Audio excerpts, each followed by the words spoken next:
A tale well calculated to keep you in suspense.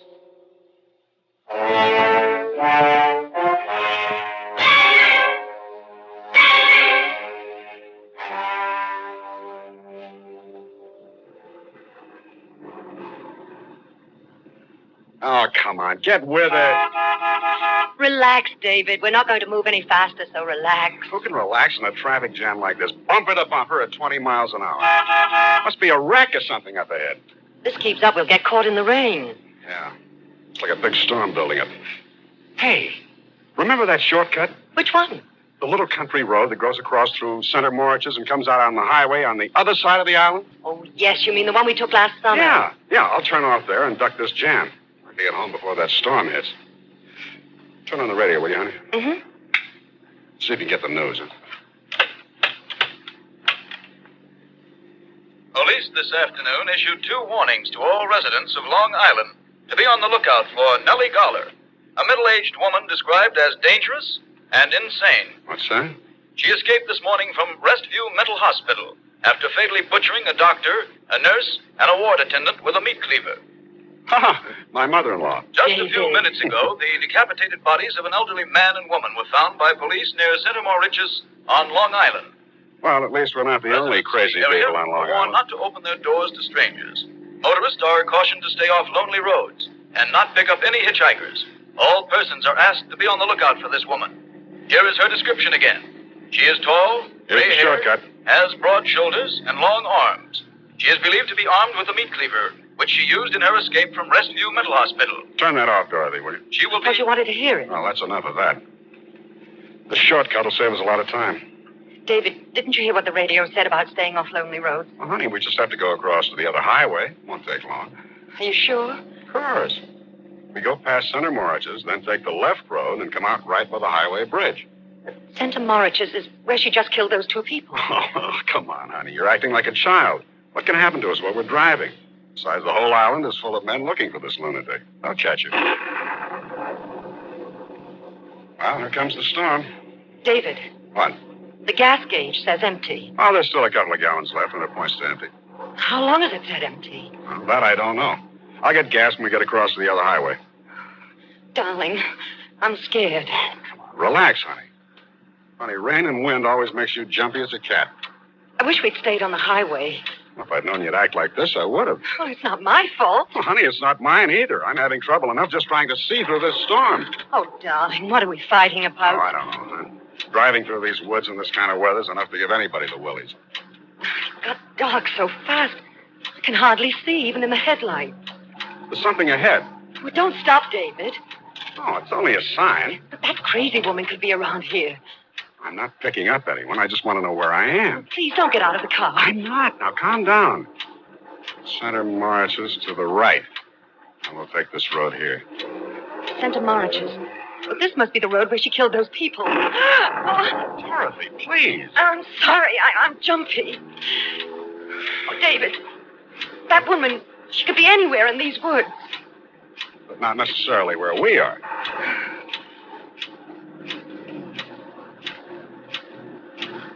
Oh, Phil. Wouldn't you know? Come on.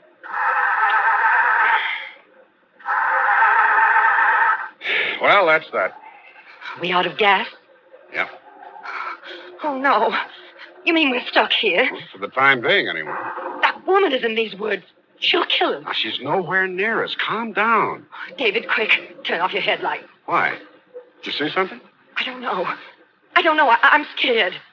Should have gotten gas back in the main road. Oh, turn off the lights, please. Why? She'll see us if you don't. Oh, for Pete's sake. Please, David, turn them off. Listen, Dorothy.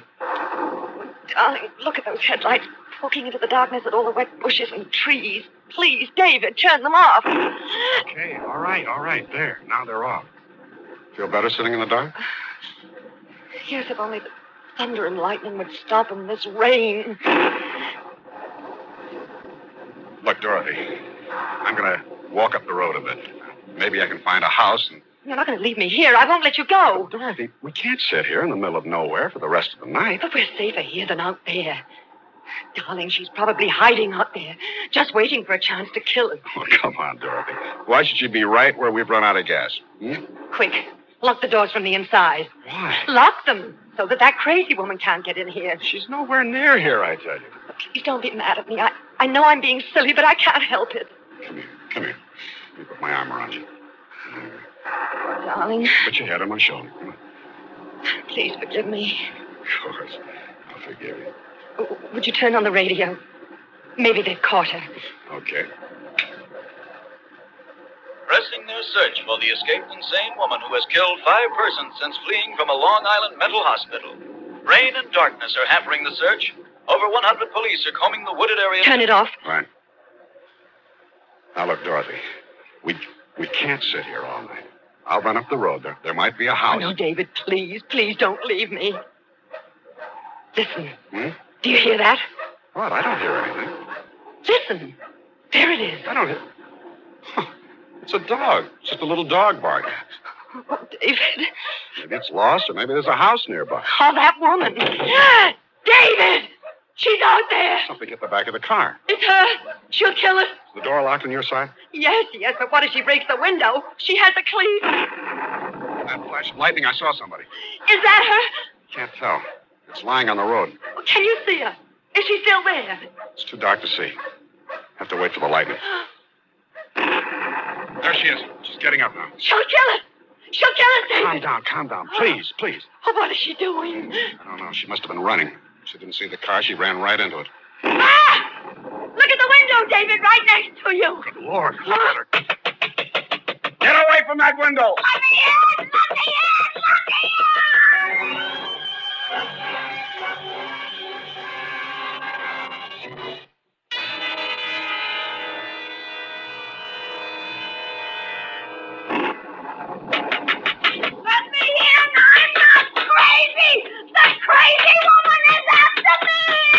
David. Go away. Leave us alone. Please, let me in. Please. That woman will kill me. Please. David, take your pipe. Hold it like a gun. It'll look like a gun. Where is it? Dorothy, in the glove compartment. Quick. I have it. Here it is. Look. I've got a gun. I'm going to shoot. She's backing away. I'll keep on going before I start shooting. David, she's gone. She disappeared. We can't get out now. All we can do is sit here all night and wait for help. Can you see her? Where did she go? I don't know. She's out there somewhere. Probably planning on how to get into this car. Darling, what are we going to do? She's the one. I know. Her face was completely insane. You saw it. Yeah. She's probably back there looking for that cleaver now. She'll kill us. She'll kill us. Now, Dorothy, stop. Please. She'll kill us, David. David! David! The window! She broke the window. Get away from there. Stay out of the car. I'm coming in. I can't stand it out here. Stay out of the car. I warn you. I've got a gun. You wouldn't shoot me. Go away, do you hear? You're crazy. We know all about you. I'm not the crazy woman. Listen to me, please.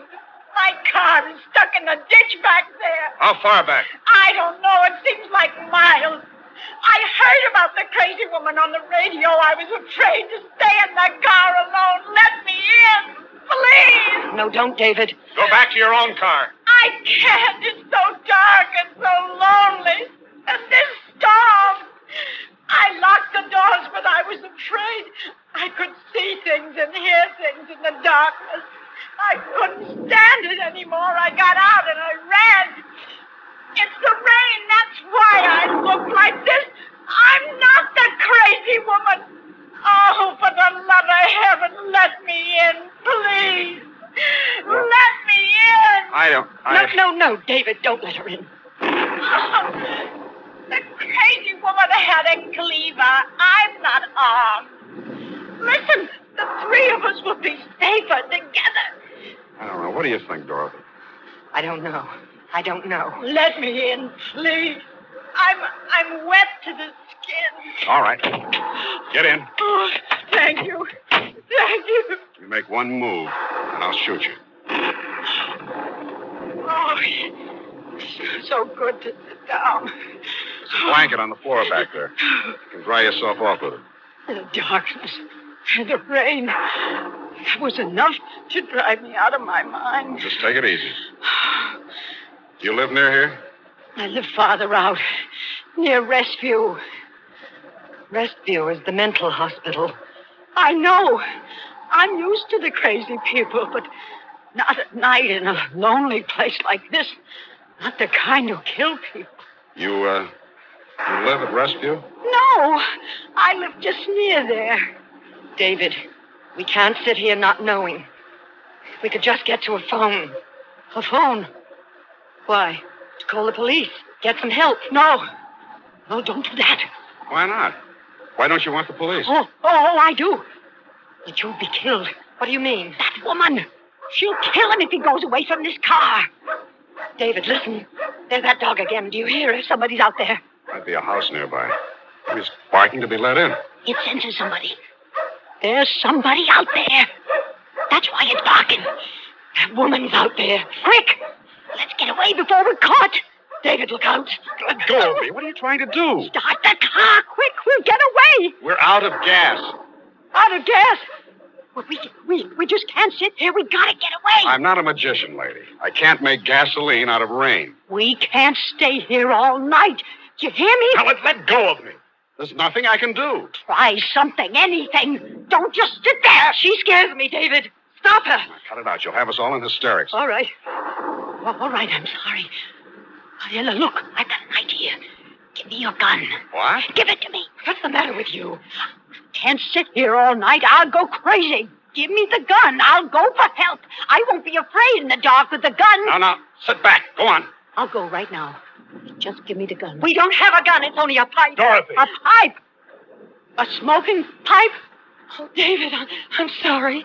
Then you're unarmed. I'm sorry, David. It's all right. Why did you tell me you had a gun? Why does it make a difference to you whether I'm armed or not? I don't know you. Maybe you two are more dangerous than the crazy woman. I'll tell you what I think. I think you're the crazy woman. The way you grabbed David when you wanted him to start the car. Dorothy, stop it. Don't excite her. Don't excite me. Why? What can I do? Just an old woman you took into your car. Two of you, and you're afraid of me. We're not afraid of you. Now sit back in the seat and don't try anything. And remember that I'm watching you all the time. David, the storm's dying down. Moon's coming out. Maybe now's the time. The time for what? What are you going to do?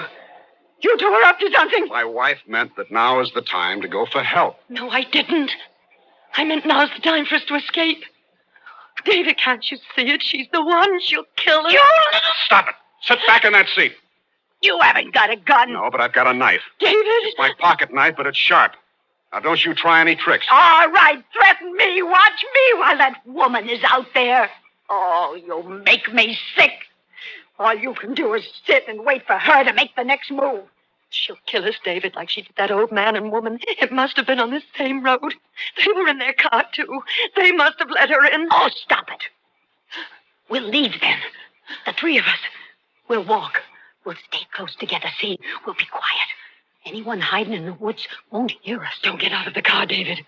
We'll be killed. Easy, dear. How would we find our way? It's too dark. We'll find our way. Look out there. Road's full of shadows. Get her out of the car, David. I tell you, she wants to kill us. Kill you. If you want to go, why don't you leave? You don't need us. We're willing to stay here until help comes. I'd be helpless alone. If I had a gun or something. Your knife. Why doesn't somebody come? Where are the police? I can't stand this. Nobody'll come. There's no one in these woods. No one but us. David, in her hand. I saw it in the moonlight. It glittered. What? Your wife is hysterical. How she was holding it. A long piece of broken glass, long and pointed. She's the crazy woman.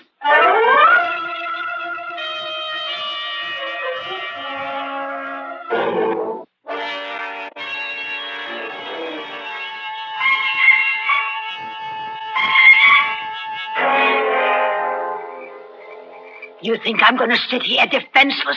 David, she's going to attack us. Don't be silly. It was all right for you to have a knife. Why can't I protect myself? Give me that piece of glass. I will not. You couldn't protect us from anything. Give me that piece of glass. I won't. I warn you, give it to me. Stay away from me. Once I'd left the car, you were going to stab my wife with a broken glass. No! Give me that glass. You're crazy! Give it to me. Let me alone! Hold her, David. Hold her. Don't let her free. She's strong. She's got my arm. You kill me!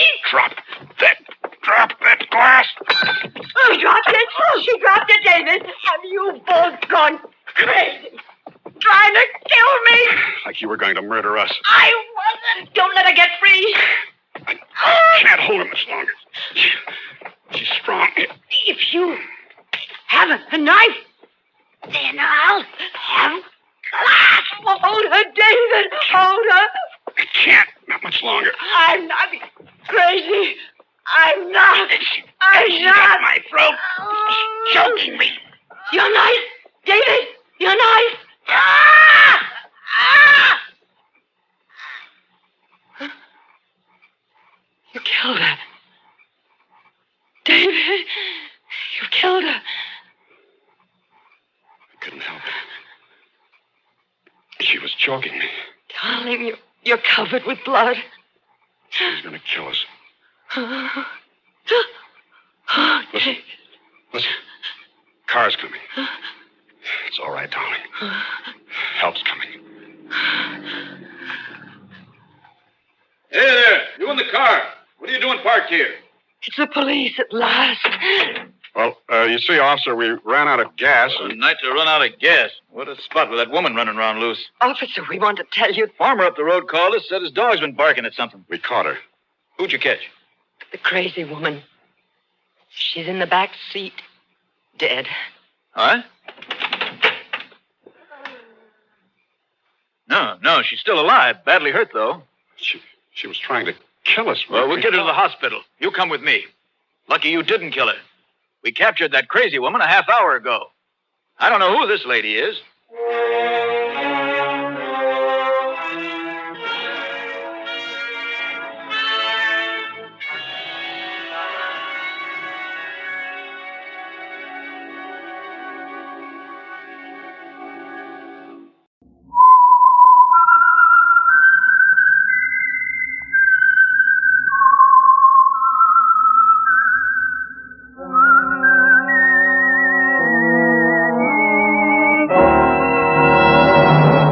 I am the Whistler, and I know many things, for I walk by night. I know many strange tales hidden in the hearts of men and women who have stepped into the shadows.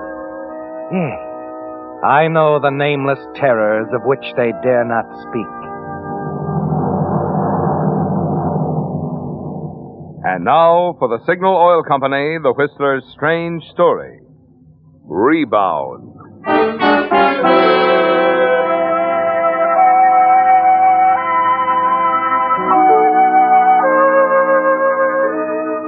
It was early evening, and the offices of Rogers and Bowman, investment counselors, had been closed for nearly 2 hours.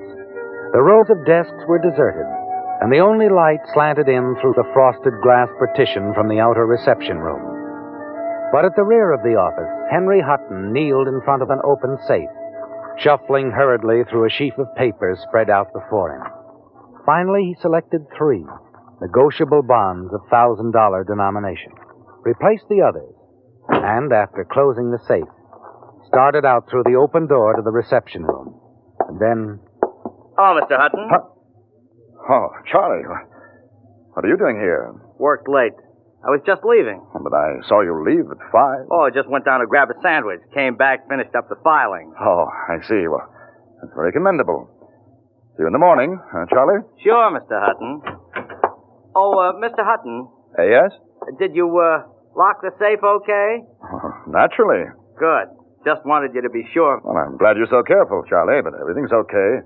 I just came back to pick up a couple of bonds of my aunt's. We handle her account, you know. She wants to use them in a little real estate deal in the morning. See? Night. Good night, Charlie.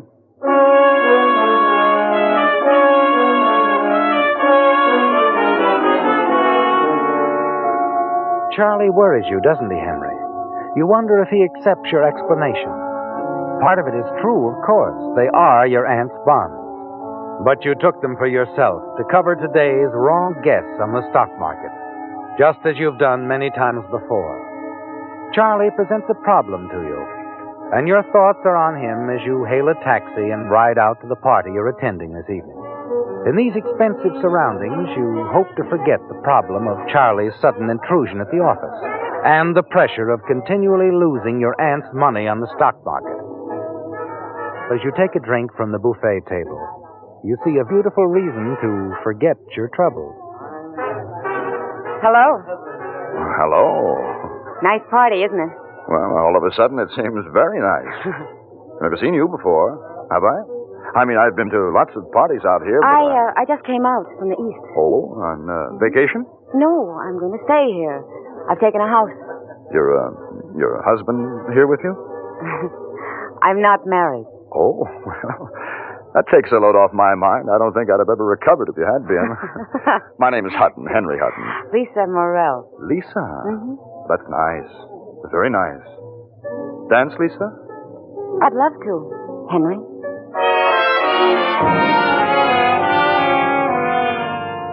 Lisa's just the girl you've been waiting for, isn't she, Henry? And you manage to spend most of the evening in her company. Finally, as the party draws to a close and you're about to phone for a taxicab, Lisa stops you. She has her own car. And when you slide under the wheel of her cream-colored convertible upholstered with leopard skin, you're even more impressed.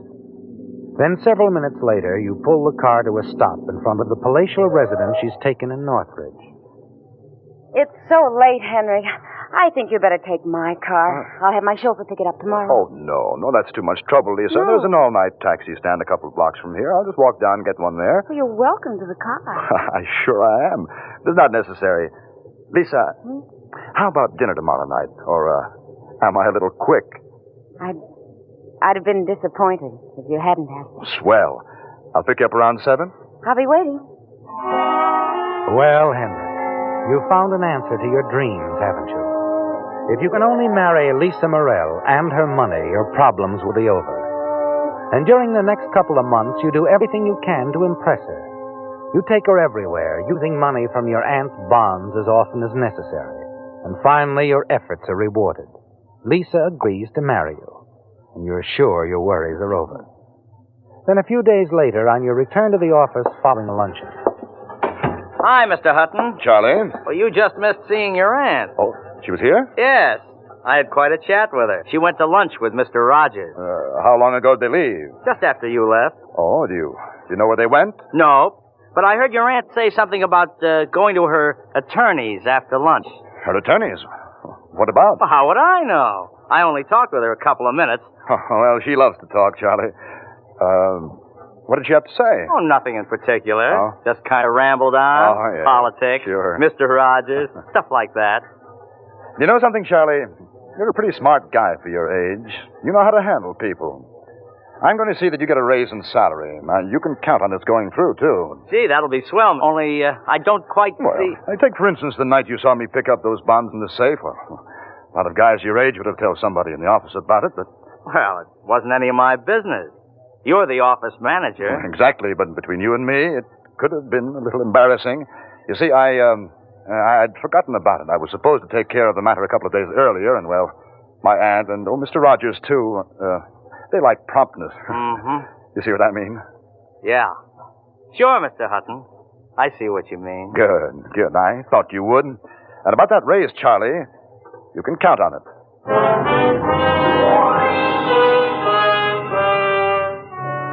You're upset and uneasy, aren't you, Henry? But as the afternoon passes, you're sure your fears are groundless. Charlie thanks you several times for your efforts in his behalf, tries desperately to please you in every way. And when he returns, Mr. Rogers is his usual self. Yes, you're sure you're safe for a while. But until you're married to Lisa and your aunt's bonds are replaced, your situation is increasingly dangerous. You decide you must marry quickly. Late that night, after another long evening of dancing and nightclubs, in the luxurious library of Lisa's palatial house, you carefully make the move you're certain will dissolve your problems and ensure your future. And as you were sure it would be, it's a successful move, isn't it, Henry? Would it make you awfully happy, Henry? Oh, yes, it would. Happier than you know. Well, to tell you the truth, I guess I'm as impatient as you are. Am I shameless? Oh, no, you're wonderful, Lisa. We'll be married Friday. Then we can fly to Yuma and fly back to some nice spot near the ocean, say Monterey, and spend a couple of days there, then come back to town. And later we'll take a real honeymoon. Anytime you say, darling. Happy now? I guess I'm the happiest guy in California.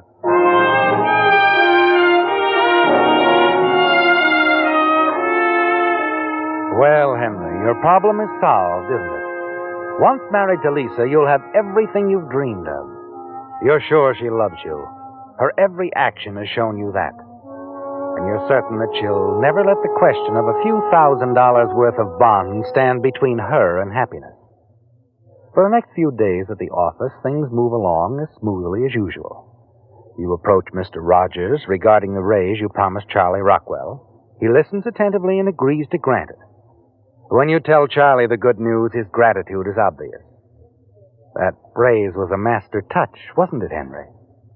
Just before the office closes, your aunt phones and asks you to have dinner with her at home. You seem preoccupied, Henry. Oh, no. No, I was just enjoying the chicken, Aunt Ida. As no one can fix chicken quite like you, Aunt Ida. Sure you haven't anything on your mind? Of course not. I think you have. I don't know what you mean, Aunt Ida. I know about the bonds, Henry. Huh? The bonds? What bonds? You've taken $11,000 of my bonds, Henry. What have you done with them? You're wrong, Aunt Ida. Where did you ever get the idea You shouldn't have tried to bribe that young man in your office with a raise in salary. He thought nothing of your being at the safe that evening, but when you were so anxious no one should know of it, and then offered to get his salary raised, he became suspicious. Felt it his duty to speak to Fred Rogers. Mr. Rogers? I just left him, and he didn't say... He doesn't know, Henry. When he phoned me to come in the night before last and listed the bonds which were missing, I told him you'd made several transactions for me and that everything was probably all right. Then he doesn't know. No one knows yet. I wanted to give you a chance to tell me your side. Do you have one? Oh, I do, Aunt Ida. Believe me. You see, I got a tip on a stock from one of our biggest customers. It's his own company, you see. And he assured me it would be worth double the market in a few weeks. I wanted to surprise you. What's the stock, Henry? It's international television. I see. Very well, Henry. I want that stock by 12 o'clock tomorrow. But Aunt Ida, then... 12 o'clock, Henry, and I hope you're telling me the truth. If not, you'll have to pay the penalty. What do you mean by that? I mean that I'll have to report the loss to Mr. Rogers. Ever since your parents died, I've tried to do the best I could for you. I secured your position with Mr. Rogers, but you're a bonded employee in a position of trust. I can't abide dishonesty even in a relative.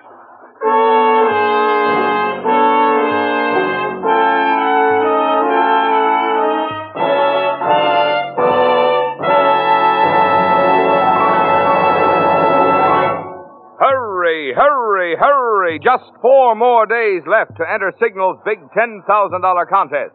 That's right. Thursday, June 15th is the last day to mail your entry that may win you a new Buick or one of 200 valuable prizes.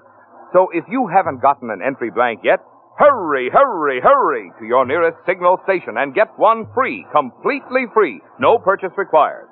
Then here's all you do. You know those Signal cartoon billboards that show an angry bride waiting at the church door for the groom who is just arriving late because he ran out of gas? You can just imagine what that bride is probably shouting at the groom. Something like, "Mother warned me you were dumb, but I thought you at least knew enough to use Signal Go Farther gasoline."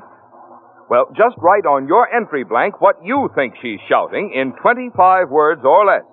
And then, hurry, hurry, hurry, get it in the mail so it'll be postmarked no later than this Thursday, June 15th.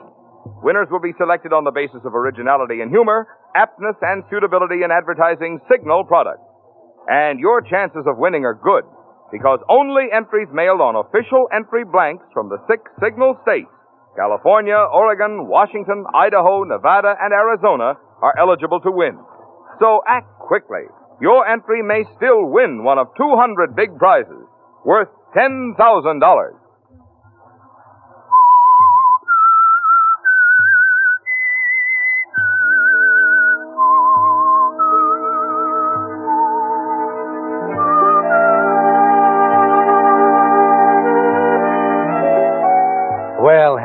things aren't going so well, are they?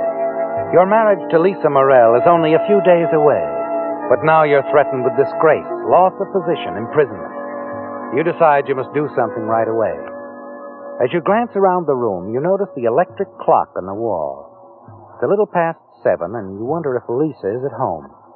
You'll have to turn to her now, won't you, Henry? Find some way to explain your sudden need for quick cash. It's not the way you'd hoped it would go, but it seems the only way out. So you hide your concern and smile as you turn to your aunt.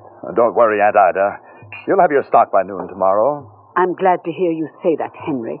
That will make me very happy. Happier than you know. Well, I'm sure it will, Aunt Ida. Now, if you'll excuse me, I think I'll drive over to Hollywood. I want to pick up some pipe tobacco, a couple of other things. I'll be back before long.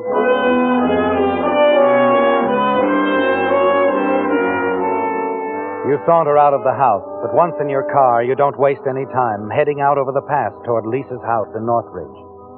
All the way out, you debate just what to say, and finally decide on the story that you're sure will go over. You push the buzzer, and Sedgley, the butler, greets you at the door. Good evening, Mr. Hutton. Good evening, Sedgley. Is Miss Morrell in? Miss Morrell has left, sir. Left? You mean left town? Yes, sir. This morning. But I don't get it. She didn't say anything. But it was rather sudden, sir. You see, the Hawthorns arrived unexpectedly yesterday afternoon. Who are the Hawthorns? The people who bought this house. Her employers. Her employers? Miss Morrell was secretary to the Hawthorns, Mr. Hutton. They sent her out here with the rest of the staff to get things in order. Oh, but no, that can't be true. No, you must be mistaken, Sedgley. It is true, Mr. Hutton. Well, I can't believe it. Why, she led me to believe that she was wealthy, that all of this was hers. I'm afraid Miss Morrell had set her cap for you. She was trying to impress you, to make you think that she was, as wealthy as yourself, sir. The Hawthorns were quite angry when some friends of Miss Morrell dropped over unexpectedly and they discovered this deception. They insisted she leave town. Well, Sedgley, it seems she just wanted to marry me for my money. Yes, sir.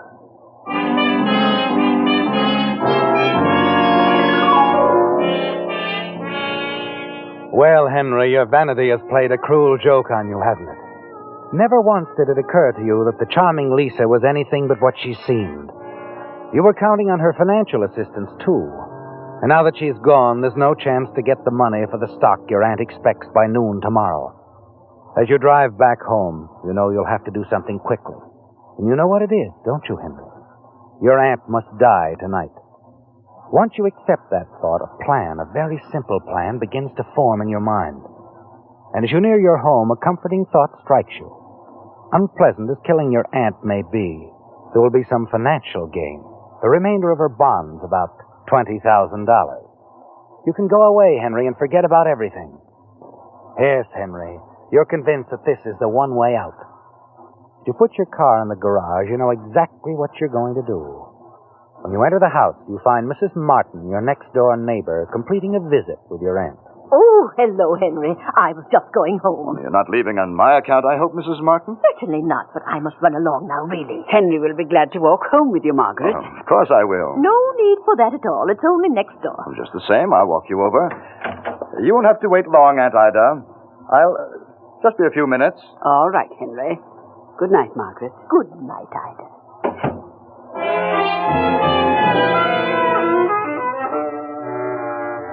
You don't have long to wait, do you, Henry?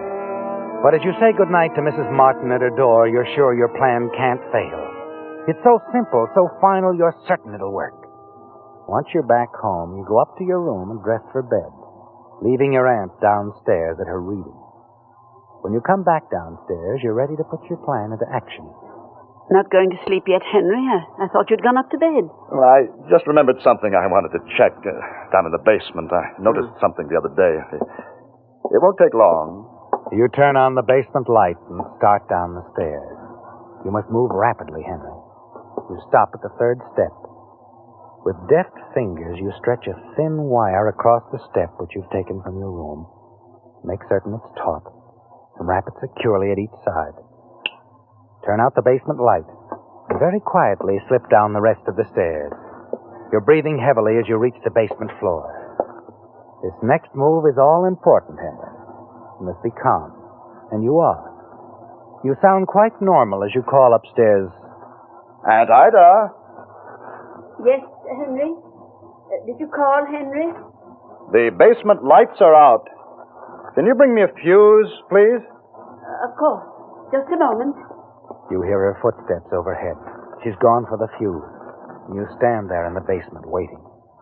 Very shortly, you hear her light footsteps approaching the door at the top of the stairs.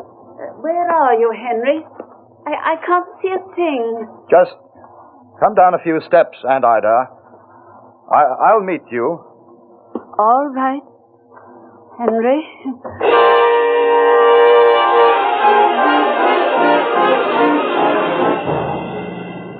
It's done, isn't it, Henry? Your aunt lies quite dead at the foot of the basement stairs. You stand there for a few moments and then slowly make your way up the stairs again, stopping at the fateful third step to remove the now broken wire that you take back to the basement toolbox. Within a few minutes, you're back upstairs in your own bedroom. You rumple the bedclothes and open a book on the nightstand. It's all part of the plan, isn't it, Henry? Part of the convincing story you must tell in a very few minutes. Then you place a call to your aunt's doctor, the one who's looked after her for years. It'll be coming shortly, Henry. And finally, you place another hurried call. Hello, Mrs. Martin. Yes, this is Henry. Can you come quickly? It's Aunt Ida. Something horrible has happened. She's dead. The next few minutes flash past. Mrs. Martin arrives first, and you tell her your story. The doctor arrives a short time later. And because it's an accidental death, the doctor calls the police. You play the grief-stricken nephew to perfection, Henry. And then finally, you're telling your story to the lieutenant. And, you say you were reading in your room, Mr. Hutton? Yes, that's right. I left Aunt Ida reading downstairs. I was in my room upstairs, reading. Mm-hmm. Suddenly, the lights went out. The fuse must have blown. Well, I called down to Aunt Ida that I'd be right down, but she didn't hear me. When I started downstairs to her in the darkness, I heard her scream and the fall. And when I reached her, she was dead. I know this is very difficult for you, Mr. Hutton. Just one more question now. Yes. How long would you say the lights were off? About 5 minutes, I guess. Yes, I replaced the fuse and called the doctor and Mrs. Martin, and later we called you. That's all. I see. Well, Mr. Hutton, I'm sorry. I'm sure your aunt missed her footing and fell down the stairs. It seems the only way it could have happened. Lieutenant, I'm sure you understand that I'd rather not stay here tonight. Oh, yes, of course I understand, Mr. Hutton. I'll just go up and throw a few things in the bag. I won't be long. You're welcome to leave whenever you like, Mr. Hutton. I have no further questions.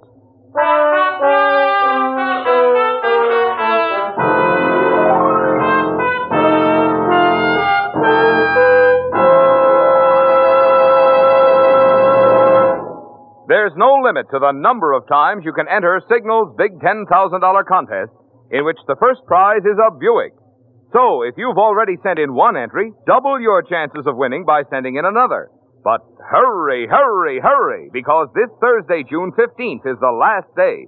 Your last chance to win one of 200 big prizes, including an Apex 3-piece automatic laundry, one of 6 Packard Bell television sets, one of 2 O'Keefe and Merritt gas ranges, a Frigidaire refrigerator, electric range, or home freezer, one of 10 solid gold case wristwatches by Helbros, one of 5 Halliburton makeup cases filled with Anatole Robbins cosmetics, one of 10 Packard Bell radios, one of 10 Westinghouse vacuum cleaners, or one of 50 Westinghouse pop-up toasters. Imagine winning prizes like this for just writing in 25 words or less what you think the bride on the Signal billboard is shouting at the groom. And entry blanks are free at any Signal station. So hurry, hurry, hurry. Get your entry blank quick, because Thursday, June 15th is closing day in this easy Signal contest, in which you may win a Buick or one of 200 big prizes.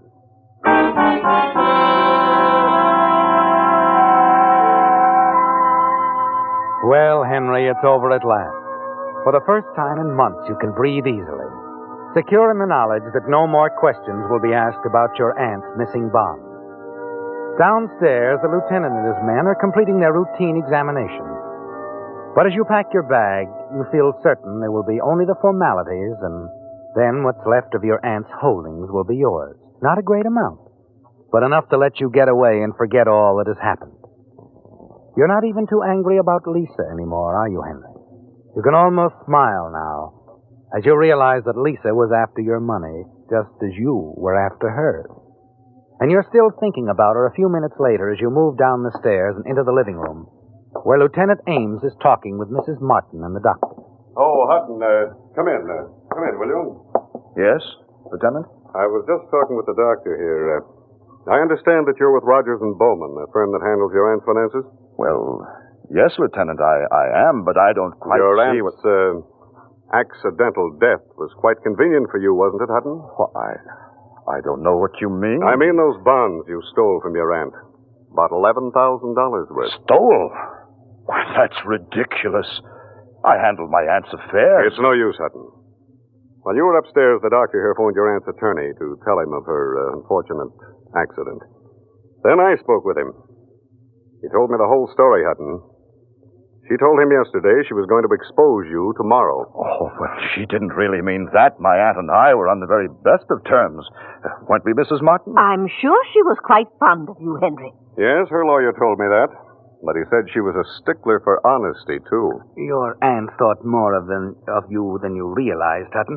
When she came to see me a few days ago, and I had to tell her that she had only a few weeks to live, she told me she was going to turn over her entire fortune to you while she was still alive. In a few weeks, you would have been a very wealthy man. Wealthy, Doctor? My aunt wasn't wealthy. Her holdings exceeded $250,000, Henry. She thought you might accomplish more if you were unaware of it. Oh, no. You must be wrong. She never spent anything she didn't have to. She wanted you to have it all, Henry. She used to laugh about how surprised you were going to be. I'm sorry, Hutton, but I'm going to have to arrest you for the murder of your aunt. Arrest me? You can't tie me into this. I think we can. 15 minutes ago, I was prepared to accept your story of an accidental death. But since you went upstairs, my men have turned up 2 or 3 very interesting things. This, for example. Why, it's just an ordinary piece of wire. That's right, Mrs. Martin. We found it coiled up in a toolbox down in the basement. But we found some other things, too, Hutton. Marks on the posts of the basement stairs. Marks made by this same piece of wire, stretched across where your aunt tripped. Particles of rust from the wire, too. You stretched that piece of wire across the stairs? Why, that's ridiculous. Tell me, how long were the lights out, Hutton? Well, 5 minutes or so. How do you know it was 5 minutes? Did you check the time? Well, of course not. After I heard Aunt Ida fall, everything else went out of my mind. I wasn't thinking about clocks. No, I suppose not. Too bad for you, you weren't, though. Will you step in here a minute, Hutton? I want to show you something. What is it? Up there, on the wall. The clock? An electric clock, Hutton. Well? Is this the room where your aunt was reading? Yes, I told you. The lights were never out in here, Hutton. What do you mean? Come here, I'll show you. I'm going to pull the plug that leads to that clock. There you are. See that red dot in the face of that clock? That's what happens when the current goes off.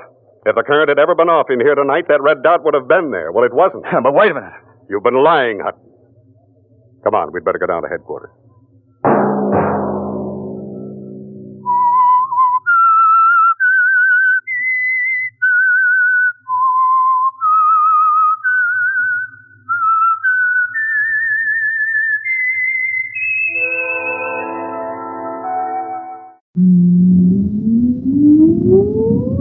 Countdown for blast off. X minus 5, 4, 3, 2, X minus 1, fire.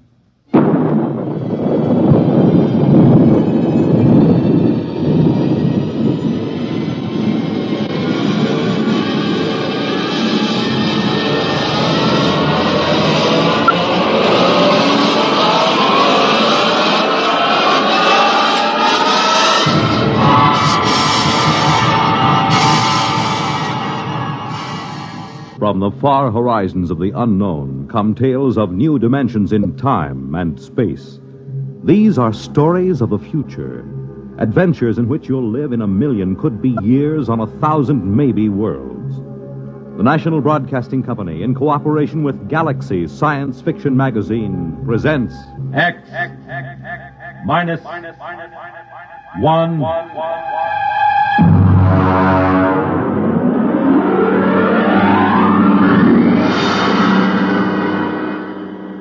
Tonight, At the Post by H.L. Gold.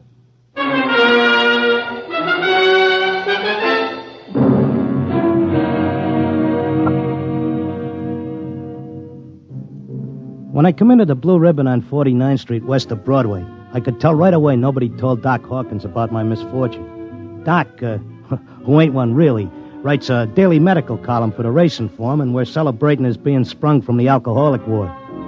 He got one look at me and he choked on a piece of gefilte fish. What happened? What happened? Look at that. Clocker's become a character. Now, lay off, Doc. Look at that, a gray flannel suit, a black tie. Clocker, where is your purple and green check sports jacket? Where are your two-tone suede shoes?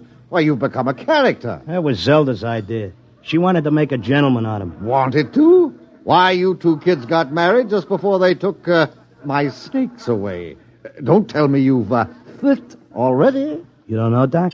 No. What happened? Well, it was right after you tried to take the warts off the fire hydrant that Zelda started hearing voices. It got real bad. How bad? Well, she's at Glendale Center upstate. I just came back from visiting her. Well, did the psychiatrist give you a diagnosis? Yeah, I got it memorized. Catatonia dementia precox. Oh, rough. Very rough. The outlook is never good in such cases. Maybe they can't help her, but I will. Now, Clocker, you're a race handicapper. You run the best tip sheet on Broadway. But people are not horses. You've got to think of your public. For instance, what's good at Hialeah, huh? My bar bill is about to be foreclosed, and I can use a long shot. Those couch artists don't know what's wrong with Zelda. I do. You do? Well, almost. I'm so close I can hear the finish line camera clicking. Now, that's very interesting. Perhaps we can collaborate on an article for the Psychiatric Journal. All right, look. Look at these charts. Look, here. Huh? I use the same system I used to dope the races. Look, Zelda's got catatonia. She used to be a hoofer before we got married, and now she does time steps all day. Stereotype movements are typical of catatonia. You don't get it. She does time steps. The first thing you learn in hoofing, over and over. 10 or 15 hours a day. And she keeps talking like she's giving lessons to some jerk kid who can't get it straight. And I hear when these catatonics pull out, they don't remember much or maybe nothing. Protective amnesia. They work harder and longer at what they're doing than they ever did when they were regular citizens. And they don't get a red cent for it. I beg your pardon? I said they were getting stiffed. Anybody who works that hard ought to get paid. I don't understand what you're getting at. What are they knocking themselves out for if it's for free? Doc, I tell you, I miss that mouse. I gotta save her. She can't see or hear us, but she can sure see or hear something. And I'm gonna dope her. Clocker, it's too much for you. Too much for me, huh? Who was it said Warlock had turned into a dog in his third year? Who was it had 7 winners the opening day at Belmont? You take my word for it, Doc.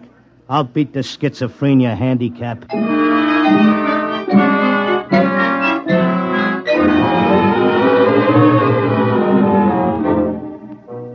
I hadn't been paying much attention to my tip sheet while I was doping the catatonia dodge. I tell you, I missed Zelda. I missed the bobby pins on the floor and the nylon stuck on a shower rack, the toothpaste tube squeezed from the top. I had to get her back somehow.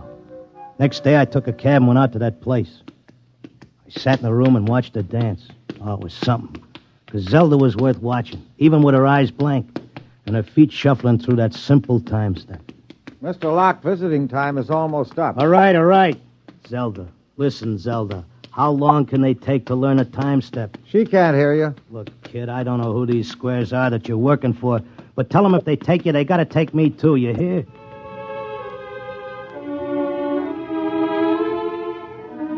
I had an idea now. I had a dope that Zelda was showing them how to dance, whoever they are. And the only way I could spring her was to find out who was controlling her and what they were after. The first step was to get them interested in me, and what I know about racing, doping horses. So I stood there next to Zelda, and I started to talk. Now, the first thing you gotta figure is bloodlines. You take a horse, you gotta know back maybe 4 or 5 generations on both sides. Then you gotta know where the coat was foaled, what time of year, because all horses are 1 year old on the 1st of January. Then there's confirmation, training. You take a horse with good bloodlines, break him in the spring on a hard training surface track, and the first thing you know, you got a horse with a shin splint. Or they may cover it up, but if you know it's there. I once knew a horse ran in Hialeah who was scared of flamingo. What are you doing? Had a fine record at Gulfstream and Bowie. But when he got down to Hialeah and got one look at the flamingos, he wouldn't run for beans. Mr. Locke, are you all right? Shut up, I'm Mr. busy. Locke. You bet on a horse that's scared of flamingos at Hialeah, and you're going to come in with your tail between your legs.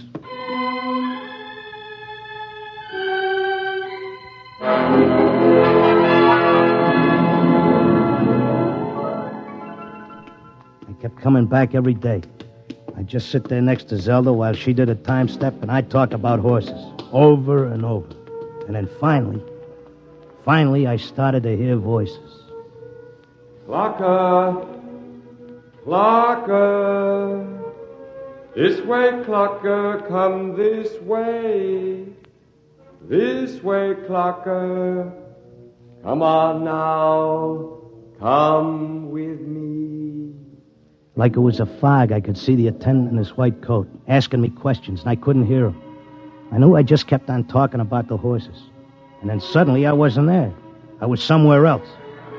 I was in a big square, and the buildings looked like the new Roosevelt Raceway, all modern. Or maybe like the World's Fair. There were trees and statues, and there were hundreds of people standing around, and they all looked scared. There was a little man with bifocals and a vest with pins and needles in it standing next to me. He looked scared. But I knew it had worked. I was on my way to Zelda. How did I get here? Excuse me, mister. How did I get here? I don't know. I can't take time for pleasure trips. I've got a customer coming in tomorrow for a fitting. She'll positively murder me if her dress isn't ready. She can't murder you. Not anymore. You mean we're dead? Don't ask me, but I don't think you're dead. That much I can tell you. Some of the people in the crowd were complaining they had families to take care of, while others were worried about leaving their businesses. And they all grew quiet when a man climbed up on a big platform in front. He was a very tall and dignified guy, and he had formal clothes and a white beard like the chief mourner at a politician's funeral. Ladies and gentlemen, please feel at ease. You are not in any danger. No harm will come to you. If you will listen carefully to this orientation lecture, you will know where you are and why. What is it? I don't understand. It's a pitch. Friends, I know you are puzzled at all this. Now let me explain. You've been chosen, yes, carefully screened and selected, to help us in what is undoubtedly the greatest cause of all history. You will learn more about it as we work together in this vast and noble experiment. What experiment? What is it? I got it picked. This is a pitch.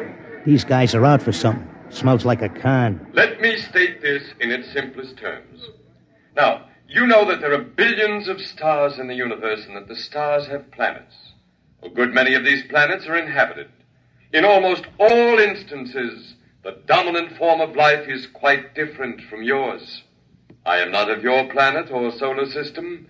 I am not formed as you see me. My true appearance would seem to be rather confusing to human eyes. Nuts, get to the point. The truth is, we are not here, and neither are you.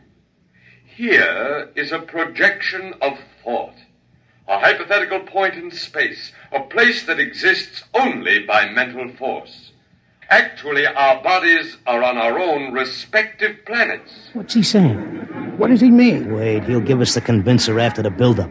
Our civilization is considerably older than yours. For many of your centuries, we have explored the universe both physically and telepathically, and during this exploration, we discovered your planet. We tried to establish communication, but there were grave difficulties. And it was the time of your dark ages. And I'm sorry to report that those people we did make contact with were generally burned at the stake. Here it comes. He's getting ready to slip us the sting. Well, I don't think you ought to say a thing like that about a fine, decent gentleman. He's obviously very sincere. The problem we face is that the human race is doomed. The history of your race is a record of incessant wars, each more devastating than the last. And now, finally, man has chained the power of worldwide destruction. The next war, or the one after that, will unquestionably be the end not only of civilization, but of humanity, perhaps even of your entire planet. Then why have we brought you here? Because man, in spite of his suicidal blunders, is a magnificent race. He must not vanish without leaving a complete record of his achievements. Now, this is the task we must work together on. Each of you has a skill, a talent, a special knowledge we need for the immense record we're compiling. Every area of human society must be covered. And so we need you urgently. Your data will become part of an imperishable social document that shall exist untold eons after mankind has vanished.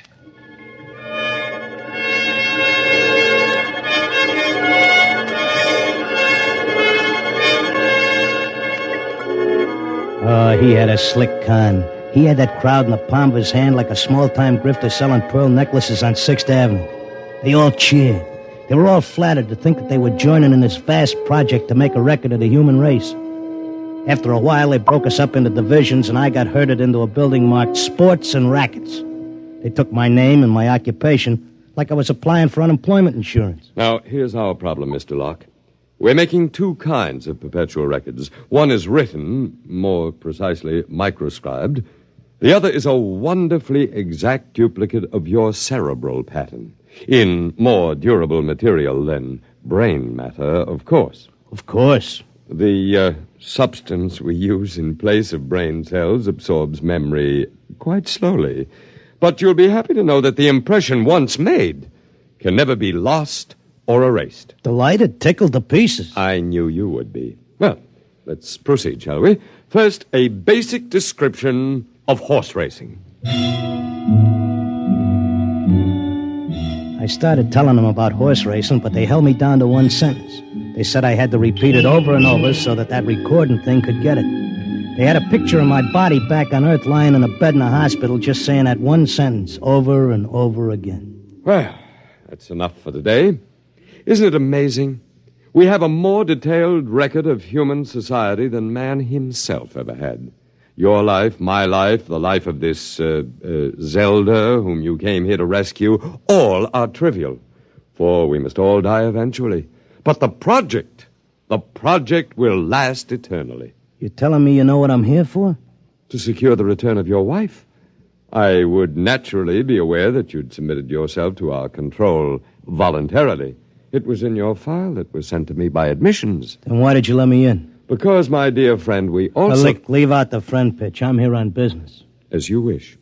We let you in, as you express it, because you have knowledge that we should include in our archives. We hoped you'd recognize the merit and scope of our undertaking.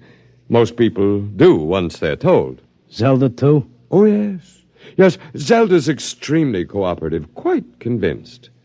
Would you like to see her? Yeah, sure I would. Well, that can be arranged. I'll call the Arts and Entertainment section and arrange a meeting.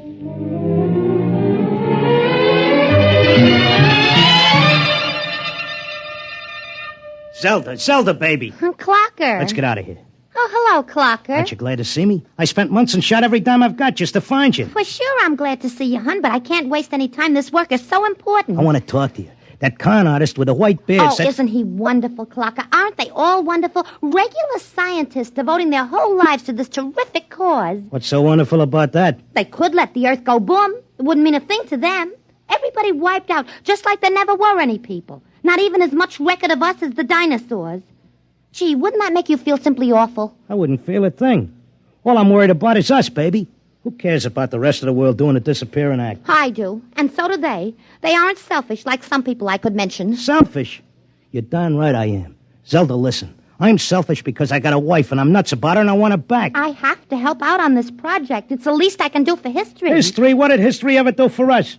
Go turn in your time card, baby. Tell them you got a date with me back on Earth. No, this is my job as much as theirs. More even. They don't keep anybody here against their will. I'm staying because I want to, Clocker. But, honey... Excuse me, I've got to get back. I'm teaching them the soft shoe now.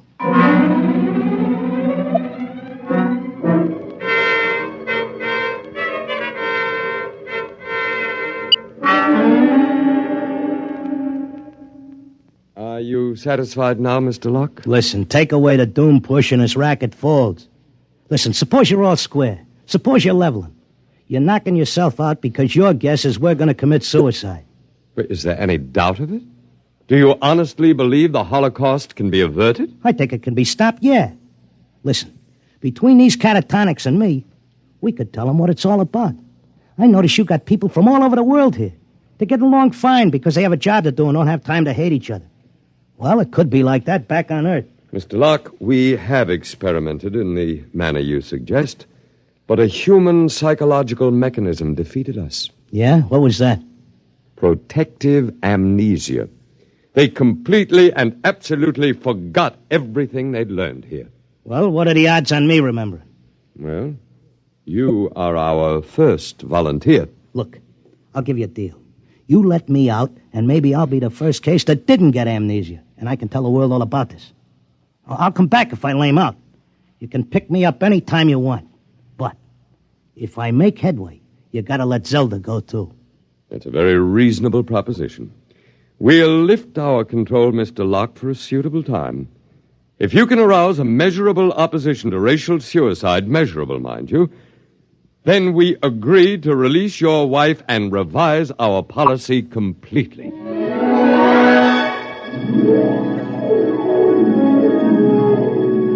I came to at Glendale.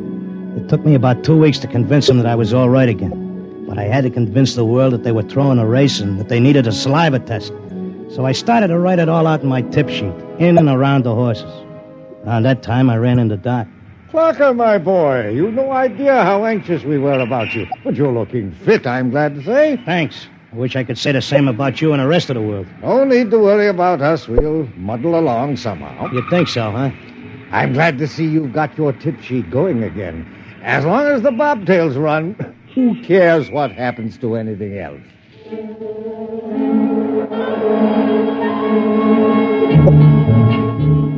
Of course, nobody listened to me. I had posters printed telling everybody. I hired sandwichmen to walk through the city. I made speeches in Columbus Circle. I told everybody doomsday was near. I sent letters to Congress, to the UN, editors, and newspapers. Nobody paid any attention. I sneaked into the balcony of the General Assembly and tried to shout a speech, and they threw me out, very politely. I wrote the whole thing up for a magazine, and they printed it and sent me a check and told me if I had any more fiction, they'd be glad to run it. They kept trying to tell everybody the truth about the catatonics. We ought to go to the hospitals and get ourselves let in and have the aliens take over and show us where we're going. But nobody would listen. And then finally, I went back out to Glendale. Oh, Mr. Locke, we were wondering when you'd come visit your wife. You been away? I want my old room back. But you're perfectly normal. Give me half hour alone, and you'll be glad to give me my room.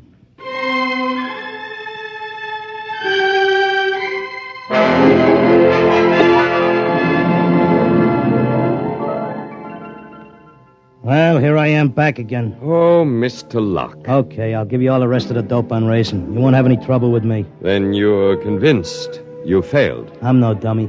I know when I'm licked. So do we, Mr. Locke. Naturally, you have no way of detecting the effect you've had. We do. The result is that because of your experiment, we're gladly revising our policy. Huh? Is this a rib? Nobody listened to me. Oh, but they did. Visits to catatonics have increased considerably. When the visitors are alone with our human associates, they tentatively follow the directions you gave them in your article. Not all do, to be sure, only those who feel as strongly about being with their loved ones as you do about your wife. We've accepted 4 voluntary applicants. You mean I made it? That's right. Before long, we shall have to increase our staff as the numbers of voluntary applicants increases geometrically, and then we'll be able to release the first group to go back and carry the message. Whenever you care to, Mr. Locke, You and your wife are free to leave. Okay, but I'll tell you what. I owe you plenty. I'll help make that record before I go. I'll teach you how to dope the horses. Is that what you want? Why, yes. All right, then let's go. The quicker we get started, the quicker we can get back.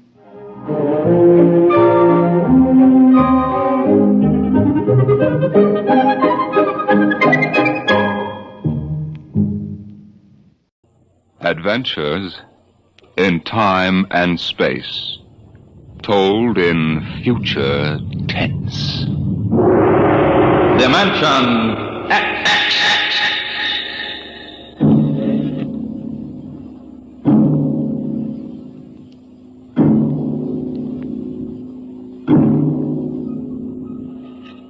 Have you ever heard of the Mark III? The amazing electronic brain they're using now up at Harvard University? In mere minutes, it can solve scientific problems that our most brilliant mathematicians would take years to work out. Its intelligence is almost superhuman. And yet the scientists are already working on a new and improved model, the Mark IV. In fact, they tell us there's no earthly reason why these thinking robots can't be perfected until they become the servants of the future, capable of doing all the work of mankind.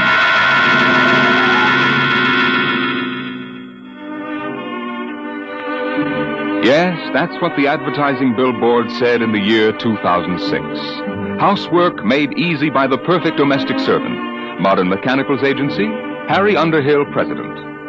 The billboard showed a smiling family, sitting with folded hands, watching their mechanical robot pour their morning coffee. But in the home of Harry Underhill himself, things weren't quite as pleasant at breakfast this day. I just can't understand it, Aurora. Look at this. Modern Mechanical's down 3 points. Yesterday, Smithson canceled his order. If I could only figure out why. Why don't you ask him? Well, Frank, dear, eat your oatmeal. Oh, Mom. I just don't understand it. Business was good, and then boom. Some louse must be undercutting my prices, that's all. How many robots were canceled? Not robots. Mechanicals, Aurora. How many times... They are robots, aren't they? Please, Aurora, there's an important difference in sales psychology. Maybe people are getting wise to your robots and mechanicals. What do you mean, Aurora? The perfect domestic servant. They're ugly, stupid, clumsy, walking junk piles. Aurora. The one you brought home to me can't even wash the clothes properly. It's more trouble than it's worth. Aurora! You know our mechanicals are the best on the market. Those animated tin cans you sell? They're certainly not making us any fortune. Well, with this new model, things are bound to pick up a little. If that Jarvis order just comes through... Oh, that robot of yours. There's something knocking again. Hey, wait. Put that plate back. I haven't finished my breakfast yet. Wait! Harry, you know you've got to say stop. Stop. You always get excited. You think you never saw a robot before. Not robot, mechanical. All right. Look, it's not its fault. We just took too long to eat. Timing relay is set for 15 minutes. Never mind. I want my coffee back. Set. There. Isn't that simple? It bends at the waist, stretches out its arm, and picks up the coffee pot just as if it were yours. Hey, watch out! And spills it right in your lap. Oh, my clean suit, Aurora. Oh, no. Harry, you know it's relayed to announce dinner after it sets the table. Hey, there goes my coffee again. Stop. Set. Harry, you can't give it 2 orders at once. What's that smell? There must be a short. Now see what you've done. Got it all upset. I did. All I said was... Harry! Stop! Oh, it's no use. The brain coil's shorted out. Oh, do something. Harry, do something. I sure will. I'm going to the office. I'm getting out of here.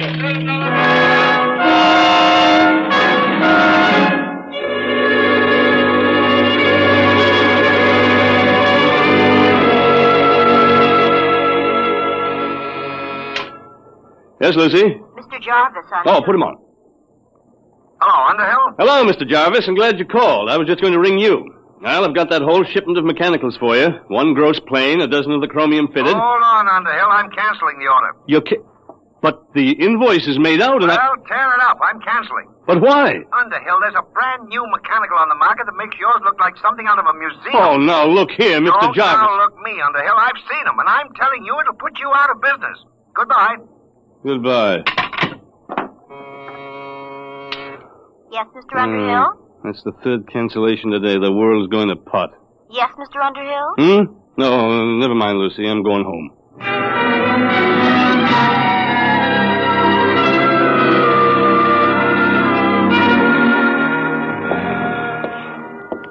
What a day.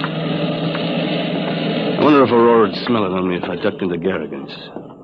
She's got a nose like a beagle. Hey, that building wasn't here last week. Humanoid Institute. The perfect mechanical. Oh, no. We didn't have enough competition. Hey, these must be the cutthroats that are underselling me. At your service, Mr. Underhill. Huh? Oh, you startled me. Didn't hear you. Hey, you're a mechanical, aren't you? Not bad, not bad. Very lifelike. Won't you come in, please, and examine our service? Yeah, that's a remarkable voice. They've licked the variable inflection problem. You know, I'm in the same line myself. Mechanicals, I mean. We're aware of that, sir. Oh? Hey, some building you've got here. You sure got it up in a hurry. The Humanoid Institute at your service, Mr. Underhill. Yes? How'd you know my name? For us, that was not difficult. Oh, is that so? Oh, wait a minute. This is ridiculous. Talking to a mechanical. Must be somebody inside operating you by remote control. No, Mr. Underhill. Of course, there is Humanoid Central, which powers and controls all of us, but that is located on Wing 4. Wing 4? A planet in a remote part of the galaxy. Oh, yeah. Well, may I see your salesman, please? We employ no human salesman, sir. We ourselves can accept your order for immediate humanoid service. Oh, wait a minute. You can't expect me to buy one. I'm in the business myself. There will be no more need for your electronic mechanicals, sir. Once you have accepted our service, you will no longer have to work. Everything will be done for you. Everything? That's quite an offer. At that rate, you'll have trouble supplying the demand. I think not, sir. As you can see from our storage room. Humanoids are now arriving at the rate of 5,000 per hour from Wing 4. 5,000 per hour? We are anxious to introduce our complete service on this planet, sir, to bring happiness to everyone. May we come out to your home for a free trial demonstration? No, I admit you're remarkable. The voice, the movement, graceful even. But I'm still in business, and what's more, I wouldn't have you around the house. I'm afraid you will have no choice. Sooner or later, it will be necessary. Oh, is that so? Over my dead body, let me out of here. At your service, Mr. Underhill. It's going to be tough competition, all right. I'm going to stop in at Garrigan's, the devil with Aurora's nose.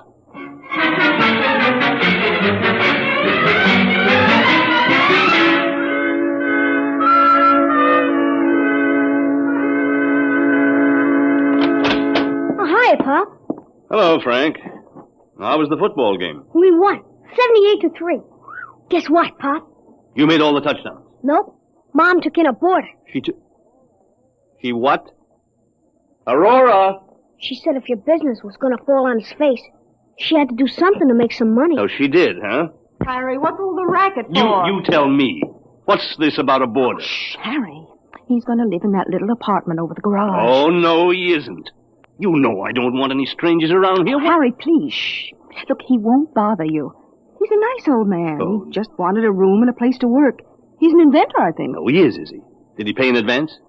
Well, he can't. You see, his royalties haven't started to come in. Mm-hmm. Aurora, how can you be taken in by every beat-up old panhandler that gives you a sob story? Mr. Sledge isn't like that at all. Oh, that reminds me, dear. Can you give me a 10? A 10? What for? Well, Mr. Sledge is ill. He needs some medicine for his heart, and I said I'd lend him the money. You get...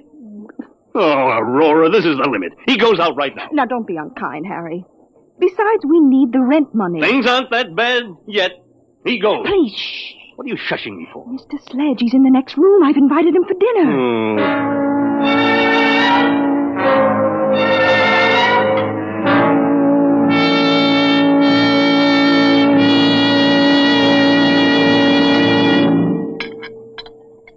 Frank, dear, wipe your mouth. Oh, Mom. More gravy, Mr. Sledge? No, thank you, Mrs. Underhill. Mr. Sledge, my wife tells me you're a traveling man.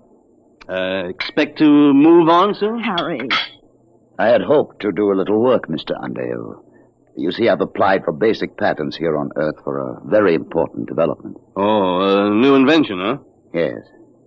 My field is rhodomagnetics. What? Rhodomagnetics. It's a new force field theorem, key to the second triad of the periodic table. Rhodium, ruthenium, and palladium. I'm afraid I'm a little rusty on my science. It's well known in other parts of the galaxy, but I've been able to apply for basic patents here. Worth, millions, huh? Perhaps you find it strange that the holder of such valuable property should be in need. Well, yes. I'm a refugee, Mr. Underhill. I arrived on this planet only a few days ago. Mm-hmm. But you will be shoving on again. Oh, for goodness sakes, Harry. That's all right, Mrs. Underhill. I understand. After all, I am an intruder in your home, and if it inconveniences you at all, I'll find some other place to sleep and set up my workshop. Harry, your robot is spilling the coffee again. I'll have to have it tightened up. Why doesn't your company bring out a better mechanical? One smart enough not to spill things. Wouldn't that be splendid? The perfect mechanical already exists, Mrs. Underhill. They're not so splendid, really. They are why I am a refugee today. Oh? Where'd you say you came from? Wing 4. Wing 4? Oh, then you must mean those humanoids. Humanoids? Mr. Sledge. Humanoids? What do you know about them? Well, they just opened an agency here in Two Rivers. No. Harry. What is it? What's wrong, Mr. Sledge? Give him some water. It must be his heart. Call Dr. Winters, Aurora. No. I'll be all right. Here, you better sit down. I'm sorry. It was just shock. I came here to get away from them. The humanoids? Yes. I wanted to finish my work before they came. But now, I won't trouble you any further. But, Mr. Sledge, Harry, he's sick. Well, Mr. Sledge, I don't think you'll have to go right away. He can stay, Harry. Sure, after all, the way those humanoids are coming along, I'm liable to become a refugee myself any minute. Guess we might as well stick together, eh, Sledge? Oh, that's better. Oh, you look ill, Professor. Maybe you ought to lie down on the sofa and rest. No, thank you. I must get back to my workshop now. I haven't got time to rest. There's so little time left for all of us.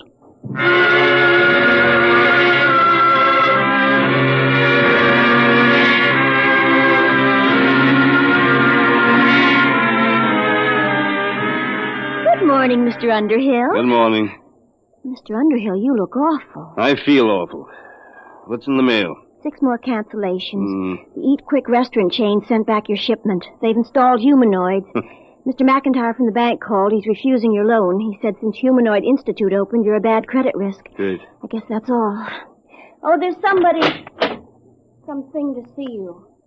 At your service, Mr. Underhill. You? Oh, no, you're not the same one, are you? Serial number's different. It doesn't matter, sir. We're all really one. Now, in exchange for our complete service, you will assign all your property to Humanoid Institute. I will what? With our service, you will have no need for property. Everything will be provided.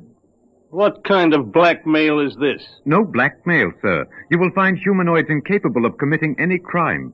We exist only to increase the happiness of mankind. Thanks, but I can take care of my own business. You have no choice, really. With humanoid service, it is no longer necessary for men to take care of themselves.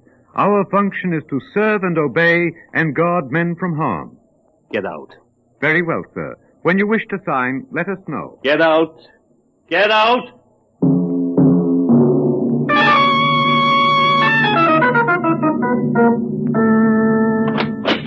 Aurora, I'm home. At your service, Mr. Underhill. What's the idea of this? You get out of here. Aurora! Mrs. Underhill has accepted our free trial demonstration. We cannot leave unless she requests. We'll see about that. Aurora, where the devil are you? Oh, hello, Harry. What's this mechanical doing here? What's happened to you? Isn't it wonderful? Had my hair done, the manicure. The humanoid did it. And cleaned the house all over, washed all the clothes, and gave Frank his music lesson. Now, wait a minute, Aurora. I won't have this monster in my house. Oh, it's just a free trial, Harry. Just wait till you taste the dinner it cooked. Everything you like best. Roast duck. I don't care if he cooked a duck. And the most complicated pastries. I could never cook like that. Well, might as well eat. But I'll need a drink first, though. All right, I'm sorry, sir. What? We exist under the prime directive to guard men from harm. Alcoholic beverages in excess are bad for human consumption. We have taken the liberty of removing them from the house. Now look here. Mr. Underhill, dinner is served.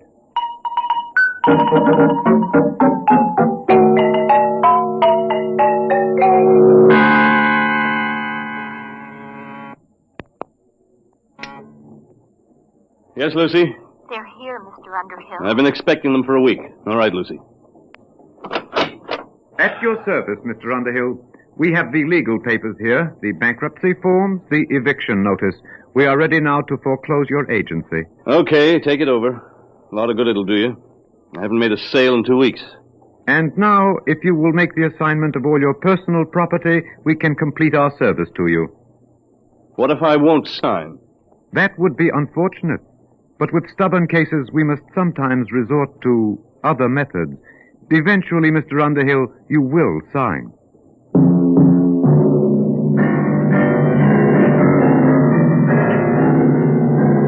Of all the darn, stinking darn... Whoa, Frank, what's the matter? What's the trouble, son? That old humanoid. Oh, you're not happy? You should be. It's guaranteed. They took away my football. They said it was too dangerous to play with it. And my roller skates and my scout knife and everything. Did they leave you anything? Just some stinking old plastic blocks. Soft blocks. They said I couldn't get hurt with them. Dad, I want my football back. Can't you do anything? I don't know, son. I don't know.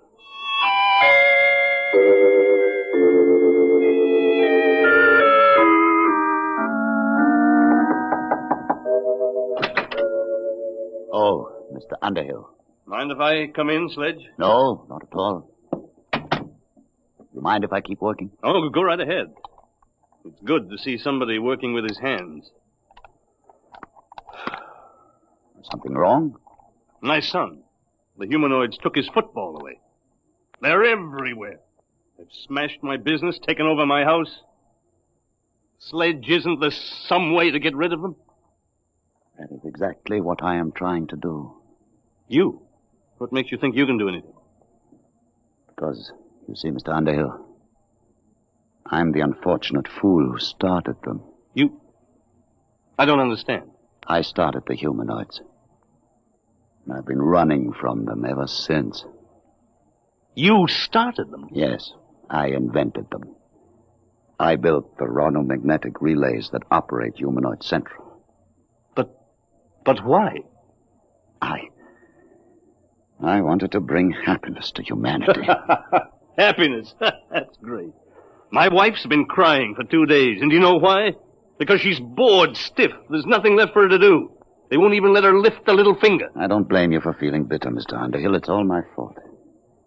I wanted them to serve and obey, guard men from harm. No, they do that all right. They've even emptied our medicine chest.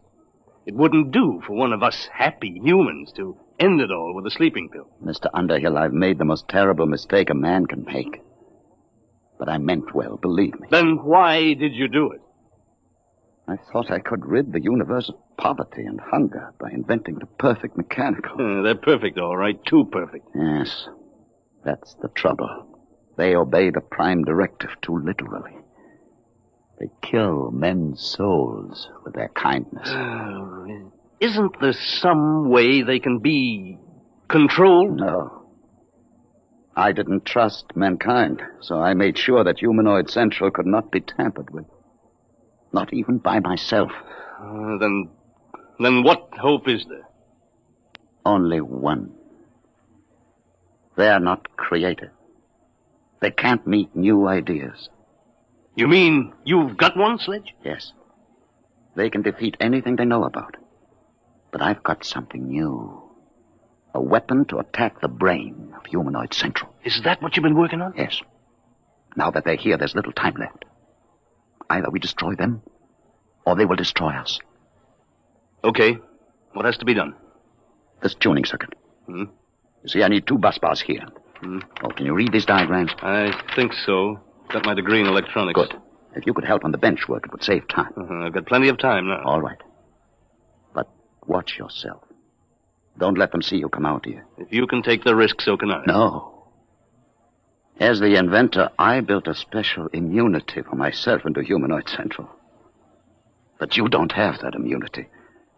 They're rather unpleasant methods of dealing with their enemies. They can change you, you know. Change me? How? Brain surgery. What do you mean? Never mind. Just be careful.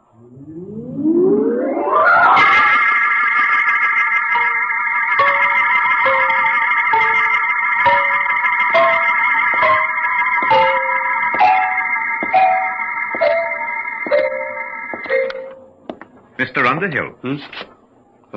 What do you want? You're going to meet with Mr. Sledge? Yes, as a matter of fact, I'm going to collect the rent. Mr. Underhill, you have spent the past 2 afternoons in his room. In view of your association with Mr. Sledge, we feel that our free trial must be terminated. We suggest that you accept our total service and make the assignment of your property immediately.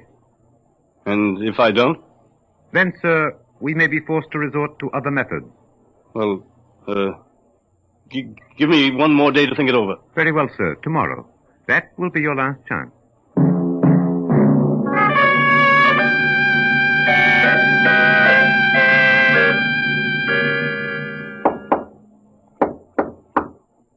Who is it? Underhill. Did they see you? No, not today. Sledge, we've got to hurry. It's difficult work, Mr. Underhill, but I'm almost finished. They gave me till today. They said they'd use other methods. What's that? The humanoids, building some kind of a warehouse across the road. Sledge, are you sure this thing will work? It's a new principle, Underhill. A tuned rhodomagnetic light beam. It should act to fission the heavy atoms of the basic ores on Wing 4. It will destroy Humanoid Central. But are you sure? I know the humanoids. I made them. They can't invent anything. They can't create defenses against something new. It's done. It's finished, Underhill. You going to use it now? Immediately.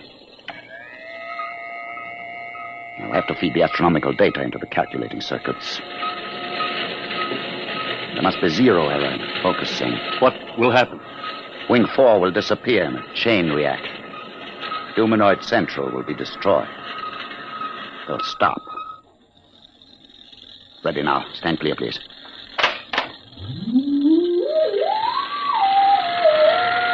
Power's building up. Step on the rubber mat, Mr. Underhill. We must be shielded when I cut in the full power load. Hurry, Sledge. I've waited 30 years for this moment, Underhill.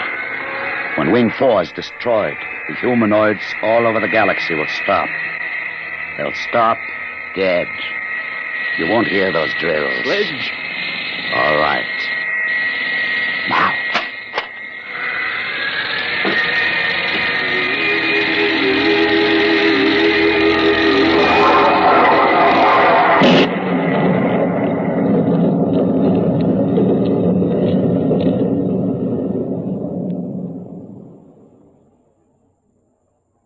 Do you hear anything?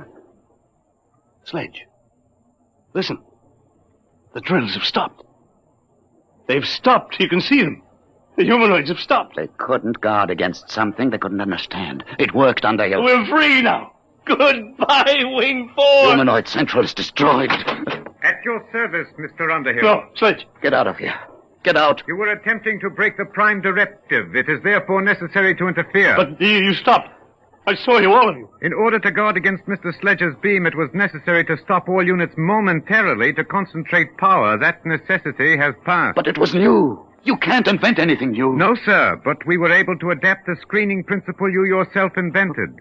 For the past 30 years, Humanoid Central has been screened against any energy attack. All these years wasted. All these years? Your immunity has ended, Mr. Sledge. It will now be necessary for you to accept our full service. No, I'll stop you. I'll stop all of you. No, Sledge. I'll stop you with my bare hands. I'll kill you Sledge, all. don't. It's no use. Do not worry, Mr. Underhill. At worst, he can destroy one unit. There are millions more. Sledge, you'll hurt yourself. Sledge! I'll kill him.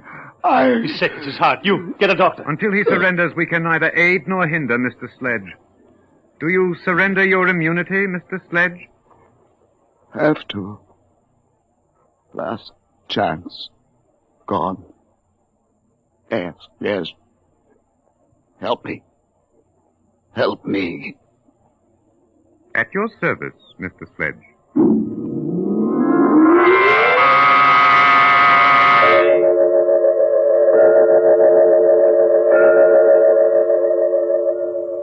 You may see Mr. Sledge now, Mr. Underhill. Alone? If you wish. In here. Thanks. Sledge. Well, Underhill. Good to see you. Your head. It's bandaged.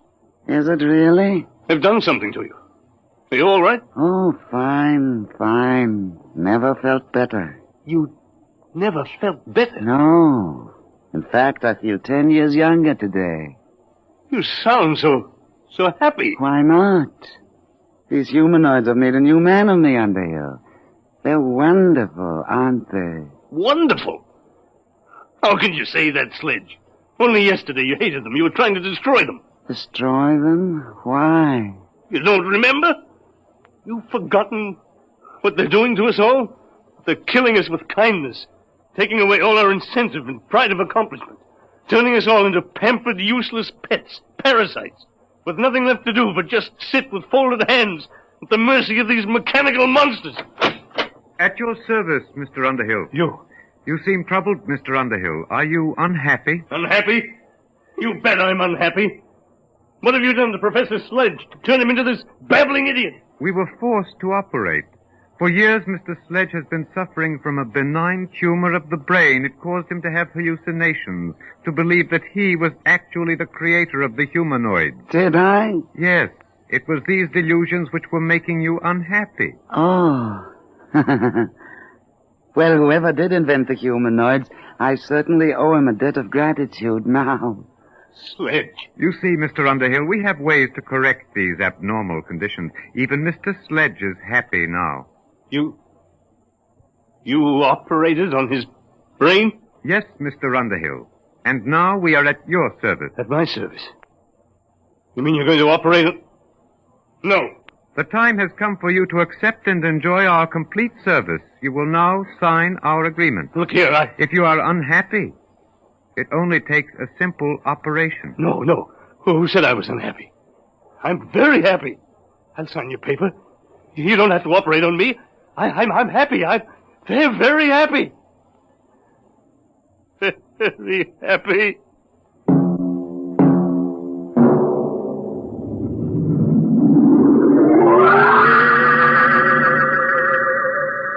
The happy Mr. Underhill's futile hands clenched and relaxed again, and then folded quietly.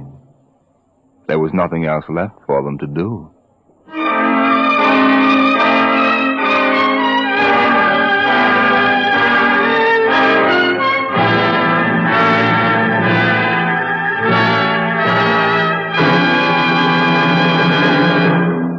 You have just heard the Jack Williamson story, With Folded Hands, an adventure in time, space, and the unknown world of the future, the world of Dimension X.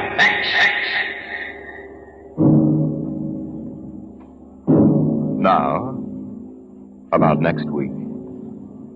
Do you believe that in the mind of man there lies a force potentially more powerful than the atomic bomb?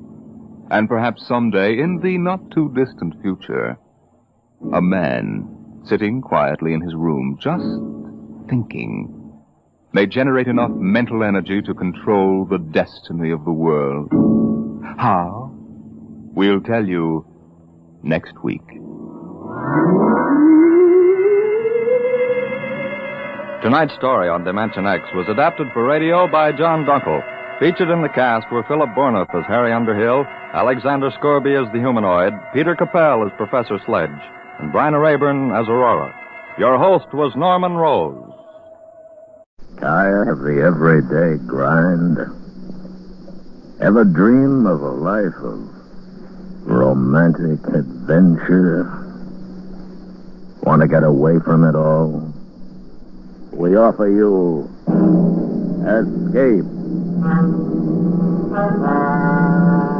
Escape, designed to free you from the four walls of today for a half hour of high adventure.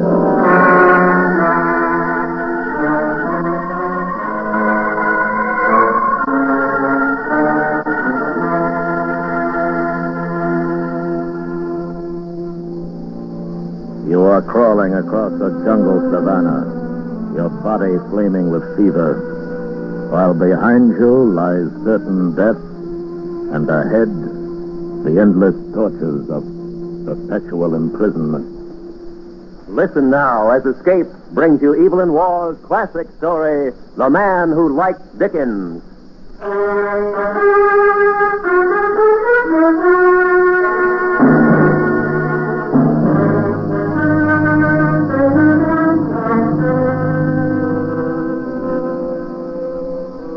You know what it's like with the English. We're forever going off on curious expeditions into the interiors of strange, dark lands, having unbelievable adventures and returning at last pale and a bit feverish, but triumphant. This we do. But we do not invariably wear rather longish khaki shorts in the daytime, and no matter how primitive our surroundings, dress every night in black ties. I know this from the only exploration I ever went on, with Dr. Messenger, into the Amazon to find a buried city called Demerara. I remember the night things started to go badly with us. It was our last camp on the river. Next day, we were to begin making our way south by foot, and we'd gone to bed early in preparation for the rigors of the trail. I'd been asleep an hour or two when I was wakened by something tugging gently at my toe. I sat up and looked sleepily toward the foot of my hammock, and then I saw what it was. Sonny! Sonny, what's up? What is it? Something on my toe. Black beast of some sort. Hey! Did you fight it off? It's gone, Doctor. It flew away. Oh. Did it bite you? Yes, you see, on my great toe. Yes. Vampire bat. You should have gone to sleep with your foot against the mosquito netting. Foolish thing to do. No telling how long he was at it before you woke up. I thought the lamp was supposed to keep him off. Doesn't seem to have, does it? No. Nasty. May have lost quite a bit of blood. I don't think I like the idea much. Better put some iodine on it. I'll get one of the boys to bring the medicine test.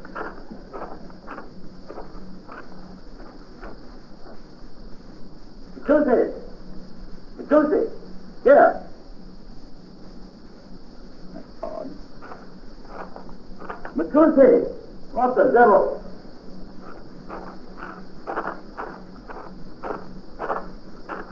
Well, what is it? Where's Matunti? I'm afraid we're in for it, old boy. They're gone. Gone? Well, boys, all of them. But why? Where'd they go? I was afraid of this. What do you mean? Well, these chaps are rivermen. They don't like going into Indian territory. I meant to explain things to them in the morning with the help of some extra goods, you know, mirrors, pomade, and the like. Too late now, I expect. You expect? This is a bloody fine way to run an expedition. Now we're alone, absolutely alone, in this filthy jungle. Well, what if we are? We'll move on. We have our maps. Takes a bit of poise, that's all. Poise? Are you mad, Messenger? We can't even get back alone. How can we go on? Well, the situation is grave, lad, I must admit, but not desperate. Not altogether desperate. I wasn't sure whether Dr. Messenger had lost his mind or if he was merely displaying British calm in the face of disaster. In any event, by morning I was beyond caring very much. When I awoke, my head was flaming with fever. And by noon I was slightly delirious. The following day was no better, and Dr. Messenger was rather concerned. How do you feel, lad? Awful. I'm afraid I'm being a great nuisance. No, that's not the point. Here, I brought you something to drink. What is it? Kasiri. The boys left some outside. What's kasiri? Well, it's a local drink made of fermented cassava. Oh, will it help me? Well, it might.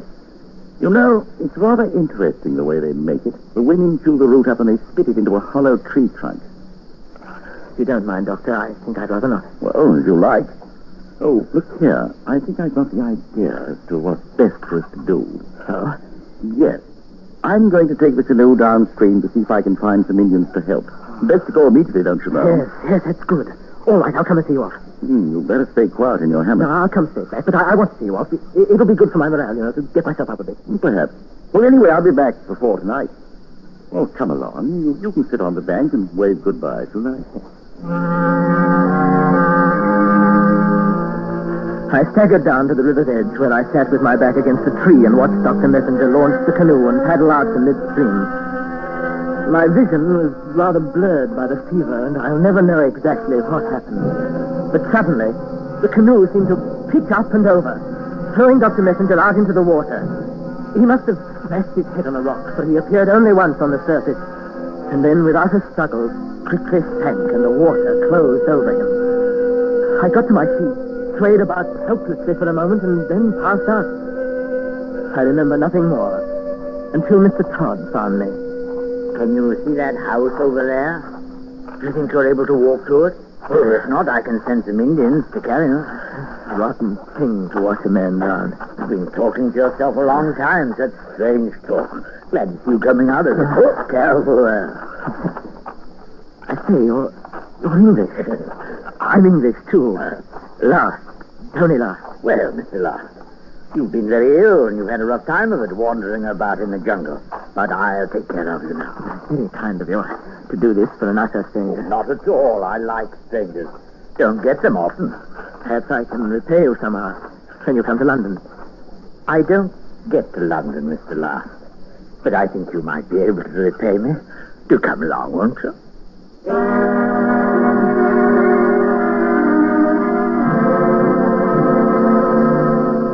My recovery was slow, but Mr. Todd proved the most patient of nurses.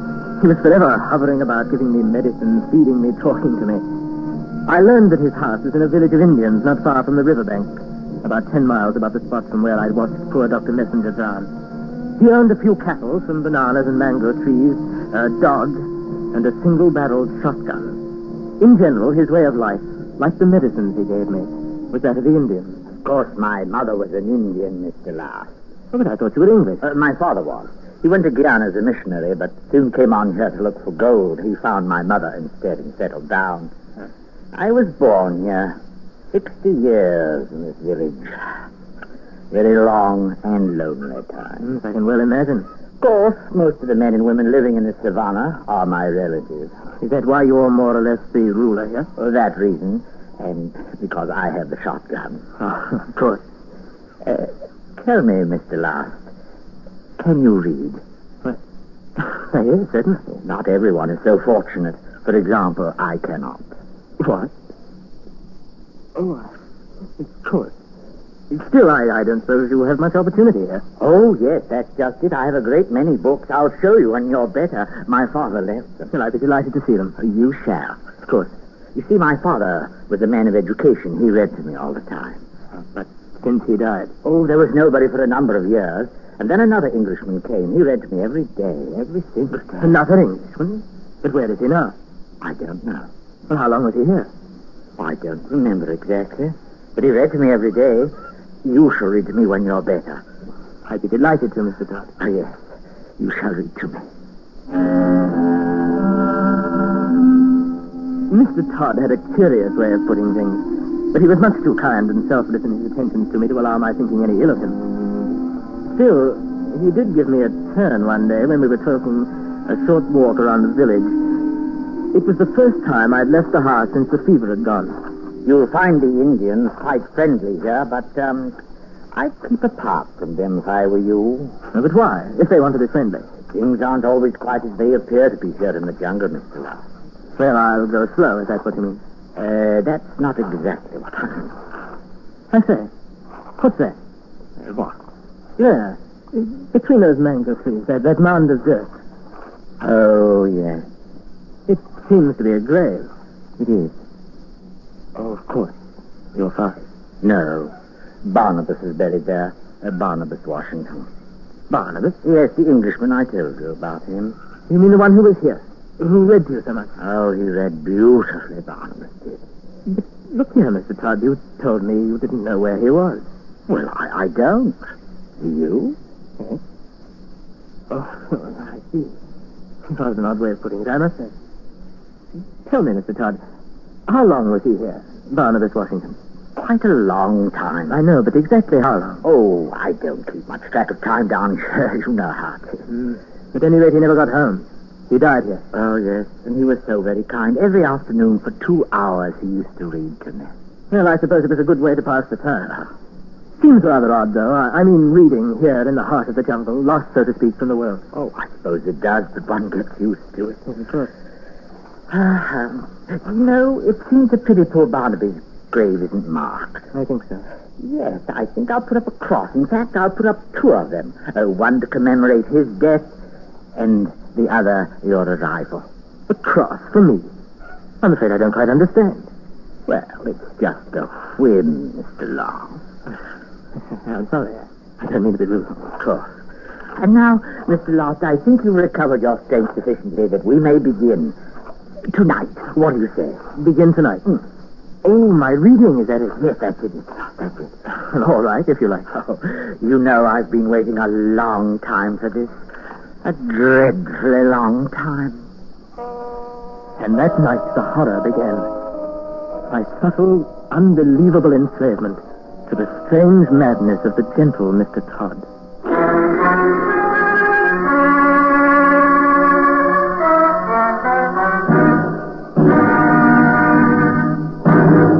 We will return to Escape in just a moment, but first, when you hear a read about foreign propaganda against the American economic system, do you just feel resentment, or can you answer the charges in your own mind with facts? It's true, our system has faults. It also has provisions for constant improvement, and our high production of goods and services has gone hand in hand with the preservation of our basic freedoms. Understanding our system ourselves is the first step toward combating propaganda against it. And now, back to Escape.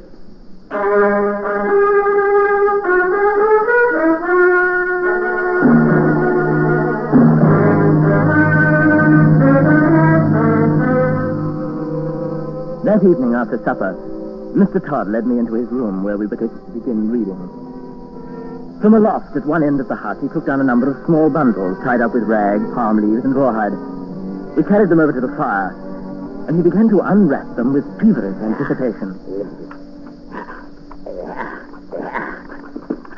You choose one, Mr. Last. It doesn't matter which one to take first. Please, choose. What do you have there? This?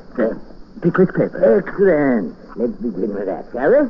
Well, isn't there something a little more lively, perhaps? Oh, I have everything here. How about Martin Chuzzlewit or Great Expectations? Well, I was thinking of a more modern author somehow. I don't suppose you'd have a copy of, say, South Wind. South Wind? That's odd. I have everything Dickens ever wrote, but I've never heard of that. Oh, but it's not by Dickens, you see. Oh, well, in that case, I don't have it. You mean all these books are by Dickens?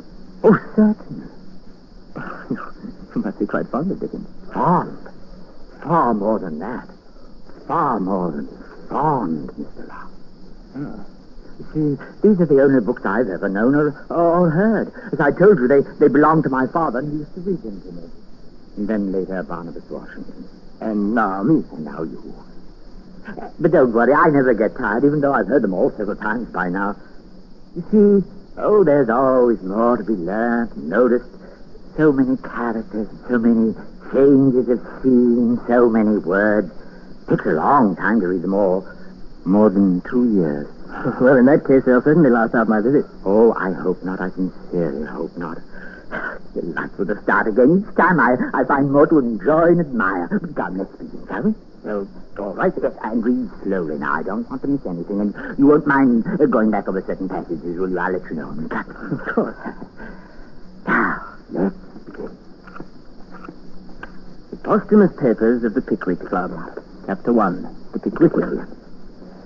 The first ray of light which illumines the gloom and converts into a dazzling brilliancy that obscurity in which the earlier history of the public career of the immortal Pickwick would appear to be involved is derived from the perusal of the following entry in the transactions of the Pickwick Club, which the editor of these papers feels the highest pleasure in laying before his readers as proof of...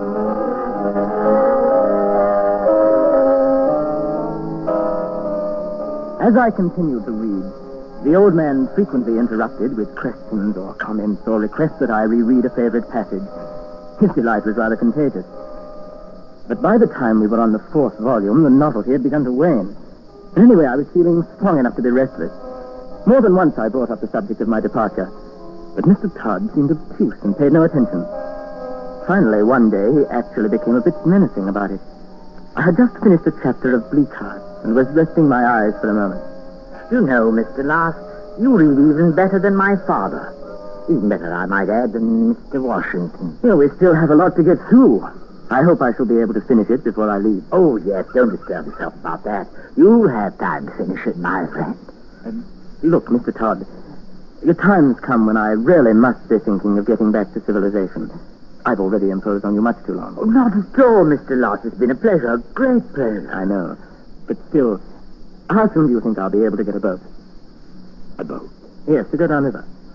Oh, well, you know I appreciate all your kindness more than I can say. Oh, Mr. Lost, any kindness I may have shown is amply repaid by your reading of Dickens. Do not let us mention the subject. Yes. Well, I'm very glad you've enjoyed it, but I really must be thinking of getting back. Oh, yes, the other Englishman's like that, too. He's thought about it all the time.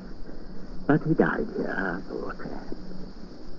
Mr. Todd, how long was he here, the other Englishman? Oh, now, I don't recall exactly. We pay so little attention to time down here, you know. Well, did he read all of Dickens to you? A long time ago. But I do remember Dombey and Son 3 or 4 times. 3 or 4 times? But you said it took 2 years each time to go all through. Yes, about that. Mr. Todd, why did he stay here all those years? Well, I don't know. I never asked. But there must have been some reason. Well, he never said. All right. But I really must press the point. When can I get a boat? There is no boat. Well, then the Indians can build one. Well, you must wait for the rains. There isn't enough water in the river now. Well, how long will that be? Oh, month, 2 months. All right, then. I'll wait a month or two. Of course. Now, let's get on. Now, it's so interesting what Dickens has to say about the law's delay. Bleakheart has always been such a favorite of mine.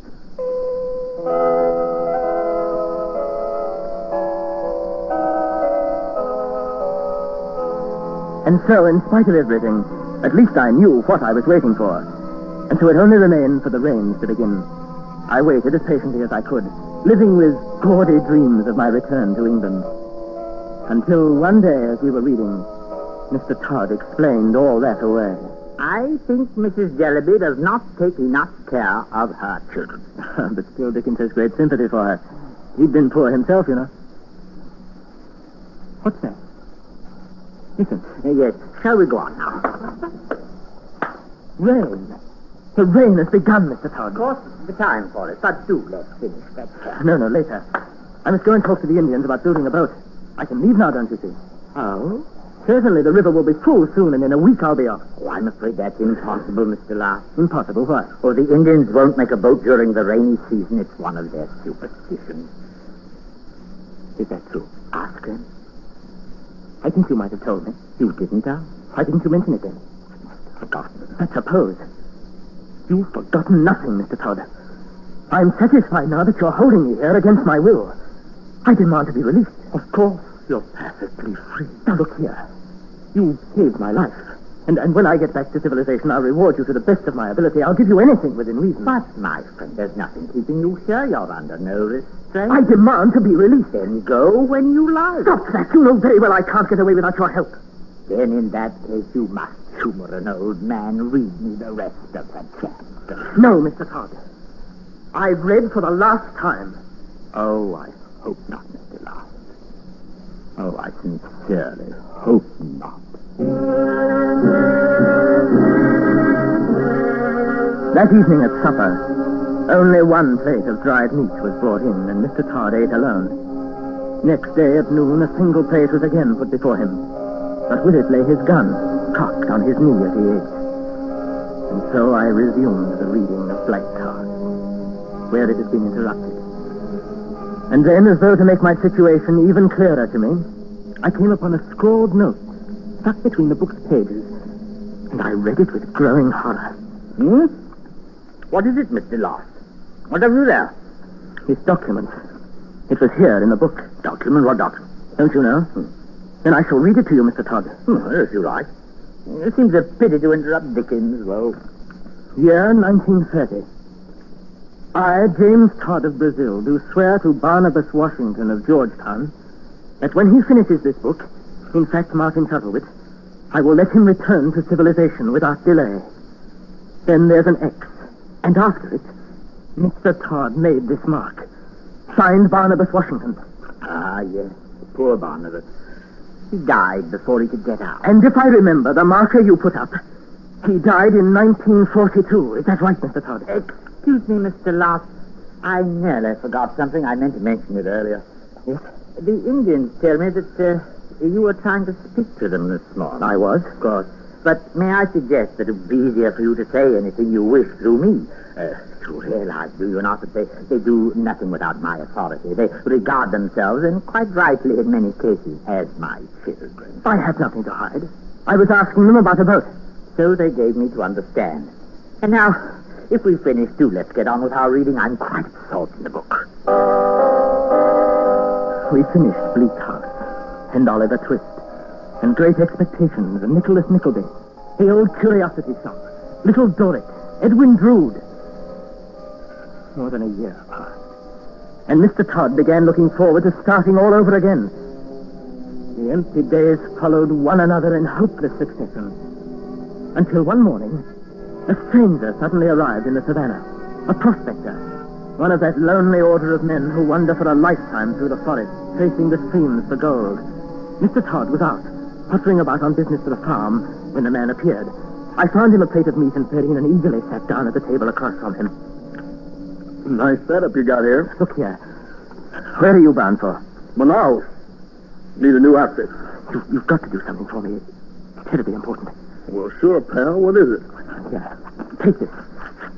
Give it to somebody in Manaus, the police, the mayor, or somebody. Tell him you found me, and to get in touch with the British consul. Well, I ain't going to get in trouble with this, am I? No. Look, this isn't my home. I'm a member of the Messenger expedition. Dr. Messenger was drowned, and I've been held prisoner here ever since. You're my only hope of ever getting out. Do you understand? You sound like a jungle head to me, but I'll do it for you if that's what you want. You must, please. Well, one thing, though. What? Wouldn't it be simpler if you just came along with me? No, I'm afraid not. Why? First, there are Mr. Todd's Indians. I can't take 2 steps into the jungle without one of them after me. Oh. And then Mr. Todd has a shotgun. You, mustn't mind Mr. Last, my friend. Touch a fever, you know. This is Mr. Todd. Let's just see what I mean. I warned you about getting up too soon, Mr. Last. My guess you're going to have a time of it now. I have no fever, and you know it. Well, you boys settle this between yourselves. I've got to shove on enough. Thanks for lunch. But you will... Like I said, why not? Don't bother to see me off.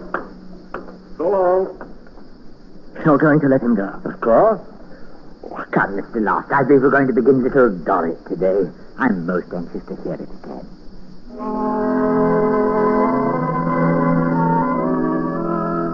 From then on, there was hope. And as the weeks passed, I endured each day in confident anticipation of what might happen on the morrow.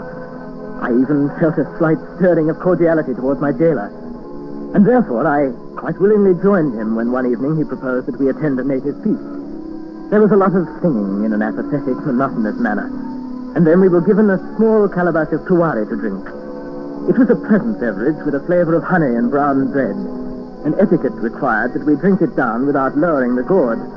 I had several, and soon after grew warm and drowsy, and dozed happily off in a hammock, dreaming of fine claret and the white cliffs of England. Mr. Last. Mr. Last.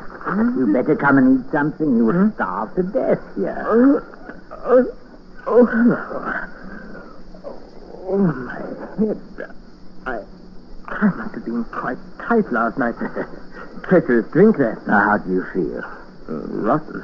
That drink doesn't seem to agree with me. Well, I'll give you something to make you better. The forest has remedies for everything to make you awake and to make you sleep. Oh, I say, you haven't seen my watch anywhere? You've missed it? Yes, I thought I was wearing it. No, I've never slept so long. Not since you were a baby. Do you know how long? No. 2 days. Oh, nonsense, I can't. 2 whole days. And it's a pity, too, because you missed our guest. Yes. Oh, I've been quite gay while you were asleep. 3 men from outside, Englishmen. Pity you missed them, and a pity for them, too. They particularly wished to see you. No. Yes, they came all the way to find you, all the way from England. But since you couldn't greet them yourself, I gave them a little souvenir. Your watch. My watch? All right, you gave them my watch. You shouldn't mind. You see, they had to have something to take back with them. A reward is being offered for news of you. They seem very pleased. Goodness. Even you. It's like killing a And man. they took some photographs of the little cross I put up to commemorate your coming, but not before I put another date on it, you know. You did. You killed me, didn't you? You I killed think me. in general they were quite pleased, but I don't suppose they'll visit us again. Our life here is so retired, no pleasures except reading. No, I don't suppose you'll ever have visitors again. Come, your headache. I'll get some medicine for you. You're not upset. Look, we won't have any Dickens today. My whole life. But tomorrow and the day after and the day after that. Do let us read Little Doris again, Mr. Locke. I tell you, there are passages in that book I can never share without the temptation to weep.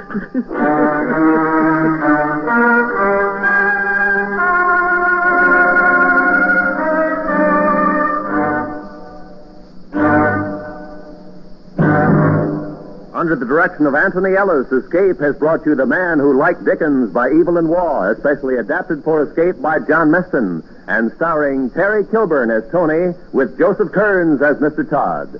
Featured in the cast were Ramsey Hill and Joe Cranston. The special music for Escape is composed and conducted by Leith Stevens. Next week. You are standing in a Mexican bull ring, your body racked with fear, while in front of you the terrible horns of a huge fighting bull are waiting, and all around you the crowd is demanding that you move in and come even closer to death.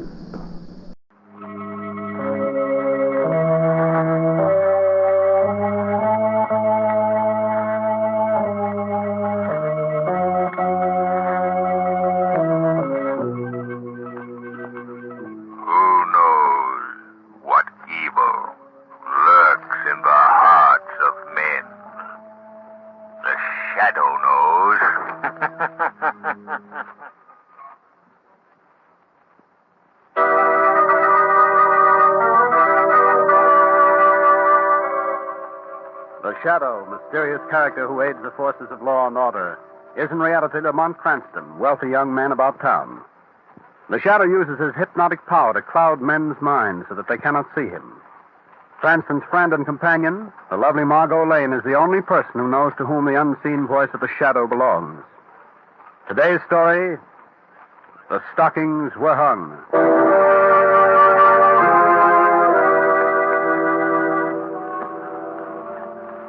This is a story of Christmas time in a great city. Tonight, with Margot Lane and Lamont Cranston, we look in on the lives of the Grover family. Get out of here. Get out. You'll not get a cent of pay from me, Mr. Grover. Simon Jordan, you know my wife's dead and I have 2 children. And it's Christmas. I've got to. Get out before I...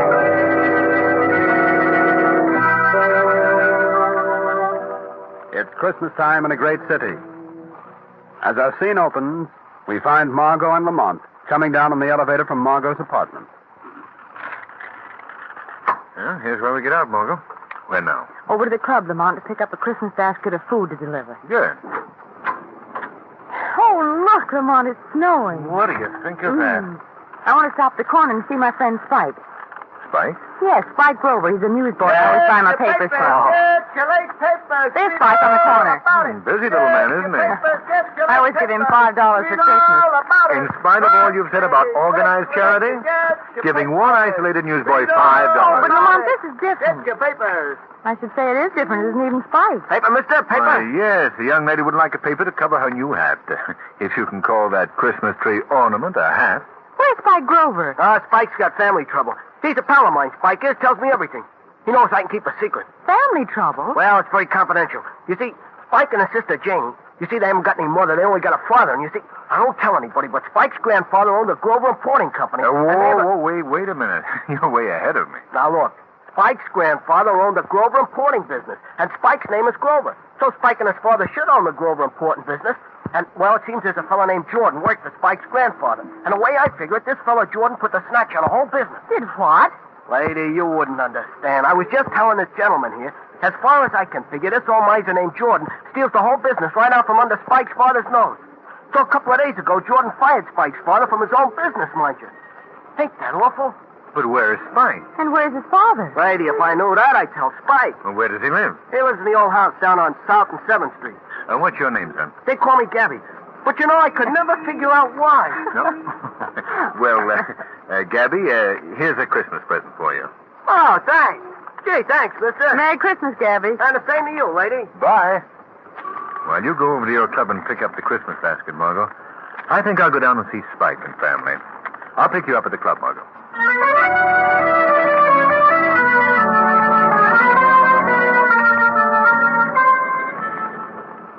A cab? You want a cab, mister? You want a cab? Yes. Take me to South and 7th Street, please. South and 7th Street, yeah, South and 7th. Thanks. Oh, by the way, I want to stop at a pet shop on the way. Do you know a good one nearby? Well, I don't know where there's one. Oh, yeah, I do know where there's one on the next block, that is. Well, that's where we're going, then. Oh, driver, are you busy tonight? Yeah, I gotta drive this cab. Ain't it awful, ain't it? That's what I mean. That's what I... Now you've got me doing it. Doing what? Hiring the cab for tonight. You mean it? Sure. Gee, Santa Claus. I didn't know you without them whiskers. That's a joke. Hey, there's the pet shop, mister. There it is. Well, that's fine. Thanks. What's your name? Louis. Well, come on, Louis. Let's buy a pup. Buy a pup, huh? Buy a pup, oh boy. Hey, the red one in the window? Sold, Louis, sold. Oh, that's a cute pup. That's a cute pup, all right. How much is the red setup up in the window? Oh, that's a very fine animal. $35. Fine, wrap it up. I beg your pardon? Put it in a cardboard carton with some holes in it. We'll take it with us. Very good, sir.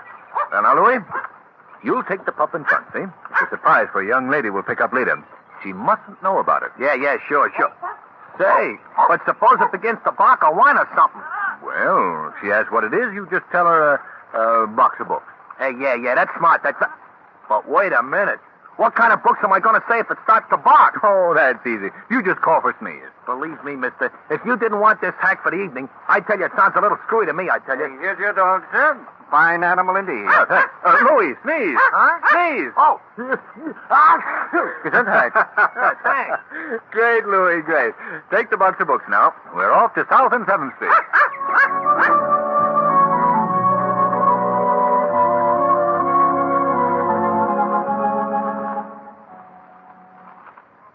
Brother would be very mad if I didn't make these cookies just perfect for Daddy. Let me see. Here it is, Mother's recipe for Christmas cookies. 1 1/4 cups of flour. I've got that. 1 1/2 teaspoons vanilla. Maybe nobody would notice if there's no vanilla in them. 1/3 cup of sugar. 1 egg. And 1/2 cup of butter.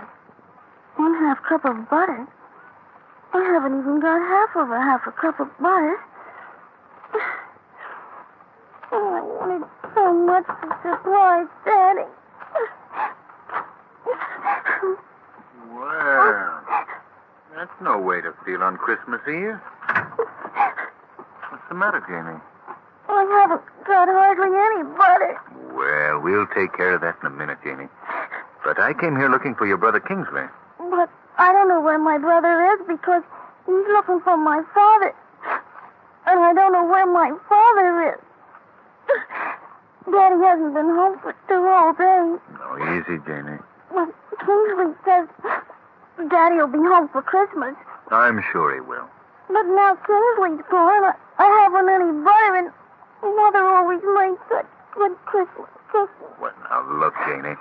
I think this will give you all the butter you want and anything else you might need for your Christmas cookies. Oh, it's $5. You can't expect me to find your father and Kingsley if you don't have Christmas cookies ready for them when they come home. Will you really bring them home? I'll try, Janie. I'll try.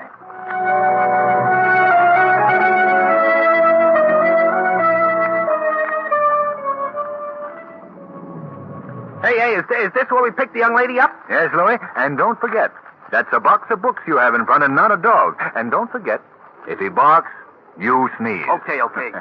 Well, there's Miss Lane now. Oh, Margot. Been waiting long? Oh, no, Lamont. Whew, I just piled the snow on my best hat so I look like the spirit of Christmas. Oh, the gunsight. Did you deliver your last basket? Yes. What's that package you have in front, driver? Oh, I got a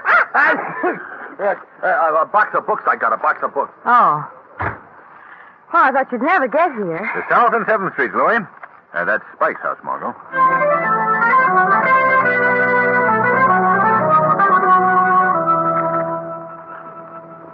You wait here, Louie. Yeah, sure, boss. Sure. Margot, this is Spike's house. Let's go on. Let's go in and see Delia. Oh, good. I want to meet her. Lamont, look. Those two boys are fighting. And that smaller boy is Spike. It is?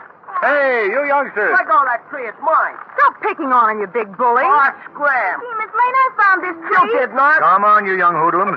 Hey, now, wait a minute. One at a time. I saw it in the gutter. Listen, young man.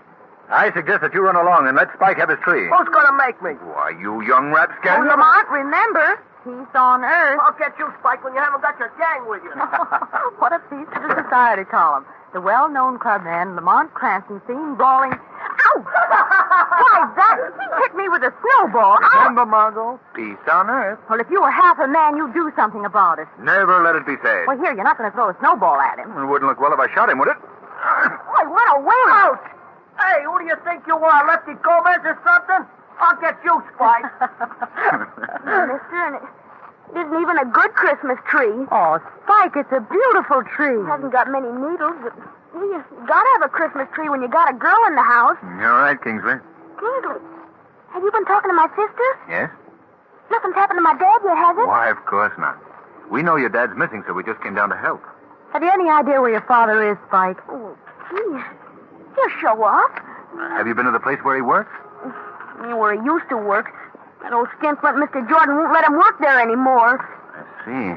Have you asked the police for help? Well, that's just the trouble, Mr. Cranston. I can't. Why not, Spike? Oh, it's kind of private. Well, here, you must tell us or we won't be able to help you. Oh, well, all right. See, I went there yesterday, and Mr. Jordan said he hadn't seen Dad, and when he did, he was going to have him thrown in jail. What? Yeah. Mr. Jordan said my dad did something to the books or something, and that he was a thief. My dad wouldn't do anything like that. I'm sure he wouldn't, Spike. Bet he wouldn't. Especially because that business really belongs to him, and it's supposed to belong to me someday when I get big. If anybody's a thief, it's that old skinflint Mr. Jordan. Now, look, Spike. The first thing we've got to do is to find your father. Yeah. The best thing to do is to get the police to help us. Oh, but maybe they'll arrest him. But you and I both know that your dad didn't do anything wrong. Yeah, that's right. Maybe they can find him, huh? Maybe they can find him. Sure they can. You tell me what he looks like. Then you and Miss Lane go in the house, and I'll go to police headquarters.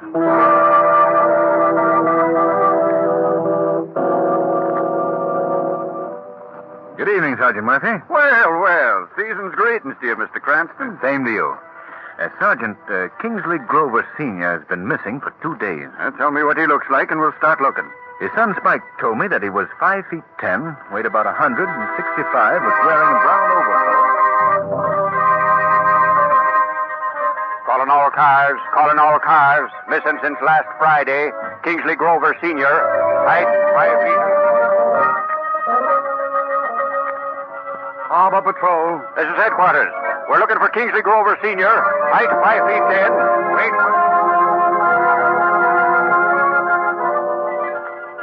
City Morgue. Hello, cheerful. Headquarters calling. Merry Christmas. Have you got a stiff on ice about 5 feet 10? Weight...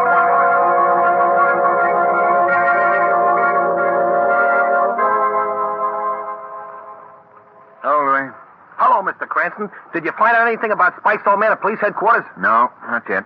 Miss Lane's still in the house? Yeah, she's there with Spike and his sister. Say, the dog's all right. I didn't have to sneeze or nothing.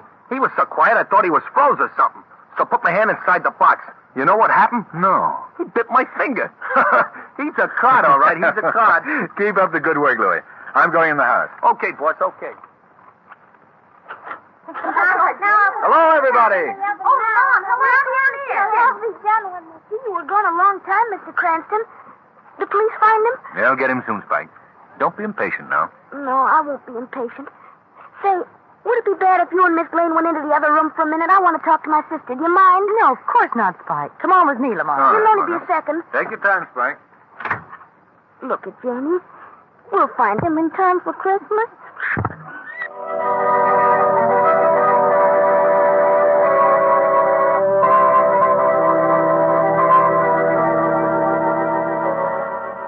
And still the search for Spike's father goes on.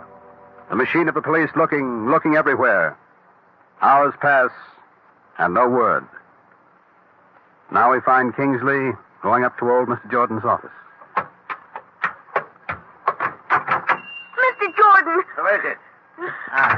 Oh, it's you, is it? Get out of here. Please tell me where my father is. I don't know where that thieving father of yours is. If I did... He's not a thief. If anybody's a thief, you are. You shut your lying, dirty mouth. You stole my father's business. He should be here, not you. I'll thrash you within an inch of your life, you little gutter snipe. Take that. Please don't hit me with that cane again, please. You don't like that, Please. eh? And that. Please stop it. Come on, get out. Get out.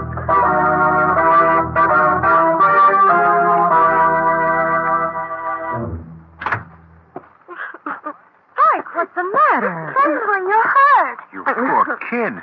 How did you get that red welt across your cheek? Mr. Jordan hit me with his cane. Oh, you poor child. Come here, I'll wash it out. Now we have to plan what we're going to do. Have you any suggestions, Spike? Only one, Mr. Cranston. What's that? Well, it sounds kind of silly, maybe even to try it, but you see, Dad and me, I mean Dad and I, well, we always used to walk up the avenue on Christmas Eve. Oh, it stings a little, doesn't it? It's all right. Well, anyway, we'd look in the store windows and we'd see what we'd buy for ourselves and Janie and Mother when she was alive. If we had all the money we wanted, I thought I'd walk up the avenue tonight and... Well, I guess it sounds kind of silly, but I would like to. That's a wonderful idea, Kingsley. And Margot. Yes, Lamont. Why don't you go along and take a pencil and paper and write down all the things Spike would like for himself and his sister? We never did that. No? Well, just think what fun you'd have. Talking it over with Janie afterwards if you had a list. Gee, that's right. Let's go. Oh, and you know, we might even run into Dad. Well, sure you might. Aren't you coming with us, Mr. Cranston? Well, yes, of course. I'll join you on the avenue, but first I want to get to the police station again and check up. Oh, Janie. Yes, Kingsley? You better stay here and watch those cookies don't burn again. All right. I'll be with you in a little while.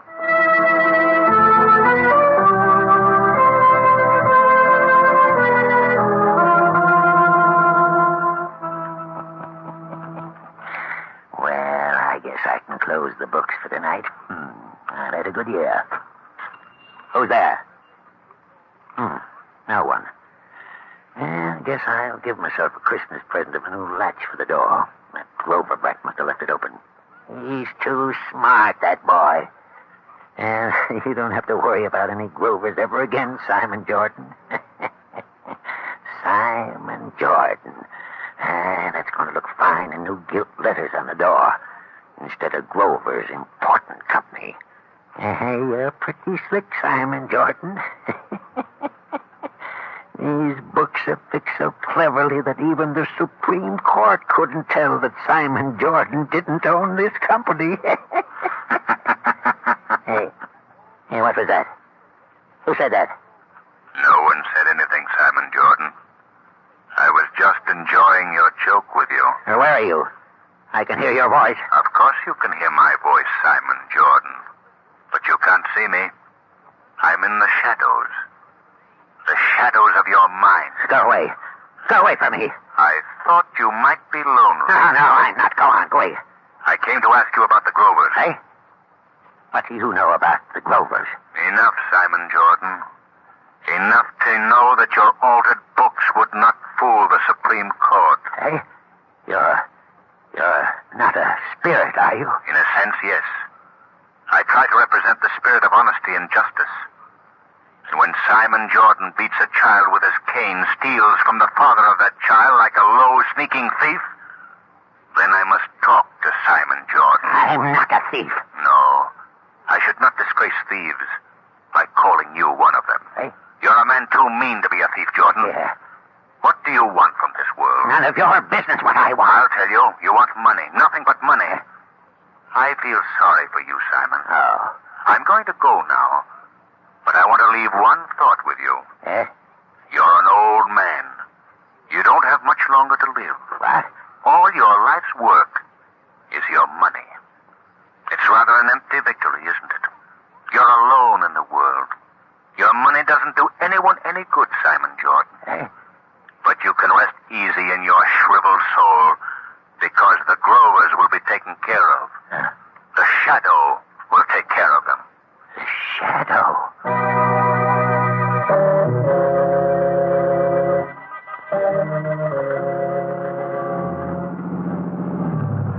There they are, Louis. Stop here. Margot, Spike. Hello. Hello there, Lamont. Well, I thought I'd never pick you up. We're beginning to worry, too. How are things down at the police station? Well, not much news yet, Spike. But they've got a couple of leads that might amount to something. That's good. Are you pretty near the end of your Christmas Eve walk, Spike? We've got one more stop. Pop and me always stopped in here at the cathedral, just to get out of the cold for a minute. You don't have to be afraid. They'll let you in. If you take us, they will, Spike. Up these steps. Lamont, I didn't know there were as many windows in town. I'm dead. I've got a list of presents as long as... Oh, here's your arm. Don't slip, Miss Lane. I hope you've got a preferred list. Oh, I have. Here, in here. Boy, this door is heavy. We can stand back here and listen. All right, Spike. Look, Lamont, that poor man over in the corner. Yes. Mr. Cranston. It's my dad. What? It's my dad. Daddy. Dad, speak to me. Speak to me. You won't speak to me. Mr. Grover. Mr. Grover, this is your son. Don't you know him? Dad. I can't remember. Margot, this man has been hurt. Let's get him outside, Lamont. Do you remember your name, sir? Gee, there's something wrong with him. My name? You must try to remember. Truck. Skidding. Hit me. Oh. Why did you come to the cathedral tonight? It's Christmas Eve. Always come here. Who is we? I can't remember.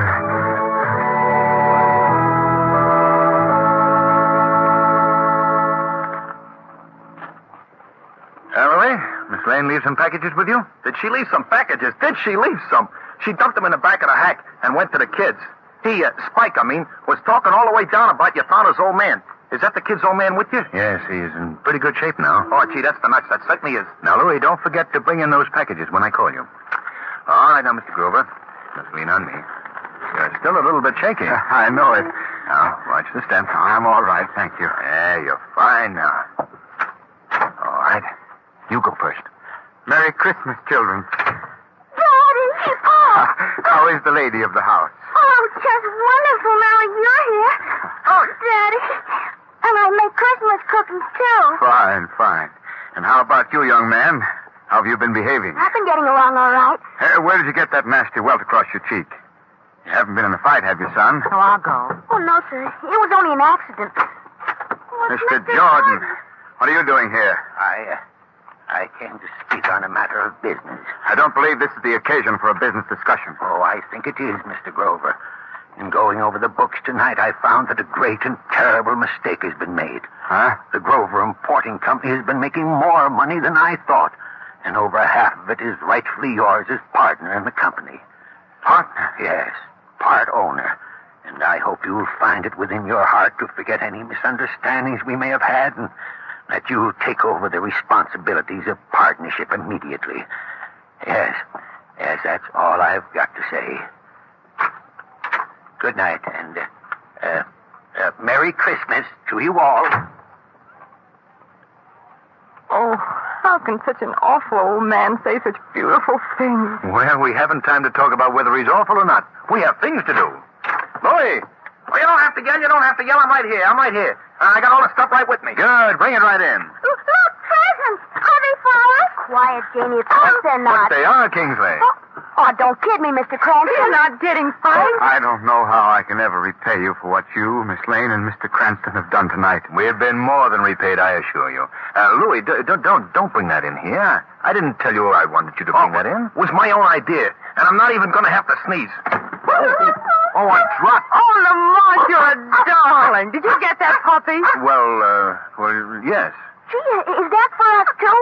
Why, Oh, of course, Spike. Mr. Cranston got that for you as a surprise. Margot, hear ye, hear ye. It's about time for all three of you, and that means you too, Mr. Grover, to sit down and open some packages. We've got to go. You ready, Margot? Where's Louis? He went outside. Merry Christmas to you all, and to you all, good night. Merry. Now, Margot, earlier tonight, we disagreed on our interpretation of charity.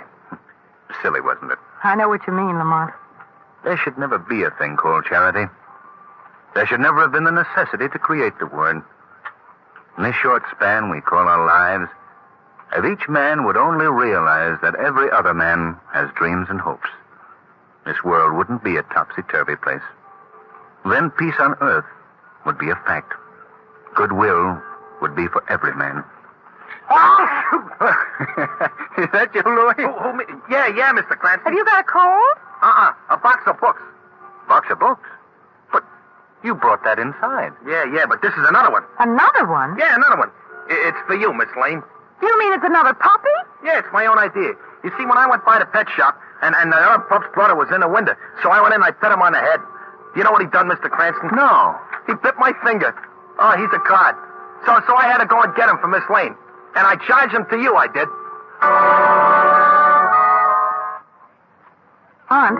Yes, Margot? I'd like to say something. Well, certainly. What do you want to say? Merry Christmas to everybody. Thank you, Margot and Lamont.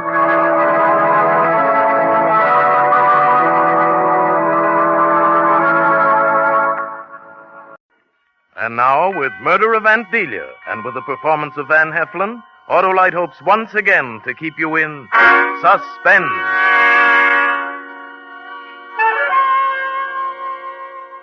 Ever stick out your thumb and pull out $1 million plum? Well, I'm the little Jack Horner that did that. Only my name isn't Horner, it's Dort Sharples. I was hitchhiking along Highway 70 across the Arizona desert, heading for L.A. It was August, and it was hot. The lizards were fanning themselves. There wasn't much traffic, and nobody had stopped. I'd walked about 8 miles outside some little burg, and I was tired and sore. Finally, a black sedan came along. I was all set to holler cuss words at him for not stopping when suddenly he slowed down. He was a young guy about my age. He was alone. Hop in. Well, thanks. I sure appreciate this. All right. I could use some company. For a second there, I didn't think you were going to stop. I wasn't, frankly. Well, a guy has to be kind of careful, I guess, huh? You know what changed my mind? Maybe you won't like this, but it suddenly struck me that you look like me. Yeah? Yeah, I guess maybe I do at that, now that you mention it. I thought to myself, what if that was me walking along? Besides, if you've got a face like mine, it must be an honest face. Yeah, maybe you got something there. You going to Blythe? Where's that? The next town, across the Colorado. No, I'm going clear into L.A. Well, I happen to be going through there on my way to Santa Barbara. If you want to spell me at the wheel, we can make Los Angeles by a little after midnight. Brother, you got yourself a co-pilot.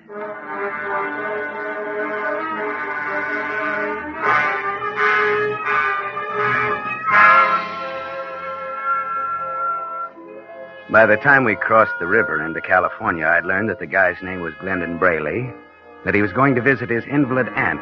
This aunt didn't own all of Santa Barbara, not quite. The guy didn't volunteer this information. I had to probe it out of him. Between Blythe and Desert Center, an idea began to percolate. And not just from the heat, either. I'll bet your aunt will be glad to see you, Braley. How long did you say it's been? Well, I was 10 when I left. That'd make it 17 years. You see, my mother died when I was 3, and Aunt Delia took me in. Does she know you're coming? I sent her a wire. You think she'll recognize you? I doubt it. The reason I'm going back, her husband died about a month ago. He and I never got along. That's why I left Aunt Delia's place. You mean you ran off? No, another aunt in Delaware took me. Then, what with school and then the army and getting a job afterwards, well, I just lost track of Aunt Delia. You got a lot of relatives in the East? No. My other aunt died when I was 21. Delia's the only relative I've got left. Well, I guess that means you come to something pretty good someday. Yeah, I suppose so. It's funny, but the idea sort of scares me. Oh, boy, I wish somebody would scare me like that.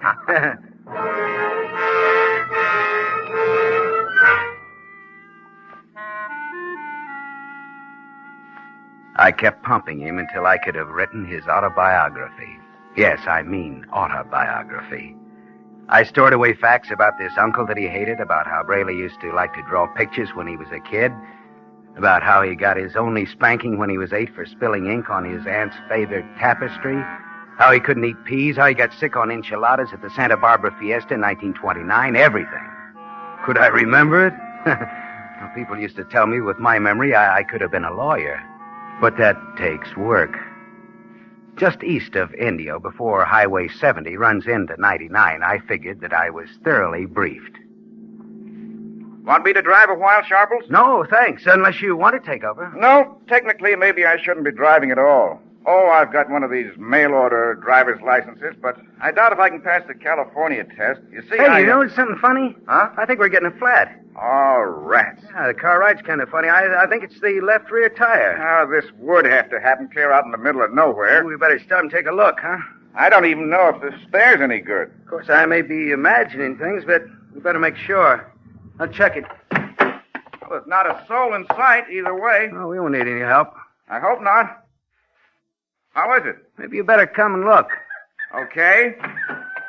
Say, come to think of it, there may not be any tools in the car. I bought it in a hurry off a used car lot. I've got all the tools that I'll need, Braley. Now, it doesn't look flat to me. No? Look close. Well, it still doesn't seem... Oh! I was right about the tools, wasn't I, Braley?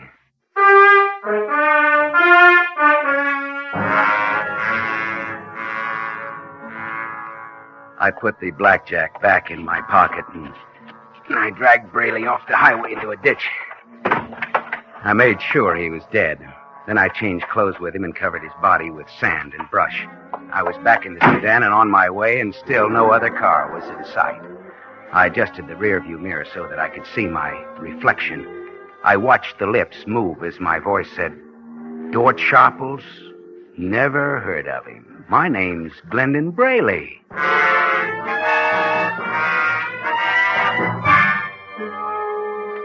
I pulled into L.A. about 2 a.m. I waited till morning, though, before I went to Rena Zita's apartment. I wanted her to be wide awake when I told her my idea.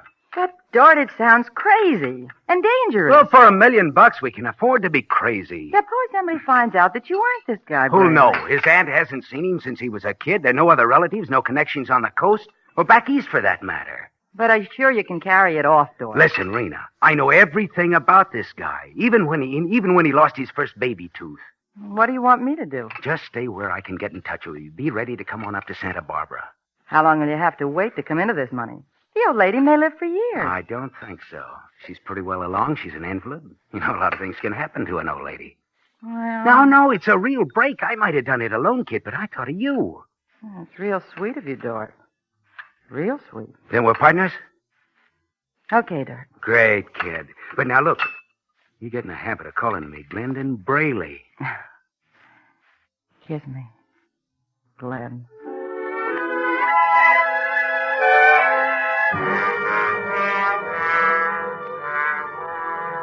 It didn't take me long to cover the 100 miles to Santa Barbara. The reunion with Aunt Delia was quite touching. I sat on a low stool right by her wheelchair, drinking tea that her housekeeper, Mrs. Parker, kept pouring. And we talked over old times. Oh, Glenny, it's so good to have you home again. Glenny. Nobody but you ever called me that. The kids always call me Glenn or Curly, mostly. And how angry you used to get. You hated to be called Curly. Yeah, and when I got in a fight about that with Pudge Mossman, you sent me to bed without any supper. And you took away my paints and crayons for a whole week. Not a whole week, Glenny. I relented on Sunday afternoon. Well, it seemed like a week. You did love to draw. Oh, that must be Mr. Crittenden. Crittenden? Yes, my attorney. He's been just wonderful to me since your uncle died. Handles all of my affairs. I've asked him to come up to meet you. Oh. I hope you don't mind. No, not at all, Auntie. That's all right, Mr. Parker. Don't bother. Come right in, Bryce. Hello, Delia. You look positively radiant. Oh. Well. Is this the prodigal nephew? Yes, Bryce. This is Glenny. Or should I say, Mr. Crittenden, my nephew Glendon Brayley. How do you do, sir? How do you do? So this is Glenny. Well, my boy, let me warn you that I know every infamous detail of your crime-ridden career. That is, up until the time you were 10 years old. No, Brian. I'm afraid, Andy, that Mr. Crittenden has a ipso facto case against me. No, I offer this tapestry on the wall as Exhibit A. Look. Yeah? What do you mean? Well, now, if you'll examine it closely, you'll see traces of a stain. Andy, isn't that where I spilled the ink in, well, let's see, it's about 1929, right? Why, Glenny, do you remember that? Well, I certainly do. You spanked me with a hairbrush. Yeah, the accused has paid his debt to society. Case dismissed. Oh, Glenny, that stain is worth more to me than the tapestry itself. Oh, now, Andy. I think she means it, Glendon. Your arrival's already made her look 10 years younger. Oh, how absolutely absurd. In fact, Delia, I think you could get up out of that chair this minute and trounce me soundly at a game of tennis.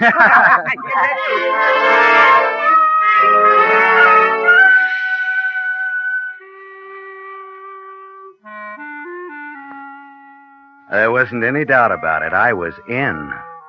And Delia's health improved so rapidly that I realized I'd have to think of a way to speed things up. That meant that I had to get Mrs. Parker, the housekeeper, out of the house for good. So I began devising little things to make her appear inefficient. Auntie wasn't supposed to have spices, so I sneaked in the kitchen and doctored the food up with pepper. After Mrs. Parker set the heating unit for the night, I got up and turned it off. Auntie woke up freezing, and Mrs. Parker became so confused and upset that she began helping me out by forgetting things and making mistakes all her own. Then one afternoon... Glenny, I know Mrs. Parker means well, but as Dr. Davis says, I got to have someone I can depend on at all times.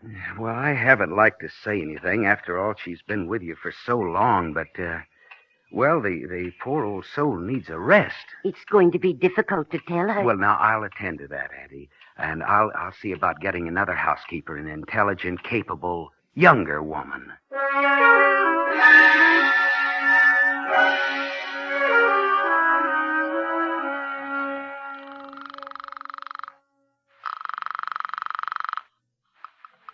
Hello? Rena, this is me. Huh? You know, Mr. Brayley. Oh, yes. How are you? Great. Now, listen, kid. I'm calling from Santa Barbara. Yeah? Get up here right away. Check in at the San Martin Hotel as Rena Derwin. Right. And wait there till I call you. We're in, baby, but good.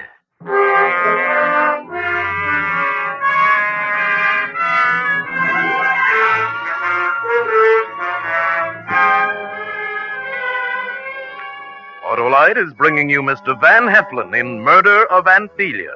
Tonight's production in radio's outstanding theater of thrills, Suspense.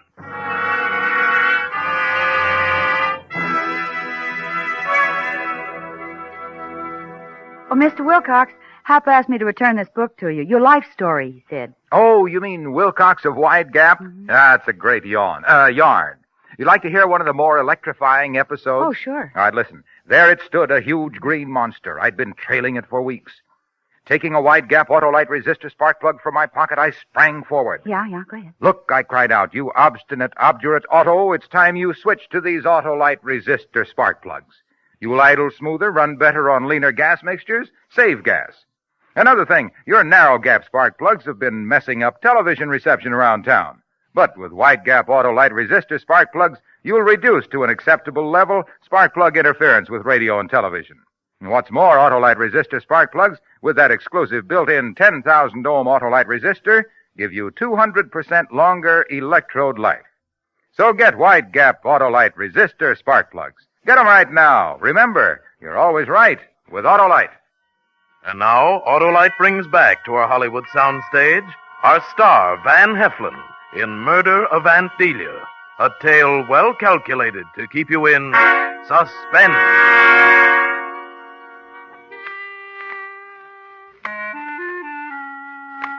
By the time Rena arrived in Santa Barbara, I had fixed up a set of references of her ability and character that would have flattered Florence Nightingale and Susan B. Anthony. Rena came out for an interview, pretending she was sent by an employment agency I was supposed to have called.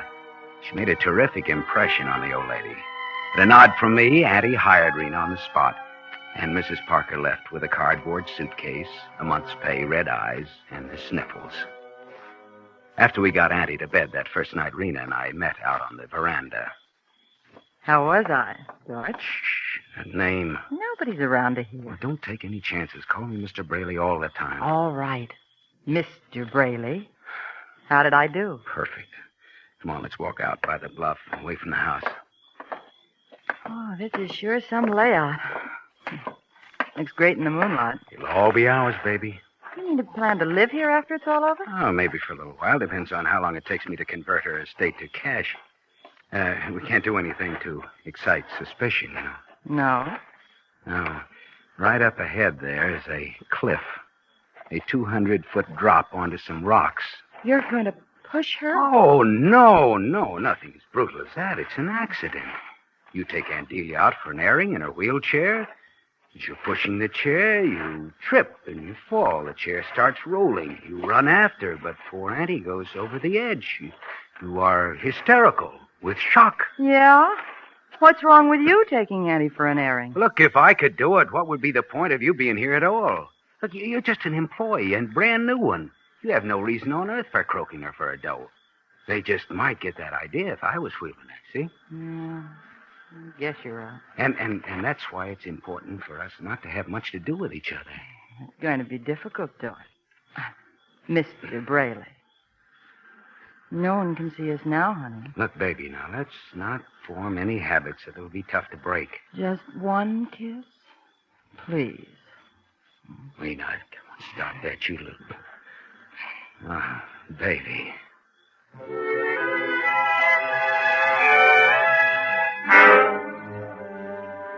The next afternoon, Auntie and I were in the library.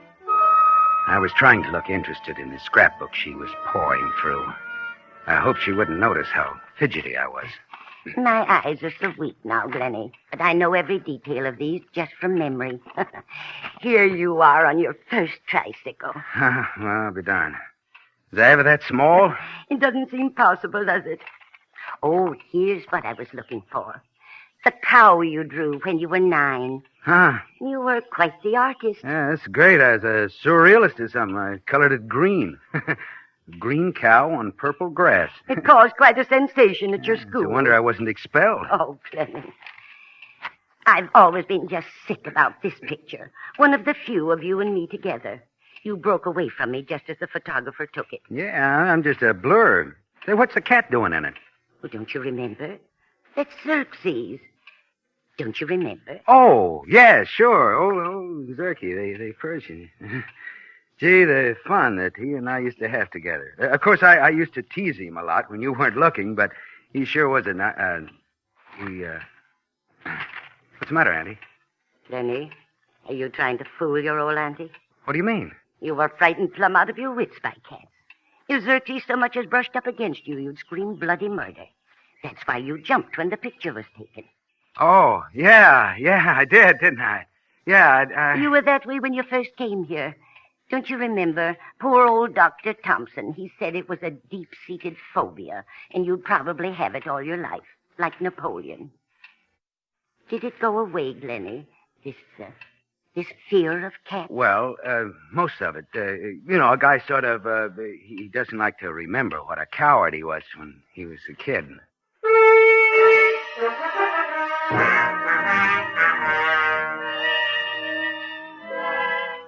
Maybe she was satisfied with that explanation, but I thought she watched me a lot closer after that with her dim old eyes. Rena and I couldn't put it off much longer. I might make a real break. That night, Rena and I set it up. I said, tomorrow, right after breakfast. Oh. You'll come with me, won't you? No, honey, it'll be better if I'm not around. But you don't have to be right there. Just be where I can see you. I couldn't do it all alone. I don't know. All right, but don't lose your nerve, kid. Now, don't lose your nerve.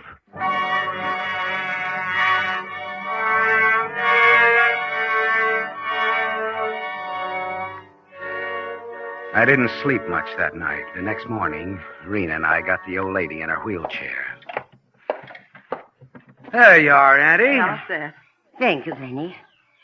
My, but isn't it a lovely day? It certainly is, Mrs. Farnham. Perhaps I better have a scarf over my head. I'll run upstairs and get one. Would you mind, dear? Hey, there are two scars here on the sofa. Oh, never mind, Miss Derwin. There's some down here. Oh, all right. Which one do you want, Addie? The green and red one or the blue and yellow? Why, it doesn't matter, Glenny. Either one. Well, this one I think will go better with that robe you're wearing. Yes, so it will. Well, come on, let's go. Wait.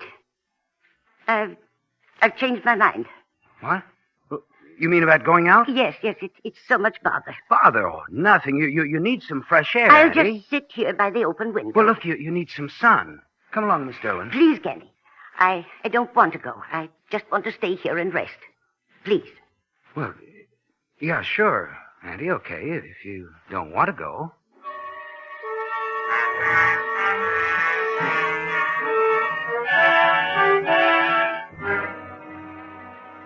Addie finally calmed down, but she still had Rena put her to bed. Then she asked me to drive to town to get her some medicine she was out of. I was hoping the old lady was coming down with something that would save Rena and me the trouble of that last wheelchair ride, but no. Next morning was cloudy and sultry. When I got downstairs, Rena already had the old girl out on the lawn in her wheelchair.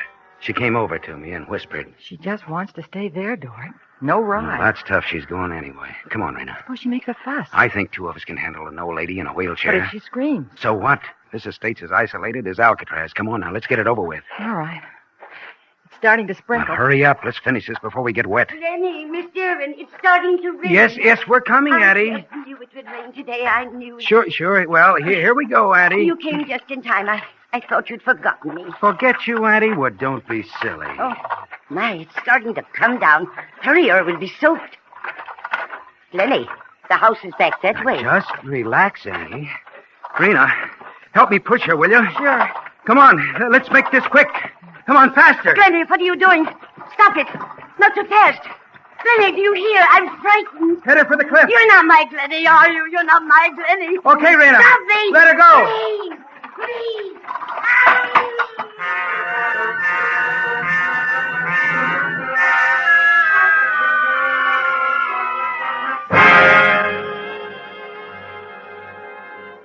It was done. I looked over the edge to make sure. She was dead, all right. I made Rena tear her hose and skin her knee, and I rubbed some dirt on the wound. It's raining hard now. As we got back to the house, I heard a car swerving around the last turn on the grade. It pulled up the driveway by the porch, and a man got out. It was Crittenden. Rena. Yes? Get hysterical, Rena. And limp. Huh? Mr. Crittenden! Mr. Crittenden! What are you doing up in the screen? Where's your auntie? Oh, something awful has happened. I was just going to phone to you. I tried to catch her. What's wrong? Well, my aunt is dead. Oh, gee. Yes, she... It's all my No, fault. Mrs. Derwin, stop that. It's not your fault. Well, what's happened? Aunt Delia asked Mrs. Derwin to wheel her over there so she could admire the view. In this rain? Well, no, it wasn't raining. And Miss Derwin tripped, and the wheelchair coasted downhill. She tried to catch up, but it plunged over the cliff with Addie. And good Lord. And I just stepped out to tell Miss Derwin she'd better bring Addie into the house. And Miss Derwin tripped just as... Call an ambulance. Maybe there's still a chance.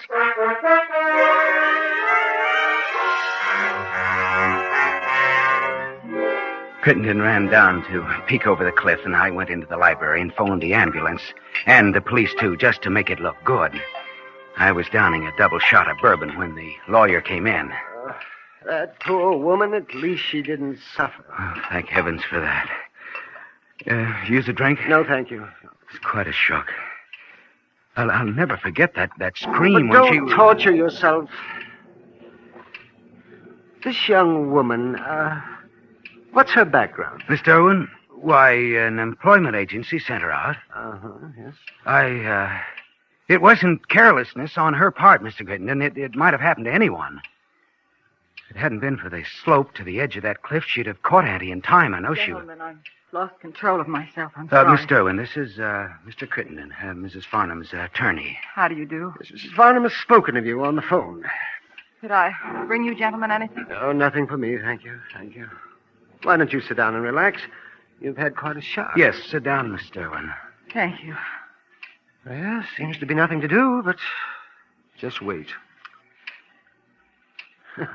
I'm a fuss budget about these things, perhaps, but That bust of Shakespeare on the bookcase, isn't it in rather a precarious position? Well, I never noticed it. Right over your head there. Makes me nervous. I'll just slide it back. Rather top-heavy thing. Look out, George! What? Oh, my. That was close. Barely missed you. Oh, I'm sorry. Sorry, no harm's done. Lucky you had the presence of mind to call out, Miss Dillon. What was it you called Mr. Brayley? Why, I didn't call him anything. I just... Look out, Dort, was what you said. Why did you call him Dort? Why, Well, it was just an exclamation. She saw the statue topple over. And called you by your real name. Mr. Gritton, I'm afraid I don't quite see the reason for this peculiar questioning. I'm sure that my poor aunt would resent your prying into the affairs I'm of a afraid household. you're mistaken. This prying, as you call it, is made at your aunt's request. What do you mean? She telephoned me yesterday afternoon to tell me about a strange doubt, a suspicion. About what? About you. Me? Why should she have suddenly any... was disturbed by the horrible feeling that you are an imposter. And he thought that... Well, that's absurd. Your recollections of your childhood here were quite convincing. Except for one or two things. Well, this is all very... Oh, my fear of cats. Well, people do get over childish phobias after all. It's more than that, Sim. Remember a drawing she showed you? A watercolor of a cow? Sure. The green cow. What about it? And the scarves.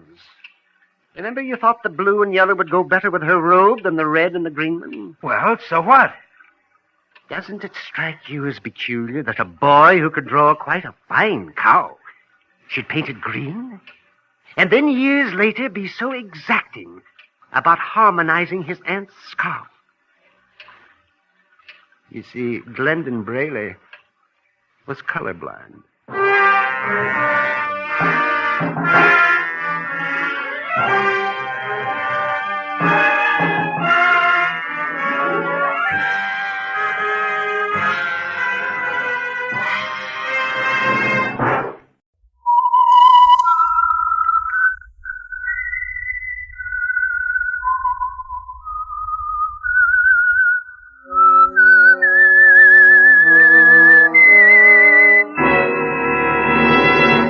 I am the Whistler, and I know many things, for I walk by night.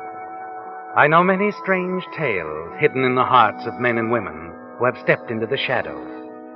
Yes, I know the nameless terrors of which they dare not speak. And now for the Signal Oil Company, the Whistler's strange story. Devoted Couple.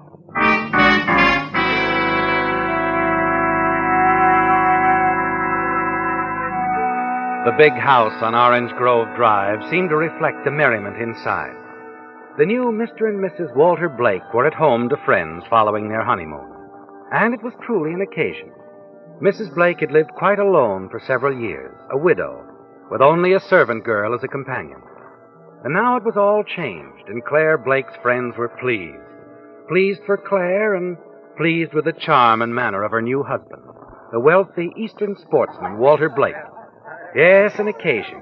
Good cause for laughter, happiness, and congratulations. Oh, and Claire, darling, to think how it was such an accident that you two met when you're, well, simply made for each other. Oh, thank you.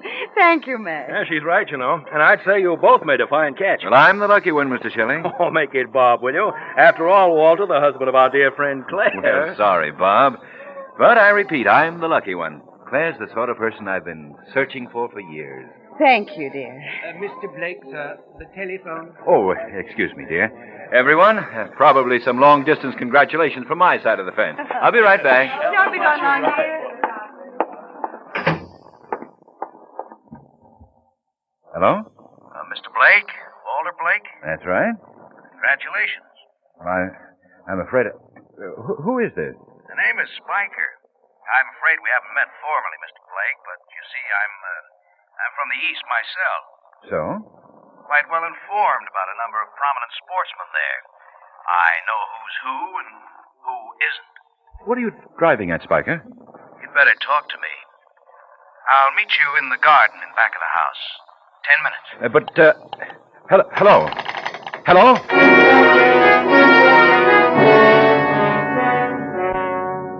Well, Walter, who is he and what does he want? The questions race through your mind.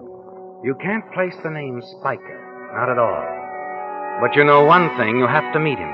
Have to watch your opportunity and slip away from Claire and her friends. And make your way out into the garden in back of the house. Over here, Mr. Blake. Oh. Spiker? That's right. Now, see here, I don't want you to get the idea that because I've come out here like this That you're worried, scared? Oh, no, Mr. Blake. Not that. Come on, I haven't much time. What's this all about? What's it all about, eh? Well, it's all about you, Mr. Blake. I know all about you. You see, I was paid my regular fee just to find out all about you. Your regular fee? I'm afraid I'm a private investigator, Mr. Blake. A private investigator? Been checking on you for several weeks now. Hired by the present Mrs. Blake. Claire?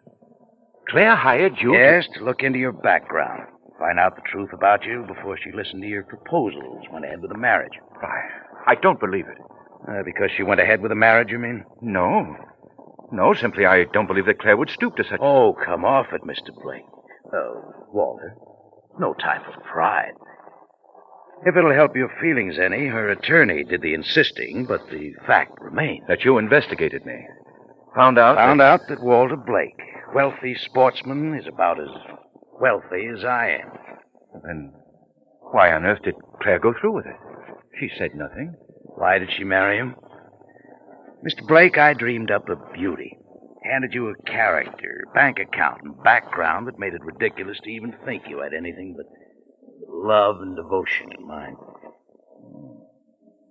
You're a very amazing person, Mr. Spiker. Oh, not too. Let's just say I'm human, that I had myself in mind. Wanted my share. Of course. What else? How about Mrs. Blake? Quite well off, isn't she? Yes, she's very well off, as you put it. The sort of person I've been looking for years. Yeah. My card, Mr. Blake. There's an address. Not a very fancy place, to be sure, but a place to hang my hat. And a place where you can start sending money. Starting, say, tomorrow. All right, Spiker. Starting tomorrow.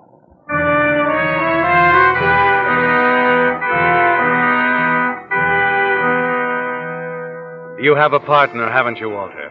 An unwelcome but full partner in your carefully prepared plan to acquire the wealth belonging to your new wife, Claire. The problem is on your mind all evening, through the remainder of the little reception party. And you're thinking about it later as you drive Claire's friends, the Shelleys, home because their car is stalled. And then alone in the car on your way back home to Claire, you hit upon a solution. Yes, Walter. You find the only kind of answer to this sort of thing. The only kind of answer you know.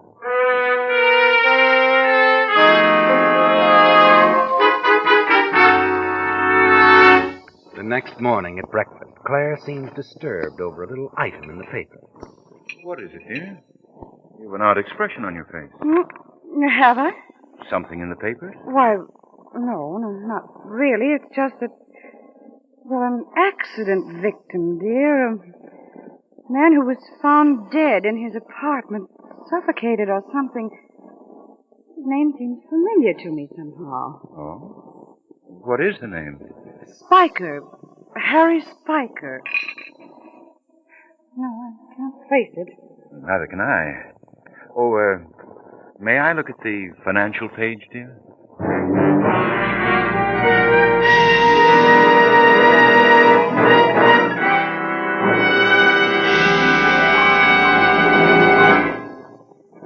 You know, friends, in addition to being summer, this is also the time of year when more and more drivers switch to Signal, the famous Go Farther gasoline.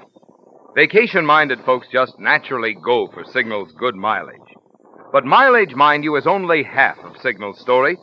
Just you talk with a few Signal customers, and you'll find they're equally enthusiastic about Signal's performance. After all, in order to give you such good mileage, today's signal has to help your motor run more efficiently. And when your motor runs more efficiently, naturally you also enjoy quicker starting, proud pickup, and smooth, purring power, the things that make driving more fun. So to get the most out of your vacation dollars, make the friendly signal stations you find throughout the Pacific Coast states your headquarters for happy mileage. And even if you're not planning a vacation trip, well, any time is a good time to power your car with Signal, the famous Go Farther gasoline.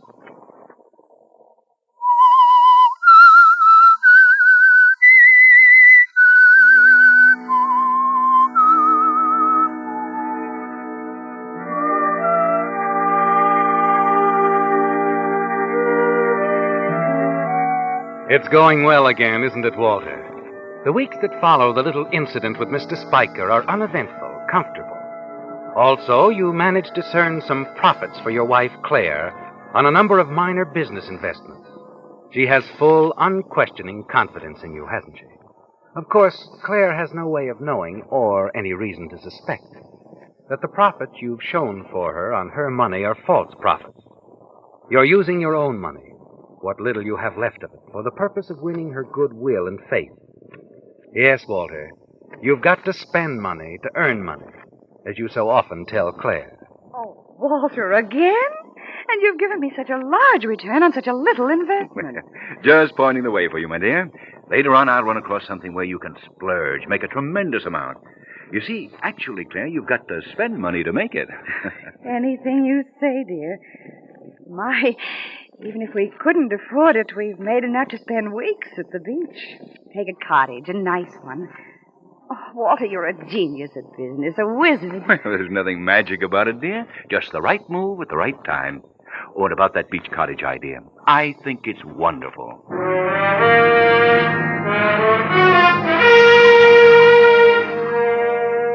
Yes, Walter. You're sure that before too long, Claire will be turning everything over to your management, giving you power of attorney. It's perfect, isn't it? Going more smoothly than you anticipated. At the beach, Claire's confidence even inspires her to hire a social secretary. Your new wife is blossoming out, Walter, taking an interest in things. But you find another kind of interest in her new secretary, a girl with Titian hair and laughing blue eyes. And it all begins on the day you first meet her when you drive back to the beach from town, go for an afternoon swim, out to a raft just offshore. She's sitting there as you swim up. Huh? Oh, I didn't notice I had an audience. You swim very well.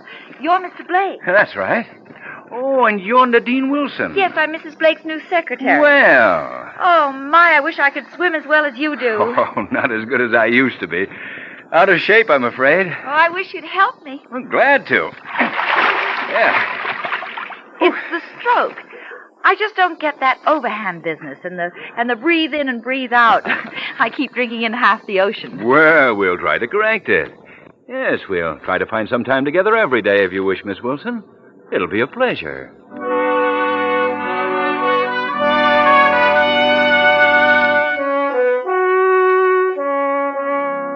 That was the beginning, Walter, but only the beginning. First, the lessons every afternoon, and like you said, a real pleasure.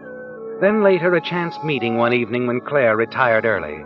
A stroll along the beach, quiet conversation, lulled by the gentle lapping of the waves against the beach. Just the two of you and Nadine. Soon it's a nightly thing, a silent agreement that you two will meet and walk and talk. And suddenly you find yourself discontented. The thoughts of Claire's money aren't enough, are they? They're new thoughts, thoughts of you and Nadine. Until finally you can stand it no longer. You're wondering what to do and when to do it. Until suddenly Nadine brings everything up short. Mr. Blake? Please, Nadine, dear. Walter's been quite good enough for a week now. Surely you're not going to change something that's so... Mr. Blake, I've wanted to say this before. Now I have to say it. I simply must. Well, what is it, dear? Maybe I will sound mid-Victorian or something, but I don't care. I don't know what's got into me. I've never acted this way before. I mean, with a married man. It isn't fair. Isn't it, Nadine? No. Mrs. Blake's been very decent to me. I feel all wrong about this, like a cheat. I see. Please, Mr. Blake, say you understand, that you don't think badly of me. I mean, giving you the wrong idea, perhaps. You see, I do. You do care for me. Isn't that what you were going to say? Yes. Yes, I do. But this is insane, what we're doing. Insane, unfair. And neither of us can help it. Neither of us can do anything about it. No, please don't say that. We can do something. I can. I can leave. I can go away. No, Nadine, don't do that. It won't be necessary. You mean that you understand? If I don't, my dear, I'll make every effort to. Only please don't run off. Let me work this thing out properly, decently. I'll do it, I assure you.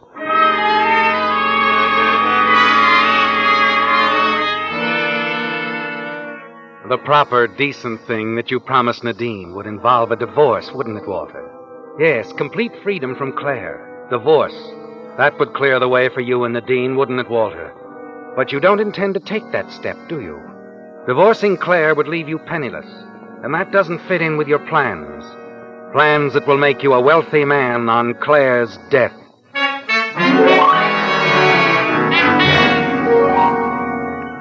The following evening at dinner, you're thinking about your next move, paying little attention to Claire's constant chattering.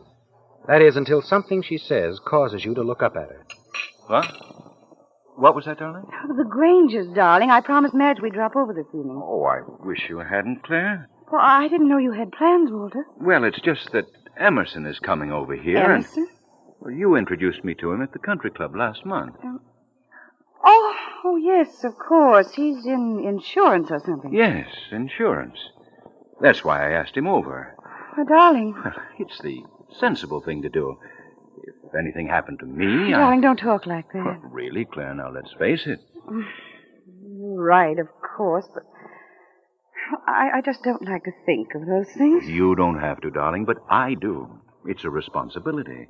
I owe it to you. Oh, Walter. Oh, really, Claire, I feel much better about everything. Well, I suppose if you've made up your mind. I have, darling. It'll be the best investment I've ever made. Believe me.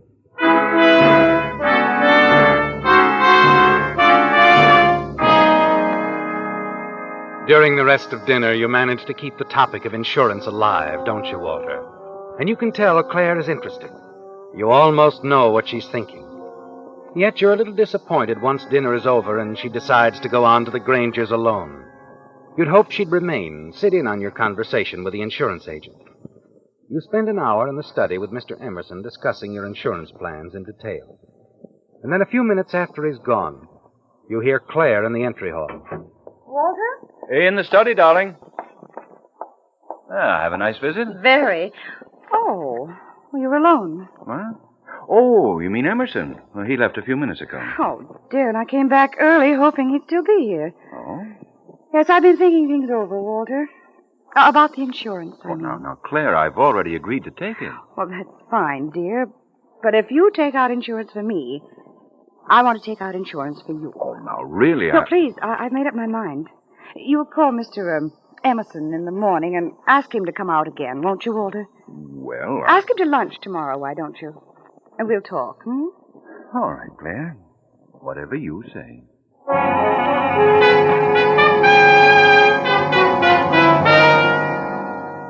It's happened just as you knew it would, Walter. Claire fell for your insurance idea and insisted on taking out an equal amount of insurance on herself, just as you felt sure she would.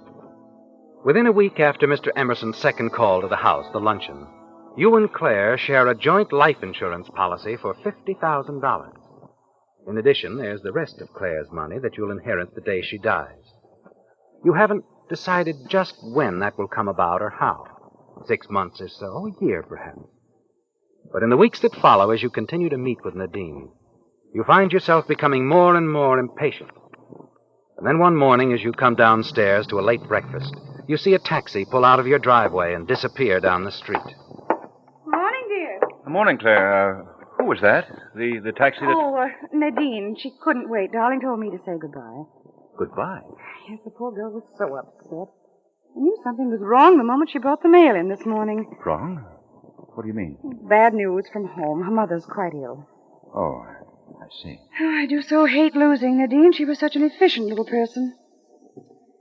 Well, now I suppose I'll have to start all over again and break in a new secretary. Really, it's so annoying. Wait a minute, you mean she's not coming back? No, I'm afraid Nadine's left us, Walter. For good.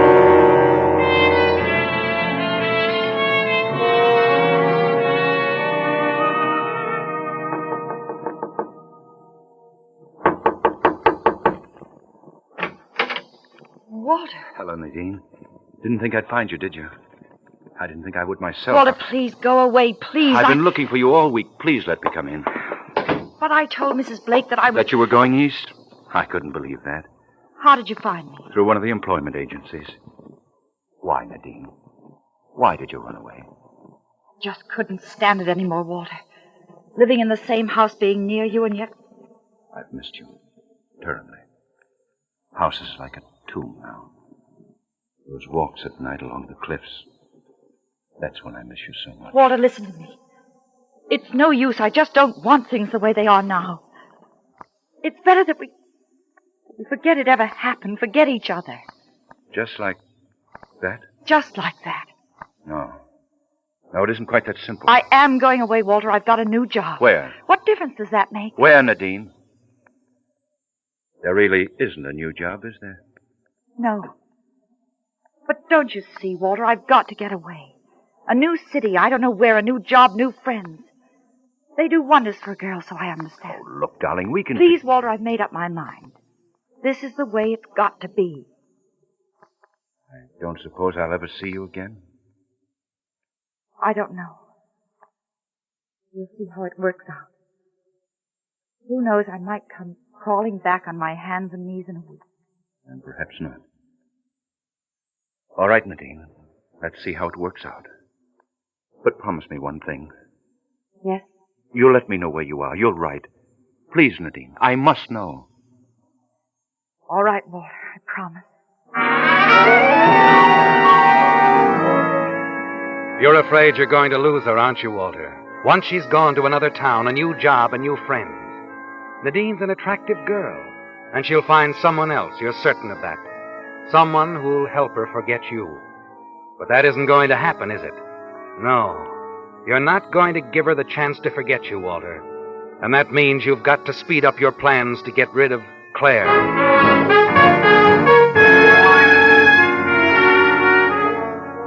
In the days that follow, you carefully consider several ways in which you can bring about your wife's death. Consider and reject them as dangerous, complicated, and apt to cause suspicion. One evening, when you're alone in the house, you receive a phone call. Hello, Walter. Nadine. Is Mrs. Blake... No, it's all right. She's out for a walk. I'm leaving in the morning, Walter. A job? In San Francisco. You at the apartment? Yes, I'm packing my things. I'll be right over. Walter, no, But please. I've got to see you before you go. I'd rather you didn't. Only for a minute or so. I won't answer the door, Walter. I swear. But, Nadine, All right. I couldn't persuade you to change your mind about going. Probably. That's why I'd rather not see you. Oh, Nadine, this is crazy. Please don't go. We can work something out. Can't. It's no use. Listen to me, darling, No, please. I'm going to hang up now. Nadine, wait. Goodbye, Walter. I'll write you. Nadine.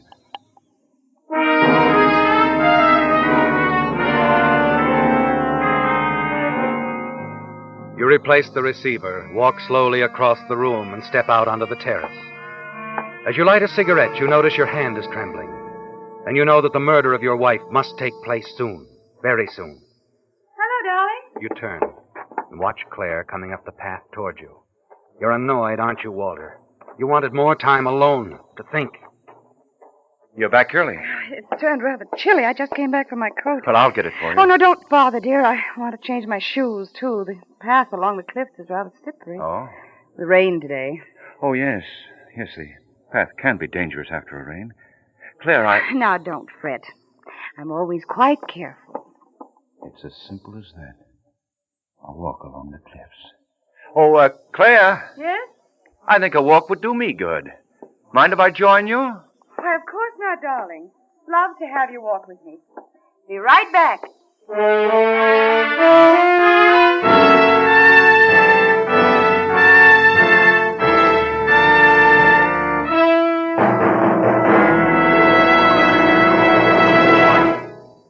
Two travel aids now being offered free by signal dealers are a must for anyone planning a vacation. The first is a 20-page guide to where to eat and sleep. Called Lane's Guide, this handy pocket-sized booklet includes a representative selection of eating and lodging places in 350 cities and towns throughout 16 western states. Prepared by an independent travel organization, it contains much useful information, such as whether the lodging place has facilities for swimming, whether prices are low, medium, or high, and in the case of motels, whether kitchens are available. The second free travel aid is Signal's State Maps. In addition to the usual road information, Signal Maps contain handy extras, such as a radio log showing where to dial the popular network stations as you travel, a list of interesting places to visit, a western state's mileage chart, and enlarged sections of metropolitan areas. Remember, both of these Signal travel aids are free: the 20-page guide to where to eat and sleep and the state maps.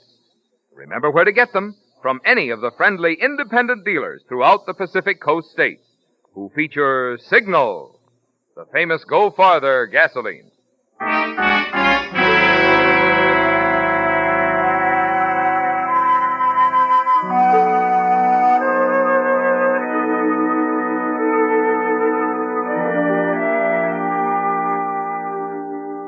The tragedy at the cliffs, at first believed an accident, had turned out to be something else.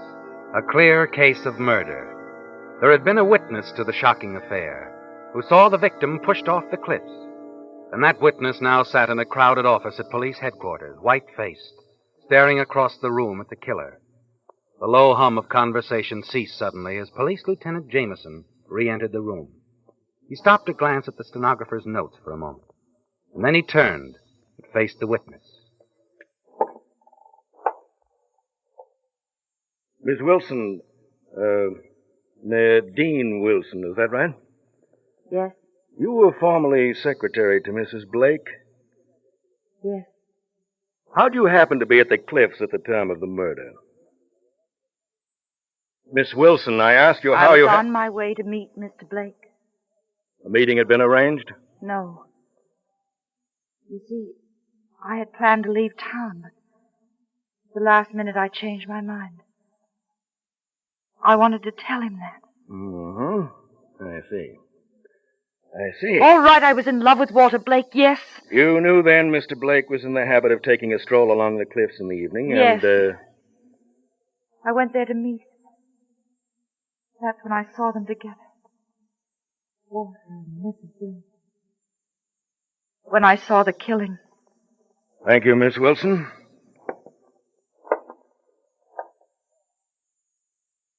Mrs. Blake. Yes, Lieutenant?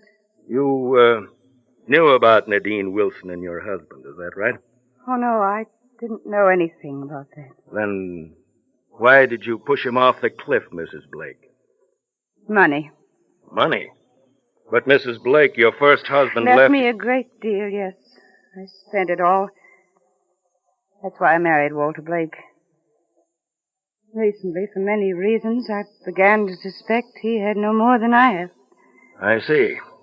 So you persuaded your husband to take out a $50,000 insurance policy? No. No, the insurance was his idea.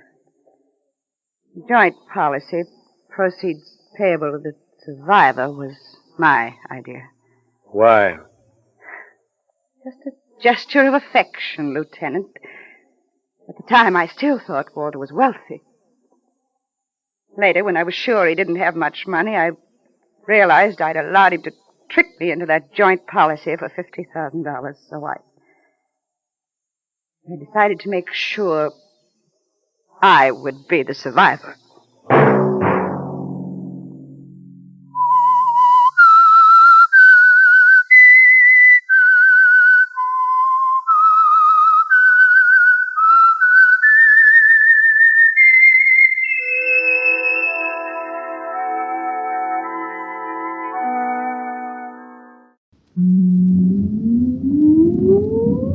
Countdown for blast off. X minus 5, 4, 3, 2, X minus 1, fire.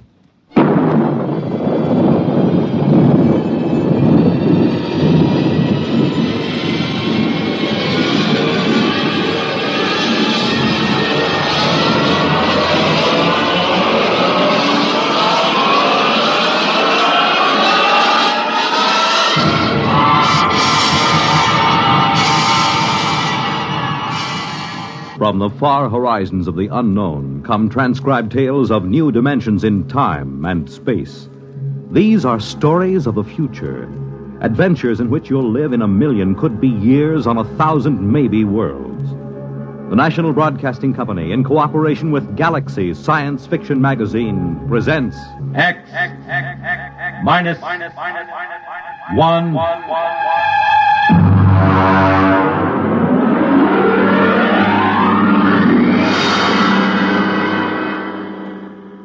Tonight, The Old Die Rich by H.L. Gold. The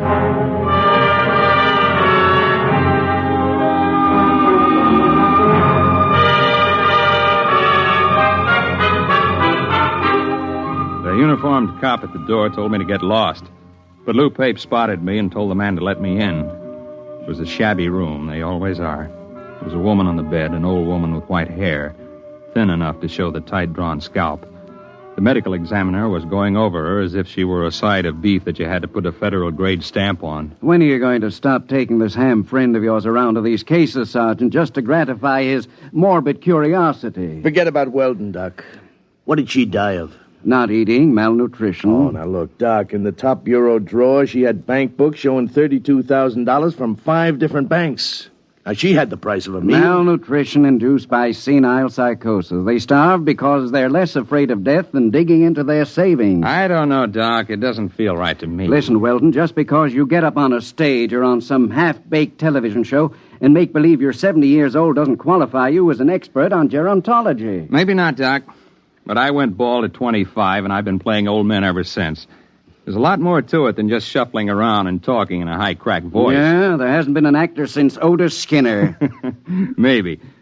But the way I work, I have to get inside the character. I have to decide when he was born, how he got along with his father, where he went to school, what he thinks of women, everything about a character. There isn't a one of them these days can make themselves heard past the 5th row. Look, I'm serious. Now, I've tried imagining myself growing weak from hunger. I've tried to think of not even spending a nickel to keep me from dying. I just don't believe it. It isn't right. I don't feel it. Well, lucky for me, I don't have to feel these things inside of me because I'm a doctor and not an actor. Sergeant, malnutrition induced by senile psychosis. I'll order the wicker basket from Bellevue. So long, Barrymore. Well, he's right, Mark. We get a couple of these cases every year. Some old bat starving to death with $17,000 in old bills pinned on his union suit. Time's up all the time. Al, it doesn't feel right. Well, he knows his business. But he doesn't know old people. I do. It isn't easy to starve to death. Not when you can buy day-old bread at the bakery or wilted vegetables the grocer's ready to throw out. Anyone who's willing to eat that stuff can stay alive from day to day. Hunger is it's a pretty potent instinct. Maybe they get too sick to go out after old bread or wilted vegetables. It takes weeks to die of starvation. Did you ever try starving for weeks, Lou? No, did you? Well, the point is somebody would find out, a janitor, a landlord, somebody, and they'd get him to a hospital. Forget about it, Mark. Can't argue with it. Here there were 5 bank books, $32,000. Yeah, she took good care of them. They look almost new. Sure she did. Most important thing in the world, huh? April 23rd, 1907, $150. The ink's pretty dark. Shouldn't it be faded? She probably never took it out in the light. Anyone ever think of testing the ink? What for? Bank's records always check. These aren't forgeries, if that's what you're thinking. Well, I'd like to get a chemist working on this ink. Now, Mark. Look, this is strictly against regulations. I got to take these books down to the squad room and sign them in. Pretty dark ink for 1907. Well, it's about 5 o'clock in the afternoon. I guess I could hold them over tonight and bring them down to the property clerk in the morning. Good. I know where I can find a chemist.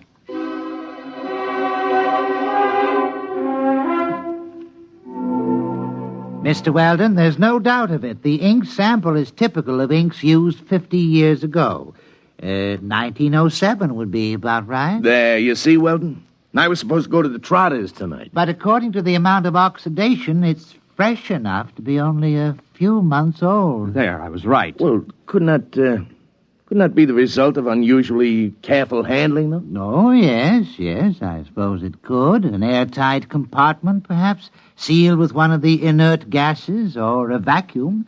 That might account for the lack of normal aging. Lou, you can't keep inert gases in a top bureau drawer in a 4th-floor walk-up.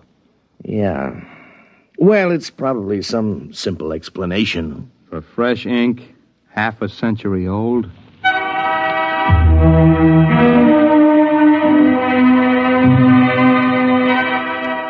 I've been going out on these cases for about a year.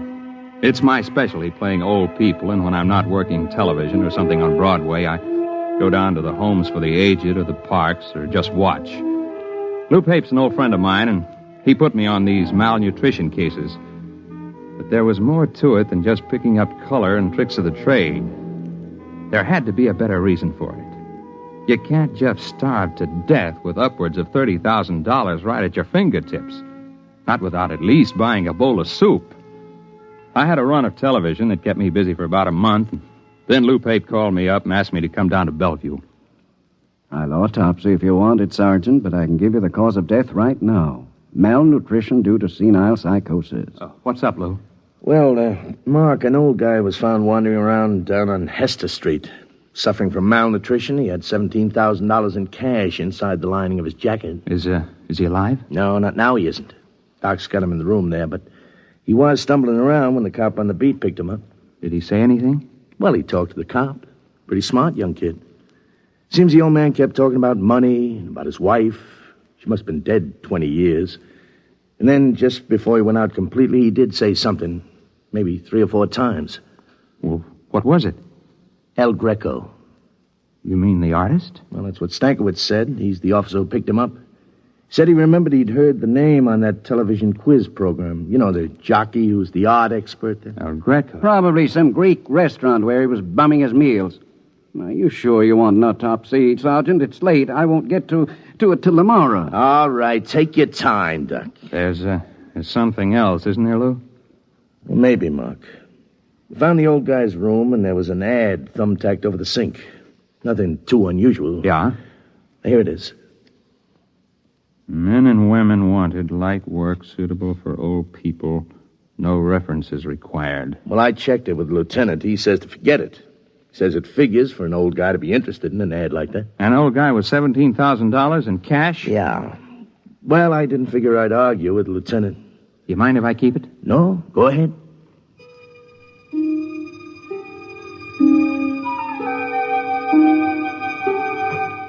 It was an old brownstone house in the East 80s. I got in line with the rest of the applicants. My face was lined with collodion wrinkles, and I wore an antique shiny suit and run-down shoes. It was a good makeup job. I looked more authentic than the rest of the old-timers who were waiting for the interview. I finally came up to where a woman was asking the questions. Name? Kernet. Louis Kernet. Kernet. Mm-hmm. Address? Well, I don't exactly have a place. I've been staying with a fella down on 12th Street, a friend of mine. I met him in the cafeteria. Mm-hmm. Previous occupation? Well, I worked at a lot of things. Used to be a printer way back. I could handset... Do you have any references? Well... Family? No, ma'am. I haven't got any family. I had a cousin in Salt Lake City, but I haven't seen him in 30 years or more. The ad said you didn't need no references. Well, that's right. Now, will you wait in the other room? Yes, ma'am. Do I get the job, ma'am? Just wait in the other room.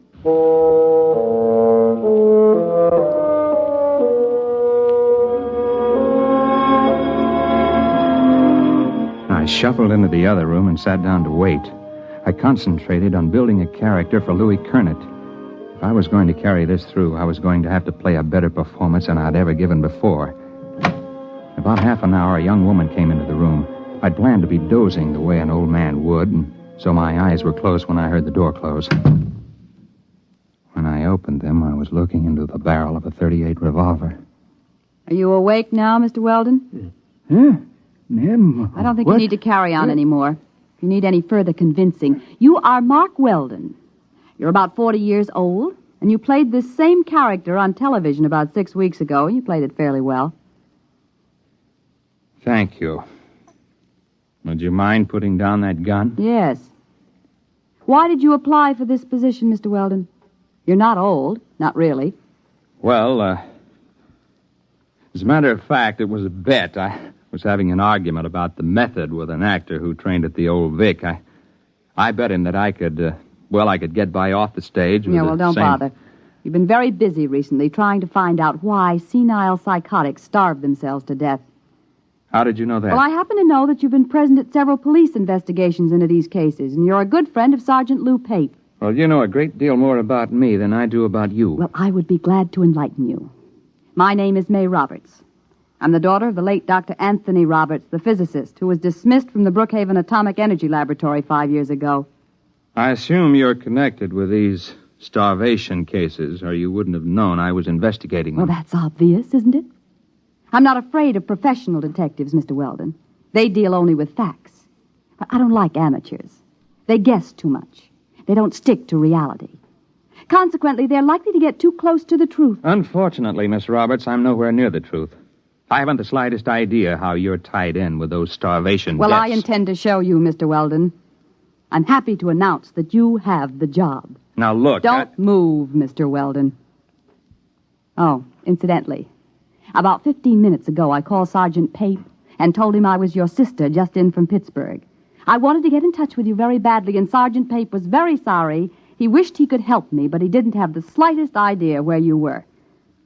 All right, Mr. Weldon. Right ahead of you, please. Through that door.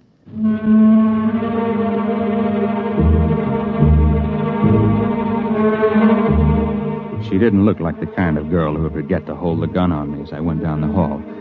So that's all I did, just go down the hall. I climbed up to the 4th floor to a large room.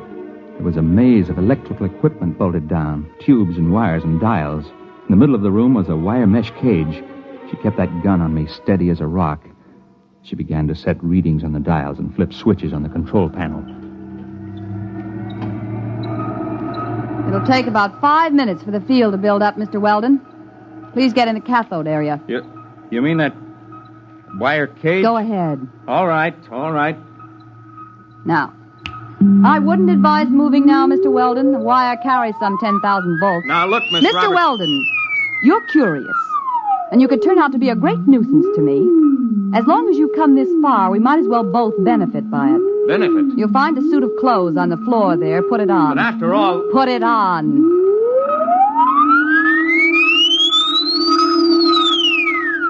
I didn't know whether she was bluffing about the electric charge, but the revolver looked real enough, so I stripped and changed into the other clothes. The shoes were a little too tight and pointed. The collar of the shirt was too stiffly starched and too high under my chin. The suit was too narrow at the shoulders and at the ankles. I remember my father had a suit like that. The same shiny blue serge. All right. In your pocket, you'll find a set of envelopes. And you'll find a set of instructions on each. Follow them carefully. I don't get it. You will. Use the envelopes in the order they're arranged. What's this all about? Mr. Weldon, I meant it when I said this could be a benefit to both of us. There's no use explaining anything. You'll find out. And don't try to escape. It can't be done. All right. Now the field generators are ready. Look, Miss Roberts, this is absolutely... Just follow instructions, Mr. Weldon.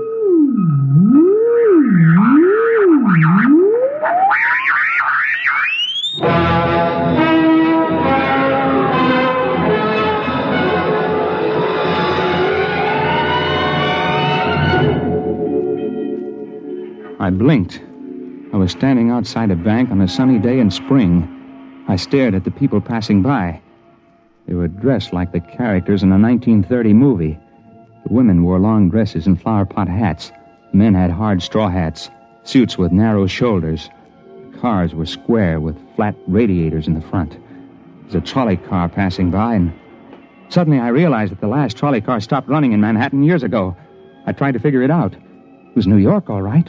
I recognized some of the buildings. First, I figured it must have been hypnosis. And then I looked at the first of the envelopes in my pocket. I read it and walked into the bank. Yes, sir. Our Mr. Golden tells me that you wish to open an account. Yes, that's right. Uh-huh. Well, we're very happy to have a new depositor. Very happy indeed. Of course, you realize the institution is in sound condition, very sound. You needn't worry about all those rumors in this bank. No, sir. Solid. Well, that's good. All right, now then, name? Mark Weldon. You have no address in the city at present? No. And you're depositing $150? That's right. All righty. I'll just check the slip here. $150, right. And the date, May 15th, of course, 1931. 31? The Depression. Oh, now, Mr. Weldon, this is a very good year for business. This temporary recession is bound to abate. Sound banking policies will see us through. It's just around the corner, you know. What? What is? Prosperity.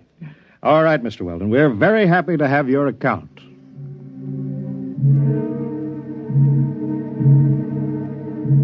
I went outside the bank, and I stood there in the spring sunlight and let the terror soak into me. Possibility of the entire situation was gnawing at the edges of my mind. And then suddenly I wasn't there. It was as fast as blinking. I was outside another bank in the same city. The date on the next envelope was May 29th, and it was still 1931. I made a $75 deposit there, and then $100 at another place a few days later, spending a few minutes each time and going ahead anywhere from a couple of days to almost a month. In 1934, I found myself inside a broker's office. Very well, Mr. Weldon. As I understand it, you are buying this stock for a Dr. Anthony Roberts. That's right. I assume the stock will be in his name? That's right. I'm just acting as agent. I follow instructions. Of course. Well, are you sure I can't convince you that you're making a big mistake? No, these are my instructions. Well, now, Mr. Weldon, we are a reputable brokerage house, and, well, frankly, I feel quite shaky about putting our clients' money into this kind of security. There's no future in it. It's a rare metal for which there is very little use for industrial purposes, and, however, if your client is adamant. I have my instructions. Very well, then. In the name of Dr. Anthony Roberts, 100 shares of Montana uranium. Most unwise.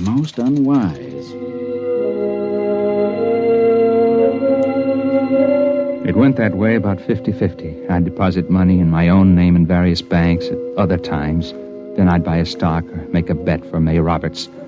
On June 21st, 1932, I bet Jack Sharkey to take the heavyweight title away from Max Schmeling. There was Singing Wood in 1933 at Belmont Park and Max Bayer over Primo Carnera. I went on skipping through the years, touching here and there for a few minutes to an hour at a time. It was in early October 1938, about 5 hours after I'd left May Roberts' house, before I realized what she had me doing. It was making deposits and winning sure bets, just as those senile psychotics had done. The ink on their bank book seemed fresh because it was fresh. Wasn't given a chance to oxidize. The rate I was going, I'd be back at my own time in a few hours with $15,000 compound interest in cash. But those old people had died of starvation somehow with all that cash in banks. I didn't know how it happened or why. But suddenly it occurred to me that I didn't want to be found dead in my hotel room. So rather than make the deposit in 1938, I grabbed a cab and told the driver to step on it. I got a mile away from the bank, and then the cab suddenly disappeared. Found myself in front of a counter at a lunchroom. The envelope instructed me to make a bet on the World Series. There wasn't any way to get out of the range of the machine. It picked me up at least 5 miles away from where I was supposed to be. Came back a week later to get my winnings. I was hungry, so I got myself a hamburger and went out the door. When I hit the sidewalk, it happened again.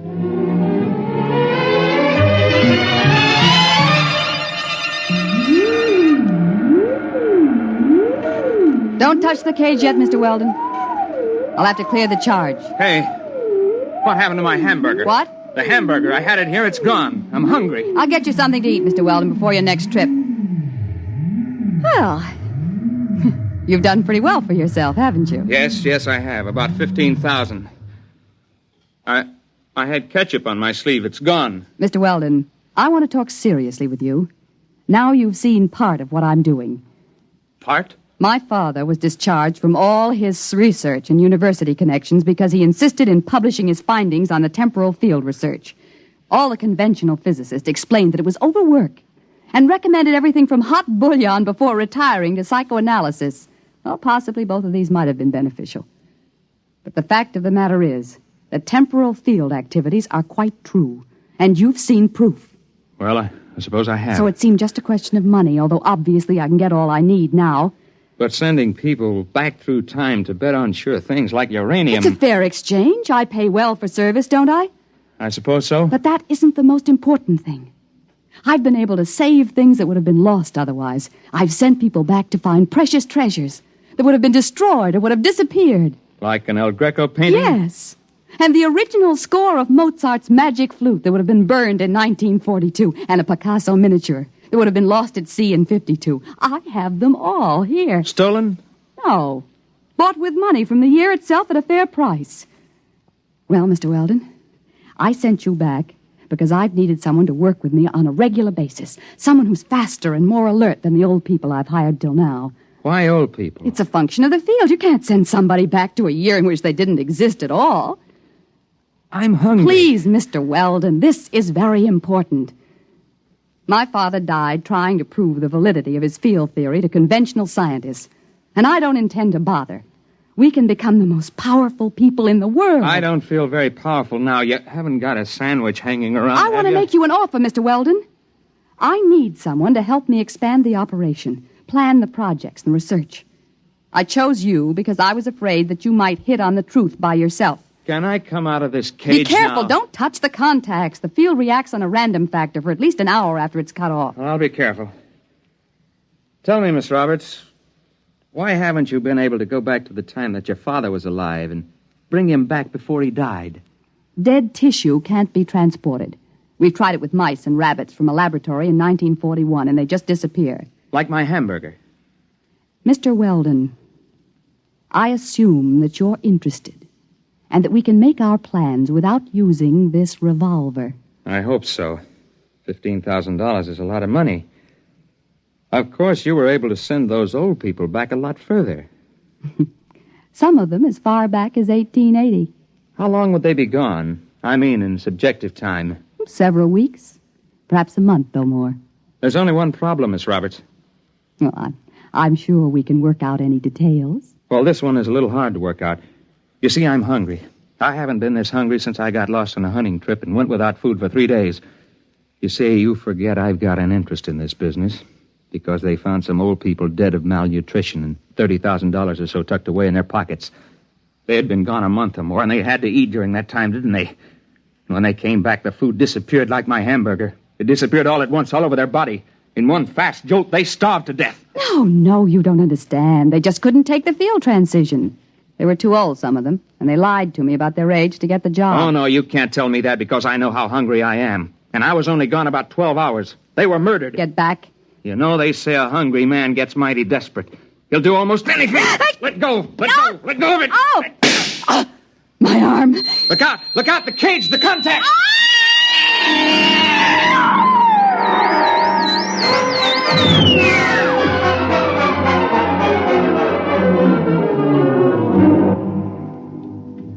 She fell into that cage and disappeared before she hit the ground.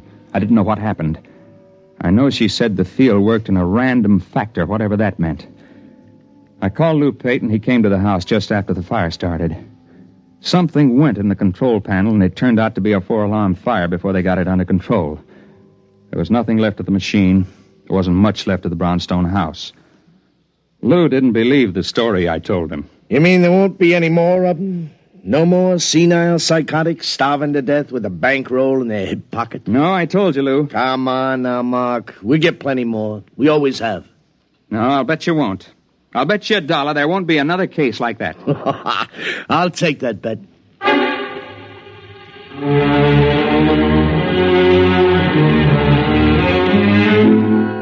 I lost the bet. There was one more case, and perhaps it was the strangest one.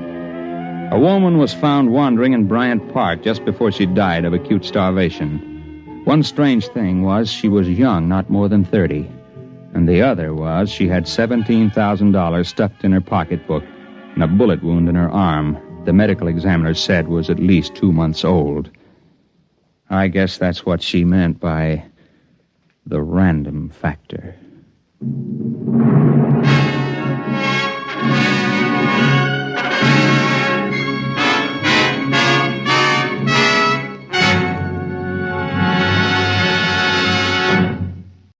Adventures in time and space, told in future tense.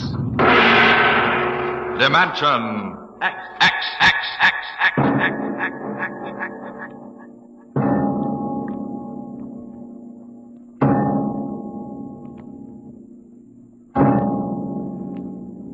mind of man is still an unprobed field.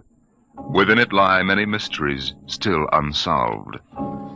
But there are men today, psychologists now experimenting with telepathy, hypnosis, thought transference, who believe that in the future we may discover the existence of a force of the mind more powerful than any force the world has ever known. We go ahead now in time some 10 years, and in space to the campus of a small eastern college. The hour is late, and in one of the dark college buildings, two men stand in front of a door that bears the name Professor Arthur Barnhouse, Psychology.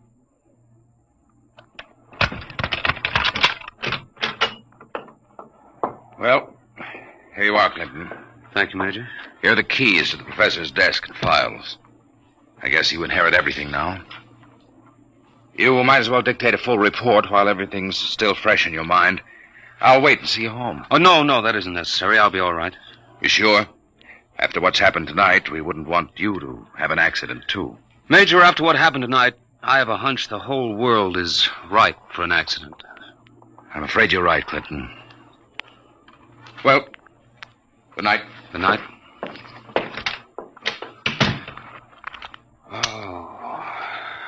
Pull yourself together, Buster. Easy does it. August 21st, 1960.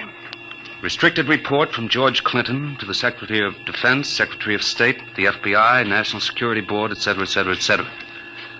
Subject, the so-called Barnhouse effect, and Professor Arthur Barnhouse, who discovered it.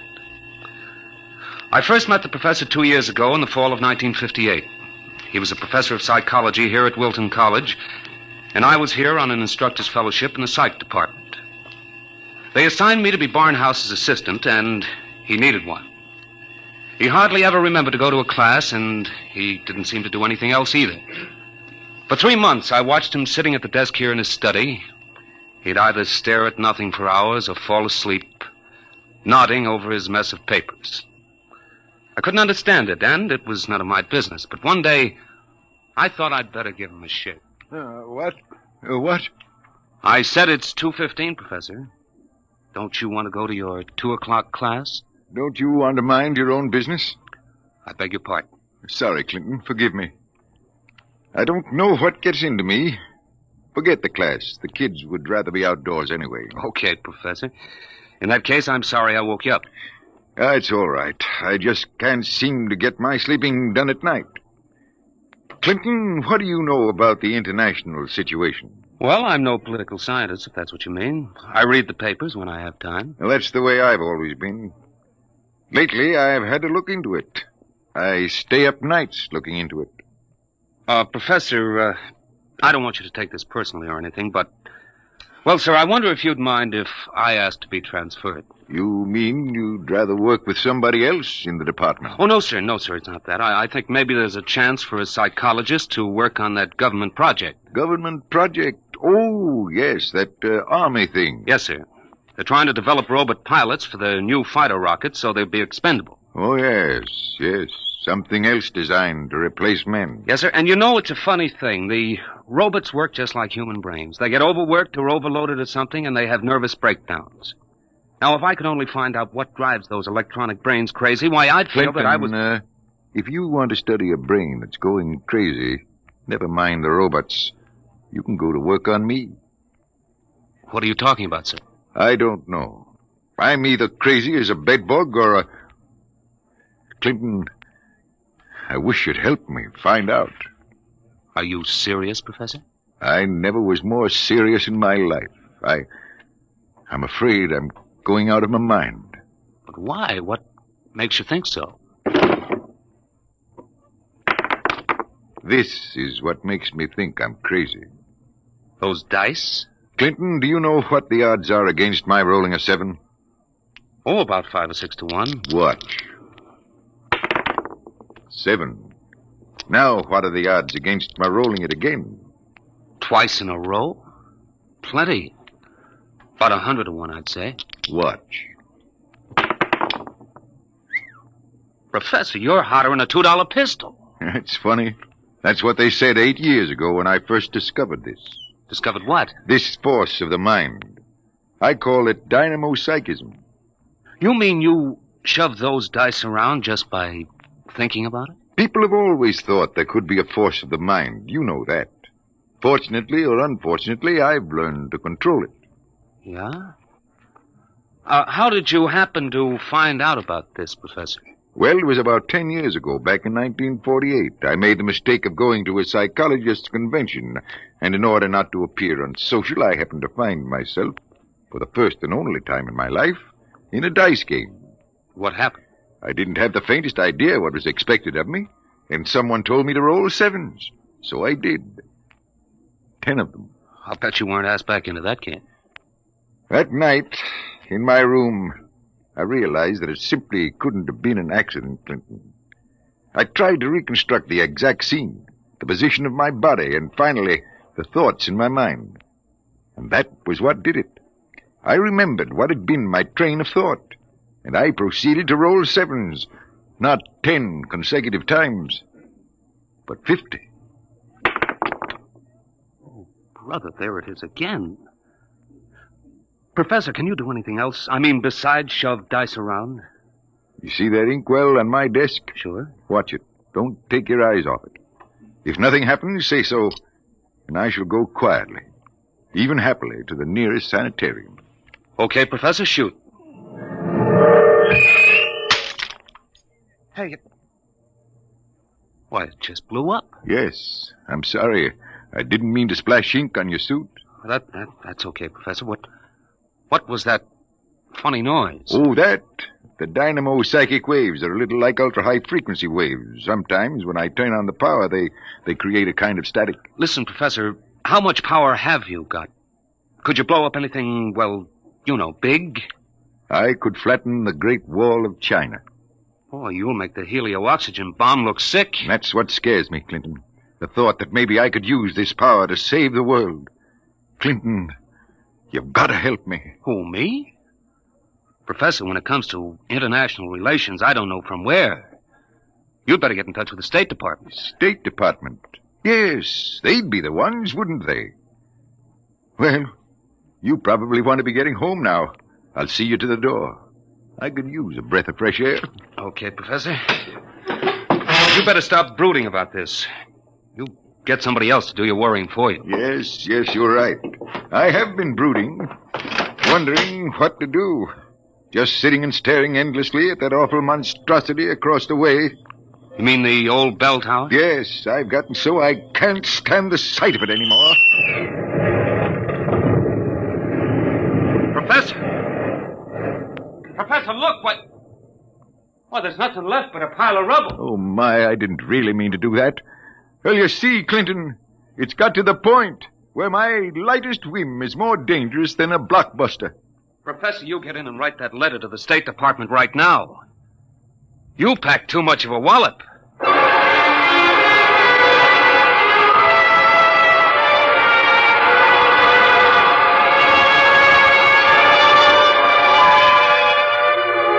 Professor Barnhouse mailed his letter, and things happened fast. The long arm of the Army reached out, and within 5 days, the two of us were deposited in an old mansion in Virginia, surrounded with a barbed wire fence and 20 guards, and labeled top secret. As soon as they'd seen a couple of small demonstrations, they set up a big test of dynamo-psychism, and the professor was a very important guy. You could see him getting more unhappy every day. General Barker, I've got to talk to you. Just a minute, Professor. We're cleaning up the last details in Operation Brainwave. We'll roll at 1400 hours tomorrow. At 1400 what? 2 o'clock tomorrow afternoon. The robot-controlled fighter rockets will take off at exactly 1400 minus 10 and appear over the target at 1400. Watching from here over the video screen, you will then try to knock all 20 of them out of the sky. Think you can do it? Of course I can do it. Fine. And we've taken care of everything. Everything except that you neglected to ask me if I wanted to do it. I don't. This whole thing strikes me as childish and insanely expensive. We'll decide about that. But what's the good of it? I wouldn't mind acting as a defense weapon if it were necessary. But I can make all wars and armaments unnecessary. I could give every nation what it needs. I could move mountains, build roads, dig irrigation canals. I have a technique which costs nothing and can do immense good. You're spending millions to prove that it can do immense damage. It doesn't make sense. You know something, General? He's right. Of course I'm right. I want you to send me and Clinton back to Wilton College. Right away. That's quite impossible, Professor. This operation has gone too far to be called off now. Yes, but... Even if we wanted to call it off. If your dynamo psychism really works, you're apt to be the key to our entire defense setup. But listen... You'll have to excuse me now. Major Cuthrell and I have to double-check the confidential list of the observers on this end. Have you got it, Major? Yes, General. It's right here. Alberts, Barker, Bernstein, Carter, Clinton, Cuthrell, Holbrook, Lawrence, Stein, Williams. Check. I guess that includes everybody of importance. What about me? What? Oh, that's taken for granted, Professor. Thanks. 1400 hours. Will you be ready? I'll be ready. And now, if someone will wind the restricted clock and put the confidential cat out, I'm going to bed.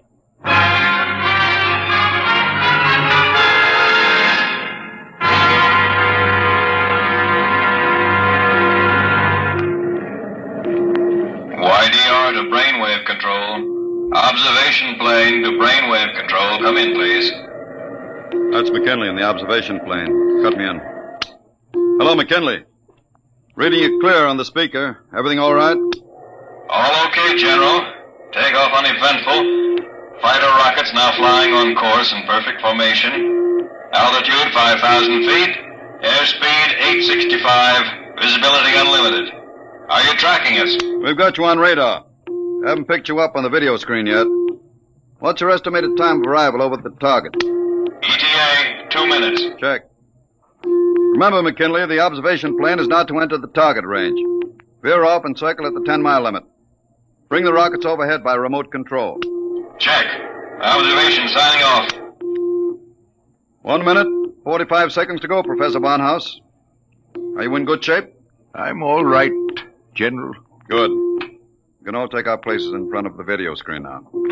You sit here, Professor, in the center. Major Cuthrell, will you turn on the video screen? Right, General. Nothing yet. Just empty sky.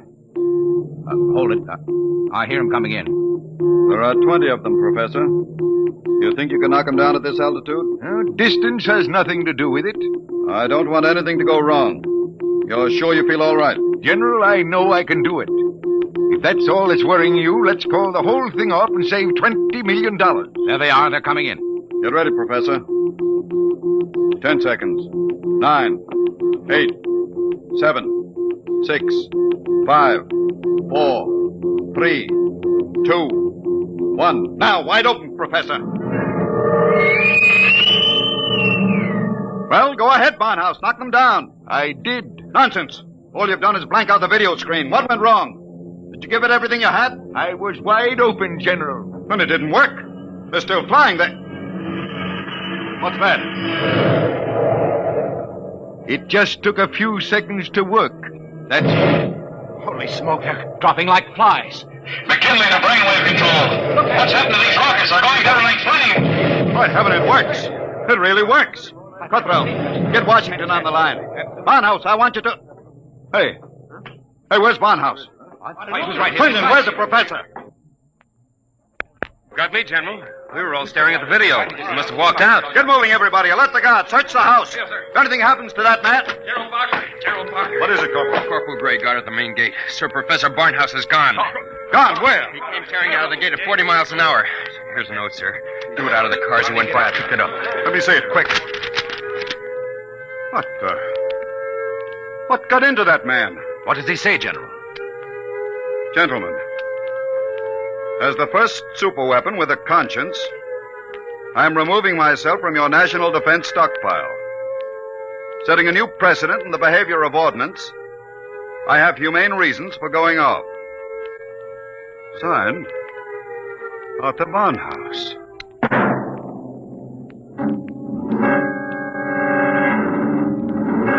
Barnhouse was gone. And within 12 hours, the world was on a spree. The headlines were glorious or terrible, depending on what you think of the things the way they are.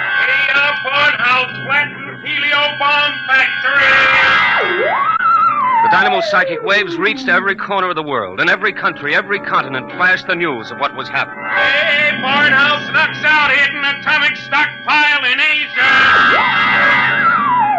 There was a new kind of war, the war of tattletales. Secret agents of every country hunted for the hidden armaments of their enemies, yelled about them in the newspapers, and immediately there'd be that warning burst of Barnhouse static, followed by... Radio-controlled fleet blown up on secret maneuver! The professor was out to make peace or bust, and nothing like him ever was.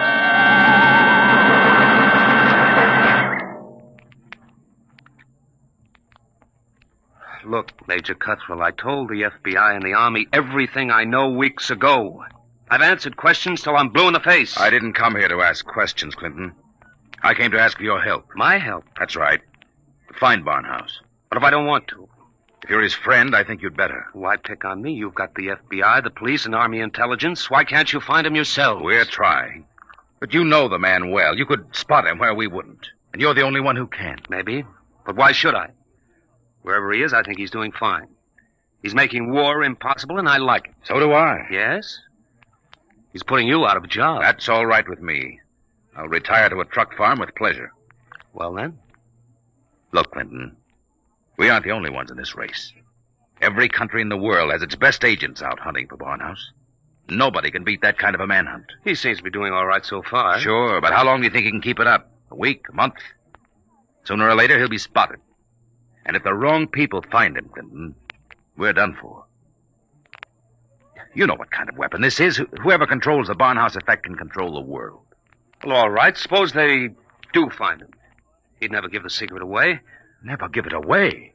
Are you out of your mind? You think these fellows are playing for marbles? Well, no, but... Read the papers, Clinton. Don't you know what's going on in the rest of the world? Yes, They'll get the secret out of Barnhouse, all right. What happens to him in the process won't be very pretty. Well, he must realize that then. He'll never let himself be taken alive. He may not have the choice. And if he doesn't, God help us all. All right. All right, I'm in. Good. Now, do you know anything that you haven't told us? Anything that might give us a lead? Only this. It was addressed to me. I found it here on his desk the morning after he escaped. You mean he came back here? Yes. I guess he needed to pick up some personal effects. Anyway, the files were open, and he left this note on a scrap of paper. Anything to do with the Barnhouse effect? Read it yourself. It's Greek to me. Just these few lines scrawled on a piece of paper, and the last one breaks off right in the middle of a sentence. This stuff doesn't make any sense at all. You know, from the looks of this, I'm beginning to wonder if the professor isn't going off his rocker. I thought of that, too. All the more reason why we've got to get to him quick. He may be helpless, and the whole world's on his track. Come on, Clinton. We haven't much time.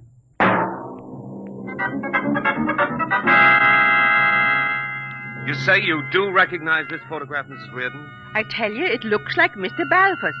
He had the second-floor front room for quite a while, but he left, I should say, about a week ago.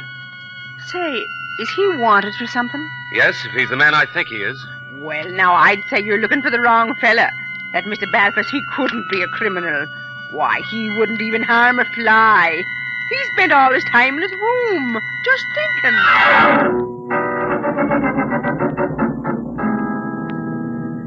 Oh, brother, it's hot. What a way to spend an August afternoon, huh, Major? Give my eye teeth to be at Jones Beach. So would I, Corporal. We've got work to do here. Look, sir, we've been cruising around these radio detection cars for a week. Not a sign of Barnhouse static. The professor must have run out of things to work on. Well, we'll give him a little more time. Switch to shortwave. See if there's anything special coming through. Yes. Try the 9-meter wave. This is Radio Miranda calling. Let's hear that. Our American enemies who have hidden behind the unjust and diabolical persecution by Professor Arthur Barnhouse will tyrannize us no more. I wonder if the professor's on Today, this. our glorious leader takes up his residence in a shelter, shielded with lead against all dynamo psychic rays. With its protection designed by our brilliant scientists to be absolutely impregnable against the Barnhouse effect, he will once again lead us on the path of our glorious death. Quick. Triangulate it and get me a fix. I've got it. Let me check this chart. Quick, man. 3.9, 1.7. Oh, my aching back. What is it? We haven't got a prayer of finding a major. He'd have to be picked out of 2 million people. Where is Barnhouse? Right where I was wishing I was. Right smack in the middle of Jones Beach.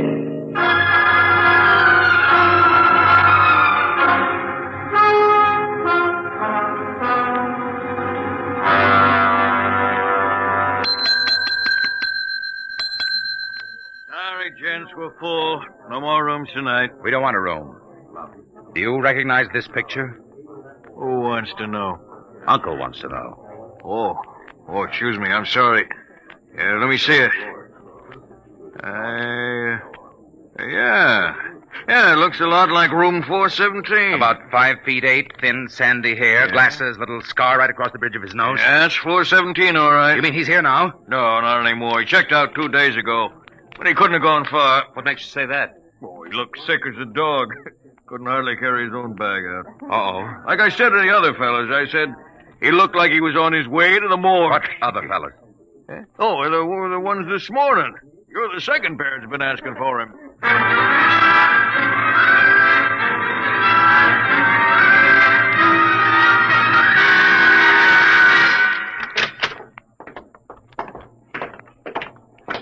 Here we are, Ward 15. This way, gentlemen. You're sure he's here, nurse? Oh, yes. Thank heaven we're in time. Well, I wasn't on duty when he came in, but one of the other girls told me he'd collapsed in the street. The ambulance brought him in. Poor guy, he must have really had it rough. Oh, here you are. Bed number 78. This is your man. Wait a minute. This isn't Barnhouse? But I was perfectly sure. Oh, wait, let me check his chart. Dismissed 8 p.m. Only an hour ago.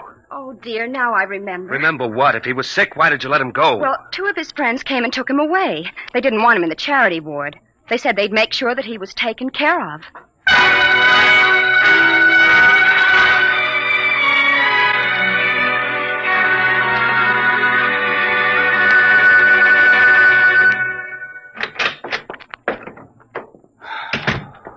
Every time I walk into this study, I keep hoping somehow I'll wake up out of a bad dream and find the professor just sitting here. Major, is there anything we haven't covered? Nothing. The police, the FBI, the air patrols, the docks, the railroad stations, everything. Not even a flea could get through this dragnet.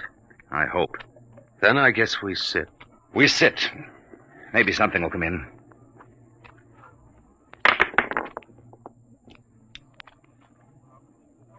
You have to roll those dice. I'm sorry.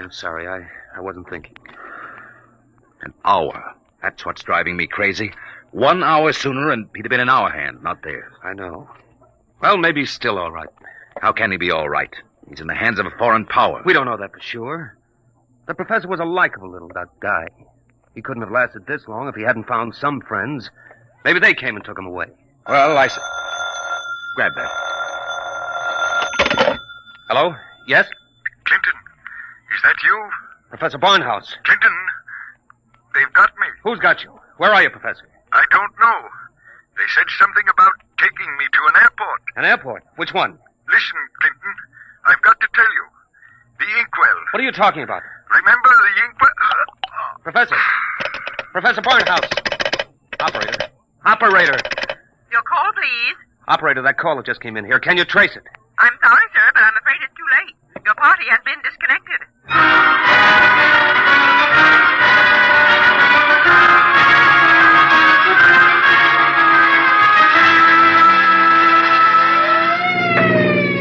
Where are we headed? He didn't say which airport. Just a hunch. The commercial airfields are all covered.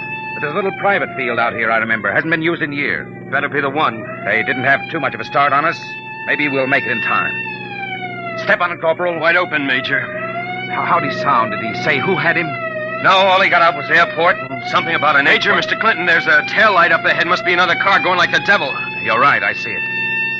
They're turning into the airfield. Come on, faster. Hold everything. Look up ahead. They're switching the floodlights on at the field. There's the plane down at the other end, all warmed up and ready to go. We'll never make it on the road. Hang on, I'm going through the fence. Right?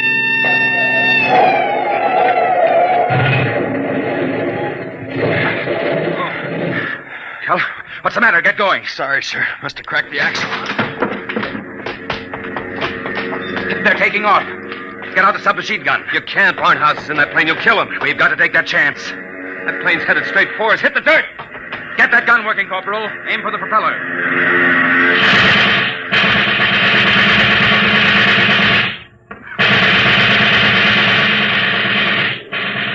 Couldn't get him, Major. Well, there goes the old ball game. I'll get through to Air Patrol, sir. Maybe they can intercept the plane. No, not a chance. By the time the fighters got off the ground, the plane would be out of range. No, we've lost, Barnhouse. Nothing can save us now. Hey, what?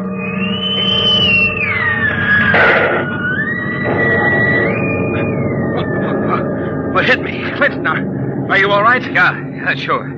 The plane. It's gone. I know. Barnhouse blew it right out of the sky. He wouldn't let himself be taken alive. Boy, he really did it the hard way. Poor guy. He shouldn't have had to be a hero. All he ever wanted was peace. Peace? What's that? Now the arms race will start all over again. And with Barnhouse gone, what's left to stop it?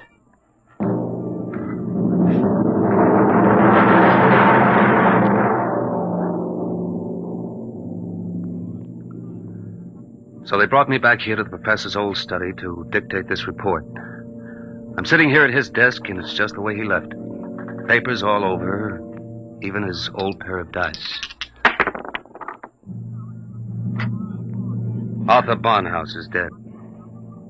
That's going to be good news for some people when they find out. The saber rattlers of the world will be busy as of tomorrow morning, getting ready to whoop up another war. I'm afraid they're in for a little surprise. It's 3 a.m. now.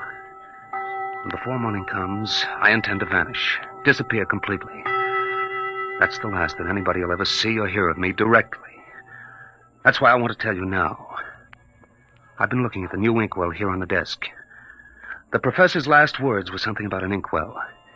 And in it I found a little scrap of paper. Just a few words, but they complete the note I showed the major. The note that didn't make any sense. The whole thing makes sense now. Professor Barnhouse may be dead. But you haven't heard the last of the Barnhouse effect. Not yet. I've been experimenting while I've been talking to you. And now the time has come for me to say goodbye. You see, I've just rolled my 50th consecutive 7.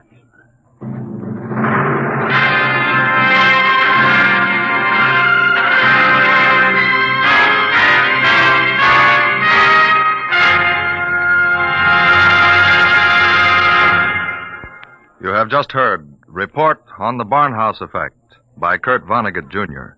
An adventure in time, space, and the unknown.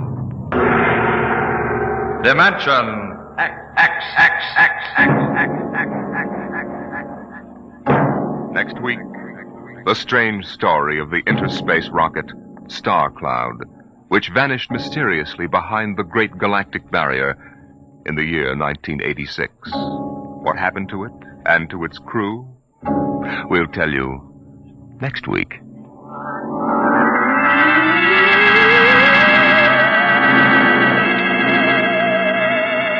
Tonight's story, Report on the Barnhouse Effect, was adapted for radio by Clarice A. Ross. Featured in the cast were Bill Quinn as Clinton, Ed Jerome as Professor Barnhouse, and Carl Weber as Major Cutthroat. Your host was Norman Rose. Music, Albert Berman. Engineer, Bill Chambers. Dimension X is produced by Van Woodward and directed by Edward King. And now, another tale well calculated to keep you in suspense. Within minutes, he was to die for murder. Yet 3 people knew of his innocence. In a moment, Act 1 of Night of the Storm. Written for Suspense by Peter Fernandez.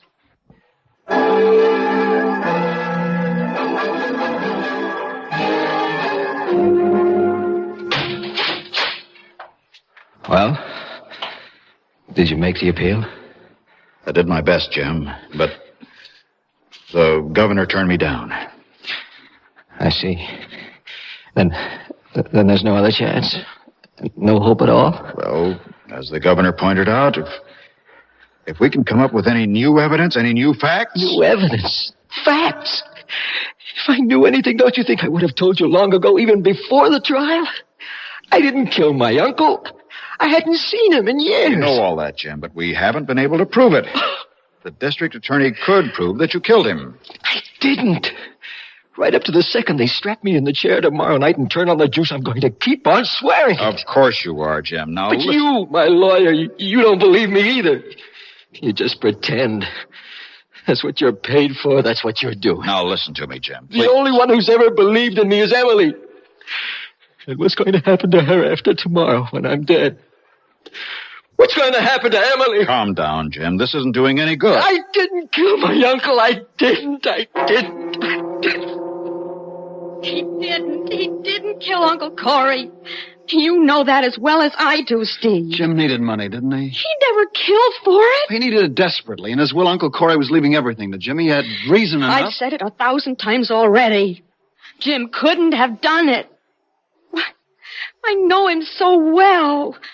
Why, if there was even a bug in the house, he'd take it outside and then let it go rather than kill it. But look, Emily, sooner or later we've got to start facing the fact that there isn't a shred of evidence to prove that he wasn't the killer. Steve, do you mean you never believed him either? You, his own brother? Oh, come on, Em. I wanted to believe him, you know that. Did you? Did you really want to, Steve? Well, yeah, sure. What do you think? Why are you looking at me like that? You know, I just realized you could have been pretending all this time, couldn't you? Huh? Pretending that the last thing you want is to have Jim executed tomorrow night. Well, all along... Oh, come off it, will you? Steve, when and if Jim dies, you get that money, don't you? Gee, Em, I don't know. I hadn't thought about it. Oh, I'm sure you must know that will by heart. What does it say now? Everything is left to Jim, but in the event of Jim's death, then, Steve, you become the rightful heir. Isn't that the way the will reads, isn't it? Listen to me, Emily. $48,000. Why, you'll become a rich man if your brother dies. I just wanted to stop by and comfort you tonight. Had an idea you'd be pretty broken up, but I don't have to listen to that kind of talk. Not even from you. Good night.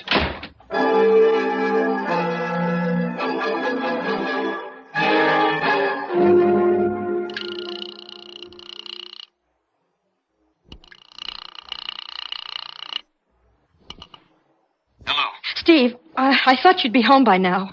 What do you want? Look, just before you left, you gave me an idea.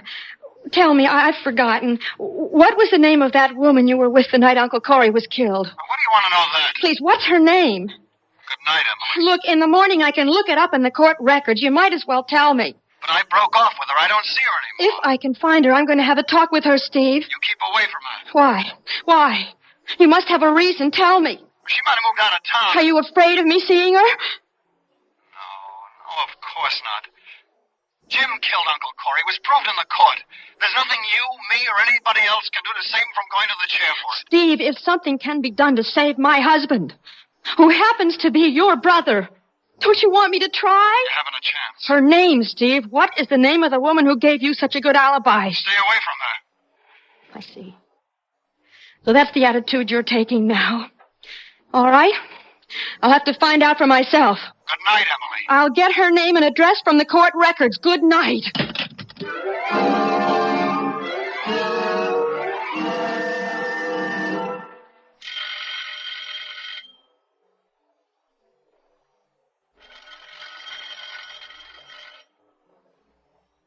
Yeah, who's there?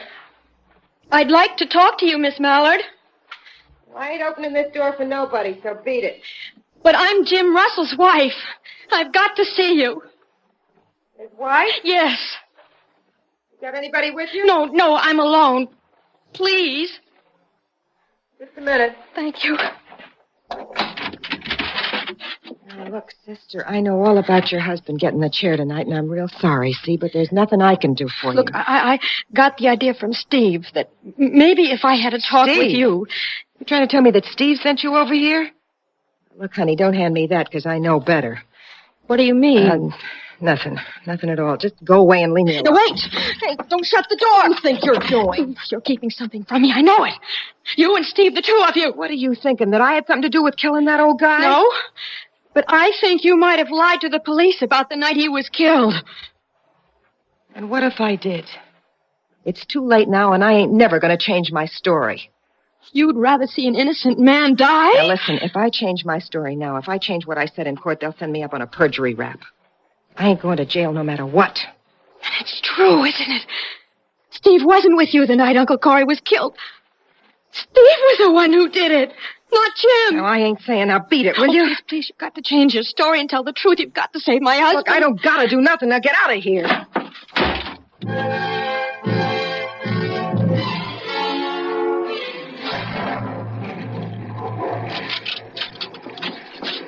Oh, Mr. Rutland, at last, thank goodness. Oh, hello, Mrs. Russell. Mr. Rutland, I've been waiting here in your office for almost 2 hours. It's that storm out there. The highways are flooded. I know. My car stalled when the ignition got wet. Well, anyway, I'm here, but I'm sorry to say that the news I brought from upstate isn't good. Mrs. Russell, there'll be no reprieve tonight for Jim. Yes, there will. They've got to give him a reprieve now. And even, well, as soon as they know the truth, a full pardon. What are you talking about? Last night, Steve, you know Jim's brother, Steve. Yes. Mr. Rutland, he just about admitted to me that he was the one who killed Uncle Corey. What? Oh, now, Mrs. Don't Russell. you see? If Jim dies, then Steve gets all that money. He planned to kill Uncle Corey and then have Jim die for the murder. It's the way that will read, that in the event of Jim's death, then Steve I'm sorry, would... Mrs. Russell, but that isn't proof. Yes, it is. Now, it's only a possible motive. One that I know the police considered a long time ago. Mr. Rutland... Your husband's hunting knife was used in the murder. I know. His prints were on it, Yes. whether planted or not. Yes. And your husband didn't have an alibi for that night, but Steve did. An airtight alibi. Please listen. She lied. That woman, Muriel Mallard, went into court and lied that Steve was with her that night. Perjury? Well, possibly, but I doubt it. She had no reason to.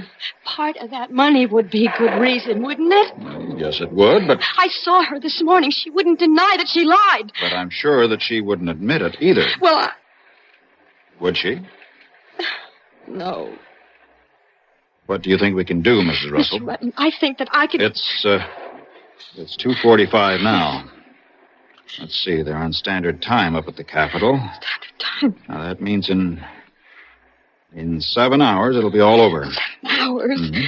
Mr. Rutland, will you help me? Well, of course, but you'll have to tell me how. Stay right here in your office.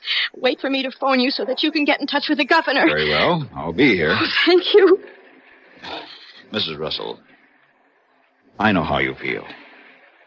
There's hardly a loved one of a condemned man who doesn't feel that he might be innocent.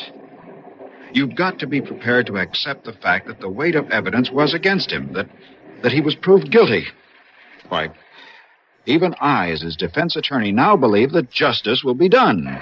Justice? When he isn't guilty? I'll never believe he is, never. And now, after what I just heard, I'm going to try until the last possible second to save my husband.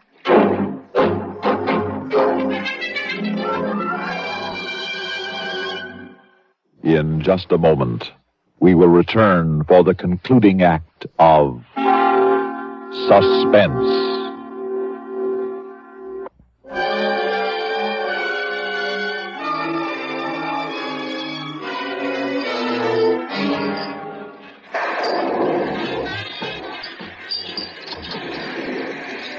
Well, look what the cat struck in out of the rain. Muriel, listen, I've got to talk to you. Go away. I told you once today to beat it. I'm not going to beat it. It's taken me all afternoon to find you again, and I'm not going to leave until I know it's too late and my husband is dead. Well, you don't have long to wait, do you, huh? Well, that clock up there says 8. It's 8 here, but up in the... It's 1 hour. That's all. And then you're a free woman, right? Right. Hey, Mac! What do you want, Muriel? Give my friend here one of these. No, I'm I buying. don't. No, I don't another want one for me. Come on, No, honey. miss. Sit down. And take off that coat. You're sopping wet. Come on, take off the coat. All right, I will. It's going to be a long night. No, maybe not.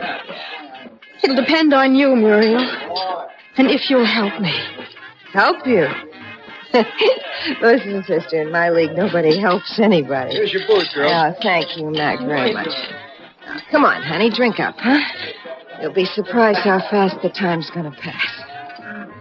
Go ahead. Drink it, right? Yes. Yes, all right. That's it.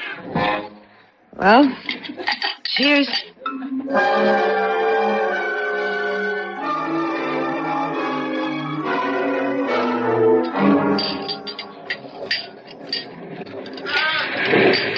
Hey, brother, just listen to that storm out there, huh? Well, what a night. What a night to go to the chair. Muriel, look at that clock, will you? Over there. Oh, yeah. 9. Just not... Oh. Muriel, do you realize what is happening to my husband right this minute? Yeah. Oh, honey, I'm sorry. I'm real sorry. Sorry isn't going to bring him back. No, I know. Why didn't you tell the truth? You weren't with Steve that night. Why didn't you tell the truth? Oh, why should I have? But now, what difference does it make? Might as well tell you the truth now. See, Steve and me broke up a long time ago. I was with Fred Baines that night. Who? Yeah, Freddie Baines, you know, owns the auto parts company. I guess you don't know Freddie, no. But that's where I was. That's who I was really Why with. did you lie, Muriel? Listen, sister, all my life I never seen more than a couple $100 at one time. And now? Oh, boy, now that's all over. I'm going to see 10,000. Imagine 10 G's off of me. Hey, where are you going? Fred Baines. He's the one who can tell the police that you weren't with Steve that night. I can call my lawyer now and have him get a reprieve for Jim. Hey, honey, you might as well stay and have another drink. It's too late to do anything now. Your husband's dead. That's all over with. It's 9 o'clock here. But upstate, they're on standard time. Up there, he won't die for an hour. Oh, yeah, little... Ain't gonna do her no good. She can't prove nothing. Hi, Muriel. Thought I'd find you here. See? She's in there. I told her about me and Fred. I didn't know. Hang up that phone, Emily. No. I can get the proof now that Jim isn't the killer. And I can prove that you were the one, Steve. Guns in my pocket. Aim right at your head, Emily. Hang up that phone. No, Steve. Hang it up. No. I'm following you all afternoon, just waiting to see if you make a move like this. Well, it didn't do you any good. You just kept your nose out of this. Well, I got my car parked right outside of the curb, so come on. No. What are you going to do? What do you think I'm going to do now you know about Muriel being with Fred? Won't this be a coincidence? You and Jim dying on the same night. Move, Emily, or I'll kill you right here.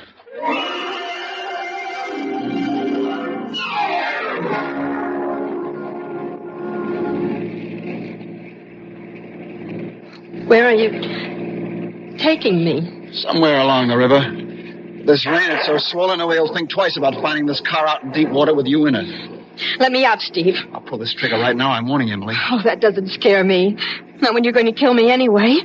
Stop this car and let me out. Don't be a jerk. Don't you think I know you'll go straight to the car? I said stop this car. Hey, let go of the wheel. No. What are you doing?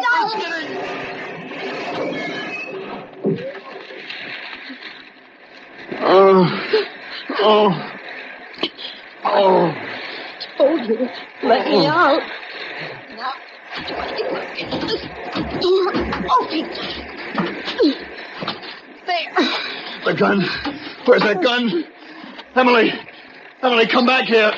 Don't leave me pinned under the steering wheel like this. Emily!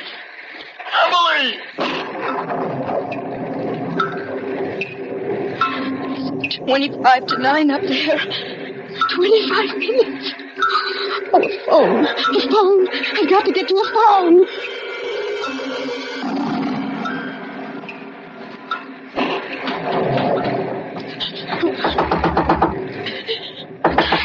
Come on. Isn't anyone home? Please. Oh, come on. Oh, thank goodness. Yeah? Please, there's been an accident down that way. May I use your phone? An accident there? Anybody hurt? I don't know for certain. Please, I've just got to get to a phone. Can't be too bad if you don't even Please, know. I've got to make a phone call. I understand that, but you could have seen for yourself if you looked up at the wire coming into this house. Just electric. I ain't got no phone. No phone? That's what I said. What am I going to do? I've only got 20 minutes. Huh? I've got to get to a telephone. I see. Well, can you make out that clump of trees up the road there? Yes. Well, just the other side. There's a bend in the road, and then a gas station. They got a booth right out near the pump. Thank you. You're getting all soaked. I'll lend you my umbrella.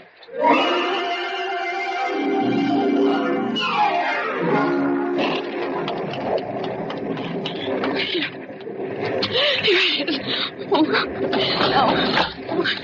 I got a dime. Oh, no, my purse is back in my car. Oh, please. Yes, ma'am? What can I do for A you? dime. I've got to have a dime. What would you like? Change for a quarter? No, I left my purse back in the car. Give me a dime. Please, will you give me a dime? Just like that, huh? Please, my husband is going to die in 10 minutes. Unless I make a phone call. Take it please. easy, will you, ma'am? Please, just lend me a dime, then I'll pay you back later, please. Oh, sure, ma'am. Please, hurry. Coming right up, ma'am. Hurry, Coming right up. please. Here you are. One dime.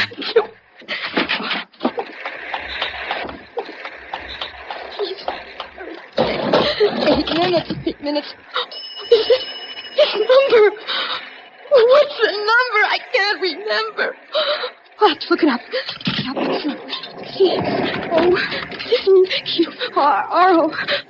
C-O-Q-R-R-O-R-U-G-U. Rutland attorney. Oh, here it is.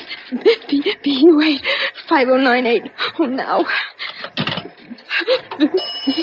B-U-8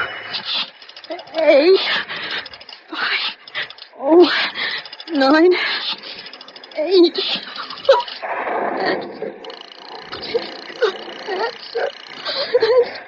We said he'd be there. He said he'd wait.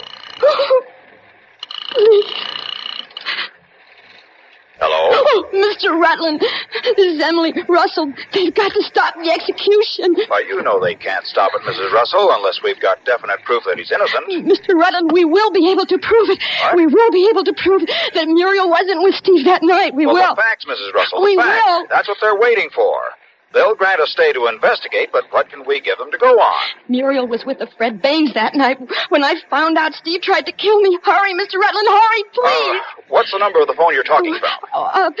Academy 23099. All right, I'll call you right back just as soon as I've spoken to the governor. Then I'll wait here. I've got to know if Jimmy's safe. I understand. Hang up now, Mrs. Russell. Yes, of course. 6 minutes. He's got to be in time.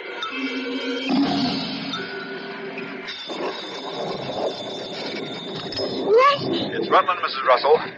I'm sorry to say that I couldn't get through to the governor. You couldn't.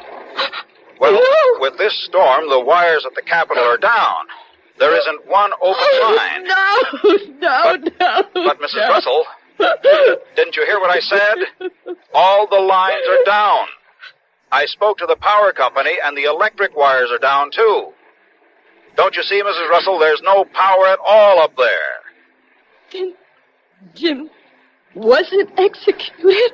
No, he wasn't. Oh, thank God. Well, there's nothing more for you to worry about, Mrs. Russell. By the time the power is restored, the authorities will have the whole story, and they can start checking it out.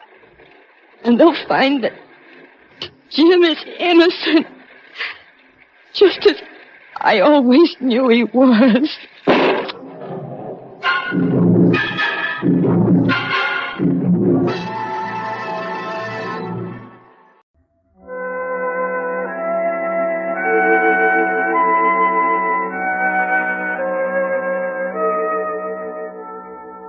It was an old house, set back in the trees a little way from the lake, and it had a miserly look about it.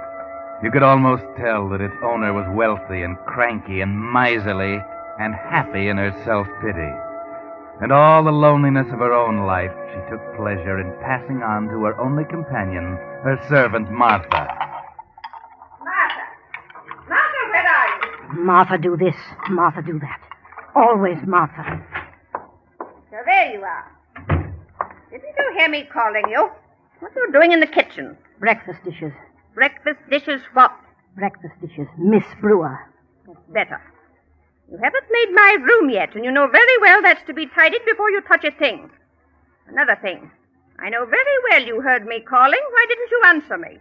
I didn't hear you. One of your moods again, eh? Well, how long was it going to last this time?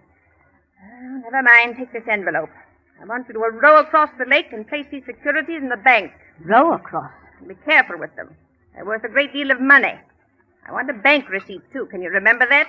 But it's 3 miles across the lake. I'll not have you wasting the motorboat gasoline.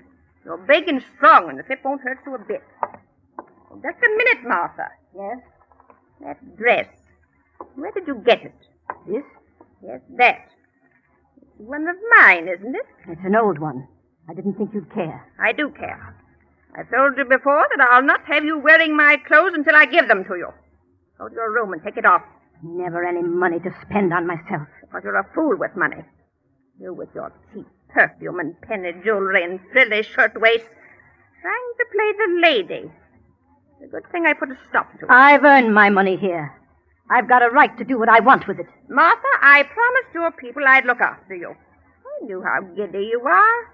Your wages are well invested. But I want pretty things, while I can enjoy them. Not when I'm old. Why, you're only 10 years younger than I am, you fool. I'm nearly 60. Now go to your room. Take off my dress.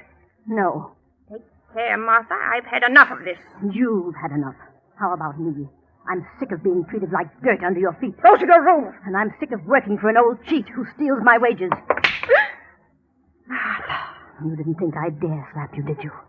If you only knew how I've wanted to do that. How I've dreamed of doing it. How dare you? How dare you? It was good. It felt good. The police will know about this, you ungrateful woman. The police? No. Nor anyone else. You won't get a chance to tell anyone. Not even see anyone. You can't keep me here a prisoner, a captive in my own house. I can't. And who would know? You have no friends. Nobody visits you from one year's end to another. Even the people in the village stay clear of your nasty tongue. You dare to do that to your mistress? Mistress? I'll show you who's mistress. My glasses. You've broken my glasses. Yes. Do you think you can get help now? You're half blind without them. It's 8 miles by road to the village. You'd be lost in the swamps in 10 minutes. Yes, I am mistress now.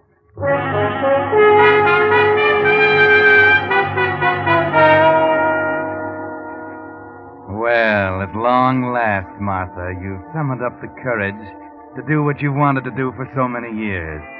You're a little surprised at the success of it, how easy it was. It's a pleasure to see her cringe before you, call you my dear, ask sweetly when she wants something, and then there's so much money here, enough to buy you all those things you've dreamed about. Martha? Oh, so there you are, Martha. Where have you been? Marketing? Where do you think? Well, you've been so long, and it's cold in this room. Oh, so cold. Might have left the fire for me, Martha. Do be considerate, my dear. Considerate? When were you ever considerate of me? My back used to ache from breakfast to bedtime, and a lot you cared. Oh, it's different now, isn't it? Oh, it's cold, Martha. Well, wait till I get my things off and I'll make tea. You and your back. Oh, thank you, my dear. Quite a change has come over the old lady, hasn't there? My, what a sweet thing she's getting to be. I've been thinking, Martha. So? She's been thinking? No, I mean it. That lovely dinner dress of mine, it's not old, not really old at all. You can have it. I want you to have it. Second-hand stuff again, eh? No thanks. I'm not having any. Now, look here. Let me show you something. Well? You bought that in the village? Yes. That, and this, and this, and this. All of them. They're pretty, aren't they? Isn't that stealing, Martha? You have no money. You must have been in my cash box. Stealing? You talk about stealing when you've stolen months, years of my life. This stuff isn't all, either. There's lots of other things up in my room. Shall I show them to you? No, Martha. Well, why don't you say something? Well, there's nothing to say. If those few things will make you happy, then I'm glad. I want you to be happy, my dear. You old hypocrite. You don't fool me a bit. What you wouldn't give to have the police here now. How you misjudge me. Is that a letter there? Letter? Yes, you have a letter. I suppose you want me to read it to you. Please. I'm surprised somebody thinks enough of you to write. My dear Aunt Bessie. Aunt Bessie? I'm motoring south tomorrow with my wife, Lillian. It's been so many years since we were last together. I thought I might stop on my way and renew a long, neglected acquaintanceship. We should arrive sometime Friday evening. Affectionately, Harvey. My nephew, Harvey. Why, I haven't seen him since he was a small boy. What does he want?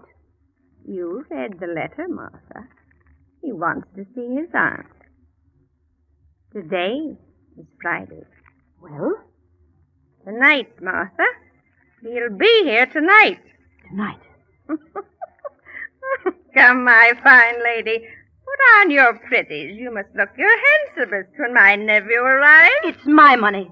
I haven't really stolen from you. You can't do anything to me. Stolen from me? Of course you haven't, my dear.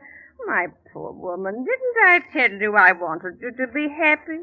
You mean you're not going to do anything about it? Well, it's all unimportant, Martha, as viewed in contrast to a greater crime. Crime? What crime?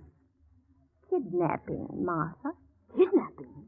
You held me against my will for the purpose of obtaining money. That, under the law, constitutes kidnapping.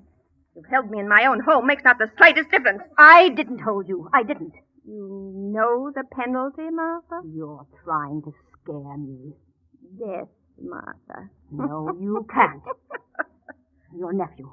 I'll explain to him. Come, my dear, it was inevitable, you know. Don't look so unhappy. It isn't often I have guests, my dear. Fill the sherry decanters on the sideboard. Bring out the linens, the brewer's silver. For tonight, I entertain. You can't. I won't let you. Too late, my dear. Imagine my nephew wanting to visit me after all this time. Ironical, isn't it? 18 years. 18 years. Then he wouldn't know you. Recognize you, would he? Well, perhaps not. He could scarcely be expected to, I suppose, but... Martha, what are you thinking? Nothing, Miss Brewer. Nothing at all.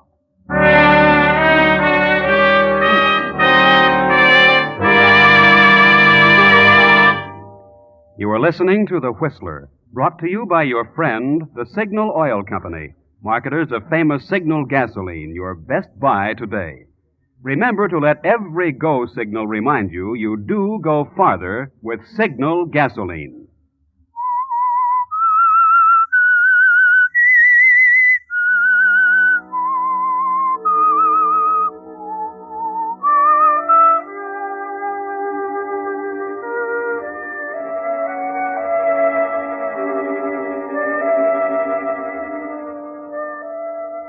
Well, the situation is a little more serious than Martha ever dreamed it might be, isn't it? Old Miss Brewer's nephew coming, and you, Martha, threatened with prison or worse. And there's not much to do about it. Or is there? Harvey will be here soon. Even now, he and his wife are driving over the muddy road up to the house. Look, Harvey, is that it through the trees? Must be. The only house we've seen for miles. There's a light in the window. Oh, thank goodness. This is the loneliest, most dismal place I've ever... And that wind. Looks like rain. At least we beat that. I only hope she lets us in. What do you mean? Why shouldn't she let us in? Oh, I don't know, but she's a nutty old dame. I gather she doesn't think too much of me. I used to write her once in a while when I was younger, but she never once answered a letter. Well, then if you haven't even heard from her for 18 years, why should she be the guardian of your money? Well, after all, she's my only living relative. I'm hers. Okay, here we are. I'll pull in under this tree. Not too far from the porch. It's starting to rain. Okay, Lillian, you run for it. I'll bring the bags. Well, hurry up. You'll get wet. There's no bell, Harv. Never mind. That wind. Feel how the house shakes. It's old, you can see that. Hey, listen. Yeah, somebody's coming. Did you close the windows in the car? Yeah, I did. Oh, please knock again, Harv. I'm cold. I tell you, I heard somebody. Yes? Well, how do you do? I'm Harvey Brewer. I know. Come in. Oh, thanks. Thank you. Follow me. This must be it, Harv. In here, please. Look, Harv, a fire. Doesn't it look wonderful? Wonderful. It's heaven. Well, I never would get warm again. Suppose I can leave the bags here for the time being. That'll be all right, won't it, miss? What do you want here? What? Oh, of course. Please tell Miss Brewer that her nephew and his wife are here. Her nephew, Harvey. I'm Miss Brewer. You? What's the matter? Naturally. How stupid of me. I should have known. I'm sorry, frightfully sorry. This is my wife, Lillian. How do you do, Miss Brewer? Why have you come? Why? Well, to see you, to pay you a visit. After all, you are my aunt, you know. I must say I'd hardly expected this reception. What did you expect? Really, my dear Aunt Bessie. If I may call you Aunt Bessie. You may not. You're not wanted here. Sorry, I only thought that after all these years... I'm quite satisfied not to have any visitors. I want to be alone. Surely you don't mean that you'd turn us out on a night like this after we've come all this way. I didn't ask you to come. But now you're asking us to leave. Is that it? Well, as long as we understand each other now, we might as well settle our business now. Lillian. Business? What business? Go on, tell her, Harvey. Well, it's about my money. I want it, Aunt Bessie. Money?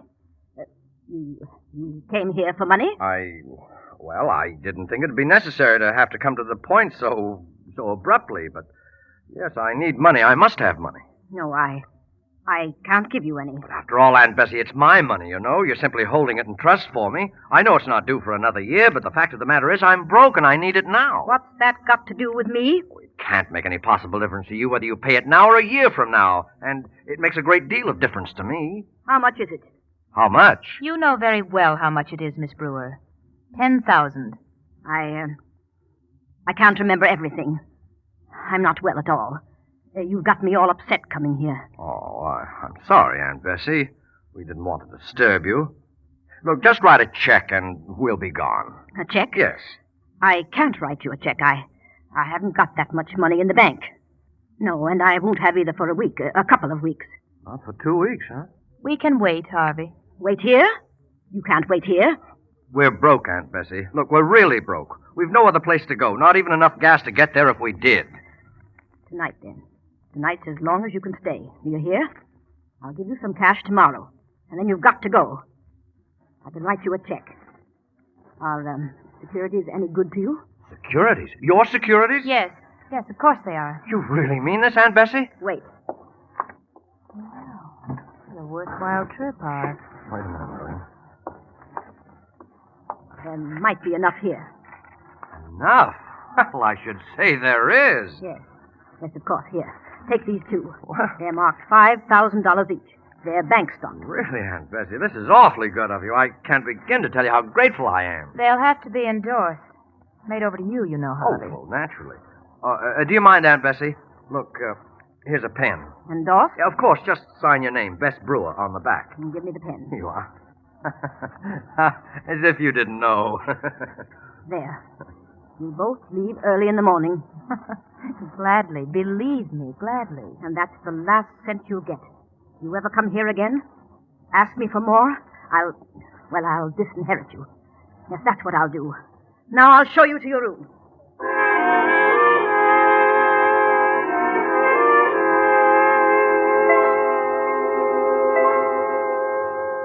Well, things have taken quite a turn.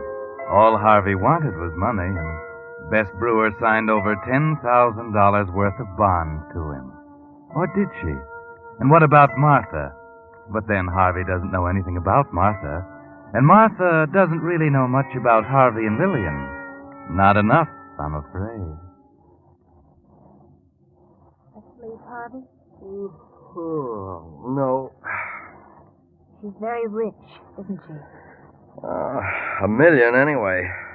Maybe more. That's money, Harv. Yes, it is. Harvey, Hmm? did you know before tonight that you were in her will? No. No, not until she made that threat about cutting me off. You might get it all, Harv. There's no other relative. $1 million or more, you said. Oh, no. Lay that pipe down, Lil. The old girl's good for another 20 years. I won't go to sleep. 20 years. Good night, Lil. $10,000 won't keep us forever, Harv. No, We'll be broke again soon. I suppose. But we'll have one swell time getting that way. But I don't like to be broke, Harvey. You know that. Now, wait a minute. Are you threatening to leave me again? I'm only warning you, Harv. You know how I feel.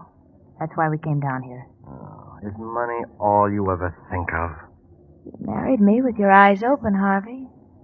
I warned you then. I know. I had enough of my inheritance to keep any ordinary couple happy for a lifetime. How we went through it all, I don't know. I told you I was expensive. I don't plan to change. I'll stay with you as I promised, as long as we can live like human beings. Like millionaires, you mean? Mm-hmm. You might be a millionaire if you had her money. But, Lillian, what can I do? Don't you know? Good night, Harvey. You're a spoiled brat, Lil. Gosh, I often wonder why I love you. But there's nothing I wouldn't do for you. You believe that, don't you? Mm. There's nobody in the house but the three of us. I know. Just you and I and the old lady upstairs. Well? Just the three of us, Harv. All right. What about it? Nobody knows we came here tonight. No, nobody knows. Good night, Harvey. Lil. 20 years is such a long time. Lil. Oh.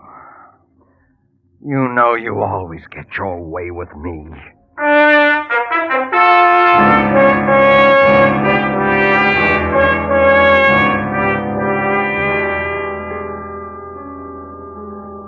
Yes, she always gets her way with you, doesn't she, Harvey? And so you didn't get much sleep that night, did you? There was too much to do. And you had to get away too early in the dark, rain or no rain. Back in the city, you think it over and try to figure if you've forgotten anything. And you wait for the news. Uh-huh. Well, it's in the paper. Already? Found her floating in the lake. They're not sure whether it's suicide or just what it is. Come on, read it. No picture? Not important enough for the city newspapers. Too far away to rate the front page. Well, what do you think? We're all right. Yeah. There's not a thing to connect us. Not a wrinkle left in the bed, not a fingerprint I didn't wipe off. We're all right. I found that letter that we wrote to her. We just simply weren't there Friday, Lil. Well, that's that. What about the securities? No, nothing doing. I tried again, but the banks won't touch them without her lawyer's endorsement. But it'll be a year or more before they settle her estate. I know. What are we going to live on in the meantime? Certainly her lawyer will verify her signature. I don't like it, Lil. All we have to remember is that we weren't there Friday. It was a month earlier when she paid you off. He'll never know. How could he know? I tell you, we're all right.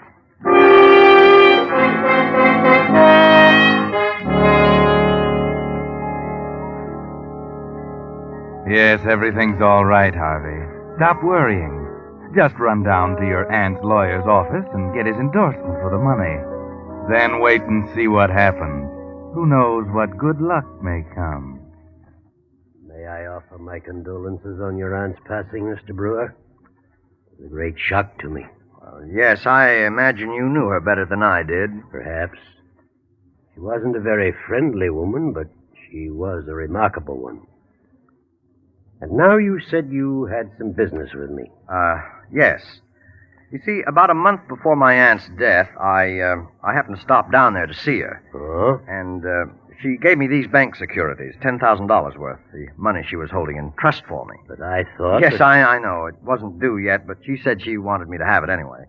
And now the banks tell me that your endorsement is needed in order to cash them. Yes. That's an old routine arrangement I had with her. You just let me see them? Oh, yes, of course. Right here. Thank you. Let's see. Mr. Brewer, you got these securities from your aunt? Yes, I just told you. Quite. And this is her signature? That's right, as you can see. You were in your aunt's presence when this endorsement was made? You saw her sign her name? Yes. Of course. We both did. I see. It may mean nothing at all. I hope for your sake it doesn't. But this is something I think the police should know about. You mean the securities? Yes. And the signature. You see, Mr. Brewer, foul play is suspected in your aunt's death. The only clue the police have so far is a set of tire tracks found in the mud outside the house. Evidently made the night she died. But, I don't understand. No. You wouldn't, I'm sure. But you see, Mr. Brewer, this couldn't possibly be your aunt's signature. Because in spite of her intelligence and wealth, your aunt never went to school. She never learned to write, even her own name.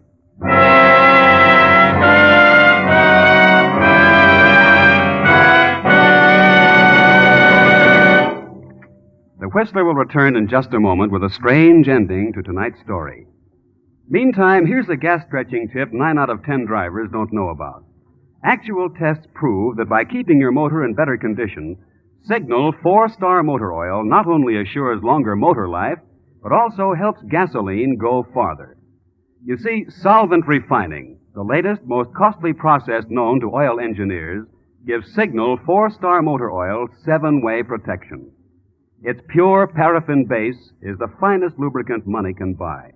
Its triple-strength film clings to running parts and stands up longer. In coldest winter, it flows freely, yet retains its body when your motor's hot. Because of solvent refining, Signal 4-Star Motor Oil forms less carbon, keeps your motor cleaner, smoother, getting maximum power from every ration drop of gasoline. So you profit in 2 ways. In longer motor life and longer gasoline mileage when your car's protected by Signal 4-Star Motor Oil. If it's been 1,000 miles or 2 months since your last oil drain, it's time for a change to solvent-refined Signal 4-Star Motor Oil. See your friendly Signal gasoline dealer, your neighborhood headquarters for Signal products and fine quality automotive accessories. And now, back to the Whistler.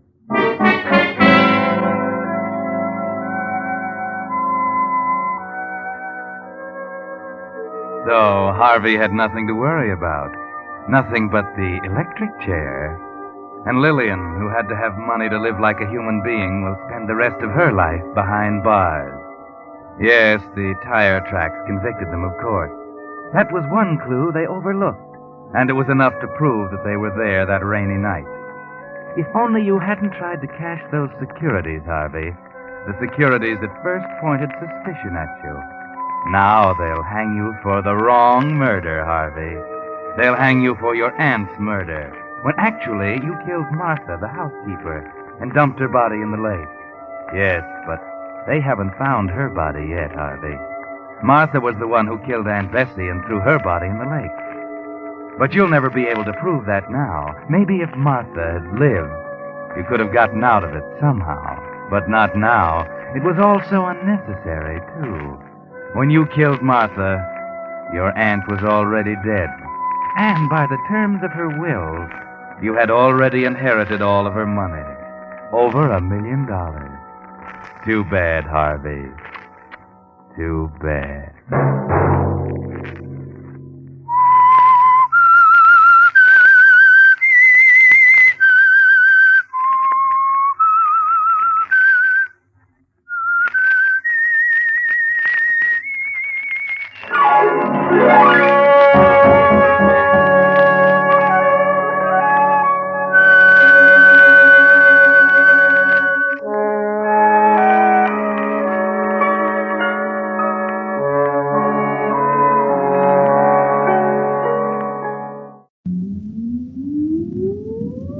countdown for blast off.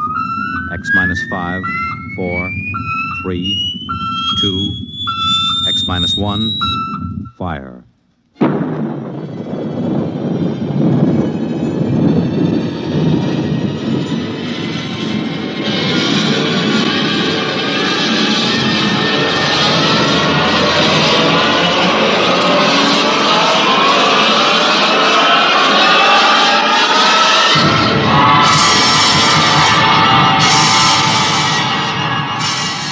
From the far horizons of the unknown come transcribed tales of new dimensions in time and space. These are stories of the future, adventures in which you'll live in a million, could be years, on 1,000 maybe worlds. The National Broadcasting Company, in cooperation with Galaxy Science Fiction Magazine, presents X minus 1.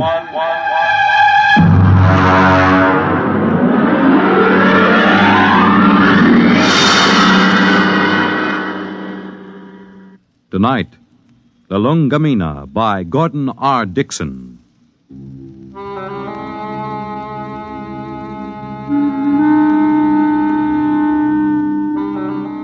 Blame Clay Harbank, if you like, for what happened at Station 563.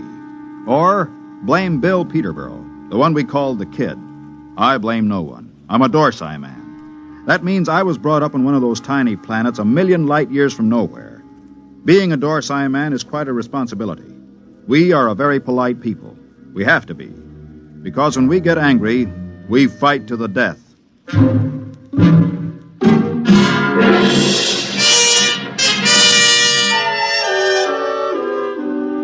It all began that evening that Clay Harbank began reminiscing about his home planet, Lulungomeena. We were sitting around the recreation room of 563. There was a card game going on in one corner. Lulungomeena. The very name sounds like music, doesn't it, Mort? You know me, Clay. I'm a Dorsai man. I've been in the Dorsai planets. I've seen them all knocking around this universe for 35 years. But when it comes to sheer beauty, Lulungomeena. How long since you've been home, Clay?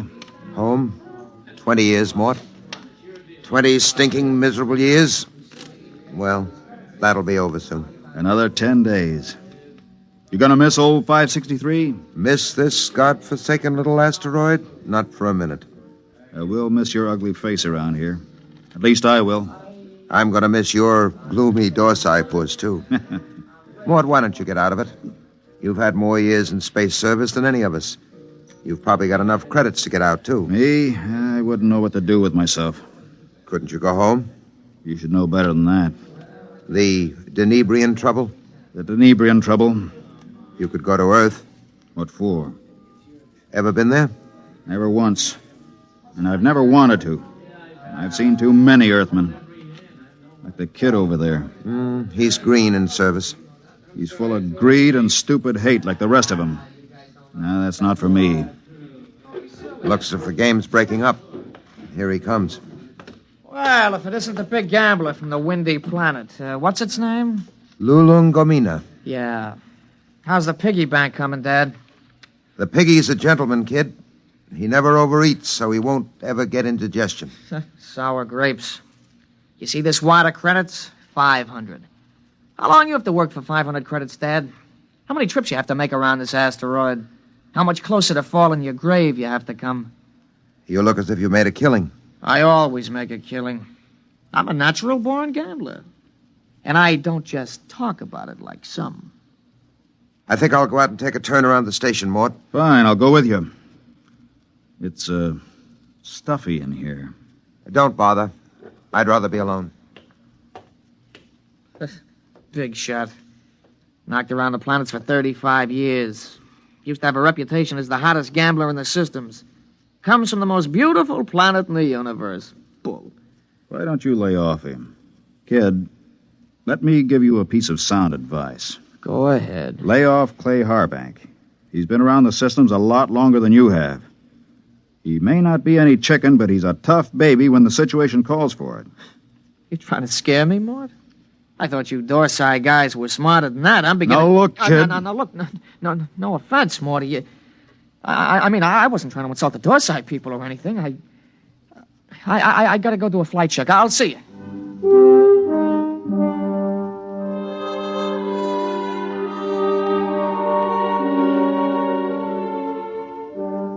We were in bad shape.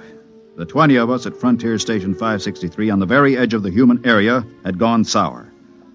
Half the men had applications for transfer in already. What I'd told the kid about Clay being tough, well, that was a bluff to keep him off.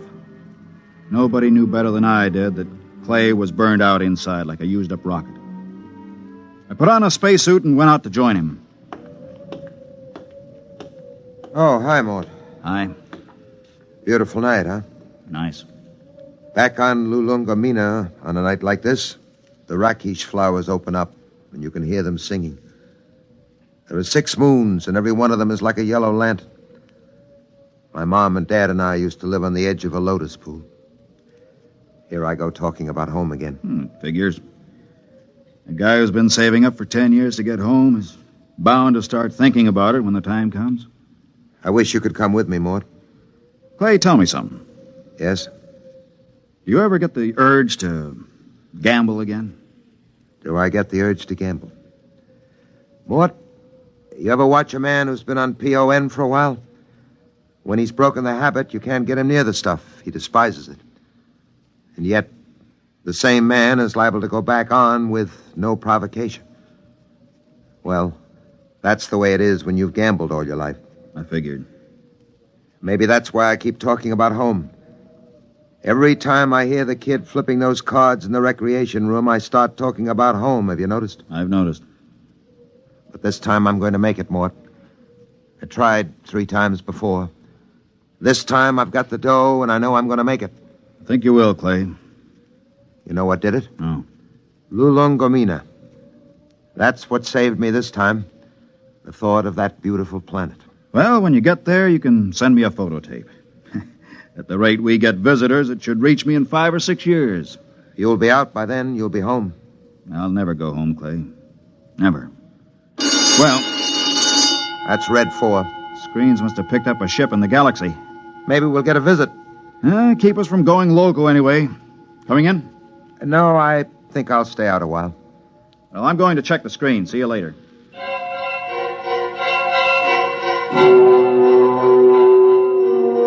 Red 4 meant simply that a ship was entering the galaxy. The chances of it touching down on 563 were pretty remote, unless it happened to need a clearance for Earth or Mars. The screen was black by the time I got there, but the kid was filing a report. Oh, hiya, Mort. Hey, what's a Hixabrod like? Why? We're having one for a visitor. You don't say. I just came in over the receiver. What'll he be like? A Hixabrod?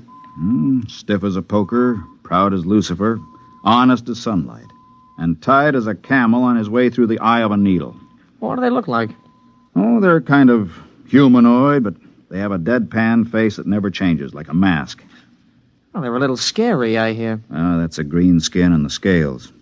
Also, they run about 8 feet tall. I wouldn't tangle with one if I were you. Back on Denebria once, I saw a Hixabrod rip a man to ribbons with its claws. Why? The man made the mistake of insulting Hixa. That's one of the twin planets they come from. Pretty touchy, aren't they? Not really. They're a very level-headed race.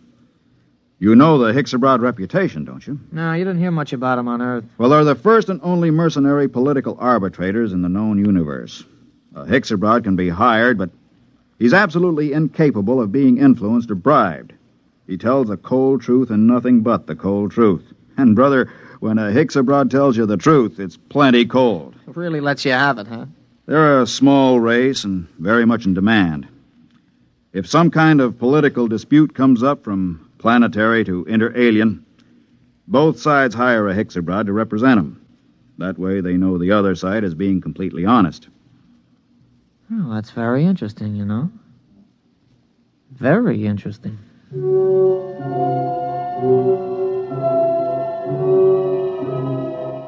I could tell there was something on the kid's mind, but of course I didn't know what it was. Most of the talk in the recreation room that night centered around the arrival of the Hixabrod. Landing beacons were turned on. and we waited for another radio communication. Hey, anybody want to sit in on this next hand? Mort? No, thanks. Well, I know better than to ask the galaxy's foremost gambler here. That's right, kid. Well, maybe when this Hicks-a-Brod gets here, we'll be able to work up a decent game. Do Hicks-a-Brods gamble? No, kid, they don't gamble. That's too bad. Well, we can always sit and listen to you lying about what a beautiful place Lulungomeena is. Kid, you just went too far. Yeah, you're going to do something about it? That's right, I'm going to punch your little nose. Break it up! Break it up! Clay, you all right? Yeah, I'm okay. Well, you better get to the infirmary. Have your mouth taken care of.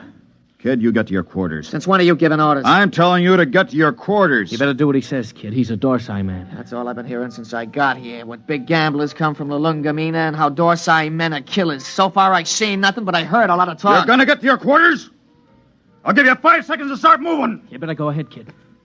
Okay, Mort. I'm letting you bluff me out of the game this time. Just remember, there's going to be other games. Next time, I won't be bluffed.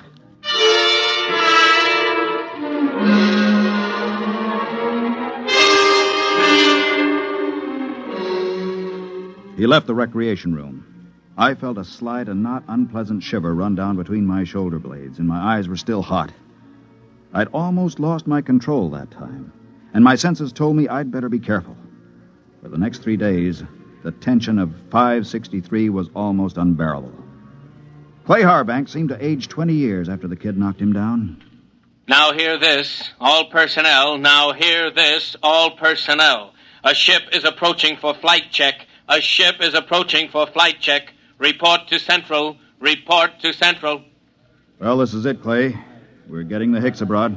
Seems almost like home having a Hicks-a-Brod with us. They're all over the Tarsian system, you know. You speak Hicks-a-Brod? You have to on Lulungomeena. Oh, I didn't know that. I picked it up during the 3rd exploration. Long time ago, huh? We're not getting younger, Clay. Yeah. I found that out. Don't take it so big. He's just a punk kid. Sure. And I'm just a dumb old man. Oh, forget it. That's touchdown. You ought to be here in a minute. Well, that does it. He's down. Look at that ship, huh? Let's go. You'll need some help with his baggage.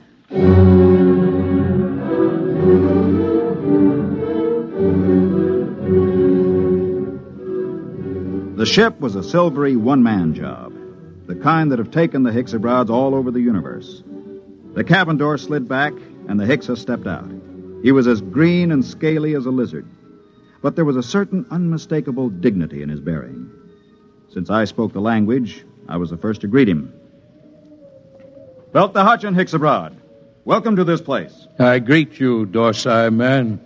My name is Mort Bianski. I am called Dorlassus. Come. I'll show you to your quarters. Thank you. How long will you remain here? Only for one night. I wish clearance for Mars. I'm sure it can be handled. This way.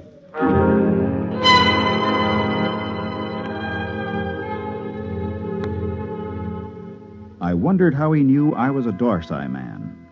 And then it seemed obvious. My broken nose, the scars, the lined face. Nobody could mistake a human from the Dorsai planets. Still, it scared me a little. I kept wondering if he had anything to do with interplanetary police. I tried to put it out of my mind. It was no use.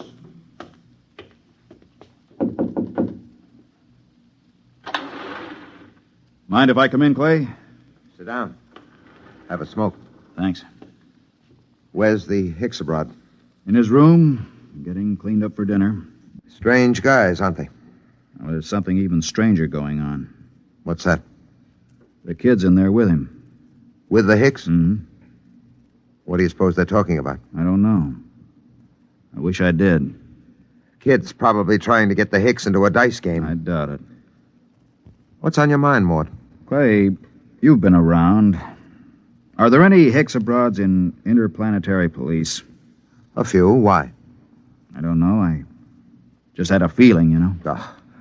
You're dreaming up bogeymen. Maybe. Besides, you're not in any trouble outside the Dorsai system. I killed a human, Clay. Not deliberately? In a rage. Happens all the time on Dorsai, doesn't it? Not to an officer of Intergalactic. Besides, that was 25 years ago. There's no statute of limitations in the systems. Nobody knows but me, right? You don't have to be clairvoyant to wonder why a man hasn't been back to his home planet for 25 years. You, think the kid... I don't know. He's got no love for me. Still, he doesn't know anything. How would he know this Hicksabrat is an agent, if he is? Couldn't say.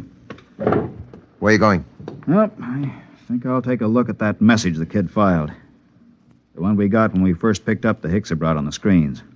Let me know what you find, if anything.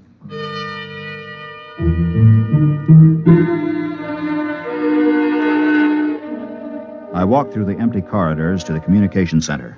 I went directly to the files where incoming messages are kept and flicked the tab until I got to Notices of Arrivals. There, 2 days before, was a report of the arrival of Dorlasis. I ran my finger down the statistics until I came to the line that said, Point of Origin of Flight. It read, Tarsian Galaxy. That was where Clay Harbank's Lulungomeena was. I read further, where it said Nature of Business. My blood ran cold as I spelled out the words criminal. Come in. Belt the Hutchin, Hicksabrat. I greet you, Dorsai man. Is there anything you require? Nothing, thank you. I came to tell you that we'll have dinner tonight at 800 hours. The young Earthman has already informed me. There's a shortage of raw meat here. I've brought my own food, thank you. I see you came in from the Tarsian planets. Yes. You didn't happen to be in the Dorsai planets before that? No. Oh, I thought perhaps you might have some news. I came from Intergalactic headquarters. Yes, I saw your flight check. Then you know my mission. Yes. Good. How long do I have to pack? I will be leaving at 700 hours tomorrow morning. Can you be ready by then? Yes, I guess so. Good. I don't suppose there's any point in appealing to you. Hicksabrods are supposed to be totally without emotion. There is no point in appealing. Funny thing. I've been running away from this moment for 25 years, and now that it's come, I'm glad. We'll be going back to the Dorsites? Yes, to Intergalactic headquarters. After all these years. Home. I don't suppose a Hicksabrod knows what that feeling is like. I will expect you at 700 hours. Now, if you don't mind, I wish to prepare my food. One thing. Yes? Did the young Earthman tip you off about me? No. Funny. I could have sworn it was him.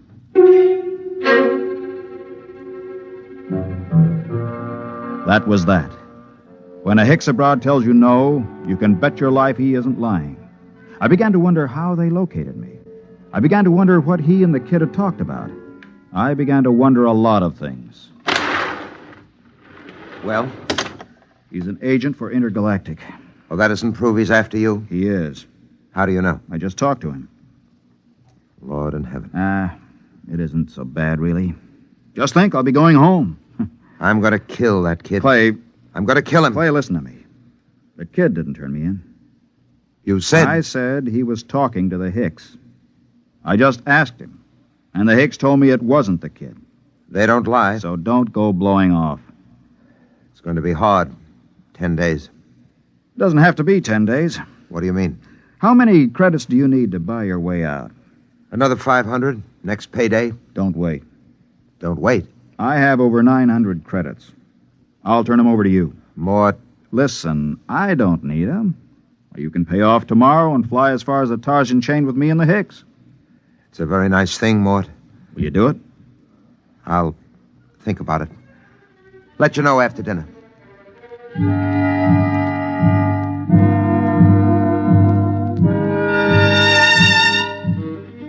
I thought of running away, but there was really no place to run once they tracked you down.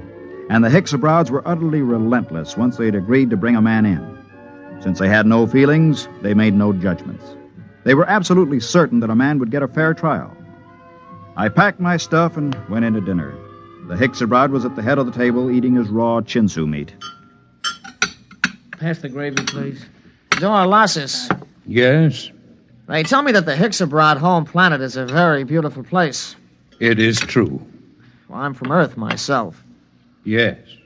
I'm curious to know what this beautiful planet of yours looks like. The kid's pretty talkative tonight. What's cooking? I don't know, but I don't trust it. The flora and fauna are maintained in excellent natural balance. No local surplus has exceeded 1% of the normal population for the last 60,000 years. Life on Hixa is predictable. The weather is controlled within the greatest limits of feasibility. The symmetry of the landscape is without parallel in the universe. Very pretty picture. Very attractive home world. But I regret to inform you, Dorlasis, that I've been given to understand that it pales into insignificance when compared with another beauty spot in our universe. Your Earth? I wish I could say yes. No. This place is so wonderful, I doubt if an Earthman like me could get in. In fact, I've never seen it. But I've been hearing about it for some months now. And either it's the most wonderful place in the universe, or the man who's been telling me about it is a rotten liar. Get your gun, kid. Get your gun. Why guns? You call me a liar. Why use guns when it's possible to prove the thing one way or another with complete certainty? For months now, you've been telling me two things. One, that you used to be a gambler. Two, your precious Lulungomeena is the most wonderful place in the universe. The question is either statement true? They're both true. You'll back them up? With my life. I'm not asking you to back them with your life. Just back them with that nice little hoard you've been accumulating all these years. Clay, don't. Well, you said you were a gambler. Bet with me and prove it. Suppose I do. How do we prove my statement about Lulungomeena? It's easy. We have with us at this table a Hixabrod. In a conversation with him, I found out that he's just visited every planet in the Tarsian chain. Now, as everyone knows, a Hixabrod never lies. Do you think you could judge this point, Dorlasis? The point can be judged. Well, gambler. Clay, it's a trick. Don't bet. How much will you bet, kid? All I got. The equivalent of 10 years' pay. Well? You're on. Dorlasis, okay if I question you? Proceed.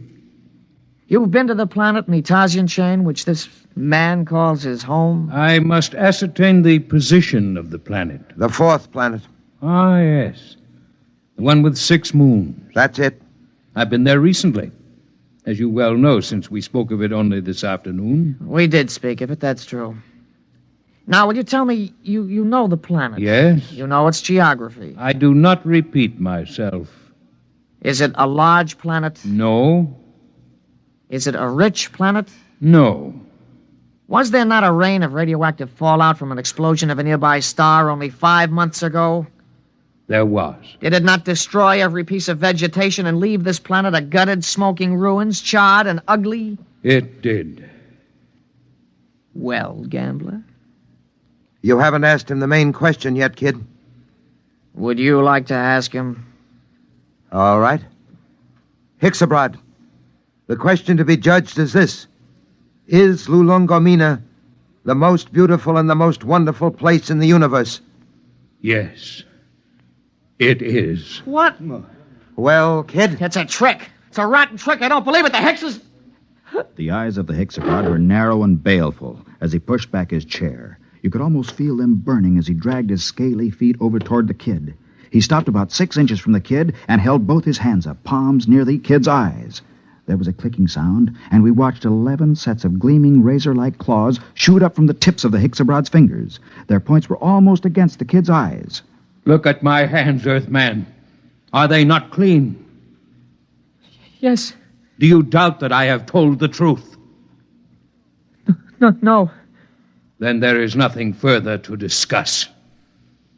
I bow to you, gentlemen. I thank you for your hospitality. You will excuse me.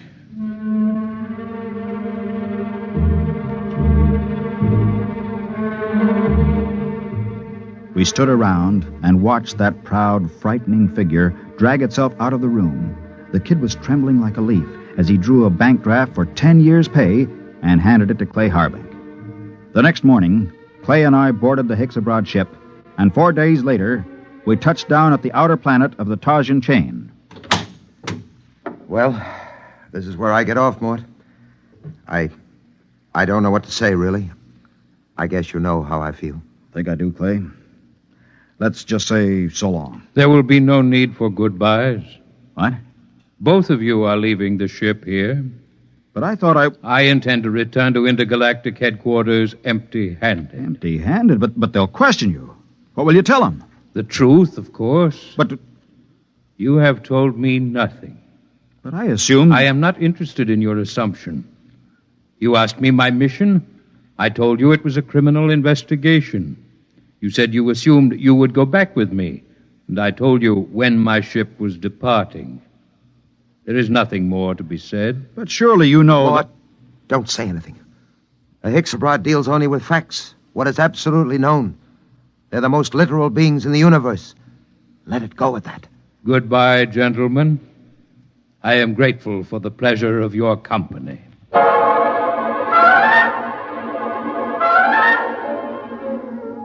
5 minutes later, Clay Harbank and I shook hands at the exit of the spaceport on Tarsus 10. But before we parted, there was one thing I had to know. Clay, one thing before you go. Yes? How did you know the Hixabrod would lie about Lulungomeena? He didn't lie, Mort. A Hixabrod never lies. But Lulungomeena... Mort, let me tell you something. Lulungomeena is a word in use throughout the Tarsian planets. Actually, it's a Hixabrod word. It means home. All I did was ask the Hixabrod if home was beautiful. He simply said yes. And a Hixabrod, as everybody knows, doesn't lie.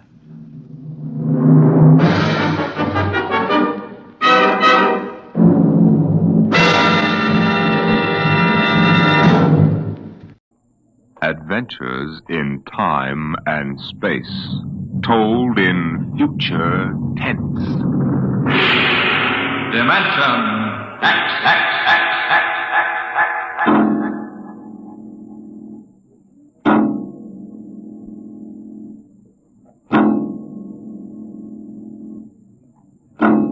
Time is an interesting phenomenon. A ticking clock, the running sands of an hourglass, all these have captured the imagination of men.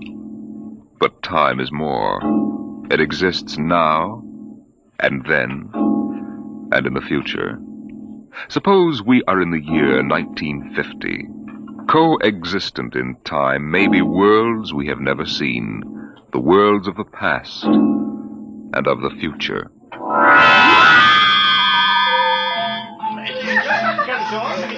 The year was 1950. It was a spring night in Mexico, fiesta time. The fireworks shot up into the clear, dark sky, and a papier-mâché bull ran about the plaza chasing boys and laughing men. Mr. and Mrs. William Travis stood on the edge of the yelling crowd, smiling.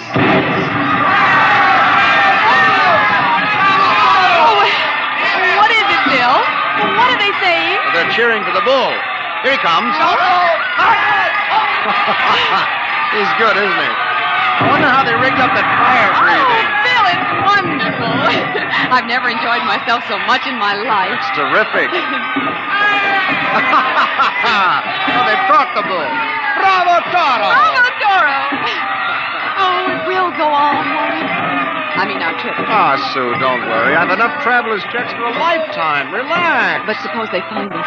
Forget it now. They haven't a chance. But suppose they do. Suppose they take us back. They'll never find us now. Relax. Enjoy yourself. Oh, if it only lasts. Come on, darling. Let's get out of the crowd. I think you need a drink. All right. Let's try something different this time. I want to try every drink there is in the world. Oh, don't worry, darling. There's no rush. We've plenty of time now. All right, in here. Oh, there's a table over there. Come on. Bill. What's the matter? Don't look right away, but over your left shoulder, right by the end of the bar, that man. What is it? I saw him this morning in the plaza. Well, darling, take it easy. The town is full of tourists. But he was at Juarez in Tasco. Bill, I'm afraid. Well, now, don't stare at him. Come on. I know it's the same man. He was wearing the same white suit. Sit down, Sue. All right, now, come on, dear. Smile. Act natural. Bill, he's been following us. He's a searcher. I know he is. Quiet. Oh, boy. Here, boy. Si, senor. Si. Benedictine and brandy. Two. Si. Si, senor. He's watching us, Bill. Will you quit worrying, darling? The chances are 1 in 1,000 that they found us. Probably it's just a coincidence. I want to lie down. I think I'm going to be sick. Susan, hang on, will you? If he is looking for us, we can't run out. What's he doing now? He stopped our waiter. He's asking him something. He may just want a drink. Bill, I can't stand it. I've got to go upstairs and lie down. All right. As soon as we finish our drinks. What's he doing now? Well, he's nodding at me, as if he knows me. And he's smiling. Bill, he's coming over here. Now watch yourself.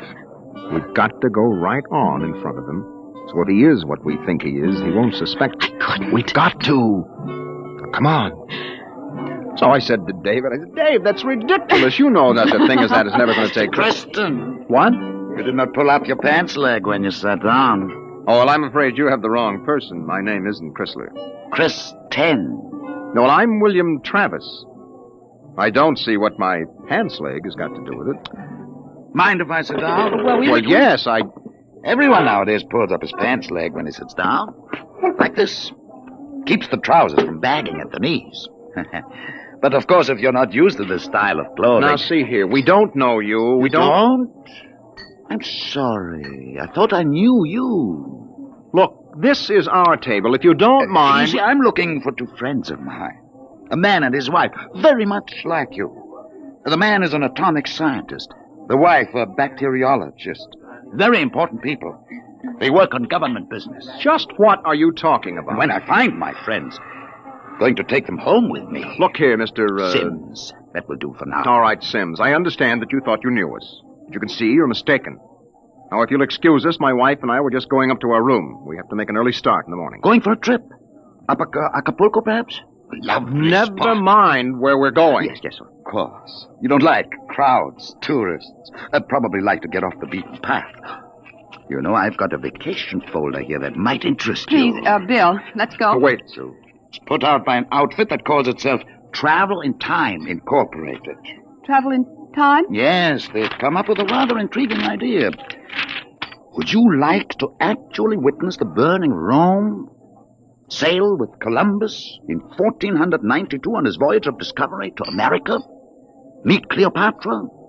Then why not take your vacation in time as well as in place? But perhaps you've seen this leaflet before. Of course not. Then you'll be interested in hearing the rest. Travel in Time Incorporated can costume you, put you in the crowd at any place and time in history. Look, we guarantee to teach you any language you need to move freely in any year without risk of detection. This summer, why not escape from the worries of our modern world?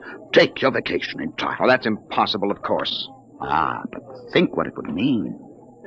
A chance to escape all the tensions of an unpleasant life. War, insecurity, fear. Sims, Suppose you were a scientist working on a dangerous bomb project. Or you, Mrs. Travis, suppose you were a bacteriologist working on disease cultures. And you had a chance to escape all that. To take a vacation 200 years in the past. Would be wonderful, wouldn't it? Escape to a more peaceful world? A trip back to, 1950. 1950? But you said a vacation in the past. So I did. But you see, 1950 is the past if you come from the year 2155. 2155? Mm-hmm. Terrible times. Most unpleasant. A war raging, an atomic bacteriological war. Terrible times. With none of the little comforts we enjoy today, like this fine Havana cigar. Bill, I want to go upstairs. I want to lie down. If you were living then, think of how wonderful it would be to take a vacation in time. Back to now. Oh, you're crazy. I don't know what you're talking about. Suppose a young couple like yourselves took a trip to 1950 and didn't want to come back. You know what would happen? The government sends a searcher back to look for them. This is all fantastic nonsense. The searcher finds them and brings them back. Well, you think I'll find my two friends, Mr. Travis? Bill, please take me upstairs. I don't feel well. Oh, is the lady feeling a bit sick? How unfortunate. Here are the drinks, senor. Well, shall we drink a toast to 2155? To the future.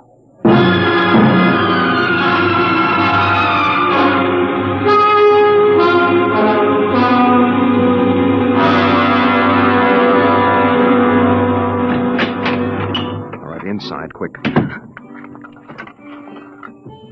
Bill, what are you doing? Shoving a chair into the doorknob. He knows. He has been following us.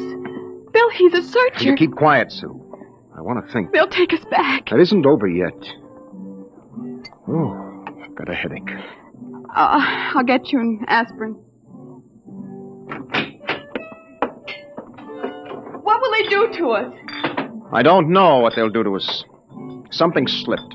Something must have slipped. But we were so careful. Well, the searchers are trained to watch for detail. Things like not pulling up my trousers. That started him thinking. There's a man who isn't used to ancient clothes. Could kill myself for giving it away. No. It was my walk. These high heels. Careful now, Ken. Here. Thank you. Bill, I won't go back. I won't go on filling tubes with typhoid and bubonic plague. Now, take it easy, Sue. There must be some way. We don't have to go back to 2155, do we? The nerve of that Sim sitting there looking us up and down like animals smoking those stinking cigars. That's how I first noticed him at Tasco. He had 4 bottles of liqueurs and a pile of chocolate. Yes, well, he still hasn't gotten over that first greedy hunger. We've got to look out for that, Sue. It's the sure sign of somebody from the future, trying to make up for a lifetime of shortages by stuffing themselves sick. Remember our first night? Bill, I can't stand it. We've got to get out of here. What are you doing? Packing. Getting the suitcases out. That's no use, Sue. What do you mean? We can get to Acapulco by morning. Don't you think he's watching us? We could get away. No, we've got to sit tight. We've got to wait right here for a break. I don't know what, but something has got to break. Darling, I'm afraid. No. Maybe he isn't sure of us yet. Maybe we can still figure out some way to escape. Come on now. We better try to get some sleep.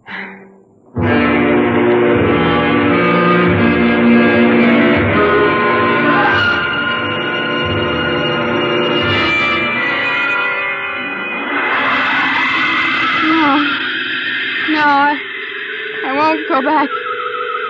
Security police. The bomb. The bomb is falling. It's falling. Sue, what's the matter? Sue! Sue, wake up, darling. Sue, Bill, wake up. Where are we? Bill. All right, now calm down, honey. You were dreaming now. It's all right.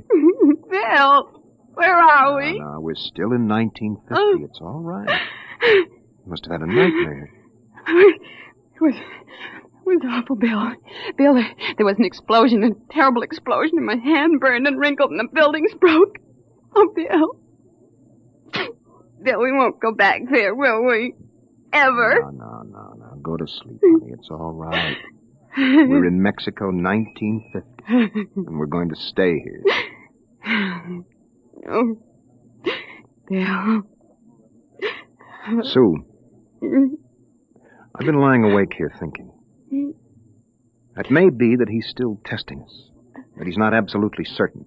That may be why he hasn't moved. Well, maybe he's just playing with us. Yes, maybe. I wouldn't put that past him either. He's got all the time in the world. He can stay here as long as he likes, then bring us back to the future 60 seconds after we left it. They can't make a scene, can they? They don't dare come out in the open. No. That might change the future. They're afraid of that. Oh, Bill, if we could only tell somebody, ask for help. Now, Sue, you know we can't. That's why we had to submit to the psychological block treatment before they okayed our vacation. We couldn't tell if we tried. The block is too strong. Well, maybe we can break it, Bill. And what if we did? Who'd believe a crazy story like ours? Who would believe that we come from 2155?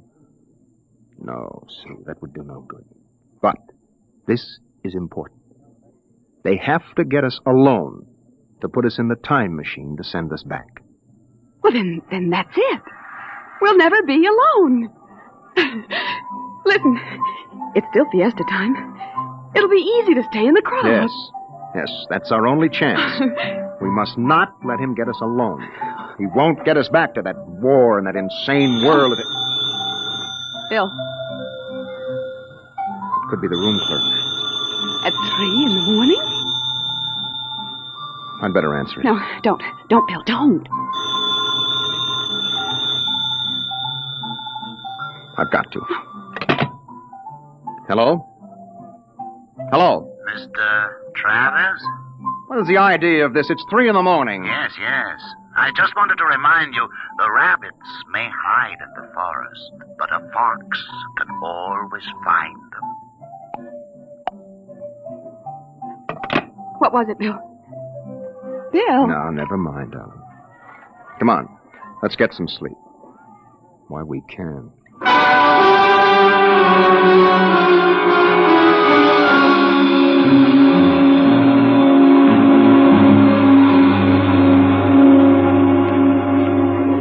Buenos dias, senor. Good morning, Senor Gomez. I trust you are spending pleasant days in my hotel. Fiesta time is the best. Oh, it's been lovely. Your special table is all ready for breakfast. Oh, fine. Where blazes is the hotel? Hey, you, Buster, where's the hotel in this godforsaken sinkhole? What is all that racket? Great excitement, very great. Why, what is it? They come with 4 trucks and innumerable automobiles. A motion picture company from Hollywood. Oh, what are they doing down here? They make pictures of our fiesta for the backgrounds. Oh, yes. We have a very beautiful town. Beautiful. Yes, very beautiful. That fat man, the one with the most colorful shirt, he is the chief, the director. Oh, yes. Manager, where's the manager of this adobe flea bag? Coming, senor, coming. You will excuse me. Oh, I hope the table is satisfactory. Coming, senor, coming. Sue, this is a break. That movie company will draw crowds, and that helps But us. when can we leave, Bill? Well, not today. They'd be sure then. It'd be easy to catch us above on the road. We better stay and try to lull Sims. Okay, kids, end of the line. Chow! Get it up, Buster. Lay out the pepper. I gotta know. There's Sims, Bill. There's the dining room. Well, we can't do anything now, not with these actors coming in. Okay, follow me, kiddies. Hey, Glory, you sit next to Papa. Hey, Max, make sure nobody monkeys with the trucks and the gear. Right, Shane? Do we have to eat at this crummy joint, Joe? Cheer up, sweetie. Your mere presence makes this chasins and the truck rolled into one. Not this early in the morning, Joe. I couldn't stand it. Okay. They look happy, you want, don't they? laddies, it's on the dear Look, old Susan. expense account. Maybe I could hire 2 of them. I could say it was a joke. Oh, why? We could dress them in our clothes, have them drive off in our car sometime when Sims couldn't see their faces. Where would that get us? Well, with him off on their trail, we might make it to Mexico City. It'd take years to find us there. Bill, that movie man's coming over here. Oh, excuse me. You folks are Americans, aren't you? Yes, that's right. Boy, am I glad to see you. Yeah, I'm so sick of hearing Spanish I could kiss you. Hey, come on over and eat with us, huh? Oh, well, I don't think we should intrude. Come on. Misery loves company. I'm Misery, and that's the company. We're from Hollywood. Yes, so I understand. Yeah, and boy, would I like to be there now. We're down here for some preliminary shots on some Technicolor clam bake, real turkey, stinkeroo. Oh, that's too bad. But we've got an expense account. Oh, that's a lovely thing. I'm Joe Melton. I'm the unit director. Oh, well, I'm William Travis. This is my wife, Susan. Mutual. Oh, come over, kids. Join the party. Cheer us up. Only no tamales. I burned out 3 kidneys on tamales since I came over the border. Hey, am I funny? Oh, wonderful. Oh, come on over. Hey, Kitty. I got new blood here, brother. Just a moment, Mr. Travis. I thought you might be breakfasting with me. Alone. Sorry. Oh, no, I got him first, Mac. You want to join us? No, I've already ordered. Mr. Travis, I think you'd better talk with me now. Hey, is this guy giving you trouble? It's all right. Well, you say the word. I'll have Max pitch him out on his ear. No, it's all right. We'll be right over, Mr. Melton. Oh, Bill. We'll talk to Mr. Sims. Mr. Melton, sort of keep an eye on us, huh? After all, you found us first. Yeah, sure. Well, come on over soon, kids. Sit down, Mr. Travers. I hope you slept well. Did you? I'm not used to spring mattresses. But there are compensations. I stayed up half the night trying new cigarettes and foods. A whole new spectrum of sensation. What are you talking about? Still acting, huh? But it's no use. You can't stay in crowds all the time. I'll get you alone soon enough. I'm immensely patient. Let's come to the point. It took me a month to trace you down and be sure of you. Now, if you come with me quietly, I might be able to get you off with no punishment. If you agree to go back to work on the bacteria bomb. We don't know what you're talking about. Stop it. Use your intelligence. You know we can't let you get away with this escape. Other people in the year 2155 might get the same idea and do the same. We need people. To fight your wars. Neal. It's all right, Susan. We can talk on his terms now. He's got us. We can't escape. At last. Really, you've both been incredibly romantic. Running away from your responsibilities. Running away from horror. Nonsense. Only a war. Only? With half the world dead, the other half dying? Yes. But we can't have you escaping here while we drop off a cliff. Dying people love to know that others died with them. Kids, break it up. We're waiting on you. The longer you keep me waiting, the harder it will go on you. What do you mean? We need you on that bomb project. Return now and no torture. Torture? Yes. You see, later we'll force you to work. And after you finish the bomb, we'll try a number of complicated new devices on you. Neal. As you say, you can't escape. We have all the time in the world. Here in 1950. Sims, I'll make a deal with you. I'll come back now if my wife stays here alive, safe, away from that war. No, Bill, Keep quiet, Sue. Well, Sims, you need me for that bomb. You can duplicate her work. It exceeds my authority. But all right. Meet me in the plaza in 10 minutes. I'll pick you up in the car. Good. We'll drive out into the country to some deserted spot, and I'll have the time travel machine pick us up. Bill, I won't let you. Don't argue, Sue. It's settled. Good.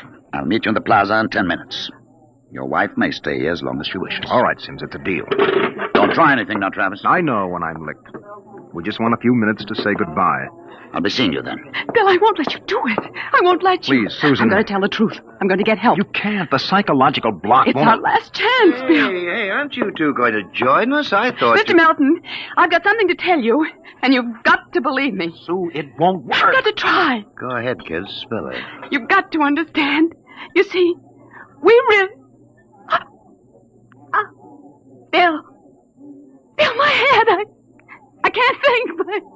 My head. You need a my bromo, head. honey. It can't work, Sue. Now, the block is too strong. Come on, we better get the car. Hey, someone's crying now. Breakfast, no time for people to cry. Now, what in the world could a good-looking kid like you find to cry about?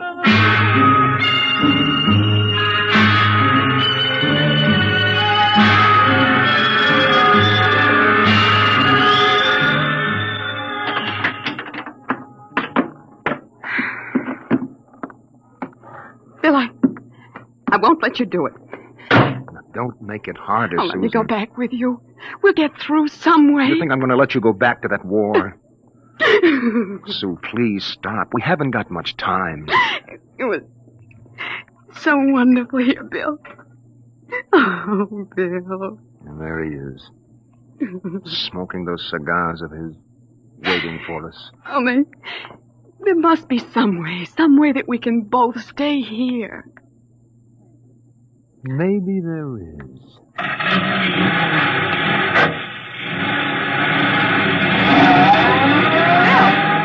Bill, what are you going to do? Hang on, Sue, and duck when I tell you. No, Bill, you're heading right for him. Not going to get either of us now. Oh.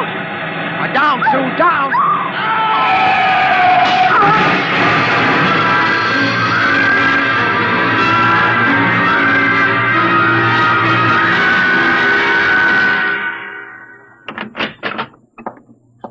Bill?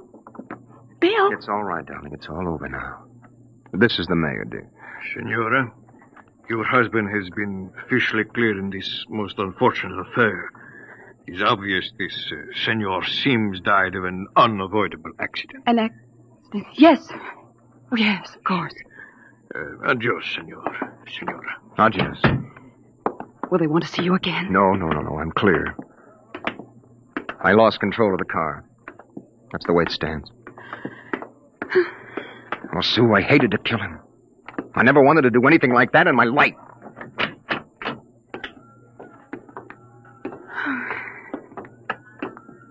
we go now? Mexico City? Well, the car's in the repair shop. It won't be ready till 4, then we'll get out of here. Hey there, Travis. Wait up. It's the movie man, Bill. Oh. He was very good to me when they had you in there. Oh? Hey, I heard what happened. They sprung you, huh? Great, great. It was an accident. Well, it's lucky you didn't get hurt yourselves. Everything okay now? Yes, I think so. That's fine, but you both look a little rocky. So you want to get your mind off your troubles? We're through for the day. Cloud's fouled up our shooting schedule, so we're going to put a header on it up at the hotel. Well, I don't think we'd better. You've got to wait till your car's fixed, don't you? Oh, come on up. It'll do you good to relax. It'll get your mind off what's happened. Gloria's cracking the ice now. Well, maybe we will join you. I've got to go check up on the car, and then... Oh, don't miss the party, kiddies. I'll see you upstairs. Bill, I don't think we... Oh, come on, honey. We've got the break now. Sims is dead. Before they can put another searcher on our trail, we'll have time to make a clean getaway. Bill, I'm so tired. I know, and what you need is a little excitement. We rate a celebration, honey. Well, I guess it would be nice to unwind. Sure. We'll go up to Melton's room, have a couple of drinks and a few laughs. Honey, it's all over. We can relax.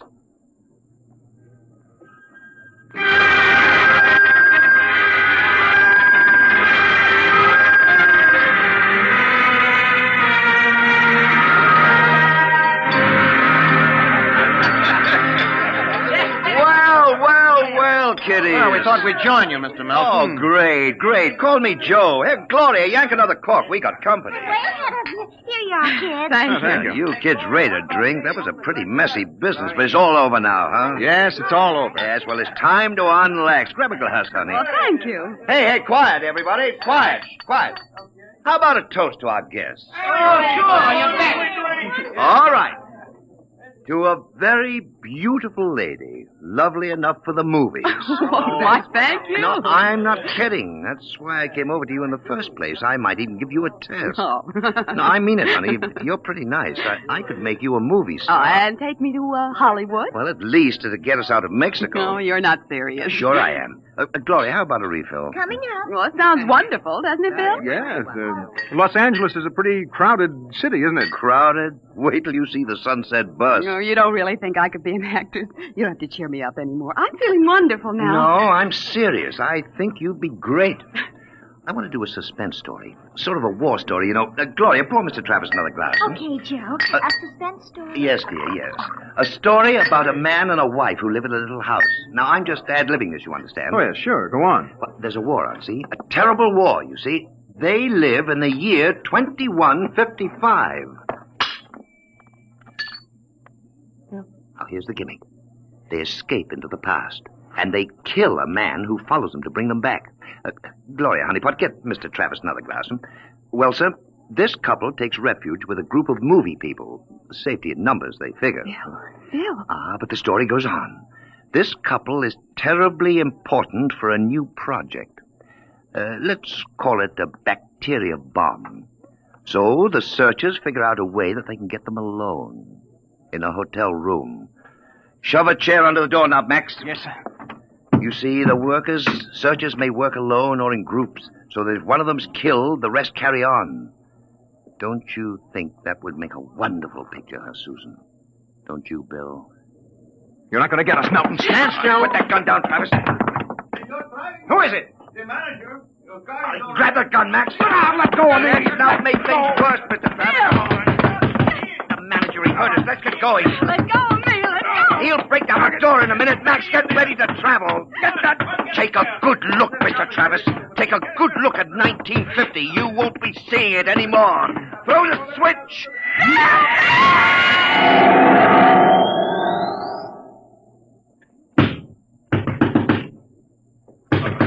All right, Juan.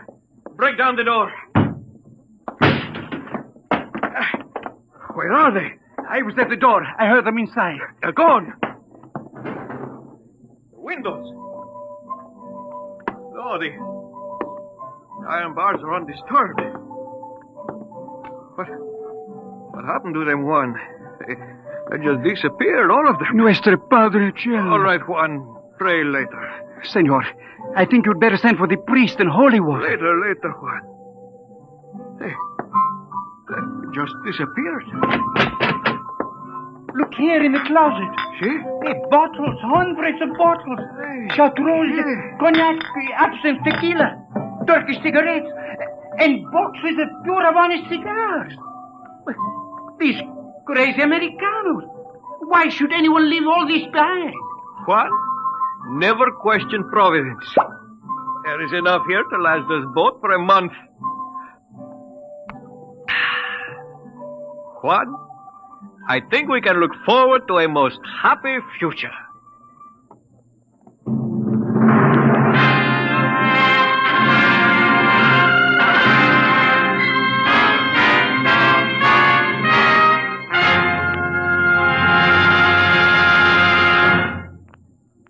You have just heard another adventure into the unknown world of the future. The world of Dimension X.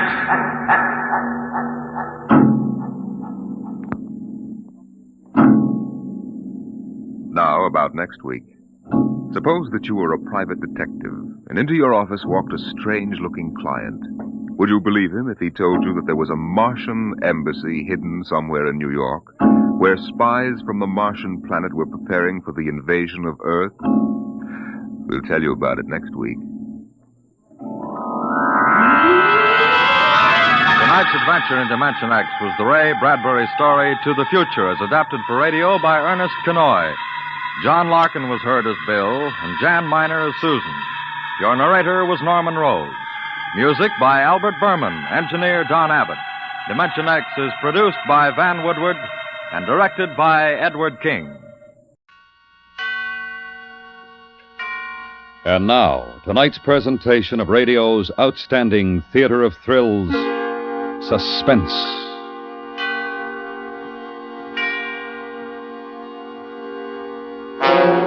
Tonight, the story of a fishing cruise and bait that was a life insurance policy. We call it Over the Bounding Main. So now, starring Mr. Tony Barrett, here is tonight's suspense play, Over the Bounding Main.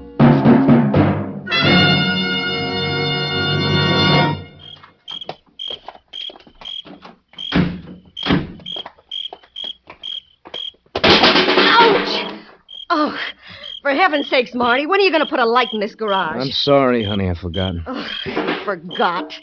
You forgot. Too bad you can't forget to wake up some morning. Now, look, just because you had a couple too many drinks at the Warrens, you don't have to get nasty. I had too many. Are you kidding? I watched you. Don't think I didn't. Oh, come on. Let's go in, huh? I've got to be downtown early. For what? So you can make enough to buy a house at Catalina like the Warrens? Get a new car, there's a little thing called money, but you wouldn't know. You've got to find the right job. Look, are we going over that again? Yes, we're going over that again. I'm ashamed when I go out. Did you see what she was wearing? Will you keep your voice down? The neighbors... You say that again and I'll kill you. You'll be sorry in the morning. I'll be sorry, all right. Sorry like every other morning.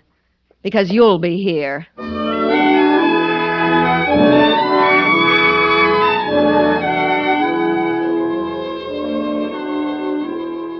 I guess a lot of it was my fault. I wanted the right kind of a job. It was hard to find. Ever since Claire had got rid of Lou Barris, her ex, we've been living pretty close, and Claire just wasn't used to it.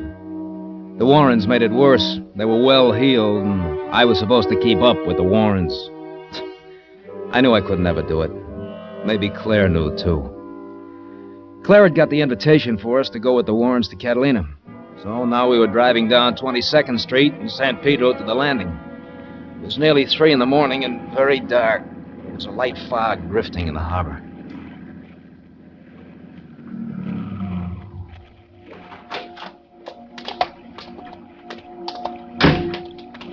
Don't forget to lock it. Sure. Look out for the fishing rods, will you? You better give me the keys. You're so careless. I won't lose them. I know you, all that junk in your pockets. You'll lose them. Don't worry. I will. Why don't you let me hang on to them? We'll be in a nice mess if you... All right. Here, take them. Thank you, dear.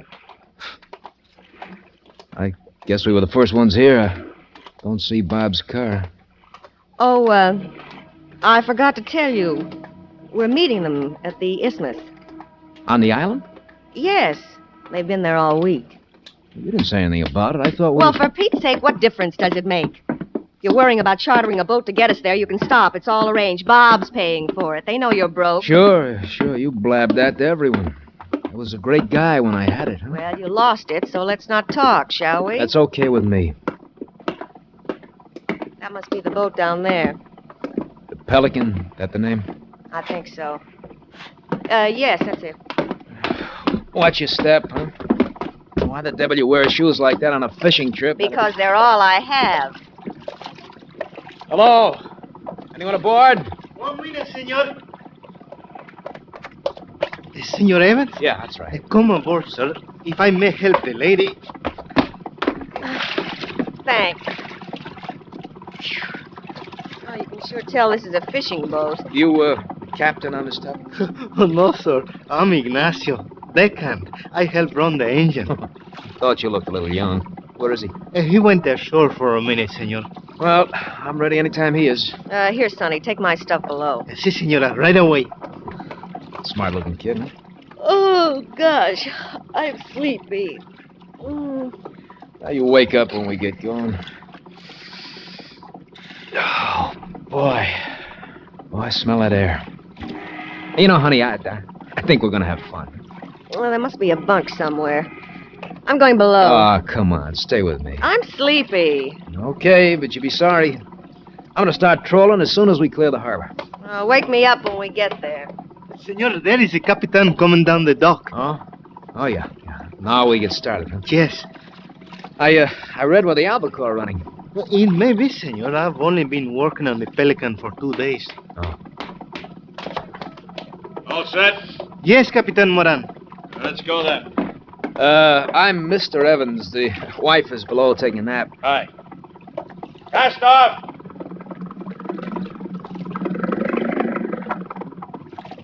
All clear.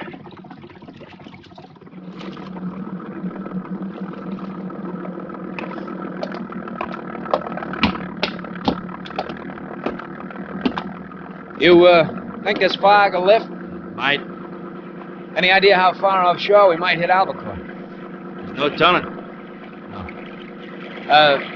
How long do you figure for us to reach Catalina? Depends on the fog.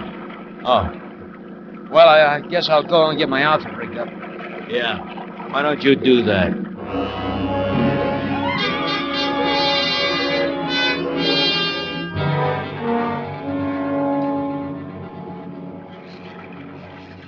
You sure that feather's the best lure for them? Oh, I've caught many albacore with it, senor. If they're hungry, they'll take it. But this time of night, you'll probably only get shark. Well... Hey, stop the boat. Hey, strike, senor. Let him take it. Give him line. Ha! Give it to him. He's got it. Count 5, senor. Slow. Slow. Now, senor. Strike him. A big one, senor. Hey, I'll say. Hey, stop the boat, will you? What's the matter with him? I'm going to lose my line. I can't hold him. Brace yourself against the rail, senor. Look, go tell that fool to stop the boat, will you? Yes. Capitan, strike. Senor, look out. The rail. Are you hurt, senor? No. Thanks. You had to push me. I had a gun over. I cannot understand the rail breaking. What the devil was Moran trying to do? We could have been killed. You tell him to stop, he speeds up. Perhaps he did not hear. Yeah, well, I want a few words with that joker. Hey, you. You know, I almost went under the drink. The rail at the stern broke. Oh, that's too bad. I'll have to get it fixed. Yeah. What the devil were you trying to do? The kid yelled for you to stop. Sorry. I thought he wanted me to put about. Thought you'd lost your tackle. I darn near lost my skin. Ignacio hadn't been so quick on his feet. Sorry.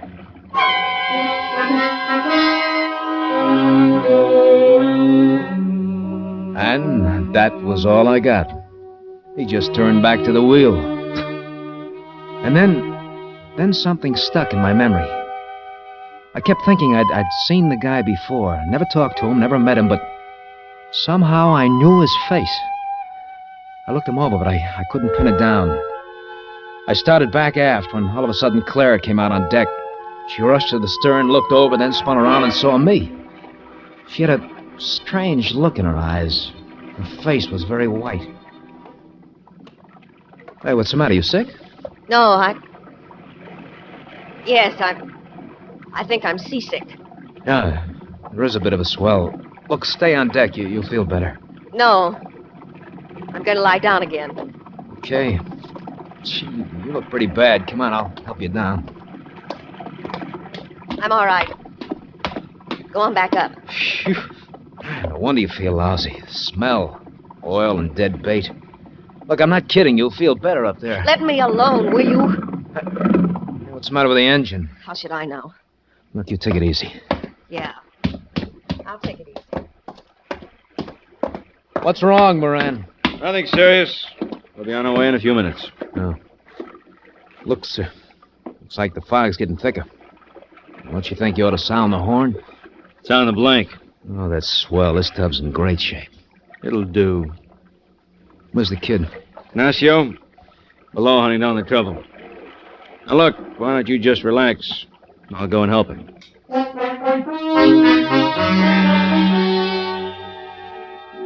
It was a fine way to relax. Drifting in the Catalina Channel with no motor, no foghorn, and you couldn't see more than 20 feet out. After a while, I folded up with my back to the bait tank. I dozed off. When I woke up, we were still drifting. The fog was even thicker. I started to look for Moran. He wasn't anywhere on deck. I felt that something was wrong, besides the motor. When I heard the voices, I knew it. Don't you go soft on me now. I've done my part of this. You're doing yours. I can't. I can't. You don't have any choice. I can't stall him with the bum motor gag much longer. Oh, please. I don't get it. Come crawling to me with this big idea. Why get squeamish? He's worth a lot more dead than alive. 20 grand, isn't it? I just can't do it. Listen, baby, there's a lot of dough invested in this guy. And it's going through on schedule. And there isn't any backing out.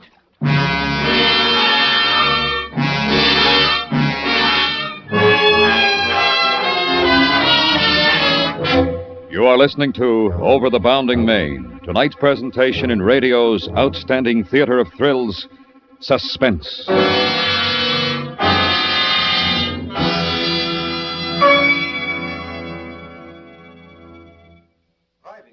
Are many for the unwary motorist. Excessive speed means more blowouts. More blowouts mean more fatalities. And since more cars are on the roads than ever, there are more fatalities than ever, too. Drive to survive. And now we bring back to our Hollywood soundstage Mr. Tony Barrett, starring in tonight's production of Over the Bounding Main, a tale well calculated to keep you in suspense. I don't think I was scared. Not at first, that is. You can only take in so much, and then something in your mind shuts it off. This fishing trip, it was Claire's idea.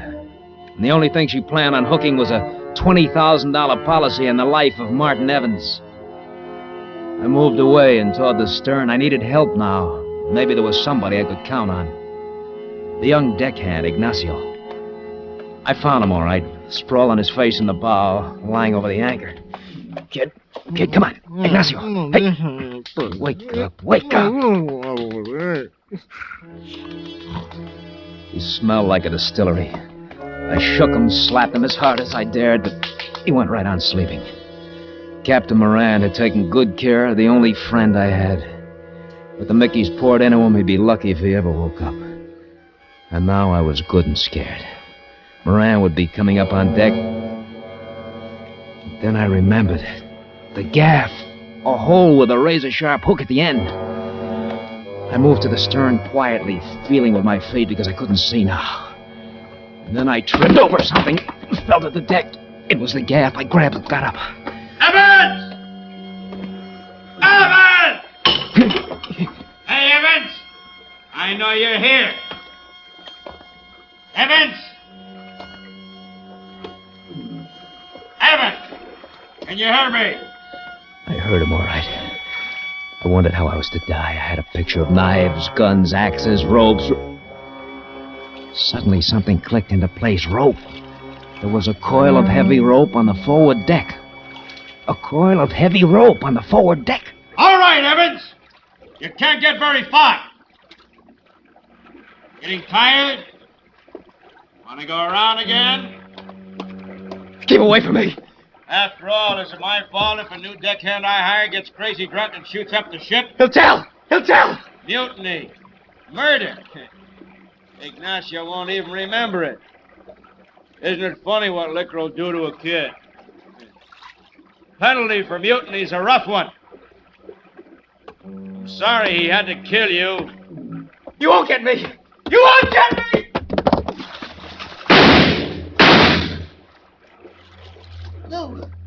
Lou!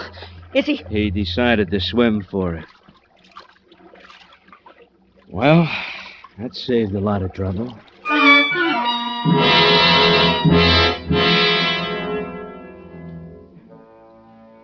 I lay quietly on the deck. If Moran should notice the missing coil of rope, it wouldn't take him long to figure out exactly what made that splash in the water. He couldn't see any better than I could. But as soon as it got light, there I'd be. Right out in the open without a prayer.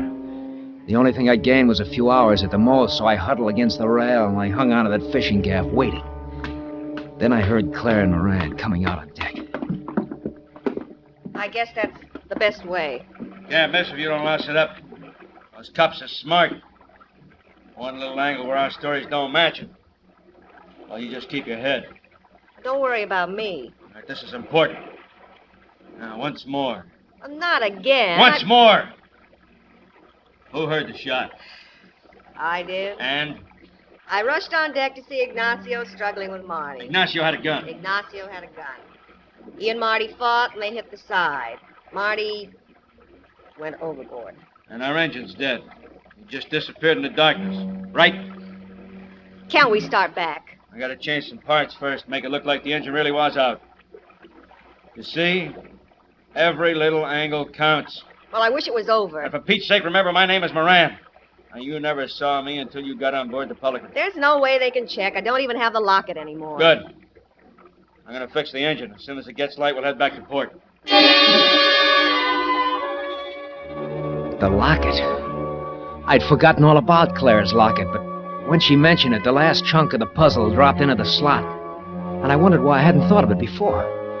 The little locket, heart-shaped, with Claire's picture on one side and Lou Barris's on the other. The one she wanted to keep for sentiment's sake. Her first husband, Lou Barris, the guy I remembered from the picture, Captain Moran, that's who he was. It all figured. Lou scores a triple play, gets his wife back with 20 grand in a purse, and pays off Martin Evans with a one-way trip to the bottom of the ocean. Then I thought of the dinghy. She was swinging from the stern about 25 feet off. It was a chance if I could get to it. I could hear Lou working on the engine. He'd done a good job when he made it quit. I only hoped it would take him a little longer to repair it. I got up, started back. The water was almost oily and the boat lazed up and down. Somehow in the dark, I found the dinghy line. Was about to pull on it when I saw Claire come on deck. I didn't move as she came toward me. Come on, if you make a sound, I'll hook this gaff right through your throat. Marty. Yeah, I returned from the dead and I haven't anything to lose. Pull on this rope. But I Pull can't. on it. You and me are getting into the dinghy. All right. You had it all figured out, didn't you? But you forgot one thing. Lou has to marry you again to collect the dough. And if you're not alive... Marty, please. I'm sorry. I am. Give me that rope. Don't you move. I've been wrong. I know it. Yeah, sure. I'm glad you're all right. I've been wrong about us. Don't worry.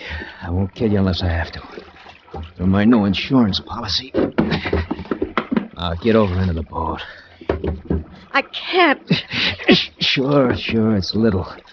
And the ocean's big, but we're going just the same. Claire! Not a sound. Get in. Claire! She's ready to go!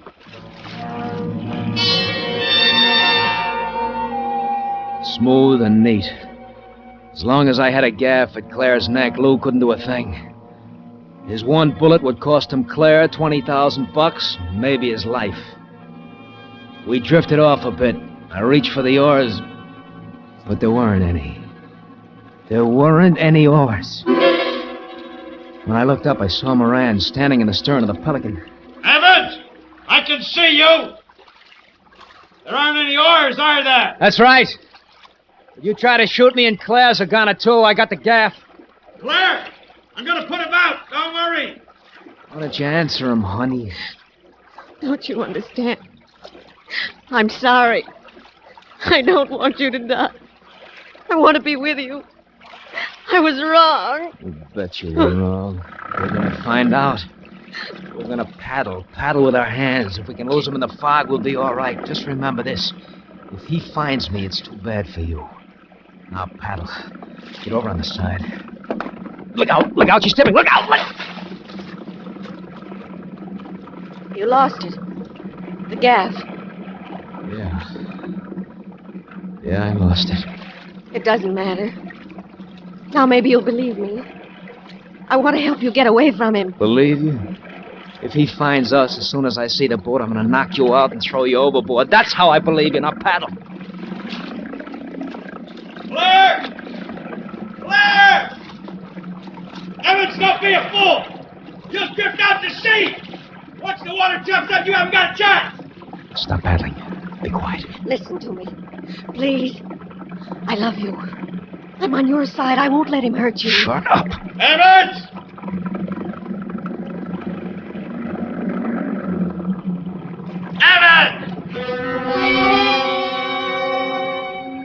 A patch of fog dissolved for a second, and in the darkness I saw a darker shape. It was the Pelican, and I knew that Lou had seen us. I reached for Claire. That fell her shoulder, then her neck. Claire, are you all right? Yes! He's lost the gaff! She was telling him to shoot me. And suddenly it didn't matter anymore. The Pelican loomed over us, and Claire twisted away from me, and I didn't care. I was tired. Come on, Evans, get up here. I want you found on deck. You first, Claire. Give me a hand.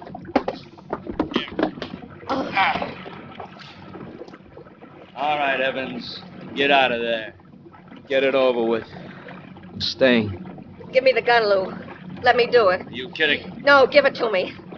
I hate him. Oh, baby, I'll do it. You better tie the dinghy on, then. I can't hold it. Yeah, hold the gun.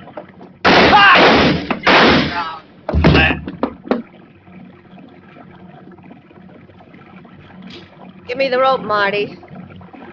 I don't want you to drift away now.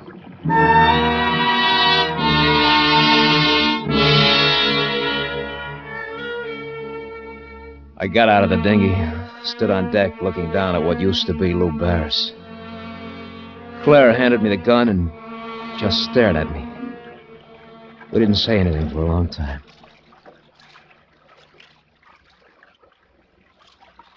Fog's lifting. Yes. It's getting lighter. Guess the sun will be breaking through soon. Do you believe what I told you before? Yeah, I believe you now. I'll try to make it up to you. Sure.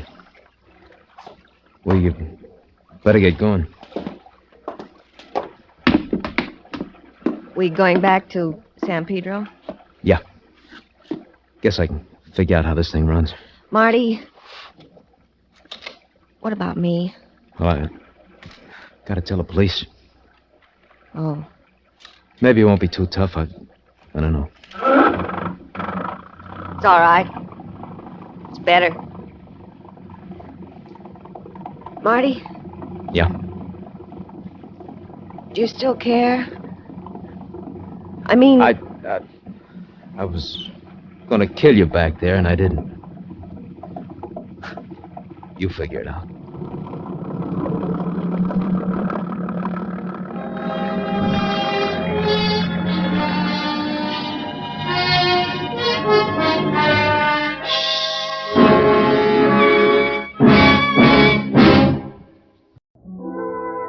And now the Whistler's strange story.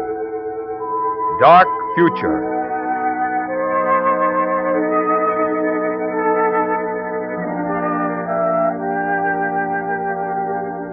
The feeling of foreboding Hal Parker had felt when he'd entered the fortune teller's tent was stronger than ever when he left.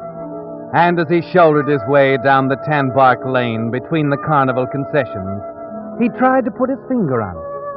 After all, he was in the clear, comfortable and sure of himself in one of the new suits he purchased. and there was still well over $29,000 in new bills back in his hotel room. 29 out of the 30,000 he'd withdrawn from the Midland Bank. So it was ridiculous to feel this way.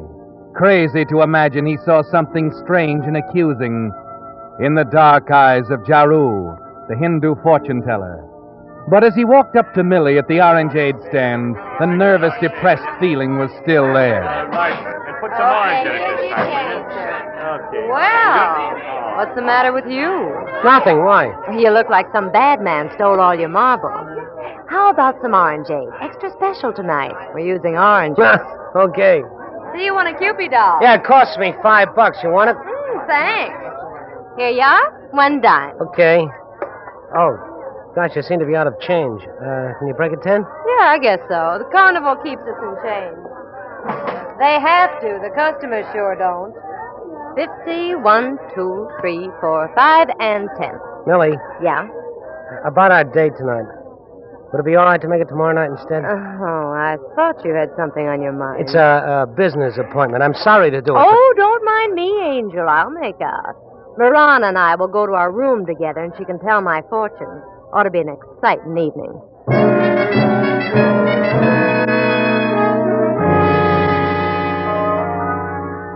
Of course, you couldn't tell her what made it so important, could you, Hal?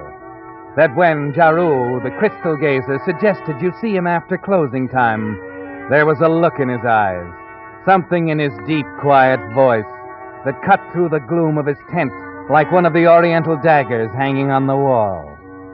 The lights of the carnival concessions are winking out one by one when you walk up to the entrance to find Jaru waiting.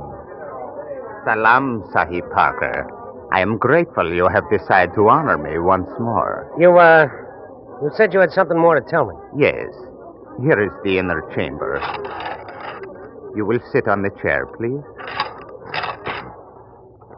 What is it, Jaru? Perhaps it is not important, but then that is for the crystal to tell. Go on. As you wish, Sahib. When you were here before, I tell you many things.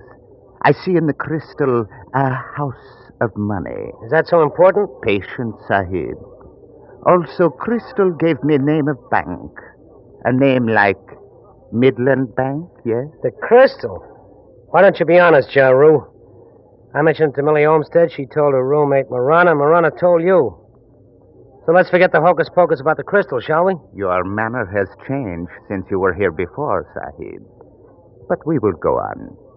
I see now in crystal the face of another man who worked in same bank. I see also a name like, how you say, Macy? John Macy? What about him? He is being punished for stealing much money, $30,000. Yeah. That was in the paper 6 months ago, so what? You spend much money, Sahib. Too much for man who work for other man. That is funny thing, yes? Is that all you have to tell me? For the present. But Jaru is hopeful you will be interested in further reading. The crystal never rests. Are you asking me to come back? Tomorrow night, at this hour? Sorry, Jaru. I'm afraid You will be here tomorrow night, Sahib? I see. What do I owe you for the reading? Nothing, Sahib. This is, how you say, on the house?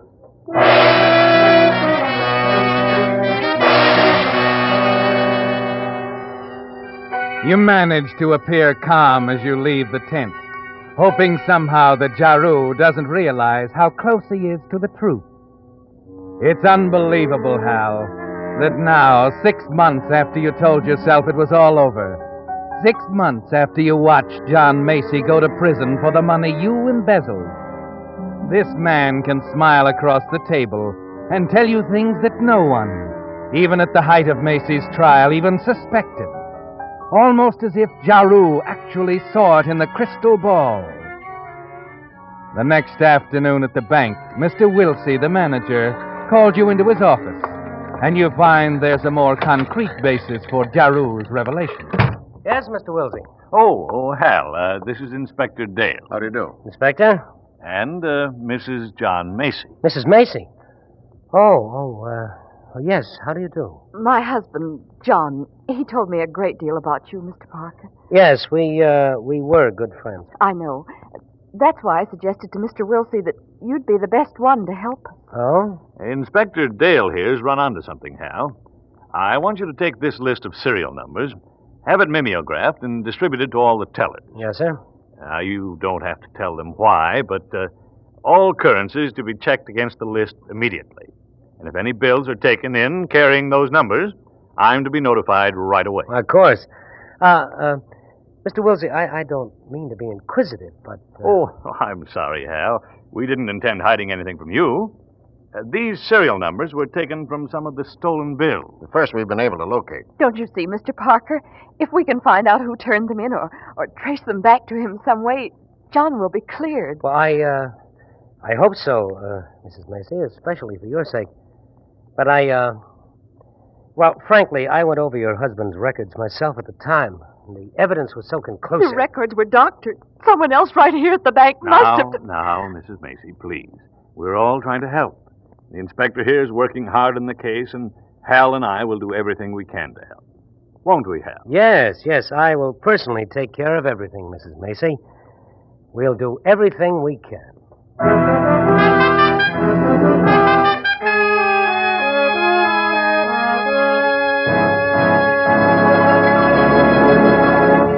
With the prologue of Dark Future, the Signal Oil Company is bringing you another strange story by The Whistler.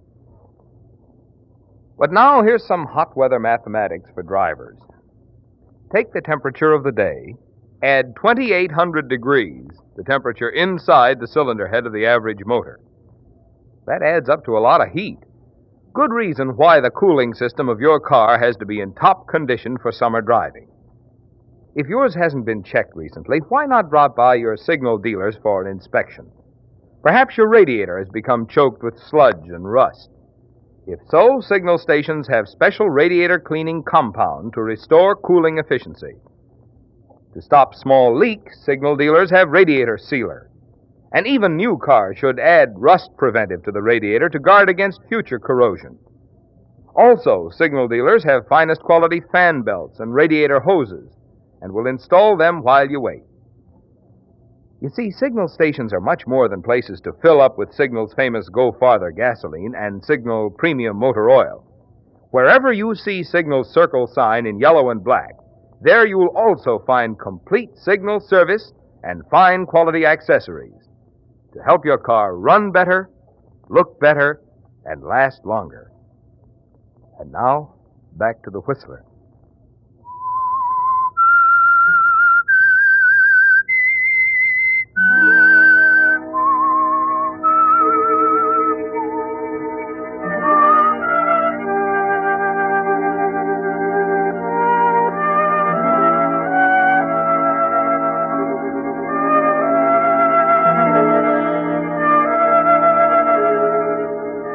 Yes, Hal. There was a better explanation for Jaru's vision in the crystal ball, wasn't there? A more concrete one involving the discovery of several of the bills you passed in a nearby town when you bought those clothes. And a small item in the newspaper Jaru must have seen before he called you in for the private reading. Yes, Hal, you were careful. And you're still pretty sure that the bills you spent in other cities cannot be traced back to you. You leave the corridor outside Mr. Wilsey's office, walk back toward your teller's cage, and then with your hand on the door, it hits you. The bill, Hal. That $10 bill you gave to Millie last night. The only stolen bill directly traceable to you. Miss Connor. Yes, Mr. Parker? If anyone asks for me, tell them I'll be back in a few minutes. Get Reeves to take over.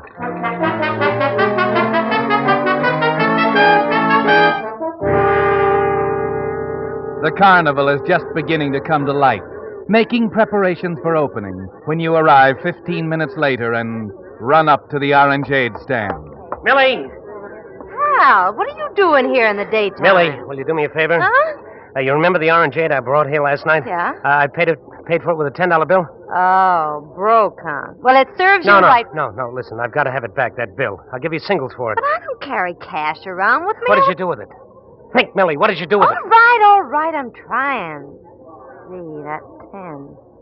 Oh, I know. I gave it to Marana. Marana, your roommate, you gave it to her. Well, what's so terrible about that? She had a lot of change, and she wanted to change it for a 10. Why? How should I know? Why not ask her? Here she is now. Marana? You want to speak with me, Mem Saib? Yes, Marana. Remember that 10 spot I gave you last night? 10 spot? The $10 bill. Oh, yes. Have you got it with you? No, Saib. Where is it? I give it to Jaru, Saib. Jaru? He asked me for it, Saib. Is it something wrong?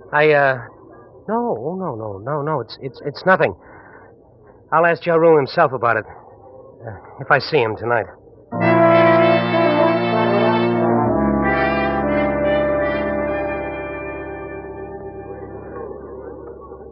Well, Sahib, you have honored me for third time.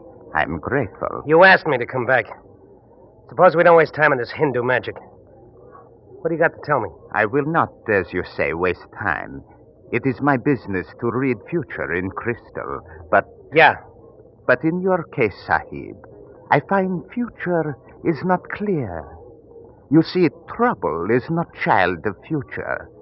She is child of past. And crystal shows past very clearly. I see. Much more clear than last night, Sahib. I see last night man taking money. Perhaps man was Macy. Perhaps man was you, Sahib. Now it is clear. Man was you. You might be making a bad guess, Jaru. No, Sahib. Jaru only tells what he sees. Is that, all you have to tell me? Perhaps. I think, Sahib, police will have more faith in crystal than you. Sorry, I'm not playing. Is this reading on the house, too? No, Sahib. There is a charge. How much? $15,000. You must be crazy. For such money, crystal will show brighter future for you. I don't know what they call this in India, but it's blackmail here. Over here, you gotta have more to go on than a crystal ball, so I have more than crystal balls, Sahib. Oh? I have $10 bill. In late paper tonight, you will find list of numbers. The police are seeking further clues, Sahib. Perhaps this will... All right, wait a minute. All right, you win. When do you want the money? Perhaps at an early hour tomorrow. I'll have it here tomorrow night. What about 7 o'clock? That would be a quiet time. We could be alone. Is this the end of it now? How do I know you won't be back at me again? You know that? Because you trust me. Yes, Sahib. In the crystal I see after tomorrow night. For you, there is bright future.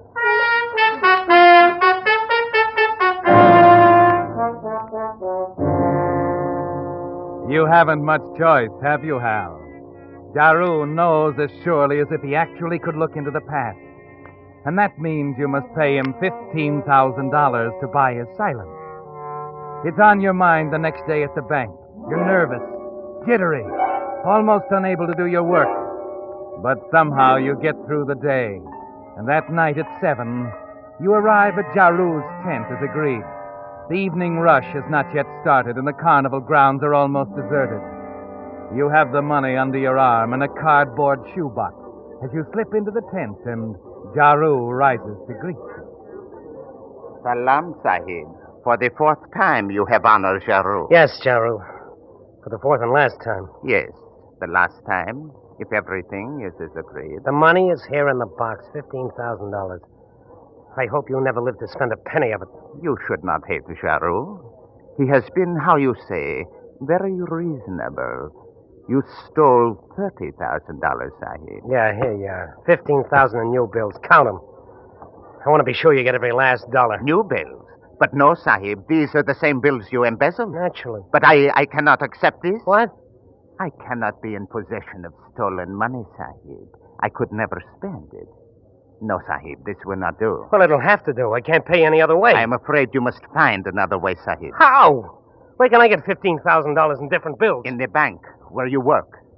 You can make, how you say, an exchange. What do you take me for? That'll be a dead giveaway and my finish. No, that's out. It is the only way, unless you desire to go to prison. Oh. Oh, if I don't do as you say, you'll go to the police. You leave me no choice, Sahib. You've gone too far, Jaru. I'm caught either way. You give me no choice. Sahib, no. Put down that knife. Convenient to you to have these daggers hanging around your tent, Jaru. Perfect for what I have to do. Stop. You are insane. Get away. Oh, Jaru, you saw too much in that crystal ball. Much too much. No,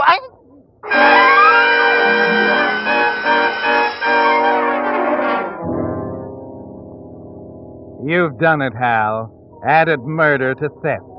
And you stand there trying to collect your senses. You gaze around vacantly, then wipe your fingerprints from the knife, put it back in its scabbard, and all the while your mind gropes for a way out of this, a means of escape. Suddenly you remember your date with Millie. You were to pick her up at 7:30, drive her to the carnival grounds. You look at your watch, your mind forming an idea. You stoop down, take the incriminating $10 bill from Jaru's pocket, toss it into the shoebox with the new bills Jaru refused. As you slip outside and walk to your car, you know exactly what you must do. And speeding toward Millie's apartment, you pray that you can get away with it. At 7:30, you stop the car a block away from Millie's apartment and hurry into a drugstore phone booth. This is the important step, Hal, the move that will count the most.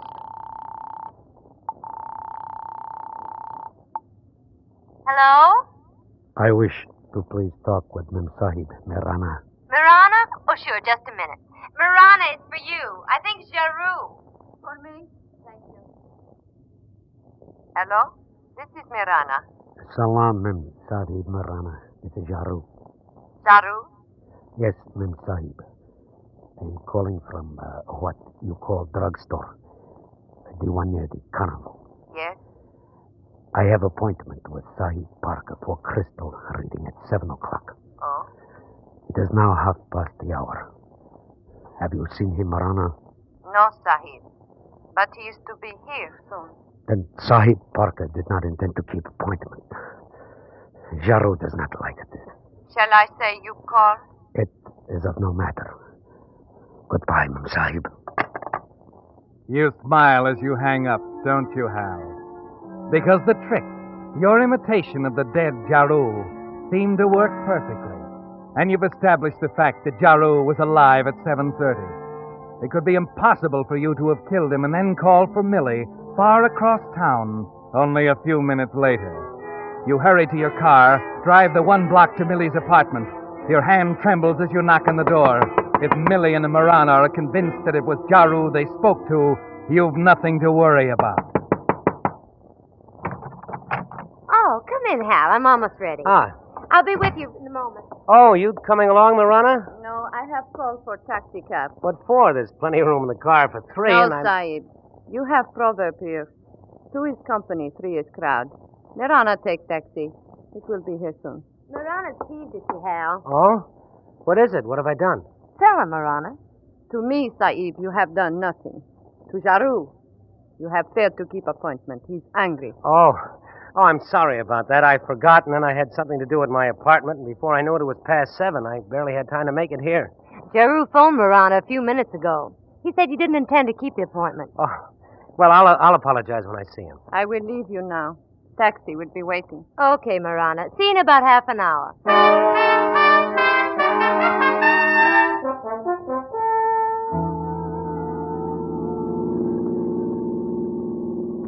You know, Millie, they're funny people. Marana and Jaru. I wouldn't worry about him. You said you were sorry. Yeah. What have you told Marana about me? Oh, just that you work at the Midland Bank. She didn't know what a teller was. I had to draw a picture, put you in a cage. How well do you know Marana? Oh, just since the carnival came here.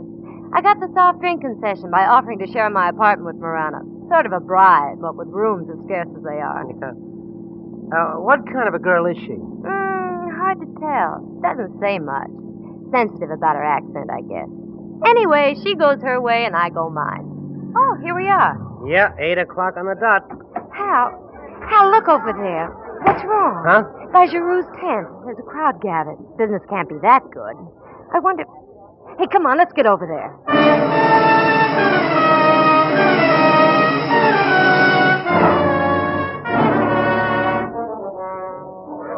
Hey, please, will you let us through? Thank you. Come on, Hal, inside. Right with you, Millie. Well, hello. What is it? What's happened? You're Millie, eh? Millie Olmsted, that's right. And you're, Parker? Yeah, why? What's it all about? I'm Lieutenant Adams, homicide.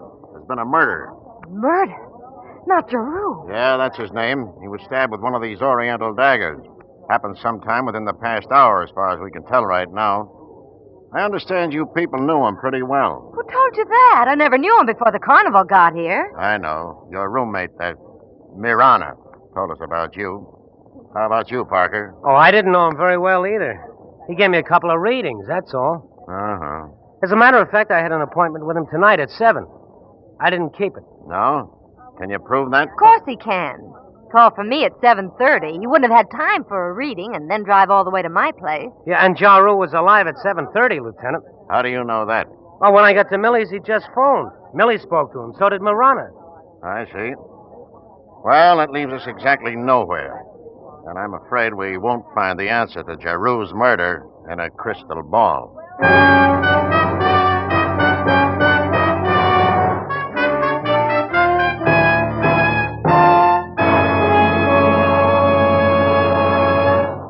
The Whistler will return in just a moment with a strange ending to tonight's story. Meantime, since most of us do a lot more driving during this warm summer weather, I'd like to say a word about an item that has a lot to do with your driving pleasure: gasoline. Wherever you travel on the Pacific coast, from Canada to Mexico, you'll find Signal, the famous Go Farther gasoline. Almost 2,000 friendly dealer-owned Signal stations stand ready to serve you and honor your Signal credit card. And remember, when you power your car with Signal, you not only enjoy Signal's famous mileage, but also the thing which makes that mileage possible: extra engine efficiency. And, of course, extra engine efficiency means more thrilling performance from your car. That's why Signal says, to be sure of the tops in gasoline quality, there are just 2 points to remember. 1, in gasoline, it takes extra quality to go farther. And 2, Signal is the famous Go Farther gasoline. And now back to the Whistler.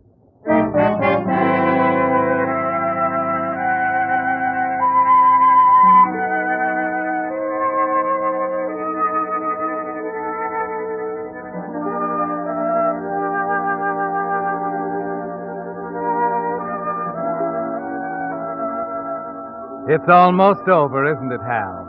The terrible nightmare you've been going through since the first time you talked to Giroux. Discovered that he knew of your embezzlement at the Midland Bank. That he would turn you over to the police unless you gave him $15,000. A little more than an hour ago, you were here in the tent with Giroux. But Lieutenant Adams doesn't know that. And you're certain that he never will know, aren't you, Hal? Because your imitation of Giroux's voice in a phone call to Millie and Marana brought the dead crystal gazer to life, placed the time of his murder a half hour later than when you actually killed him. And that half hour gave you time to get back across town to pick up Millie. And so you've won, Hal. The lieutenant has eliminated you as a suspect. You stand by calmly, watching as he continues his routine check. The lieutenant leaves and you talk quietly with Millie. Then the lieutenant returns with Marana. Oh, glad you waited, Parker. I have a few more questions, if you don't mind. Oh, not at all. I'll do whatever I can to help. Now, on this appointment you had with Giroux, why didn't you keep it? Well, I was late. I had to be at Millie's by 7:30. Uh-huh. He was there right on time, Lieutenant. At 7:30 sharp, huh? Just before Giroux was murdered. That's right. Like I said, Giroux called Millie and Marana here. He was talking to them practically as I arrived. Isn't that so, Marana? It would seem to be so, Sahib. What do you mean, seem? You were annoyed at me because of what Giroux said. You wouldn't even ride down here with us. Mirana was more than annoyed, Parker. She was puzzled.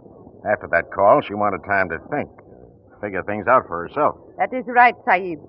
I have to know why this was done. Why what was done? What are you saying, Marana? You talked to Giroux, didn't you? No, Sahib. I talked to you. What? Me? I don't talk like Giroux. You did on the telephone, Parker. What was it he said, Mirana? He say, like Giroux always talk, Salam, Mem Sahib Marana. I am calling from what you call drugstore. But Hal doesn't talk like that. What are you telling us, Marana? Yes, that's ridiculous. Couldn't have been anyone else but Giroux. You better explain, Mirana. All these people, Saeed. You will make them step back. Sure. Jim. Yeah? Move the crowd back, will you? Get them away from here. I don't know what this is all about. What Jaru said, that's exactly how he talks, isn't it, Marana? Sure, to the general public, but not to me, you dope. All this lingo's been an act with us. He'd never talk like that to me. His name wasn't Jaru, it's Joe Thompson, and he was my uncle.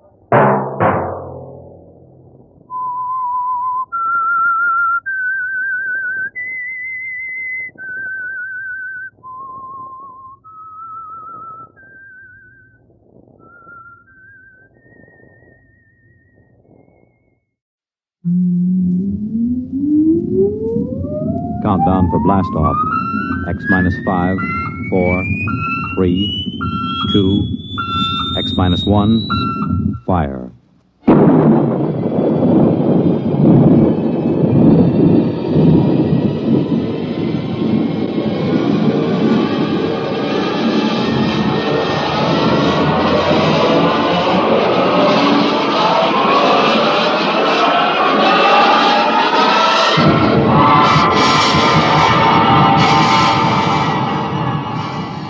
From the far horizons of the unknown come transcribed tales of new dimensions in time and space. These are stories of the future, adventures in which you'll live in a million, could be years, on 1,000 maybe worlds.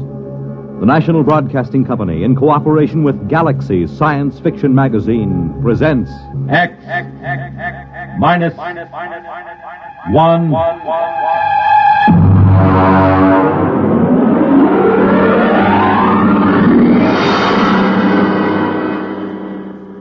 Tonight, a story by Frederick Pohl, Tunnel Under the World.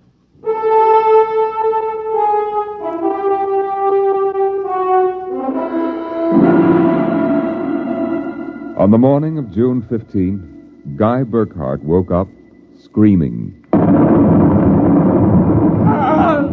It was more real than any dream he'd ever had in his life. He could still hear and feel that sharp, metal-ripping explosion, that searing wave of heat. He sat up. Mary, where are you? Guy, what's wrong? You're trembling. Where were you? In the kitchen cooking breakfast. What is it? Oh, a dream, I guess. An explosion.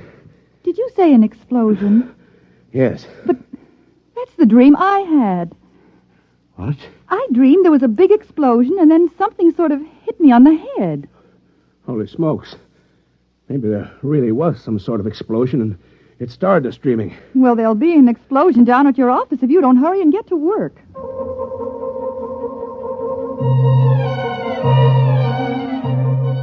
Coming in on the bus, Burkhart watched to see if there was any evidence of an explosion. There wasn't. If anything, the town looked better than ever. The only thing that seemed strange to him was the fact that none of the usual crowd was on the bus. He was a little relieved when he did see his old pal, Henry Swanson.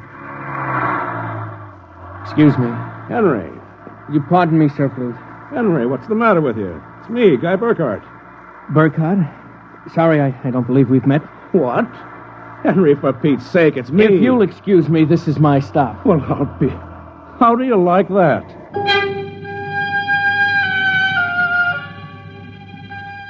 Guy Burkhart got off in front of the gigantic Controchemical building and took the elevator to the 98th floor, where he had worked in the accounting department for 12 years. It wasn't until he was almost at his floor that he realized the speaker wasn't playing the usual commercials. Are you happy with your present home freezer? Of course not. Well, the answer to your problem is a Feckle freezer. Feckle freezers are better freezers. Most wives would do anything for a Feckle freezer. Are you happy with your present home freezer? Of course not.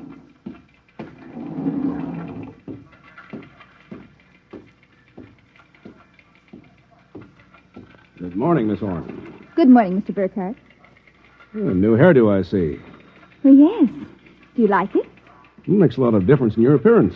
Is Mr. Barth in? Why, no, sir. He had an appointment with Mr. Dorchin at the advertising agency.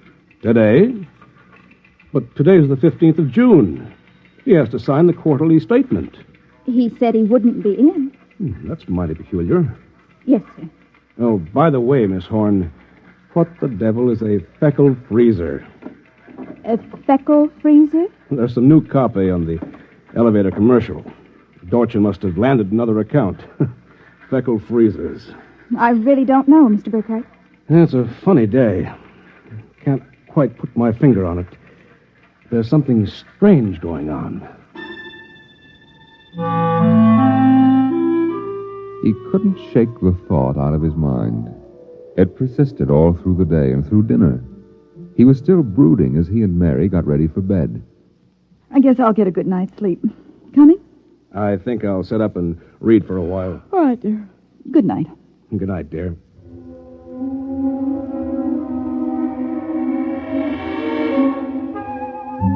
At exactly midnight, Guy Burkhardt lapsed into a sudden, deep sleep. And the following morning, he woke up screaming. Darling, what is it? What's wrong? Oh, nothing. A bad dream, I guess. It gave me such a shock. I seem to be having a lot of nightmares lately. Really? Yes. The one I had yesterday. This was the same. A big explosion and then nothing. You had a dream yesterday? Of course I did. You had the same sort of dream. I? Oh, Guy, you're mistaken. I don't remember dreaming. Mary, you told me. Guy, you're mistaken. But, Mary... Maybe you dreamed I had a dream. Maybe... Yes. I might have done that, I suppose. Everything did seem sort of strange yesterday. That's probably it. You'd better get dressed, dear. Today's the 15th, and that's when the quarterly statement... 15th? Yes. Well, then, there must have been a dream. Because yesterday was the 15th. Guy Burkhardt got up, dressed, ate breakfast, and took the usual bus to work. Once again, everything seemed even brighter and newer than usual. Once again, he was puzzled when he noticed none of the old crowd on the bus. Pardon me, please. Look, don't shout so. Oh, Henry, good morning. Morning. Don't you recognize your neighbors? I don't believe we've met. Henry, it's me, Guy Burkhardt. What's going on? I'm sure I don't know, sir. For God's sake, don't talk to me. What is it? Are you being followed or something? Don't you know? I was sure you remembered. Remembered what? I can't talk. This is my stop, so will you please excuse me? Henry! Henry, for Pete's sake! As in yesterday's dream, Guy Burkhardt got off at his stop and took the elevator to the 98th floor. The speaker in the elevator purred a new commercial this time. Marlin cigarettes. They're sanitized. Does your present cigarette make your throat feel raspy and unpleasant? Marlin cigarettes contain a miraculous new drug which actually gives you the sensation of smooth, creamy smoke. Marlin cigarettes. Marlin cigarettes. Marlin cigarettes. He walked down the marble corridor to his office. Good morning, Mr. Burkhardt. Good morning, Miss Horn. Do you like my new hairdo? Why, yes. Is Mr. Barth in? No, sir. He had an appointment with Mr. Dorchin at the agency. I know. You know? I guessed it anyway. And today's the 15th of June, and he won't be here to sign the quarterly statement. And I'm going nuts. Let me have a cigarette, will you? Yes, sir. Try one of these. They're Marlin. I never heard of Marlins before today. What are we? A bunch of guinea pigs for Dorchin's new advertising accounts? Is something wrong, Mr. Burkhardt? Wrong? Perish the thought, Miss Horn. Perish the thought. Hello? This is Swanson. Henry Swanson. What is it? Do you remember? Remember what? Just remember. Listen, Henry, let's stop playing games. Yesterday, either I was dreaming or you snubbed me on the bus. Today, the same thing happens. You do remember, thank heavens. I thought so when I saw you, but I couldn't be sure. What is it you want? Listen, tomorrow morning, when I get off the bus, you get off with me. But be casual. They may be watching. Who may be watching? Swanson! Hello? You bought it, Mr. Burkhart? Yes, I'm still out of cigarettes. Would you buy me a pack of Kelvins? Wouldn't you rather have Marlins? I smoke Kelvins.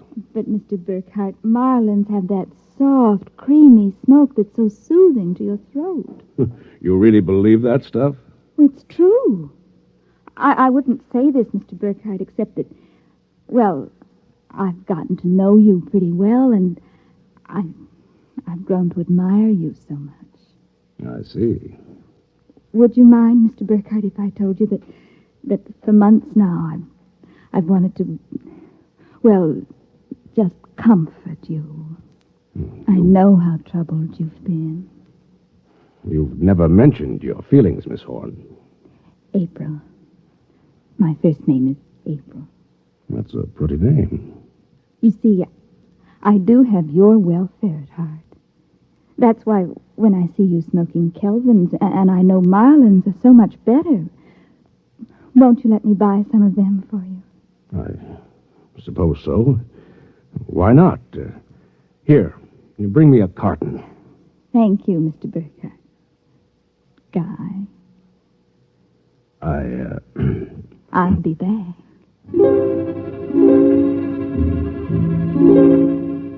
There was something wrong. Something definitely peculiar about what was happening. The call from Henry Swanson, the strange behavior of this secretary, Miss Horn, these new products, the dream. Guy Burkhart went home that night feeling like a man in a nightmare. That you, dear? Yes, me. Have a good day. Where? Oh, before you sit down, would you go down the cellar and put in a new fuse? The switch in the hall closet blew out, and I shut it off. Okay. Supper will be ready in a minute, so don't start fooling around with that old boat hull you've been building. I won't.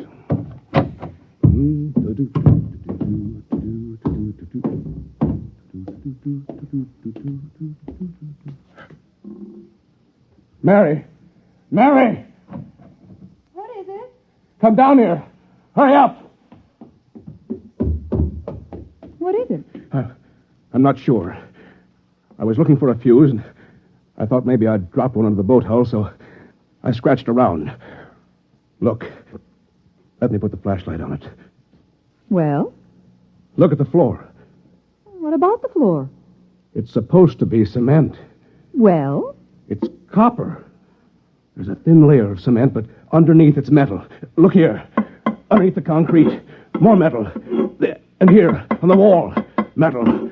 Metal under the floor, behind the walls, every place. Well, I don't really understand. Mary, I know this sounds crazy, but somebody, for reasons I can't begin to guess, has taken this house and replaced it with a clever imitation. Guy. I know it sounds insane, but take a look. That bracing on the beams. That isn't the bracing that was always there. Oh, you're imagining. I am not imagining. Mary, I'm going to look around for a little more. Well, your dinner will be ready. Save it for me. There are a couple of things I have to figure out.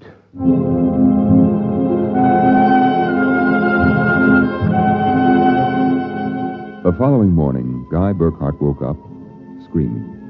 He dragged himself into the kitchen where his wife Mary was preparing breakfast and discovered it was still June 15th. Mary, listen. Guy, what is it? You're trembling. Mary, the dream. Dream? About the explosion. The same one we've been having. We? I didn't dream about any explosion. You did. Why are you covering up? Covering up, Guy? What's happened to you? It happened. It happened. What? Where's the morning paper? Where is it? Outside the door, I guess. June 15th. Well, you'd better hurry. Today's the day Mr. Barth fills out the quarterly tax return. No, it isn't. What? He won't be there. He'll be at a meeting with the head of the advertising agency. Mr. Dorchin? He'll be there, and Miss Horn will have a new hairdo. The elevator will be selling some new product. And Swanson... What about Swanson? Swanson. He's... I wonder if it's going to be the same today, or whether... Guy, what in the world are you talking about? Nothing. Where's my coat? You haven't had breakfast. I don't want to miss my bus. I'll see you tonight. Guy Burkhart got on his bus. There were the same unfamiliar faces, the same unusually new-looking buildings, the same unusually bright sunshine, and Henry Swanson, pale and furtive. Oh, excuse me, sir. You're quite all right. Do you remember the phone call? Yes. Oh, thank heaven. Get off at the next corner and follow me. Where are you going? There's an excavation for a building about a block down. But make sure you aren't followed. I'll go first.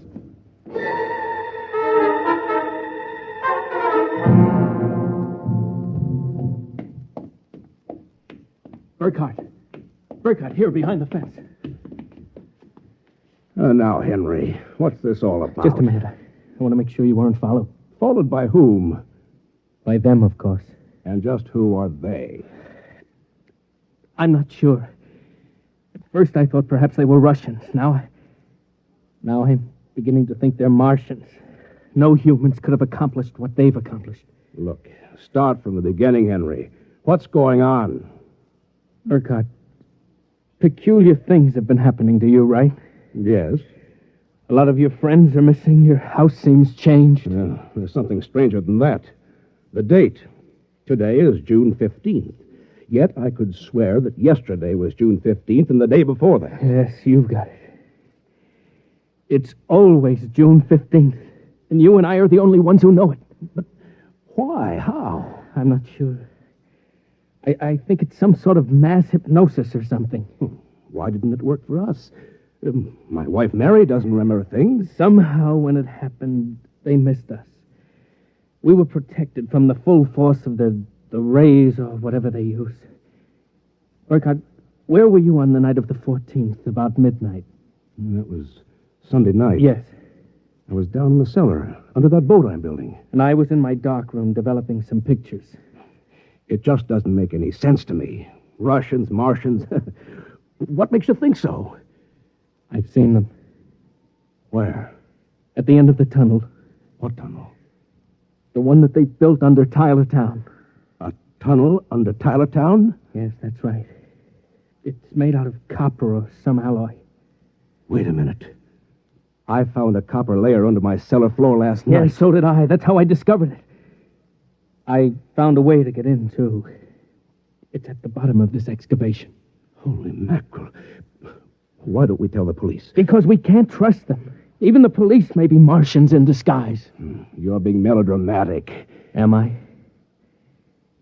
You just come with me. Where? Into the tunnel. I'll show you. Henry Swanson led Guy Burkhardt to a small hole in the side of the excavation. There he removed a cut-out piece of metallic substance, and they crawled into a dimly lighted tunnel. They walked for what seemed like 2 miles, until Swanson held his finger to his lips. We've got to be quiet now. Henry, this is fantastic. We've got a tunnel right under the whole town. Oh, Burkhardt, you haven't seen anything yet. There's a room a little further down. We'll be able to look through a glass in the door. Is it safe? It's perfectly safe. Unless one of them comes along. Now, come on. Here. Look through this glass. Now, just so I know I'm not completely insane, tell me what you see. Good Lord. Well? A tremendous panel with dozens of telescreens. And in front of each, a servo robot. They seem to be computing something. Yes. I've watched them. They're evaluating data from the screens. Evaluating? Why not? Each of them has a part of a human mind, remember that. It's against the law to transfer an evaluating circuit from a human brain to a robot. Burkhardt, whoever is conducting this monstrous experiment is operating far outside the law. Have you gotten a chance to look at the data on those screens? No. No, I've been afraid to go in.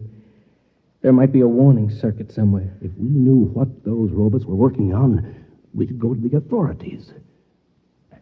Well, I'll risk it if you will. It's worth a chance. We're lost anyway. Okay. Open the door.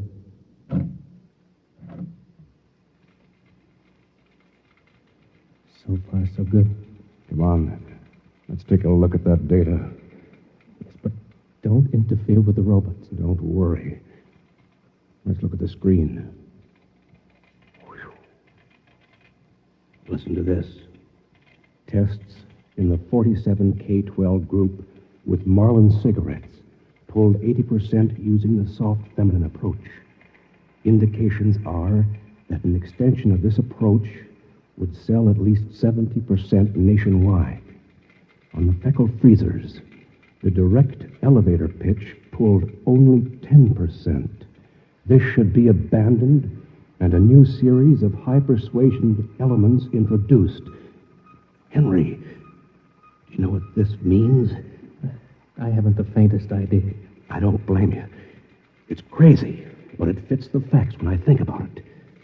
Do you know who's behind this? Martians. Not Martians, Henry. Advertising men. What? I don't know who they are or how they've done it, but somehow they've taken Tylertown over. They've got you and me and 30,000 others right under their thumbs. Hypnosis. Hypnosis drugs. Maybe some kind of ray or something.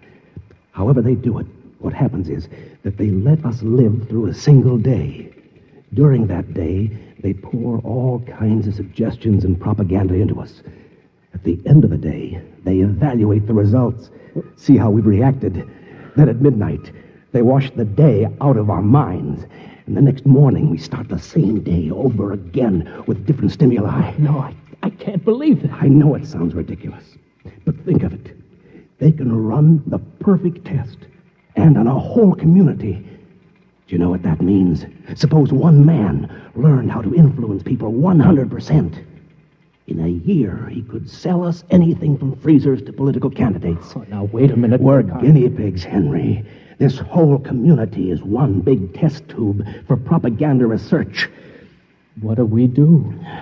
Somehow, we get out of this town and get to the FBI. Do you think we can? Yeah, it's worth a try. Come on. Wait. What is it? Look. There's somebody coming down the tunnel. We've got to hide. Quick, behind the circuit box. Shh. Good Lord. It's Dorchin, the head of the agency that does our advertising. Quiet.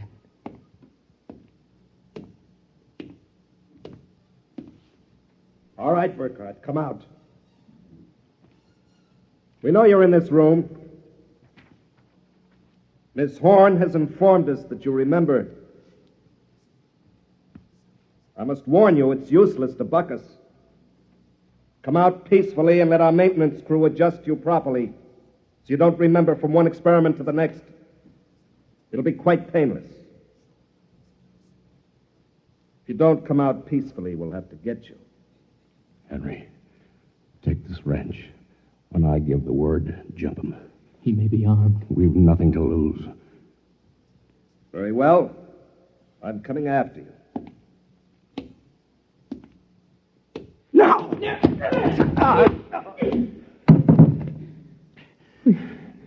Burkhardt, I've killed him. Wait, I'll get his coat unbuttoned. Maybe his heart is still beating.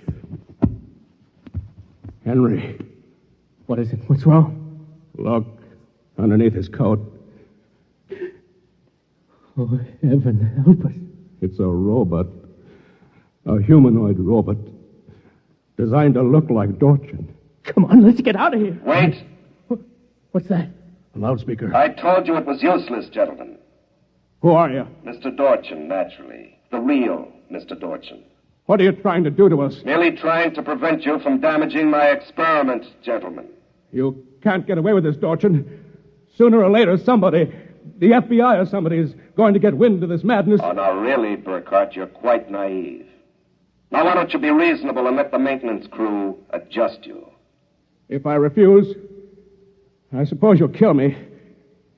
That would be quite impossible. Oh? You see, Burkhardt, you're already dead. Dead? You're shocked. It's quite true. You and everyone else in this town were killed by premature atomic blast at the Control Chemical Plant. The blast occurred at 7 a.m. on June 15th. That's the last thing imprinted on your minds. That's why you wake up screaming each morning. It isn't true. Oh, but it is. What I and my associates did was take the brain circuits from your dead bodies. We stored them in electrochemical batteries until we had a chance to rebuild the cities and begin our tests. Do you think I believe a fantastic tale like that? I imagine you'll find it incredible. Of course, we didn't rebuild everything exactly. After all, it only has to last for a single day. June 15th. At midnight, we turn off the power and wash out the memory of the day. You and your friend Swanson, unfortunately, have defective circuits. You'll remember. Burkhardt, it's no use. We're trapped. Please give up. Not me. But what can we do? We can make a run for it down the tunnel. Come on. It's useless, Burkhardt. Keep going. It's useless. Useless. Useless.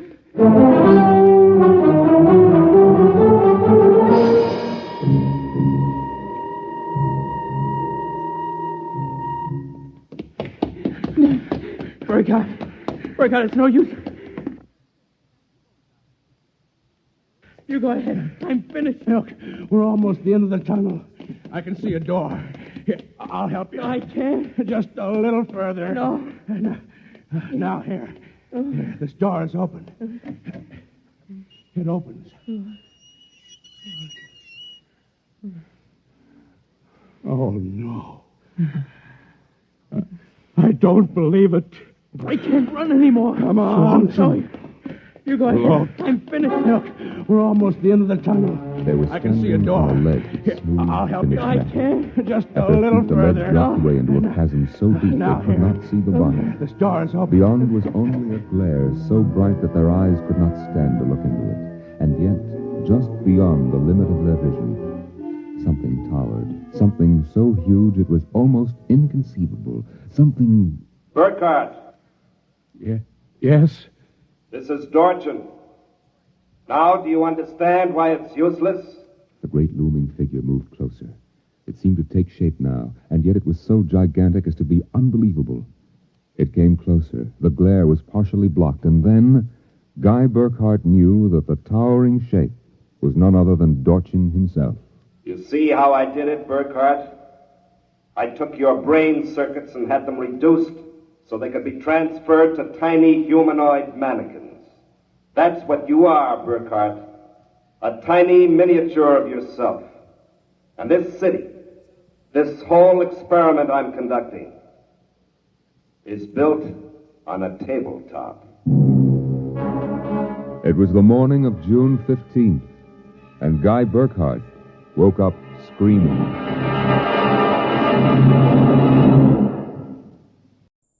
Adventures in time and space, told in future tense. Dimension X.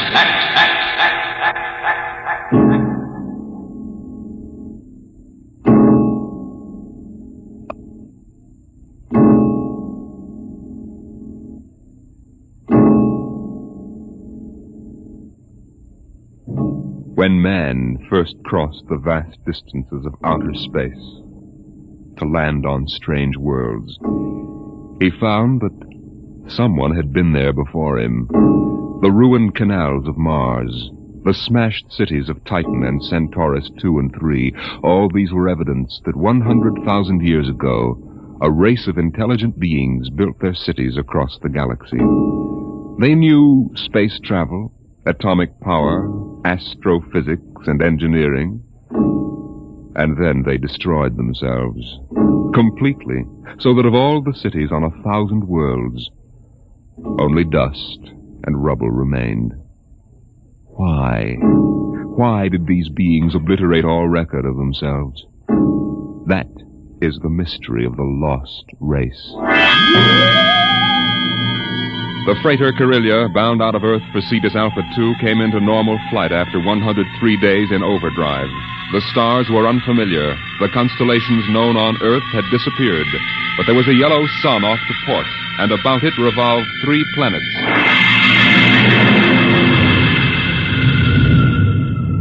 What do you make of it, Briggs? It isn't on any of the star charts, Captain Wharton. I checked through. 1 and 3 are dead, all right. Have to take a closer look at number 2. Turn up the vision scale. Polar ice caps. She's green around the belt. Let's take her down to a 5-mile orbit. Swing around her for a look. Alert for deceleration. Aye, sir. Throw in the manuals. Power room. Power room, aye.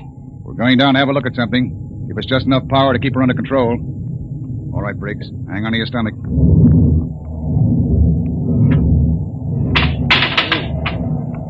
You sent for me, Captain Morton? Come in, Mr. Howell. You mind if I sit down? Free fall sickness? Well, I'm afraid I'm not an old space hand. Oh. We'll level out in a minute. Do you want something? Yes. We come out of overdrive, smack in the middle of a new planetary system. Briggs says it's unreported. Well, that's rather good news, isn't it? Depends. Press report's pretty common. But we'll stake a claim on her, in case there are any mineral discoveries. Well, I meant the possibility of archaeological finds. I'm afraid I'll leave that to you, Mr. Howell. You're the expert. Coming up 5, Captain. Level off. Hang on, Howell.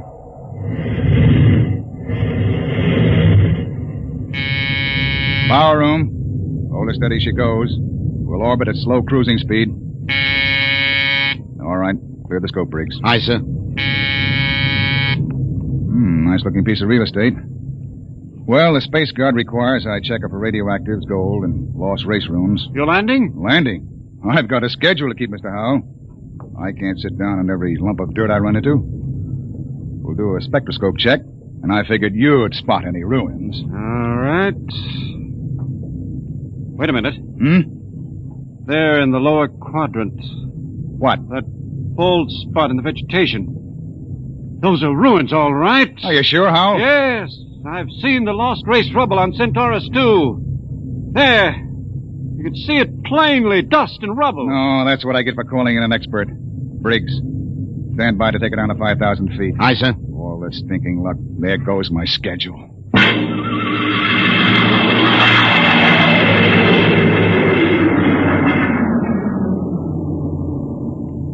Seen enough, Howell? It's going to set me back 5 hours. Interesting. Wait a minute. What's wrong? I don't believe it. Marvelous. Incredible. Stop sputtering, Howell. What is it? Look over that rise in the ground. It's a section of the city still standing. Hey, you're right. That hill must have shielded it from the blast. Captain, you've got to land. Land? You've got to. This is the first lost race site that's ever been spotted. Of course you'll land. Howell, we get a $1,000 bonus for every day under par for the run. But you don't understand. It's the biggest find in the century. We can chart it, and you'll have to get back somehow. That's all. I'm not sitting down to rake over old dust heaps. Captain Wharton, I'm on commission to the Space Guard. You may have to answer to them. I'll think up one. Look, Howell, strictly speaking, you're a passenger. Well, you've got to You land. don't belong on the bridge. I'm not landing down there, and that's the... Briggs! Emergency from the power room. Something must have blown. Power room. Power room. Stanton, what's wrong down there? Stanton! He doesn't answer. Anything serious, Captain? Reaches the fuel locker. That 5 pounds of ascending will go and kick us right out of space. Stanton! Stanton! Power room, aye. What happened? What blew? Main tube coupling. She's secured What's now. the damage? The main tube's burnt out. The bearing, the coupling, injector valve, and the needle gauge. Can you make repairs? Not in flight. Can you raise enough power to land? I don't know, Captain. The wiring's shot. She's fat like a tomcat. I might be able to get something from the deceleration auxiliaries. Get a jury rig on her. We'll try to set her down. Aye, sir. Briggs. Yes, sir. Alert for crash landing. Signal room. Signal room. Signal, aye. Langston, get off a position fix and SOS standby. Aye, sir. Well, Mr. Howell, I guess you're going to join your friends in the lost race. I just hope it's not permanently.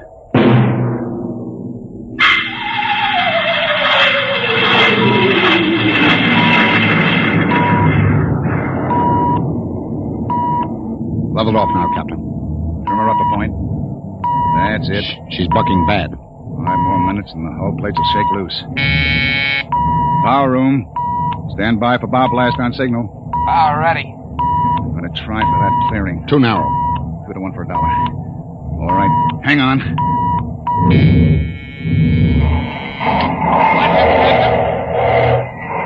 Briggs! Briggs!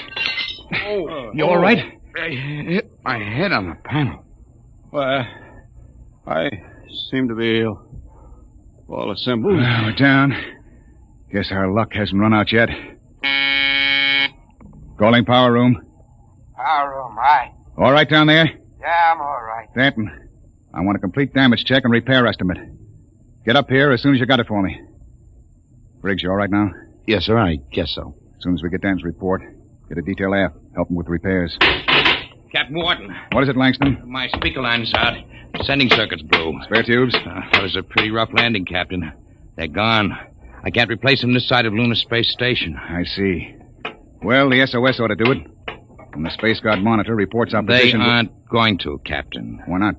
Sending circuits went out when the blast went off down there. I didn't get the SOS out. Thank you, Langston. Get back and see what you can salvage.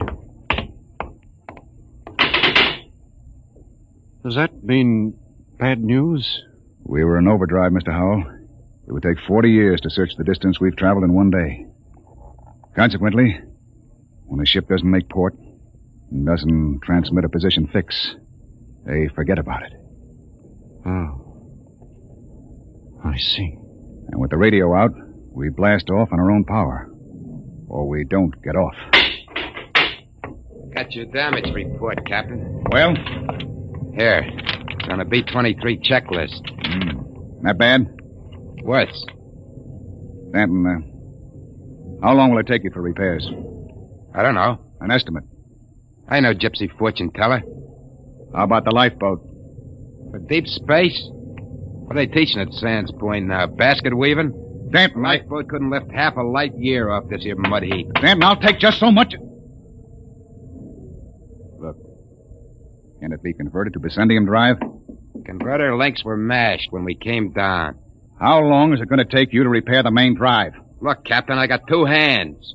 You want me to hold a lug wrench in my teeth? See here, Danton. You see here, Captain. The whole lousy crew's been spitting all over me ever since we blasted off. Now you can all wait on me. Who do you think you are, Danton? The only power man on this ship, that's who. Ain't satisfied with the way I'm working, go hire yourself another boy. The woods are lousy with him. I'll take my own sweet time. What's the matter with him? Got a bug in his ear? Space fatigue, Captain. He's been locked up in the power room 4 days. Oh, we don't have enough trouble. Briggs, remind me to slug the psychotechnician when we get back. Don't tell me nobody gets into deep space who isn't emotionally stable. What are you going to do about him, Captain? Nothing. Stay off his back. Oh, but you can't. Captain's the only man who can get us out of here. We want to hit the cradle at New York Spaceport again. We've got to keep him happy. Captain Wharton, as long as we're landed and we do have to wait for the engines to be fixed, I suppose we can explore the lost race ruins. Look, Mr. Howell, I can't spare the men. We are now stuck tight until Danton gets those engines fixed. And if he can't, which is entirely possible, we are stuck, period. Oh. Briggs, I want you to keep a careful eye on the men. Space fatigue is nothing compared to what we might run up against now. Captain Wharton.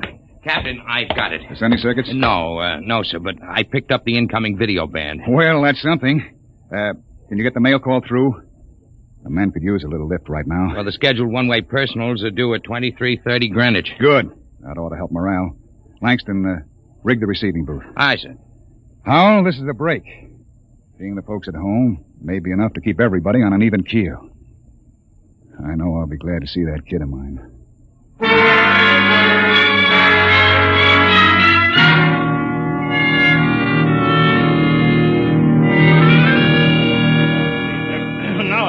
Yeah. Mr. Langston, get Hanson out of the booth. You wear the glass right off the tube. Take it easy, Williams. Everybody gets 3 minutes. Hey, Kelly, I bet that dame of yours burned up the circuits, huh? How'd you know it was his girl? You can't tell through the booth. Well, who else would call that eight?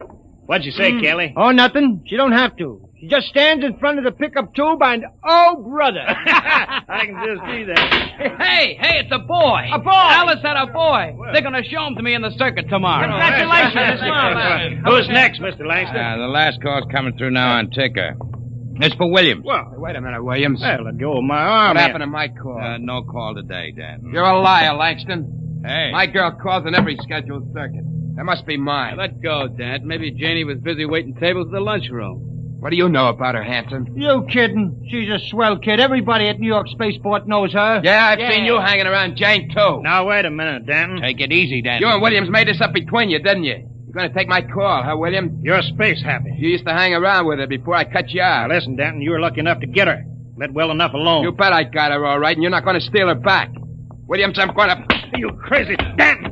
Get him off! You lying. Get him off! Hey, what's going on in here? Let him I'm fight. going to kill you, you double-crossing... Behind my back. Grab him, Hanson. Get his arm. Oh, me. Nobody took your call. Now, calm down, Danton. I'll fix all this. Look out. He's got a wrench. Danton! He's nuts. Nobody gets a call. Nobody. How do you like that, Williams? You ain't going to hear from Janie no more. How do you like that? After him. Kelly! Hanson! The airlock. He's left the ship. Let him go, the jealous screwball. Sure. But that's the only man who can get us off of here.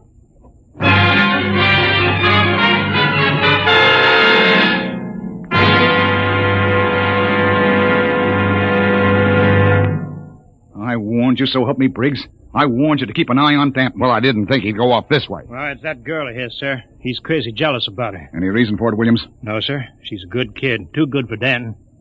I guess he's just so afraid of losing her to some other guy, he's getting psychopathic about it. Well, we've got to get him back. I want every man equipped and ready for search parties immediately. Aye, sir. Williams, rig some portable searchlights. And issue hand blasters and radiation tickers. Kelly. Aye, sir. You had the second party. You find Danton, send up a signal flare. Aye, sir. Unless we do find him, we'll be on this planet until the next freighter stumbles on us. Maybe 10,000 years from now.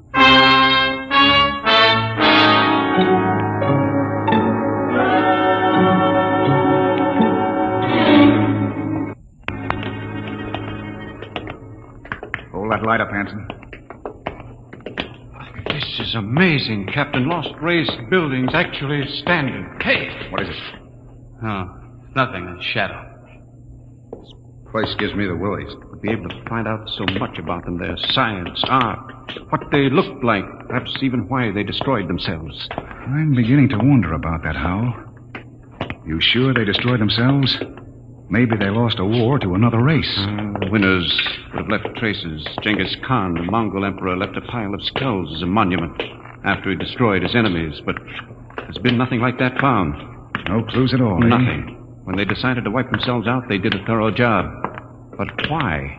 That's what we've been asking for 50 years. They wanted to end like that. Captain, there's a rise ahead. Keep going. Anything on your side, Briggs? No, sir. Hanson, what is it? I don't know, sir. It's a funny kind of a glow. I guess I shot without thinking. Don't get trigger happy. Howell. Yes? Where do you think the light is coming from? Down there. It's an amphitheater. Stone seats and a hood. It looks like a band shell. What's up, Captain? Wait a minute. Well, Howell? Don't know. That's the Lost Race sign on the hood. The what? A sort of hieroglyphic. The only thing we'd ever found before. One in each ruin. What does it mean? Some kind of a warning, I think. Come on. We're going down there. Careful now. There's a platform of some kind down there. Looks like a lecture platform, doesn't it? Or an altar. This might have been a temple. Perhaps the Lost Race sign had a religious significance. Looks like a throne to me. A throne 5 feet high. Briggs, climb up there. And see if there are any controls for this machinery. Aye, sir. This wasn't meant for any man to sit on. There's a lever up here. Shall I try it? Sure, go ahead. Hey, what's that mist? It's like a steam bath. I wonder if Kelly and Williams ran into anything Kelly, like... hold that light up. Shut up and keep looking for Danton. What? Look there, in the hood. It's Williams and Kelly. That crazy jet jockey. When I find him, I'm going to beat his brains out. You could see him, a 3-dimensional image. Some kind of television. Get down, Briggs. Aye, sir. Did you see it, Skipper? I was just thinking about him, and there he was. And we all saw it. Out of the way. I'm going to try it. This thing can pick up Earth. It'll replace the receiver Danton smashed. Just throw the lever, eh?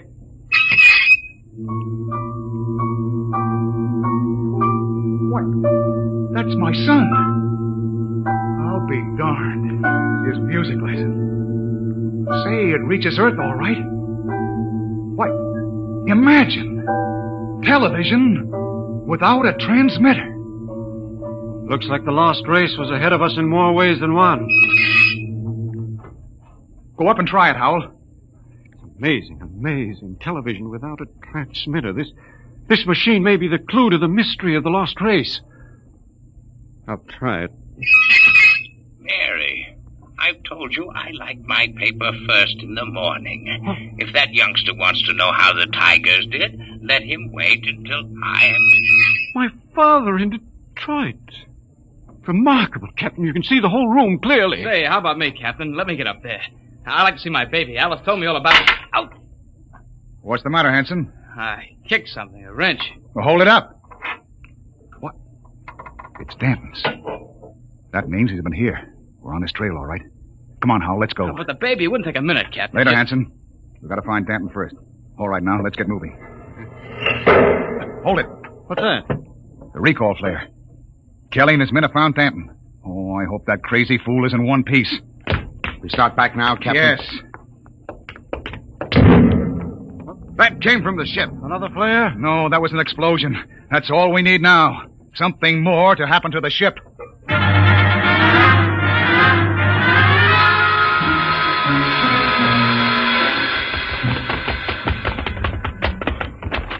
Oh, it's the main jets. Smashed flat. With all the stinking rot. Check through the ship for further damage. Aye, sir. Oh, look at those plates. Crumpled like an accordion. Captain! Oh, Captain! Here comes Kelly's party. We got him. We got Danton. Hold it. What happened here? Somebody blew up the main jets. Danton, do you know anything about this? No, sir. Not much he doesn't. He's crazy enough to blow us all up. Listen, Hanson, I admit I went off my head tonight, but I'm not crazy enough to commit suicide. The jets are smashed. We're all marooned up the same creek. I still think he's got something to do with it. Lay off, Hanson. We found him wandering up in the hills. And he was with us when the blast went off. Yes, that's right. We saw your recall flare before the explosions. Oh, I guess that puts Danton in the clear. Then who did it, Captain? I don't know, Howell. Looks like somebody didn't want us to leave this planet. Well, we still got one slim chance left. If we can repair the lifeboat... Skipper, it's gone. Gone? The escape port is open. The boat's missing. Oh, what else? The arms chest was cleaned out, sir, and the fuel locker was jimmied open. The scendium bars are gone. You sure? You look for yourself, sir. She's clean. I see. There's only one answer left.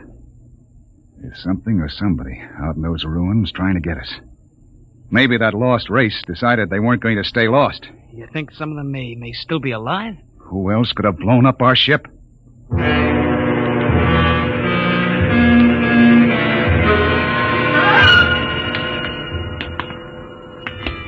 Keep your blaster up, Howell. And be careful. It's a hair trigger. What are we doing back at the television machine, Captain? I thought we were looking for the lifeboat. We are. Whoever blew up the ship must be around here. Might as well try to use the machine to track them down. Yeah. Catch them with their own gadget, huh? That's right. All right, Howell, you're the expert. Get up there and try to find them. I hope it works. Well? Trying, Captain. Nothing but mist. I don't understand it. It reached all the way to Earth before I saw my father in Detroit. Mary, my paper's all rumpled again. What? There it is again. My father in Detroit. I've told him time and time again I don't like a messy paper. Look at that. No selector control, yet all the way to Earth. You can see the whole room, the goldfish bowl, the antimacassars on the chairs. Yet we can't pick up something less than a mile away. Knock it off, Howell. We're wasting time. Come on. That gadget won't work. We'll have to comb these rooms inch by inch. I don't understand. Neither do I. We'll cut behind the hood here and go on. Briggs, you take the lead with the radiation ticker.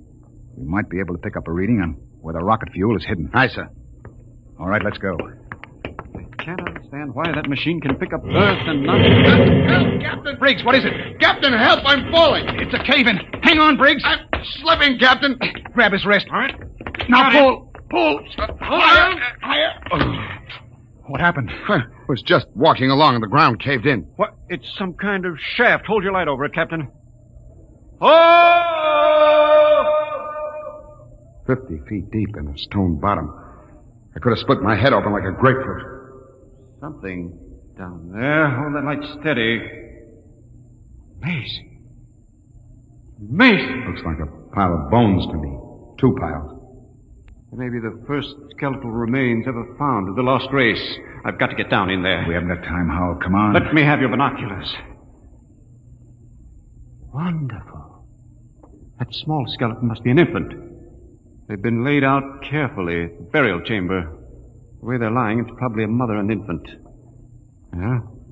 The tail, she's definitely anthropoid. Howell, you mean apes? Something like that. Yet they had atomic power and built cities across the galaxy. Amazing. Howell, we haven't got time. Hello, that's funny. The little one is different. The caudal bones are different. No tail. Listen, Howell. What do I care whether they had tails or not? Come on now. It's almost as if... Well, they did have atomics, and radiation does funny things to heredity. They had that problem of mutations in Detroit. What? Detroit? That must be it. What? The new atomics plant at Detroit. They tore down my father's house to make room for it. Quickly, Captain. Oh, where are you going? Back to the machine. I've got a theory that may solve the whole mystery of what happened to the lost race. I don't care what happened to the dead ones, Howell.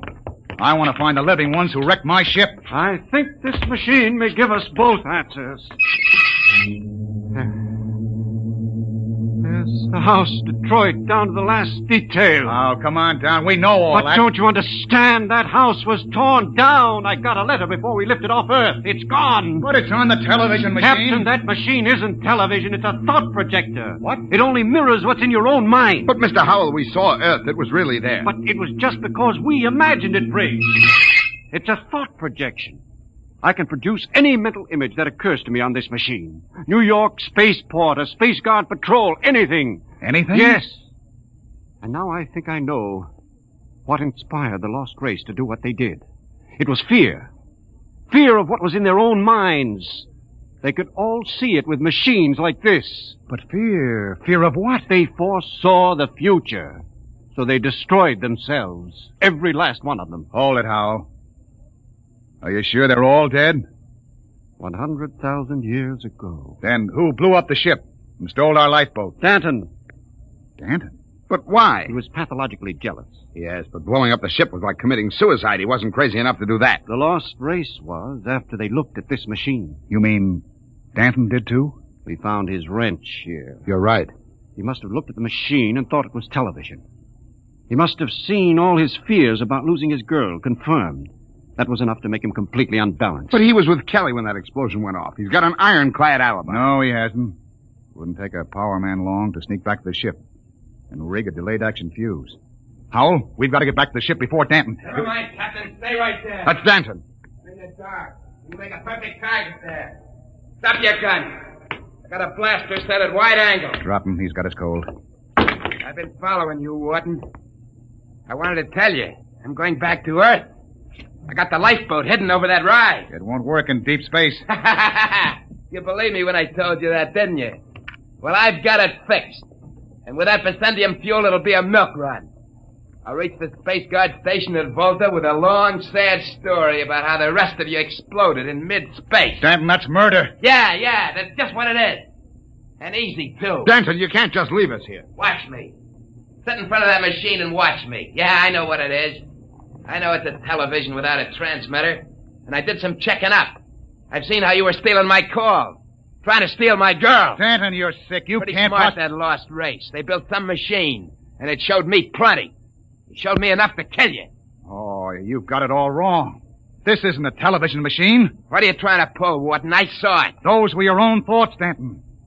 Those things you saw exist only in your mind. Shut up before I blast all of you down. You're just trying to lie out of it, that's all.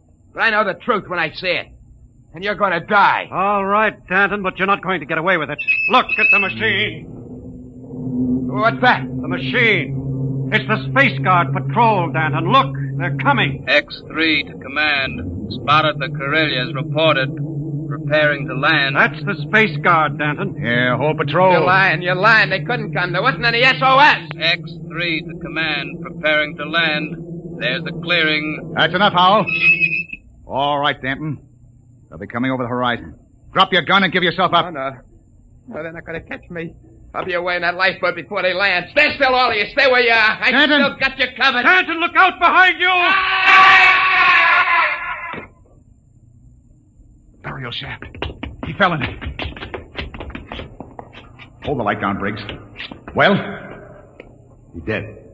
Deader than the lost race. And what about those Space Guard cruisers? Out of my head. Just imagined them. There they were on the machine. Poor Danton believed they were real. I wish they were real so we could get off this planet. No, it doesn't matter. We know where the lifeboat is now.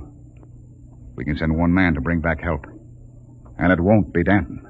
The machine got him the same way it got the lost race. Through fear. But what was the lost race afraid of, Howell? Changing. Changing? Look at those skeletons down there. They had atomic energy, but they couldn't control it. Look. The baby is different from the other. The race was changing by mutation. Mutation? Look at those skeletons. Now imagine a shifted hip socket so they could walk upright.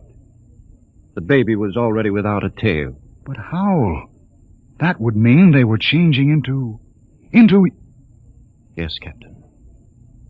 The lost race committed suicide rather than face the fear of seeing their descendants become such horrible creatures as men.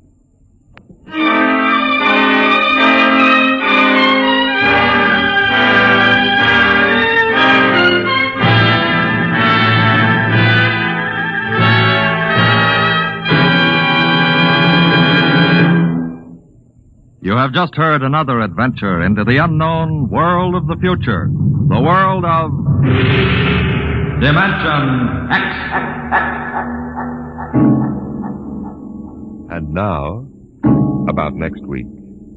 William Travis and his wife thought they had escaped, but they were wrong. They were being searched out by men from another world, men who wanted them to return. Where?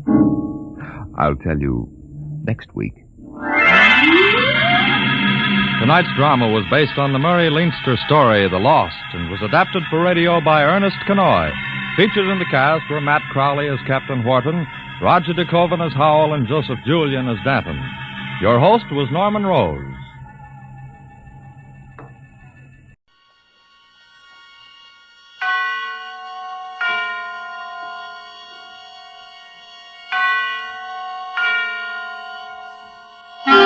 Suspense. Autolite and its 60,000 dealers and service stations bring you radio's outstanding theater of thrills. Starring tonight, Miss Margaret O'Brien in Anton Leader's production of The Screaming Woman. A tale well calculated to keep you in suspense.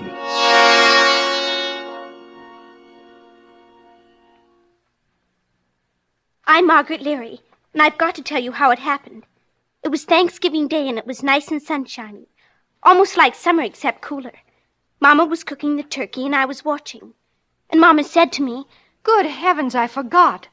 Your Aunt Cynthy's made some cranberry relish for us. Run over and get it, Margaret, so her feelings aren't hurt. And hurry. This turkey's done to a turn."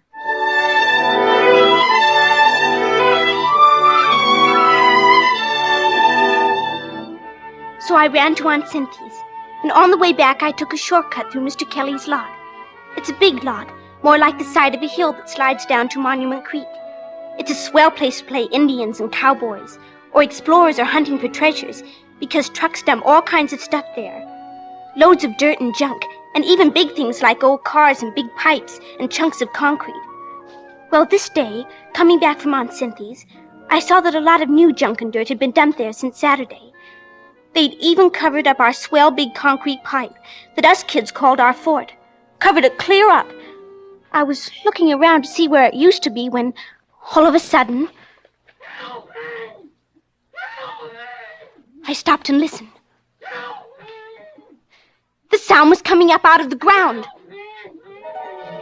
A woman was buried under the junk and dirt and glass, and she was screaming all wild and horrible for somebody to dig her out. I started to run.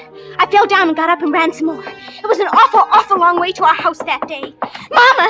Mama! Margaret? Mama! Oh, Margaret, haven't I told you not to slam the door? Is that the relish? Listen, Mama. There's a screaming woman in the lot. Wash your hands, Margaret. She was screaming and screaming and screaming. Mama, listen to me. We've got to dig her out. She's buried under tons and tons of dirt. I'm sure she can wait till after dinner. Oh, next year I swear I'm going to buy a bigger platter. Mama, don't you believe me? You've got to believe me. Margaret, I've got a million things to do. Good gosh, look at you. How'd you get your knees so dirty? Well, when he backs from the lot, Never mind. Scoot and tell your dad we're about to eat. He's in the front room reading his paper.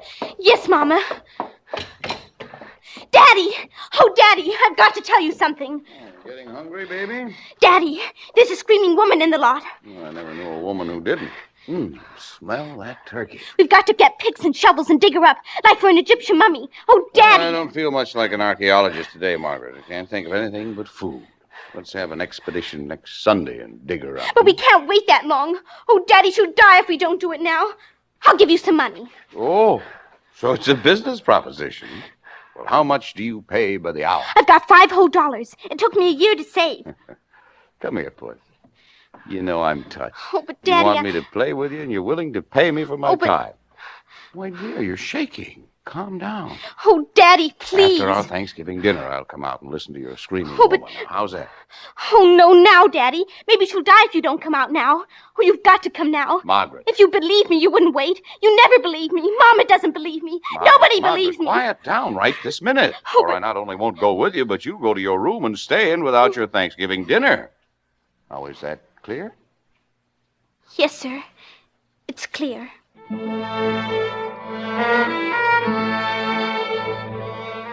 I always liked Thanksgiving, almost next best to Christmas. But that was an awful one. Dinner was a million years long. Everybody moved so slow, like a slow-motion movie.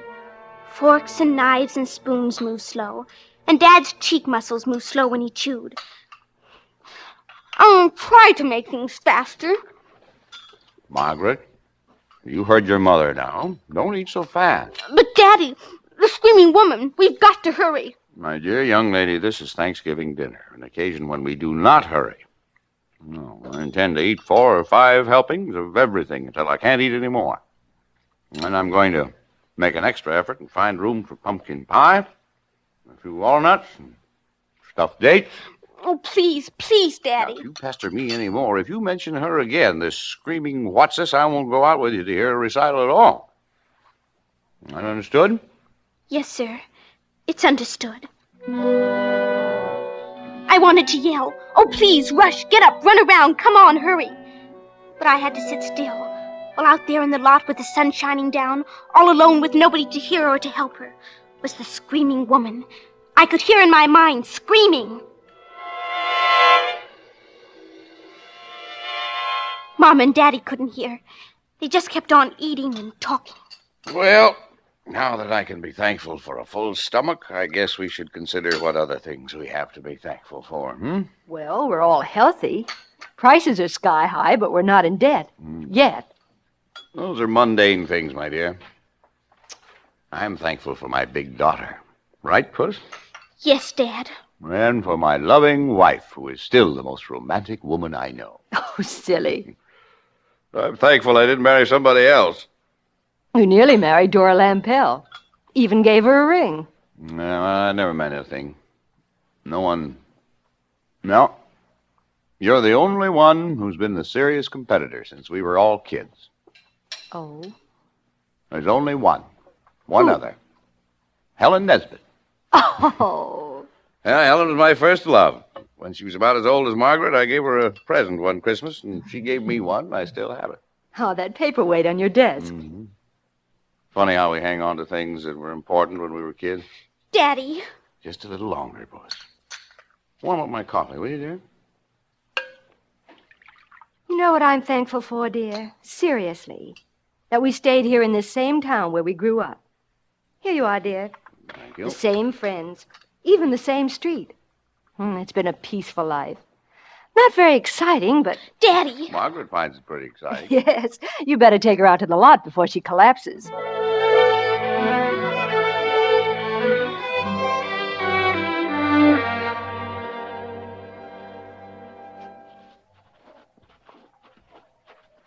All right, now, where is your screaming woman? Lead me to her. Over here, fort used to be. Fort? The big concrete pipe. It's all covered up now. Kelly's really getting this lot filled in. All right, where's the lady? Right about here, Daddy. Listen. Don't hear a thing, except the wind. Better button up your sweater, Puss. Shh. Listen. Well, that's the trolley over on Aspen Street. Hey there! Screaming woman! Hey! Looks like the Dolans are starting out for a drive. Well, I guess your screaming woman's let you down, Puss. But she was here, Daddy. Right under here where they dumped all this dirt. I heard her screaming and screaming, like she was underneath the fort. Somebody's dumped tons and tons right on top of our fort. Yeah, too bad they buried your fort, Margaret. I saw 2 of Kelly's big trucks backed in here last evening. There was a dump truck in here this morning, too. It isn't because they covered the fort. It must be your screaming woman doesn't like grown-ups. Only delivers her solo for kids, I guess. Maybe she can't scream anymore. Well, I'm going back and take a nap. Let my dinner settle. Well, aren't you going to help me dig? Now, listen, my dear. Don't you think this is a sort of a silly game? But it's not a game. Now, don't stay too long, dear. Mama probably likes some help with those dishes. Daddy! Daddy! I know I heard her scream. I know it. Oh, darn, darn, darn! You're there. You're still there. Hey, screaming woman! Oh, why did you scream before? Why didn't you scream so Daddy could hear you?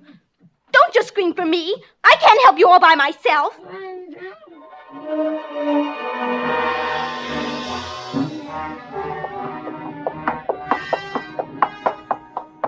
Daddy! Daddy, where are you? Upstairs, Margaret. Daddy, she's screaming again. Right after you left, she started to scream. You've got to come back. Oh, there now. Come here. Let me feel your head. Please, Dad. Why, you've got a fever. You're going to lie down, young lady. We can't leave it down there, Dad. We just can't. Come on into your room. That's right. It's awful, Dad. It's awful for her to be screaming and nobody listening. Nobody caring. You lie down, Puss. Lie down now. Come on. She'll choke where there isn't any more air and she'll die. Now, you're going to lie down the rest of the afternoon before you make yourself sick. No, I've got to dig. I've got to dig her up. It's all those comic books you read. Now, I forbid you to leave the house. Close your eyes now and take a nap. That's my good girl. What am I going to do? What am I going to do?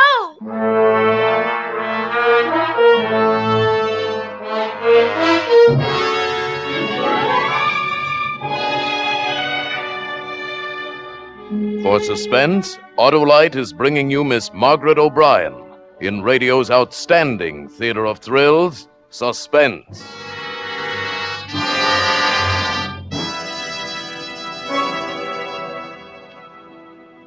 Hello? I have a hunch you're going to give me another Autolite Stay Full Battery Thanksgiving song. No, not me, Hap. No? No, sirree. By Cornelius, I'm going to tell a Thanksgiving story. It's a fable.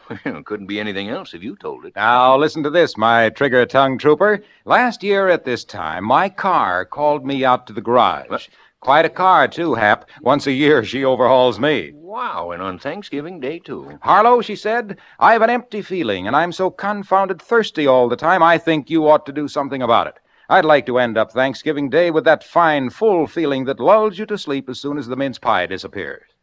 Well, how, my pretty, says I, can all this be accomplished?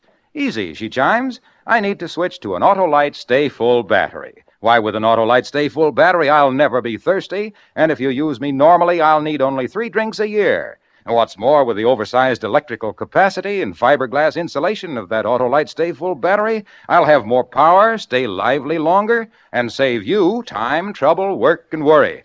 And Harlow, for a fellow as lazy as you are, think what all this means. Well, when she came up with all those points in my favor, I hurried, I hastened, I hurtled till I was exhausted. And by Christopher, I got an Autolite Stay Full battery and gave it to Clarissa. I call my car Clarissa. Thanksgiving morning. We took a spin, and I could tell she was happier than a penguin with skis. It sounds like Harlow in Wonderland. Well, now, let's get back to Margaret O'Brien and the Screaming Woman. And now, Autolite brings back to our Hollywood soundstage Miss Margaret O'Brien as Margaret in The Screaming Woman. A tale well calculated to keep you in suspense.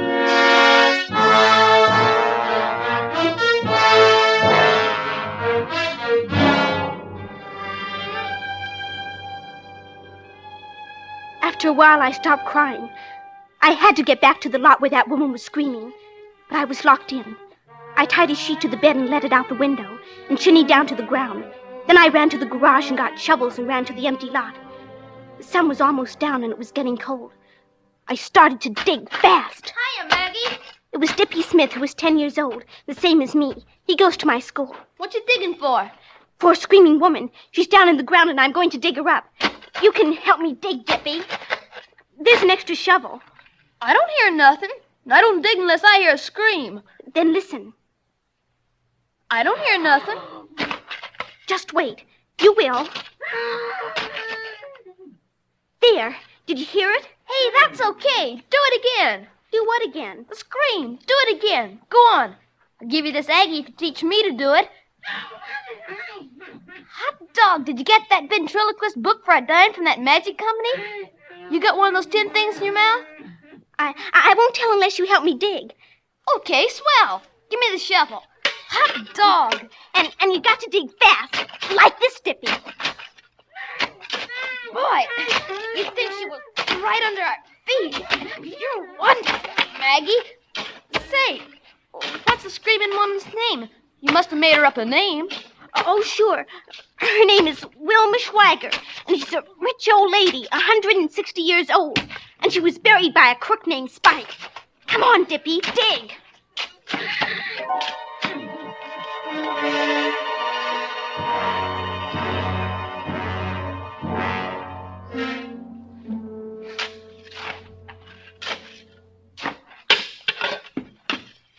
Keep digging. We can't stop, Dippy. Oh, I'm tired. I think I'll go home. Dippy, stop. You can't. There really is a woman buried here. Well, sure. You said so, Maggie. Oh, don't you believe me? I wasn't throwing my voice. Come back, Dippy. Okay, but I'm getting tired of digging. Now, look, Dippy. I'll go way over here, and then you listen. Okay. Listen. Hey, there really is a woman here. That's what I told you. Well, come on, let's dig. How's she breathing, do you think? I think she's in the fort. Remember? Sure. That's where she must be. 5 or 6 of us kids could get in it so it's big enough. I sure hope it isn't just a radio or something. Well, a radio would be nice, too. Here. What do you kids think you're doing? Oh, hello, Mr. Kelly. I'm tired of chasing you out of this lot. If one of you gets hurted, maybe your folks would sue me. But, Mr. Kelly, there's a woman screaming. You kids beat it, do you hear? Yes, sir. But listen, Mr. Kelly, don't you hear her? There. I don't hear a thing, and neither do you. Now beat it. Come on, Maggie. Mr. Kelly, somebody's got to dig her up. Don't argue with me or I'll phone your folks. This is my property. Do I have to put up a fence? Why should I spend money to keep people off my own property? Dippy, it's him. He's the one. Huh? He murdered Mrs. Kelly. He hit her on the head and stuck her in the fort and dumped loads of dirt on top. But she wasn't dead. She came to. Why, you saw him. He stood right there when she screamed and wouldn't pay any attention. Hey, that's right. He stood right there and lied to us. What'll we do, Maggie? There's only one thing to do. We'll phone the police and tell them to come and arrest Mr. Kelly.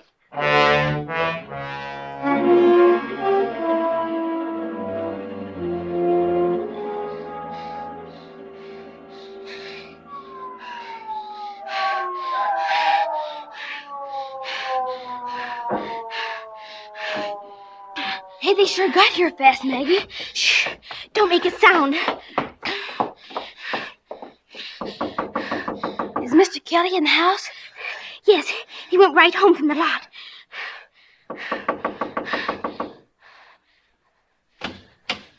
Yes, officer. You, Mr. Kelly? Yes, sir. What can I do for you? Is Mrs. Kelly at home this evening? Why, sure. Can I see her, sir? Why, sure. Hey, Anna. What's up? We got a call.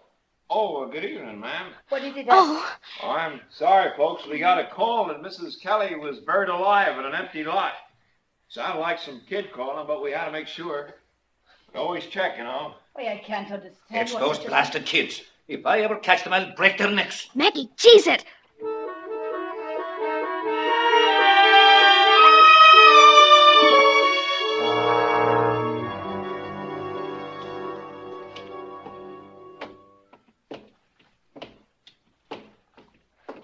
if Mr. Kelly telephones my dad, I'll get a licking. What'll we do about the screaming woman? What the heck with her? I'm not going near that lot again. Wait, Dippy. Huh? I know why he didn't hear the screams. Kelly's sort of deaf. Mama says he's hard of hearing.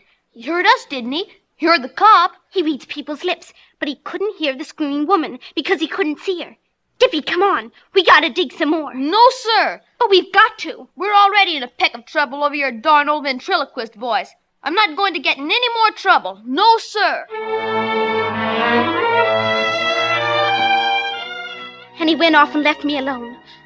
I wanted to crawl down under the ground with the screaming woman and die, too. It was dark now, and Dad would be hunting for me. If he found me, I'd get a licking and be put to bed. And then nobody would help the screaming woman at all. There was only one last thing to do. So I did it. To go all over the neighborhood from house to house and find out who's missing. Why, hello, dear. Hello, Mrs. Griswold. Is anybody missing from your house? Is your sister from Detroit still here? Yes, she's sitting right over there by the radio. Don't you see her? Little Margaret Leary wants... No, I only wanted to see her, Mrs. Griswold. I was just wondering. I just wanted to know if she was here.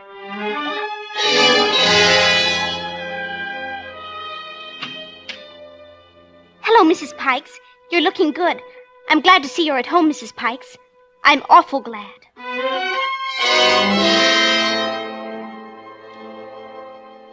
Mr. Hyde, is your wife still here? Dora, aren't you out pretty late, Margaret? Yes. Oh, hello, Mrs. Hyde. What is it, Margaret? I just wanted to see you, Mrs. Hyde. That's all.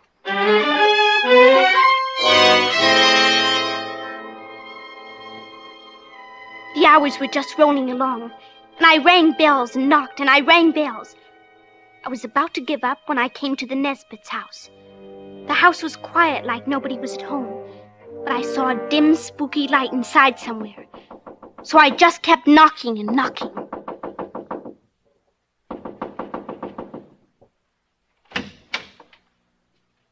Oh. What do you want? Oh, nothing, Mr. Nesbit. I only wanted to see Mrs. Nesbit. She's not here. She's gone to the store. At night? Besides, it's closed today, I think. The drugstore down on Clark Street. Oh, well, then she ought to be back pretty quick. I'll come in and wait. Hey, wait a minute. I'll just sit down here and wait. I sure like this rocking chair. Go right ahead and do whatever you were doing, Mr. Nesbit. I wasn't doing anything. Oh, looks like you were packing or something, with all those boxes and trunks around.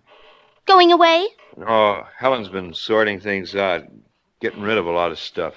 Oh, burning it up in the fireplace. Yeah, that's right. Dad always burns our junk out in the alley. Clothes smell awful when they burn. Look, kid, Helen may have gone on from the store to visit a friend.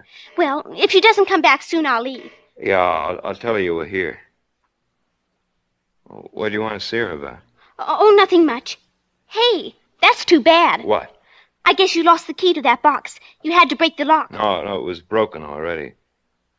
Yeah, I bet your folks don't know where you are, kid. No, sir. They think I'm in bed. What friend did Mrs. Nesbit go to visit? Oh, I don't know what... I mean, look, kid, I ought to tell you, she won't be back tonight. Oh? No. She went to the store, like I said, but she was going from there over to Beechwood to visit her mother. On a bus. She'll be gone 2 or 3 days. Oh, that's a shame. Why? Well, Mama was expecting Mrs. Nesbit to come over tomorrow. Maybe to sell. Hey, you better not tell your mother. You see, it's kind of secret about Helen going away. She doesn't want people to know for a while. Oh. You know how to keep a secret, kid? I guess so. I'll give you something for not telling. I'll give you a reward. Let's see. Hey, here's something for a kid. A doll. A doll? Yeah. Helen was going to give it to you. I heard her say when she was sorting the stuff. She said, I'll give this to the little Leary girl. Mrs. Nesbit always calls me Margaret. Well, sure, that's what she said. Margaret. That's quite a doll. Old-fashioned. It's made of leather. Face is china or something, see? Mm-hmm. Thank you, Mr. Nesbit. It's a reward for not saying anything about Helen being gone. Understand? Now, come on. I'll snap on the porch light. Mr. Nesbit, did you finish your driveway? What do you mean? Did you get all the dirt hauled off to make it smooth? Sure.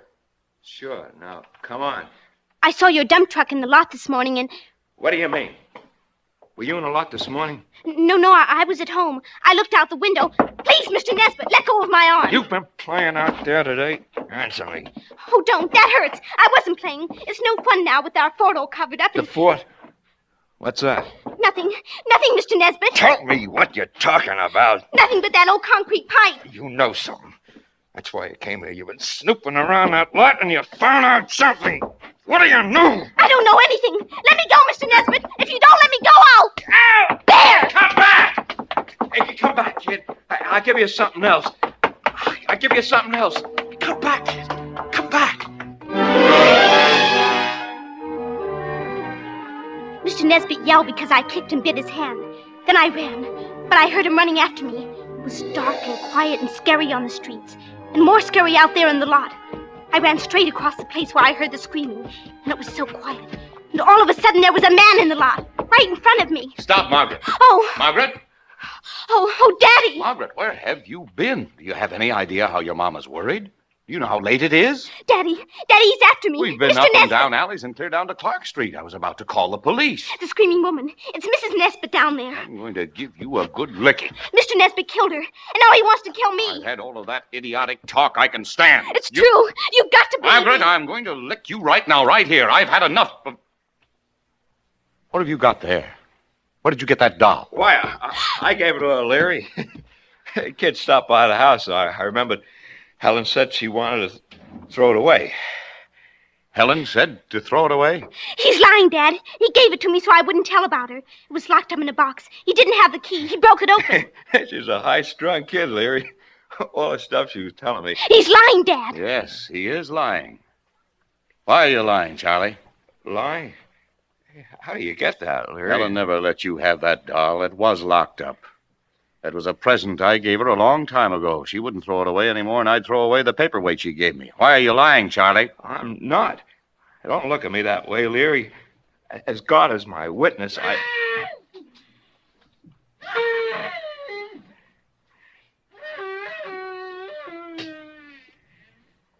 It's her.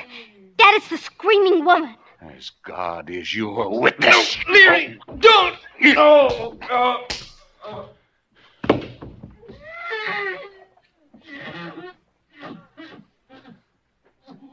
Margaret, run to the house. Phone the police and tell them to hurry. Tell them we've got to dig.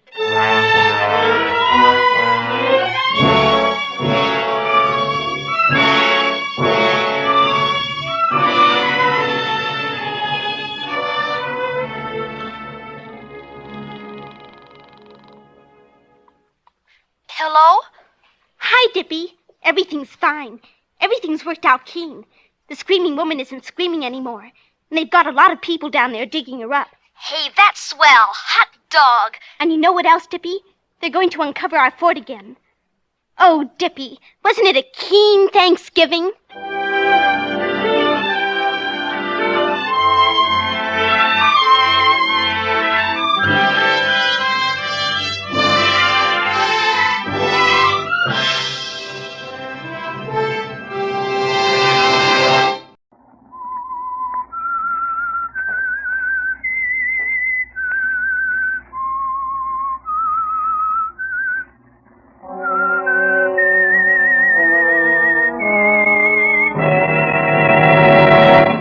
I am the Whistler, and I know many things, for I walk by night. I know many strange tales hidden in the hearts of men and women who have stepped into the shadows. Yes, I know the nameless terrors of which they dare not speak.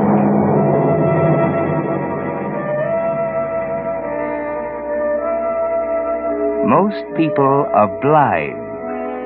Yes, they're blind to the shortcomings of someone close to them, someone, sometimes, to their own. That was the way with the three women who lived in the old Hopkins house on the hill. Three very different women, but all of them blind to the characters of the others. There was Lorna Hopkins, mistress of the house, warm, sincere Lorna, happy in her coming marriage to Gregory. There was Patsy Hopkins, Lorna's cousin, whose only happiness is in herself, her youth, her loveliness. And old Fräulein, the old German housekeeper who has been Patsy's governess, and who had found happiness in serving her with years of devotion. None of them really knew the others. All of them were a little blind. That is, until it happened. It started the night Patsy was helping Lorna with her hair. There. That's finished. Fräulein can help you with the rest. Now what? Gregory. He's waiting in the living room. Do keep him company like a good girl, Patsy. Oh, really, Lorna? It's a bit tiresome playing substitute. Besides, he doesn't want to see me. Of course he does. Be an angel and try to keep him consoled till I get dressed. Listen. Greg playing the phonograph?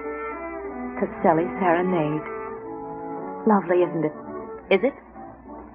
Greg once said it was a musical description of me. Can you imagine? He can say such nice things. Oh, look, Patsy, I'm not nearly ready. Do run down and pay the poor man a little attention like a good girl. You're pretty sure of yourself. Sure about what, Pat? Nothing. I'll go.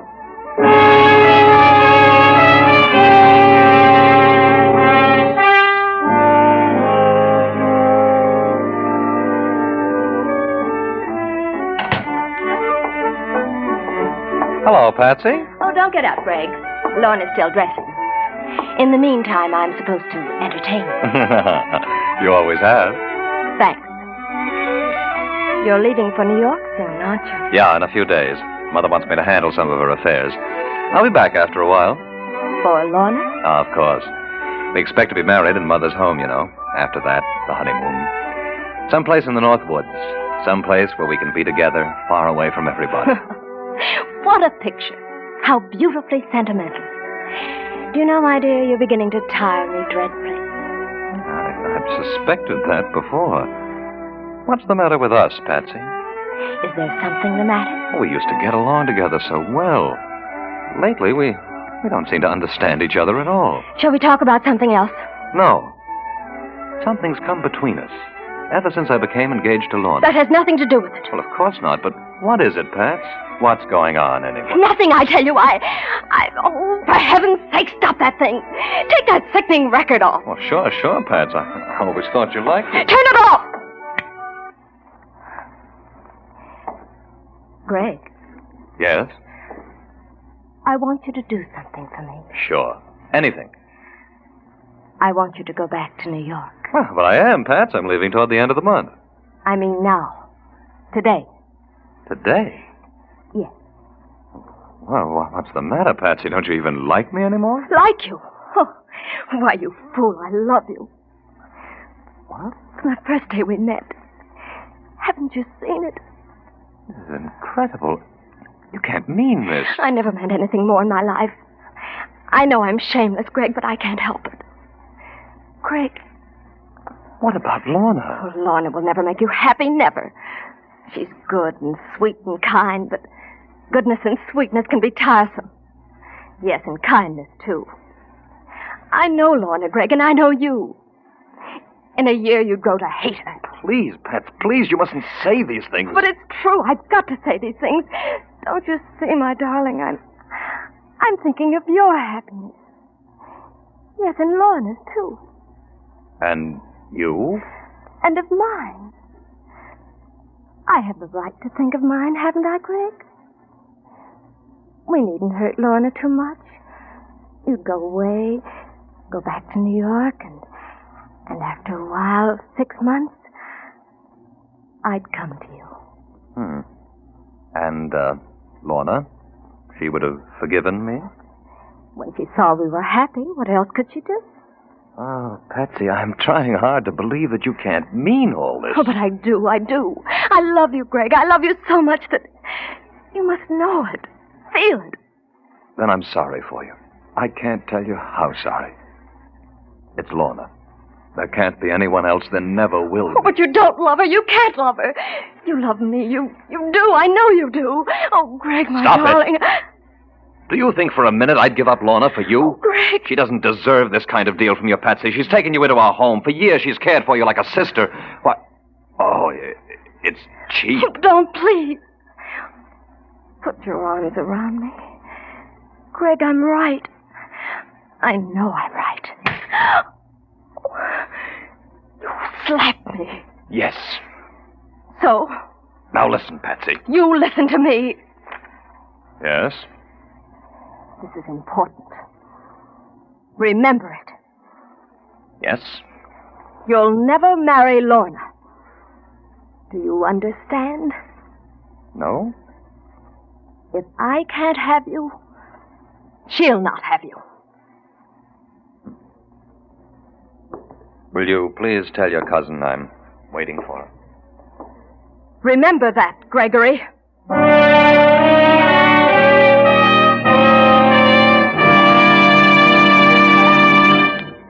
Conundrums.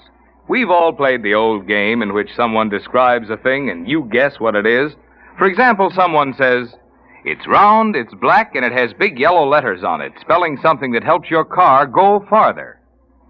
Well, of course, you Whistler fans know that's Signal's yellow and black circle sign, which identifies the friendly Signal gasoline dealers who bring you this program.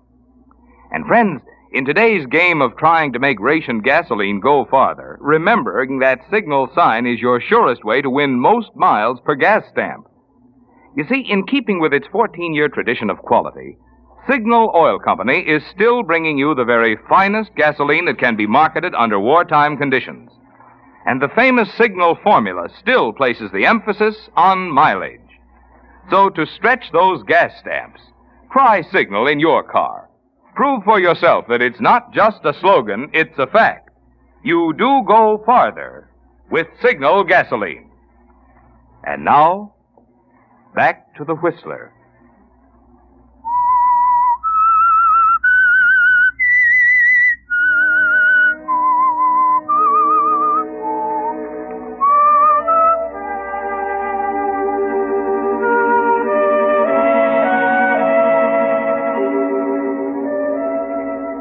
Well, Patsy, you never dreamed that Gregory would be difficult, that he would reject your love, did you? You were sure that he would fall just as all the other men in your life had fallen. But that's the way things go, Patsy. The one you really want is always the one who doesn't respond. And now as you lie in your lonely room, your thoughts aren't very pleasant, are they? You are sleeping, Miss Patricia? No, Fräulein. Come in if you wish. I've come to see what it is that's making my little girl unhappy. There is something, isn't there, yes? Unhappy? Why do you think that, Fräulein? Fräulein can always tell. What is it, my baby? Nothing. You're imagining things. So? Ah, you are so much like your mother. 1 minute laughing and gay, her eyes shining, and the next, poof, when she becomes sad. Was she really very pretty? Pretty and clever. And sometimes unhappy like you. Often she thought your papa didn't love her. She only knew, really knew, when it was almost too late. When she was dying? Yes. Then your papa almost went crazy. He hadn't paid attention to her headaches. He thought she was pretending them to get sympathy. But later on, when she became blind... Poor mother. Brain tumor must be a horrible thing. She didn't suffer too greatly. Headaches, yes. And her eyes became so big, so staring. The pupils so dilated. And father? He went all to pieces. Cried just like a little boy.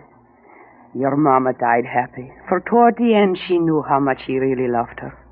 He really did love her. Till the day he died. Oh, I've upset you talking about your mama. No, Fräulein, I'm glad. I'm glad you told me.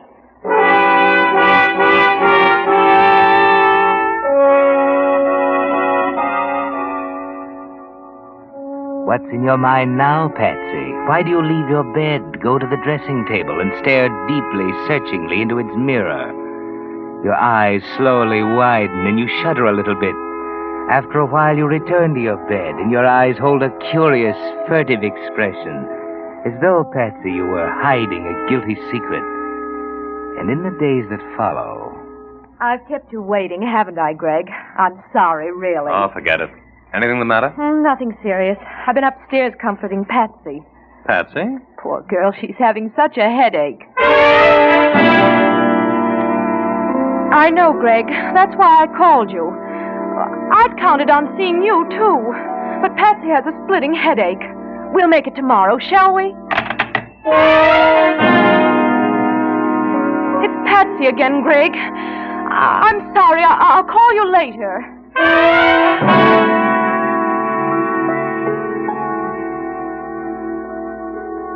There is something the matter with Patsy, Greg. I'm sure of it. These pains, these spells of dizziness, they worry me. Ah, I can see that. But don't you think you're inclined to exaggerate her condition? After all, everybody has headaches, you know. Yes, I know, but not like Patsy's. They're doing something terrible to her. She looks badly, Greg. Her eyes seem so strange. I don't like it. This is something new, then? Her eyes, yes. But her headaches, well, she told me she's been having them for weeks. She said nothing because she didn't want to worry me. I see. These attacks, when she has one, she's practically helpless. Oh, she's so dependent on me, Greg. Yes, and always at a time when I want to take you to dinner or to the theater. That's not fair, Greg. Perhaps not, but are you being fair with me?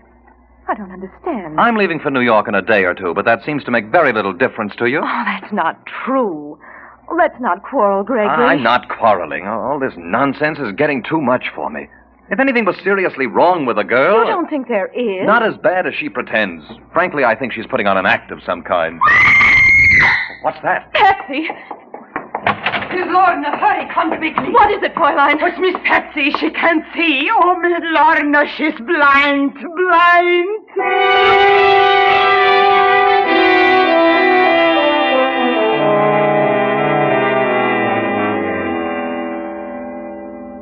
And now, Gregory, you're ashamed and remorseful, aren't you? You'd give anything to recall yesterday's words spoken so bitterly to Lorna. Those scornful phrases doubting the sincerity of Patsy's illness. You thought Patsy's headaches were a game, the sort a willful woman might play for sympathy or attention. Didn't you, Gregory? Now, as you look down at her white face and into her tragic, unseeing eyes, a deep wave of sympathy comes over you. You feel helpless in the shocking tragedy before you, don't you, Gregory? There's no fever, Greg. At least that's one thing to be thankful for. She slept a little last night. Didn't you, dear? Toward morning, I did. The pain seemed to go away then. Do I look terrible, Greg? Terrible? Oh, no, you could never look that, Pat. A little pale, perhaps. Your eyes. Yes? Do they pain you? They seem so big, the pupils so dilated. Tell me, what did the doctor say? She won't have a doctor. Fräulein and I are almost crazy. I won't have one, I won't. He'll operate, I know he will. Please, Lorna, But we must find out what this condition is. Do be reasonable, dear. Is there anyone in town, a good eye doctor, who'd know about this kind of thing? No, there isn't. There's no one. Now, Patsy, there is one, and you know it. He's considered very fine. I won't have him. He's old and do you want me to die just like my mother? Don't you care what happens to me? You see, Greg. What do you want us to do, Patsy? I don't know. We must do something. I thought that Yes? the best eye doctors, the specialists, aren't they in the big cities? I thought I could go to one of them. Where, Patsy? Isn't New York a kind of medical center? New York? Oh, no, that's impossible. You couldn't leave your job here in town, and I couldn't go alone. What do you think, Greg? Is that what you want, Patsy? Oh, but Lorna's job, she'd lose Oh, it. as if that mattered. There are other jobs, plenty of them.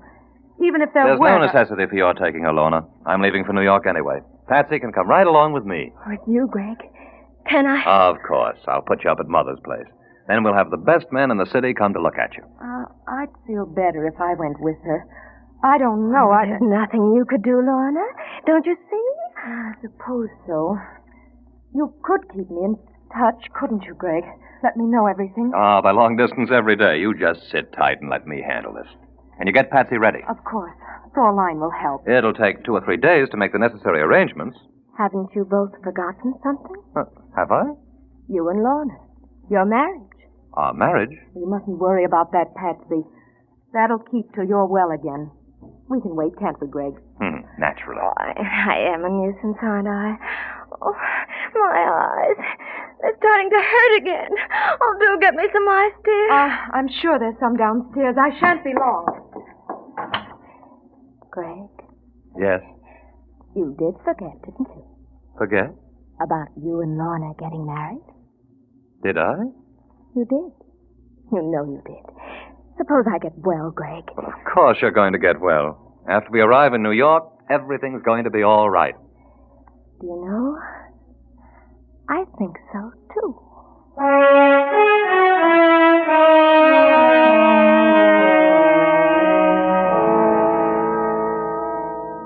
Well, Greg, perhaps you're being a little blind, too. You've forgotten Patsy's warning, haven't you? And her helplessness is a rebuke to your conscience, isn't it, Gregory? For you remember, in spite of Lorna's warnings, your indifference to Patsy's repeated headaches. And you know that if this girl dies, nothing can ever be quite the same for you and Lorna. It's imperative that Patsy regain her health not only for her own sake, but for the sake of your marriage as well. And now, after a day spent in making traveling arrangements, you return to the house with Lorna. We're home early, Lorna. Yes, I know. It's nearly 7. Patsy doesn't expect us back for a couple of hours yet. Must be very quiet. Think she's sleeping? I hope so. She promised me she'd try. After a while, I'll go up and peek in at her. Oh, dear, I would forget. I meant to bring Fraulein something from the corner drugstore. Oh, want me to go for you? No, I'll go. I know what she wants. You stay here. I'll only be a few minutes. Mind turning out the lights? Just leave that small one on over by the phonograph. That'll be enough. I'm going to sit over here in the dark and relax. All right? Fine. Hurry back.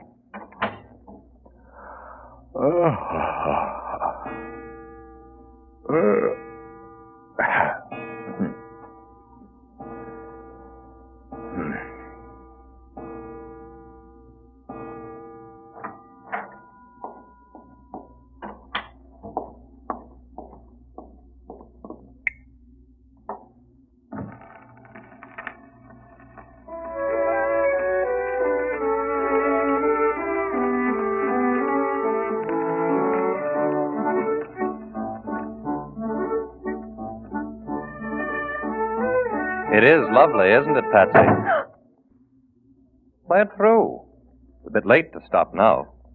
Greg, Yes, gullible Greg. Simple, trusting Gregory. I didn't expect You to see me? Of course you didn't, my dear. It's all very obvious. Shall I leave you with your serenade? Well, this record, I knew where it was. I know where everything is. I've lived here so long. Of course. Oh, it's not what you think, Greg. I don't have to see to find my way around. Stop it, Patsy. Oh, listen to me, Greg. You're not blind. You never were. Well, What are you going to do? that's better. Now, will you be good enough to tell me what it was all about? You. Flattering. I made up my mind to have you, Greg. And it didn't make the slightest difference to me how I did it. Not even if it smashed things up for Lorna? That didn't matter. Nothing mattered but you. And what was I to get out of all this? Happiness? I could have made you happy, Greg. I can still make you happy. You? Try me. Give me a chance. Let's go back a bit, shall we? Tell me, how did you expect to fool a clever eye specialist? You must have known he'd find you out. I didn't expect to. No? You see, I had no intention of coming under his care. The important thing was to get you away from Lorna, to have you by myself for a while. After that... Anything could happen? Anything. And now? I've lost. We've all lost. You, Lorna, and I. Oh, you're wrong, Patsy. Lorna and I haven't lost. You see, tomorrow, we'll be married. Tomorrow? If she'll have me then. No. No, you can't. It's beyond your control now, Patsy. It's beyond anything your selfish mind can trick up. Is it beyond death? Perhaps my love for you was a selfish thing. But to me, it was everything. Don't you understand, Greg? Nothing will be gained by shooting me, Patsy. If I can't have you, nobody else shall. Remember when I told you that? Don't, for all our sakes. Patsy, what are you doing? Patsy! Greg! Greg! Ah!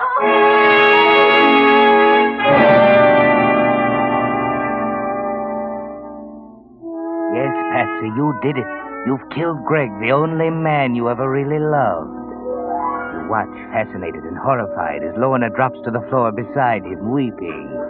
And you want to tell her it's no use, that now she'll never have him. You're glad. You hate Lorna, Patsy. You turn all your suppressed grief for yourself into hate for her. Get up. You can't bring him back. What did you do with that? It doesn't matter now. Greg, darling. Don't be an hysterical fool. You've got to help me. Here, take the gun. Take it and hide it, you hear? The gun? You want me to go to jail? Don't stop to think. There. Now you must hide it. It must never be found, do you understand? Hide it? What are you going to do? I heard a noise. It's Mr. Gregory. He's hurt. Oh, what is it, Lorna? What happened? Tell her, Patsy. You can tell Fraulein. I tell Fraulein? What is it, Patsy? But I don't know. You don't know? How could I? I was in my room. Patsy. I heard Lorna and Greg downstairs, and their voices sounded strange. Sharp, as though they were quarreling. What are you saying, Patsy? It frightened me. I'd never heard them quarrel before. After a while, I got up and felt my way out of the room down the stairs. I could hear Lorna more plainly now. She was angry. She sounded as though she hated him. But that's not true, Patsy. You're not telling the truth. The tone of her voice was unbearable. I couldn't stand it. I opened the door, and there was this horrible noise, like an explosion. Oh, I'm frightened, Fraulein. Oh, please take care of me. I didn't kill him. It was Patsy. Greg killed? Greg dead? Don't listen to her, Fraulein. I tell you, Patsy did it. She did it. Oh, this is terrible. You believe me, don't you, Fraulein? But why should Patsy do this horrible thing? What reason could she have? I don't know. She's blind, Lorna. We both know that. She couldn't have seen to do this. I didn't do it. Then why have you a gun in your hand? Shouldn't we call the police, Fraulein?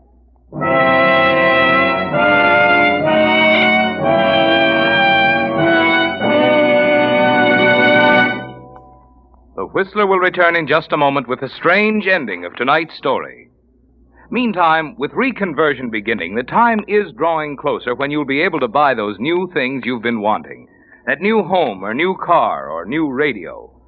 But with what? Why, with savings, of course. And there's no better way to save today than in war bonds. In war bonds, your money is not only drawing good interest, but it's telling those brave guys who are fighting and dying out in the Pacific that you're still back of them. So stay in the fight, stay on the job, keep supporting all the home front activities. Save waste fat, save paper, take care of your tires. And right now, let's help put over the 7th War Loan Drive by getting another bond. Remember, you don't buy bonds, you invest in them. You get every penny back with interest. And each bond that does its bit to get the war over is also helping you to better enjoy the day we're all fighting and praying for, the day of final peace. And now, back to the Whistler.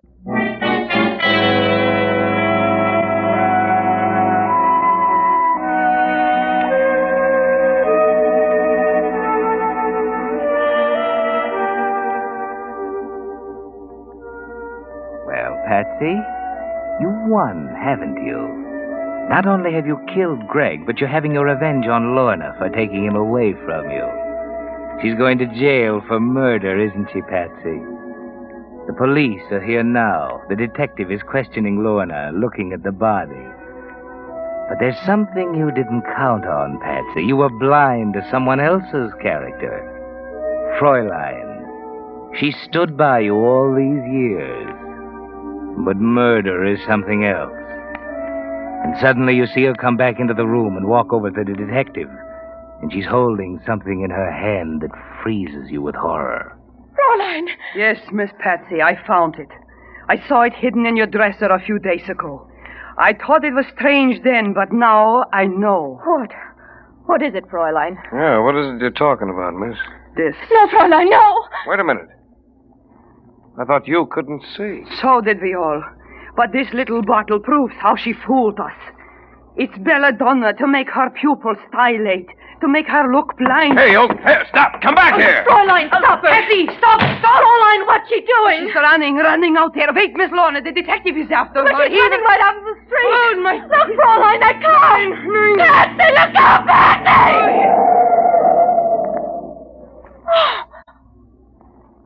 Oh, Fräulein.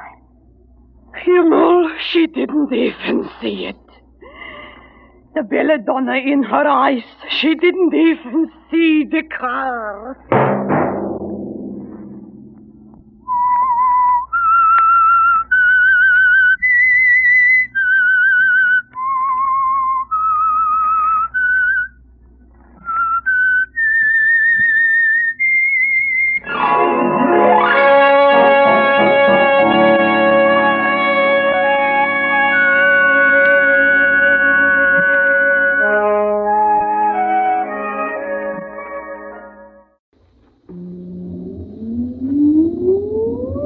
Countdown for blast off. X minus 5, 4, 3, 2, X minus 1, fire.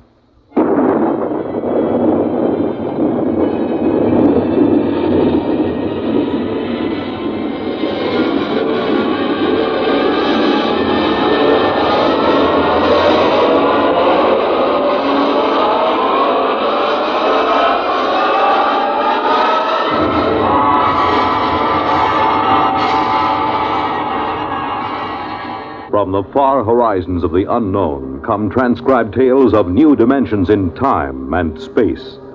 These are stories of the future, adventures in which you'll live in a million, could be years, on 1,000 maybe worlds. The National Broadcasting Company, in cooperation with Galaxy Science Fiction Magazine, presents X minus 1.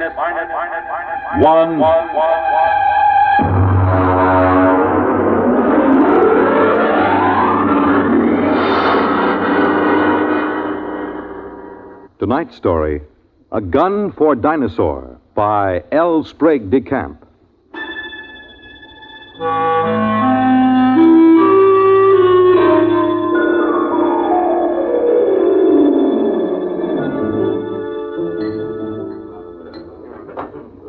Just whiskey, please. No soda.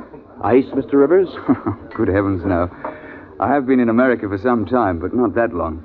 Well, to a fine dinosaur. Well, now, just a moment, Mr. Seligman. I won't take you hunting late Mesozoic dinosaur. Why not? How much do you weigh? About 9 stone? 130 pounds. Yeah, I thought so. It's not heavy enough. But your advertisement. You said safaris arranged to any time period. Well, I'll take you to any period in the Cenozoic. I'll get you a shot at any entelodont or even mammoth or mastodon. They have fine heads. But I'll jolly well not take you to the Jurassic or the Cretaceous. You're just too small. But what's my weight got to do with it? Look here, old boy. What did you think you were going to shoot those dinosaurs with? Well, Well, look over here in this case. That's my own gun, a Continental 600. That shoots a pair of Nitro Express cartridges the size of bananas. It's designed for knocking down elephant, not just wounding them, but knocking them base over apex. Well, now, I've handled guns. Oh? Look, I've been guiding hunting parties for over 20 years.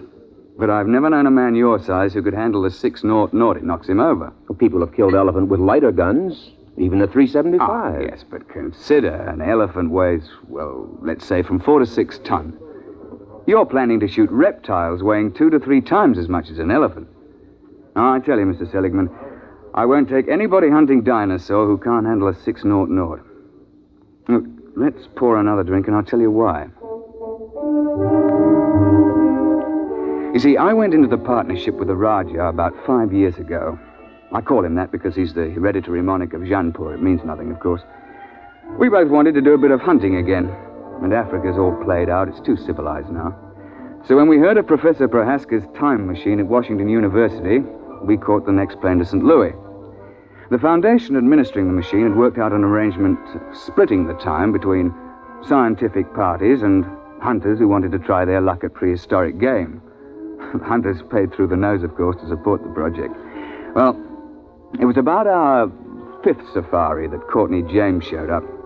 He's what you chaps call a playboy, a big bloke, handsome in a way, florid, beginning to turn to fat. He was on his 4th wife. And when he showed up at the office with a blonde, I assumed that this was the 4th Mrs. James. And he left her in the outer office and corrected my assumption. Bunny? Oh, no, she's not my wife. My wife is in Mexico, I think, getting a divorce. But Bunny here would like to go along. I'm sorry. We don't take ladies. Not to the late Mesozoic. If she wants to go, she'll go. She skis and flies my airplane, so why shouldn't she? There are enough risks at 85 million BC without adding to them. I'm sorry, but it's against the firm's policy. Now, look here. I'm paying you a lot of money. I'm entitled... You can't hire me to do anything against my best judgment. Now, if that's how you feel, get another guide. All right, all right. But let me tell you.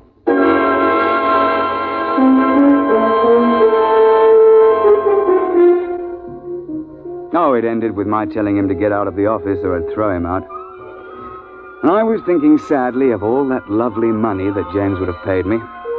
When in came another side. An August Holtzinger, a slim, bald chap with glasses. Mr. Rivers, I don't want you to think I'm here under false pretenses. I'm really not much of an outdoorsman, and I'll probably be scared to death when I see a real dinosaur. Well, most of us are frightened at first, but it doesn't do to speak of it. Well, you see, I've always run a grocery store till my uncle died, and, well, I've got a great deal of money now. Uh-huh. I'm building a new house. I'm engaged, you know, getting married, and, well, I'm determined to hang a dinosaur head over my fireplace or die in the attempt. A ceratopsian, I think. That's the one with the big horned head and the frill over the neck, isn't it? Well, you want to think twice about that, you know. If you put a 7-foot Triceratops head into a small living room, there's apt to be no room left for anything else. I know it's ridiculous, but I'm determined to do something big for once. Since there's no more real big game hunting, I'm going to shoot a dinosaur and hang his head over my mantel. I'll never be happy otherwise.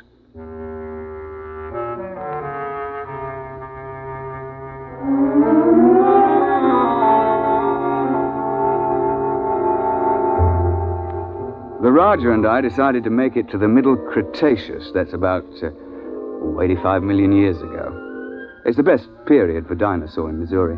So we drove Holtzinger into the country to let him try the 6-0. It's rather heavy. Look, you look out. There's quite a kick. Well, couldn't you fire it prone? Oh, not a gun that big. There's not enough give. You'd break your shoulder. All right. Take the safety off. Like this? Yeah. Take my hand. I'll help you up. Thank you. I think I better try something smaller. Well, he took a fancy to my Manchester 70, chambered for a .375 Magnum cartridge. That's a little light for elephant, and very definitely light for dinosaur, but we were in a hurry. And then, of course, just before we were ready to trek, James showed up and apologized for insulting me.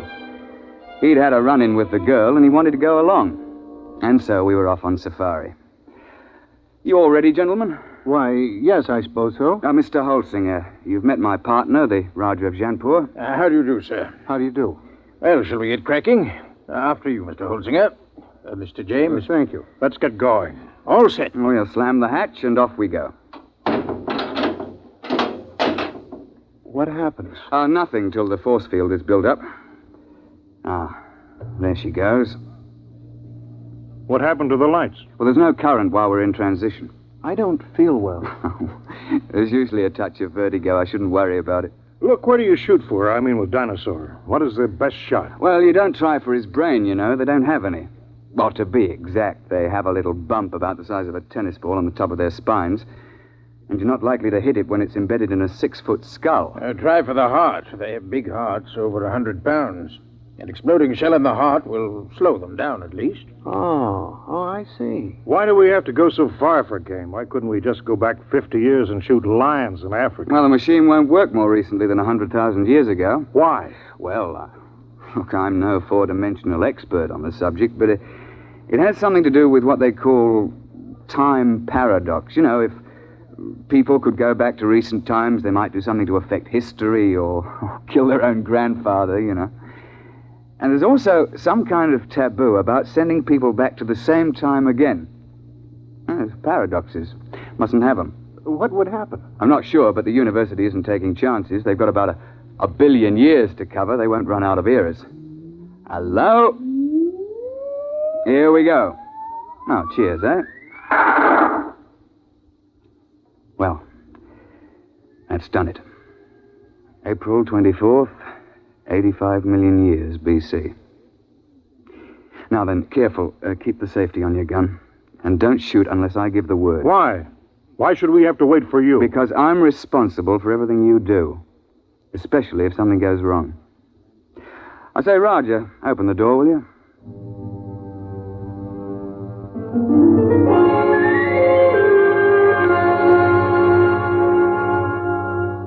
In this period, the time chamber materializes on top of a rocky rise. At the west, you see the arm of the Kansas Sea that reaches across Missouri, and the big swamp where the sauropods live.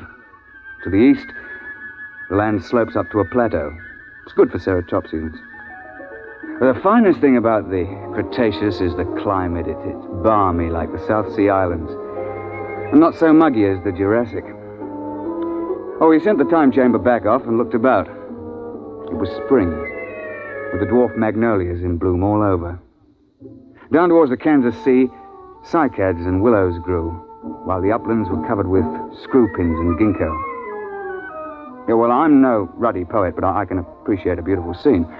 Well, I was looking through the haze and sniffing the air. I got him! I got him! What the devil? You see it? There it goes! Confound it, you idiot! I told you not to shoot without word from me. And what happened? An ornithomine wandered out of the copse. Mr. James gave him both barrels. Missed. Now, look here, James. One of the biggest dangers on a safari is trigger-happy sahibs who get panicky. You're not to shoot unless you're told. You understand? Who do you think you are to tell me when to shoot my own game? Now, look here. Firstly, if you shoot off all your ammunition before the trip is over, your gun won't be available in case of a pinch. And secondly, if you empty both barrels, what would happen if a big theropod should charge before you could reload? And finally, it's not sporting to shoot everything in sight. Is that clear? All right. All right. Well, now then. First task is fresh meat.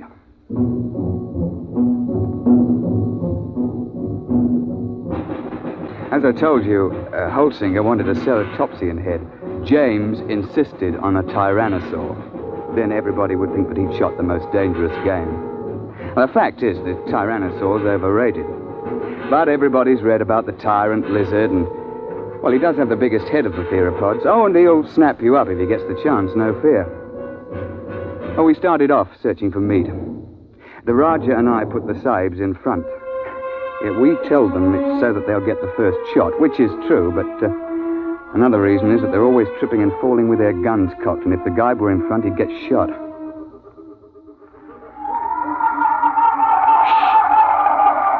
Boneheads. Where? See? Crouching over there. Feeding on those cycads. It's about the size of a man. They look intelligent. Not likely. That bulge on the head is solid bone. Now then, hold on there, James. You've had your shot for the day. Hold your fire until Holsinger shoots. Yeah, sure. All right, go ahead, Mr. Holsinger. Doesn't matter which one? No, here. Try that one by the rock. There's a good clear shot. Well, take your safety off. Oh. Go ahead now. Well? Shh. Nuts. I've had enough of this. James, don't... I got him clean right through the heart. First shot. How's that? I thought you were going to give Holsinger the first crack. It's his turn. Well, I waited. Took so long I thought he'd gotten buck fever. Very well. But if this sort of thing happens once more, we leave you at camp the next time we go out. The next couple of days, we trekked around the neighborhood and then headed over to the sauropod swamp, over to the west. We were staked out along the edge of the lake, watching a big beggar out in the swamp waving his head about. And they're the big ones. They look something like the brontosaur. Can't we shoot him? I wouldn't. Why not? Well, there's no point to it, and it's not sporting. Like, if you kill one in the water, he sinks and can't be recovered. And if you kill one on land, well, the only trophy is that little head on the top of that long neck. You can't bring that whole beast back because he weighs 30 tons or more. That museum in New York got one. Oh, yes. Well, they sent a party of 48 to the early Cretaceous with a 50 caliber machine gun. They spent 2 solid months hacking and sawing the carcass apart and hauling it to the time machine. I know the chap on the project, and he still has nightmares in which he smells decomposed dinosaur. And they also had to kill a dozen big sauropods who came in for the party. And then they had them lying around, too. They lost 3 men. Reggie, Duckbill. Where are they? Up there at the shoreline. Now, keep your voices down. You see? With the crest on the back of their heads. Mr. Rivers, I've been thinking over what you said about those heads. If I could get one of those duckbills, I'd be satisfied. It'd look big enough over my mantle, wouldn't it? I'm sure of it, old boy. Well, let's be off. Roger, you wait here with Mr. James. Shouldn't take us long.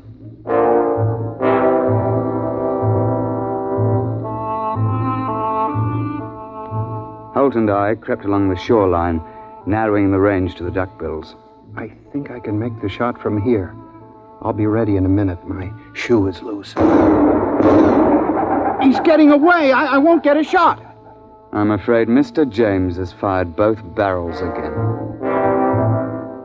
James, that's the second time you spoiled my shots. I ought Don't be a fool. I couldn't let them wander into camp, stamping everything flat. There was no danger of that. You can see that the water is deep offshore. It's just that our trigger-happy Mr. James can't see any animal without shooting. And if it did get close, all you have to do is to throw a stick of firewood at it. They're perfectly harmless. But how was I to know? I believe I mentioned it. Well, what are we on this miserable trip for, except to shoot things? There are certain rules, you know. You call yourselves hunters. I'm the only one who was hitting anything. Now, just a moment, old man. You're behaving like a confounded skite with more money than brains. I should never have brought you along. Well, that's how you feel. Give me some food and I'll go back to the base by myself. Now, don't be a bigger ass than you can help. That's quite impossible. All right, I'll go alone. I wouldn't want to pollute your air with my presence. Yeah, that's an attractive thought, Reggie, but we can't let him go. He'll get lost or starve.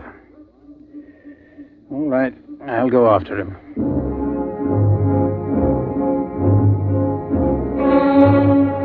We stumbled along for several more days, James on his good behavior for a change. And on the 1st of May, we broke camp and headed north to the hills. But it was hot and sticky. And we were soon panting and sweating like horses when I picked up the smell of carrion and heard the thrumming of the flies. We found a huge ceratopsian lying dead in a little hollow on the edge of the copse. He must have weighed 6 or 8 tons alive. Why couldn't I have gotten him before he died?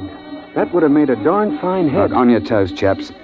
The sauropod that's been at this carcass is probably nearby. How do you know? You see how the hide's been ripped off and the bones are scattered? Sauropods will hang around a carcass like this for weeks, gorging and then sleeping their meals off for days at a time. What do we do? Well, that's what we came after. Look, Roger, you take Mr. James through that way, and we'll parallel you 40 feet distant. Now keep your eyes open. It'll be hard to see in these woods unless you're right on top of him.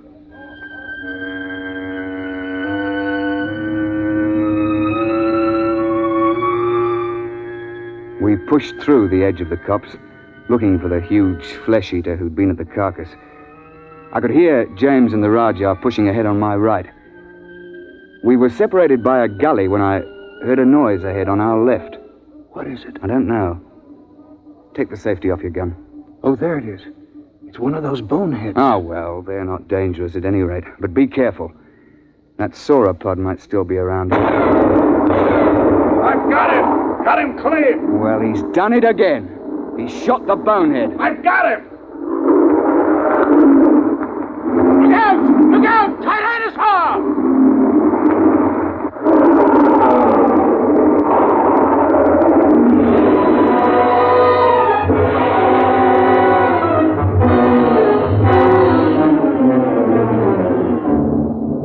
The Tyrannosaur heaved his head out of the shrubbery just in front of us. Look, the scientists can insist that Rex is bigger than Trionkeys, but I'll swear that this Tyrannosaur was bigger than any Rex ever hatched. It must have stood 20 feet high and been 50 feet long. I could see its big, bright eye and 6-inch teeth. He'd been sleeping off his last meal, and James fired off both barrels over his head at the bonehead and woke the Tyrannosaur up. Get back! Get back, you fool! Gun's empty and Roger can't get a shot. Found it, there goes the beast in behind those ferns. Holtzinger! Holtzinger! Come back! Your gun's too light for that beggar! James came bolting back in a panic and blundered into the Raja, sending both of them sprawling under the ferns. The Tyrannosaur came after them to snap them up. Holtzinger began to blaze away. He got off 3 shots through the beast's body with that little light gun. The Tyrannosaur whirled around to see what was stinging it. The jaws came open, and the head swung around and down again. Holtzinger got off 1 more shot and tried to leap to one side. The Tyrannosaur continued its lunge and caught him in its jaws as he fell. Reggie! Stand clear! Heart's the only chance. It's no use. There he goes. Try a long shot. Ah, no, I missed him clean. Poor Holtzinger. Well, that's the end. He stopped screaming. Did you notice? Oh, yes. Well, I expect we'd best track the beast. He might be dying. We should try to recover Holtzinger's remains. Yes, there's nothing else to do. No, nothing. It's a bad show all around.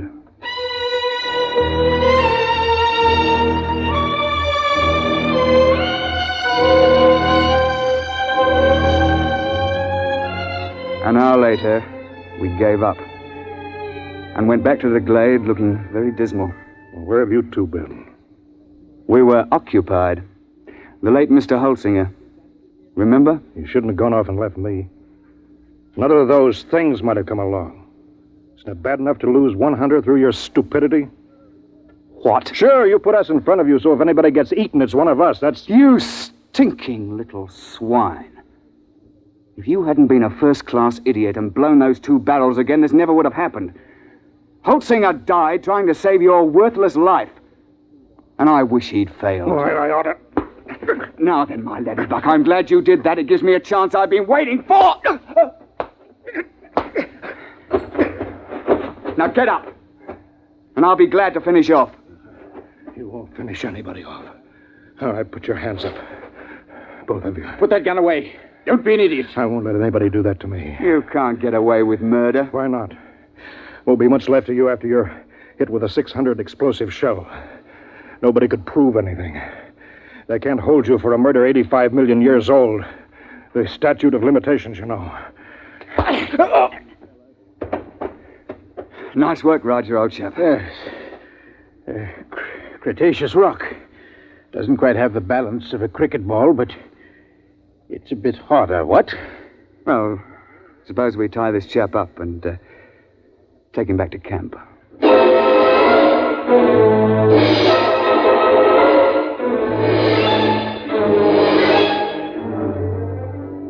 When the time transition chamber finally arrived, we fell over one another getting into it.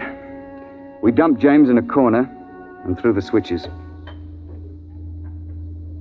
You two should have killed me back there. Why? You don't have a particularly good head. You wouldn't look at all well over a mantle. You can laugh. But I'll get you someday. Yeah, close quarters, isn't it? Someday I'll find a way. I'll find a way and I'll get off scot-free, too. My dear chap, if there was some way to do it, I'd have you charged with Holtzinger's murder. Look, you'd best let well enough alone. No, I'll kill you. Both of you. Somehow. Cigarette, Roger? Thanks.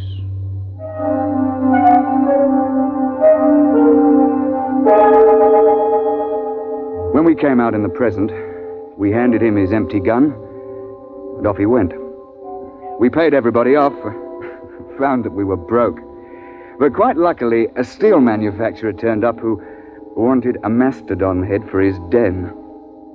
Well, we were standing in the laboratory at the university waiting for the time chamber. The technician, he's a bookish chap, a theoretical temporal physicist, was watching his dials and scopes. Oh, by the way, Mr. Rivers, you just missed him. Missed who? That last client of yours, Mr. James. Well, that's good luck. And what was he doing here? Oh, he told me quite a tale. Said he'd lost his wallet back there. Said it contained some very valuable papers. It must have been valuable. He paid the university fee of $5,000 for the use of the chamber. He's on his way back there now. Back where? Well, he told me to send him back a few minutes before you arrived the last time. Then he could see himself drop the wallet. He's going to stand there and watch himself come out? Yeah, but, doesn't that create what you chaps call a paradox? What happens when a man tries to occupy the same time twice? No, we don't know. It's never been tried before. Well, we tried to warn him, but he insisted. Yes, I know. He's a headstrong chap. Still, you wouldn't think he'd chance it just for the sake of a wallet. Was he armed? Yes. He had a 375 Express. 375? Well, that's odd. He knows it's too light for Dinosaur. Yes, but not too light for a man. I say, Roger, you don't think Mr. James is lurking behind a bush back there until we show up again? Planning to pot us as we step out? That's impossible. We already did step out of the chamber and nothing happened. Yeah, but that was before Mr. James was waiting with an express rifle cocked. Hey, Doctor? What, you mean he's planning to murder the two of you? Oh, I wouldn't be a bit surprised. I don't suppose there's anything you could do to stop the process now. No, it's too late. The chamber's in transition now. Look, hadn't you better get out of here before he kills you? Well, there's no point in running. If Mr. James's theory is right, we've both been dead for 85 million years. We might as well wait and see what happens. Transition point coming up. Well, it's been quite a world up to this point. Hey, Roger? Yes, quite. Here it goes.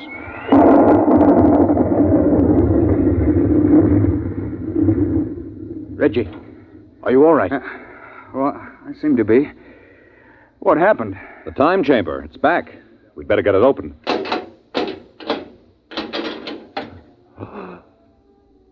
Good Lord, look at that. Ghastly, isn't it? Where did it come from? I'm not sure. But I rather think it came from the Middle Cretaceous era. It wasn't here a moment ago. Ghastly mess. Looks as if every bone was pulverized and every blood vessel burst. I dare say. But that's his gun, all right. It's James, there's no doubt of it.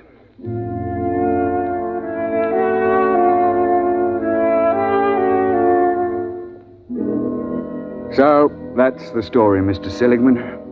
Of course, I don't understand the mathematics, but the idea's rather easy to grasp. Nobody had shot us when we first emerged on the 24th of April, 85 million BC. And so, of course, that couldn't be changed. The instant James started to do anything that would make a paradox, the space-time forces snapped him forward and ripped him to bits. Well, they know a good deal about that now, and there's a safety margin of 500 years between each trip. You can't have paradoxes, you know. It just isn't done. And you see, I'm a lot more careful now. I shouldn't have taken James when I knew what a spoiled, unstable sort he was. Or Holtzinger either, when I saw that he was too small to shoot a dinosaur gun. With a heavier gun, he'd probably have knocked the Tyrannosaur down and saved his own life. So, Mr. Seligman, that's why I won't take you to that period to hunt. I'm sorry, but you're just too light. You're not big enough to handle a gun for Dinosaur.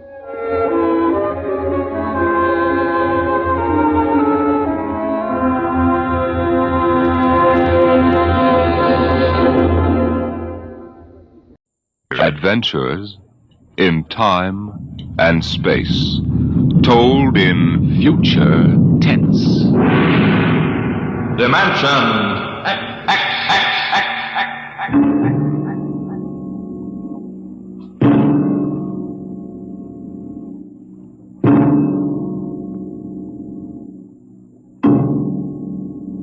Can you predict the future? Can you tell what will happen in 100 years? Or in 10? Or in the next minute? Can you look beyond the known dimensions of time and space into the unknown, Dimension X? Tonight we have a strange story to tell. A sweet, blood-curdling little story that is really only 2 sentences long. The last man on Earth sat alone in a room. There was a knock on the door.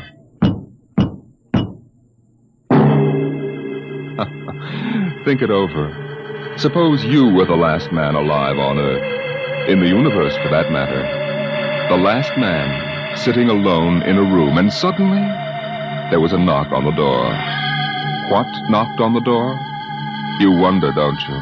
Your mind, faced with the unknown, supplies something vaguely horrible. But it isn't horrible, really. You'll see. The last man on Earth sat alone in a room. There was a knock on the door.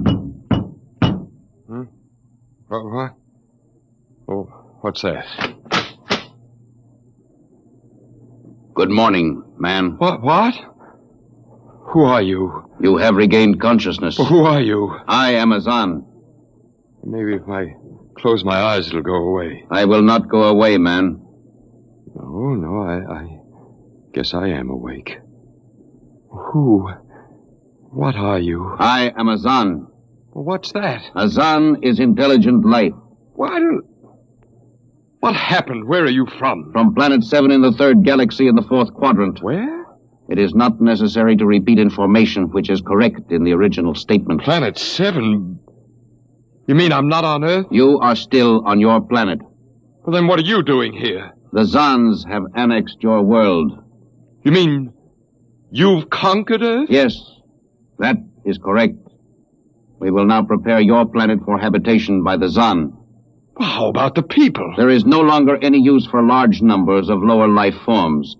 Therefore, we have dispensed with them. Dispensed with? You mean you've... When did all this happen? 2 days ago. You have been unconscious until now. You really mean I'm the last man on Earth? That is correct. Identify yourself now. What?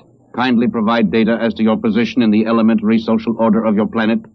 Well, I'm Walter Phelan, Associate Professor of Anthropology at Nathan University. How is it you speak English? We have deciphered your written and recorded records. It is not difficult to reconstruct your language, very type of auditory communication. Oh. Is there anything you want to complete your natural habitat? You mean I'm a prisoner? That is correct. What will you want further in your room? Well, do I have to stay here? Yes. The rest of my life? Forever. Then you better bring in my books. I gotta call you something. Do you mind if I call you, George? It is immaterial. All right, then, George. You know, I can't really believe this. That is a characteristic of low-life form. I'm trying to take this in without going off balance completely. I will be back, Associate Professor of Anthropology. It's all right, George. Just call me Walter. Very well, Walter. I will be back with your books. All right, George. I'll be seeing you around. You will not be around, Walter. You will be here.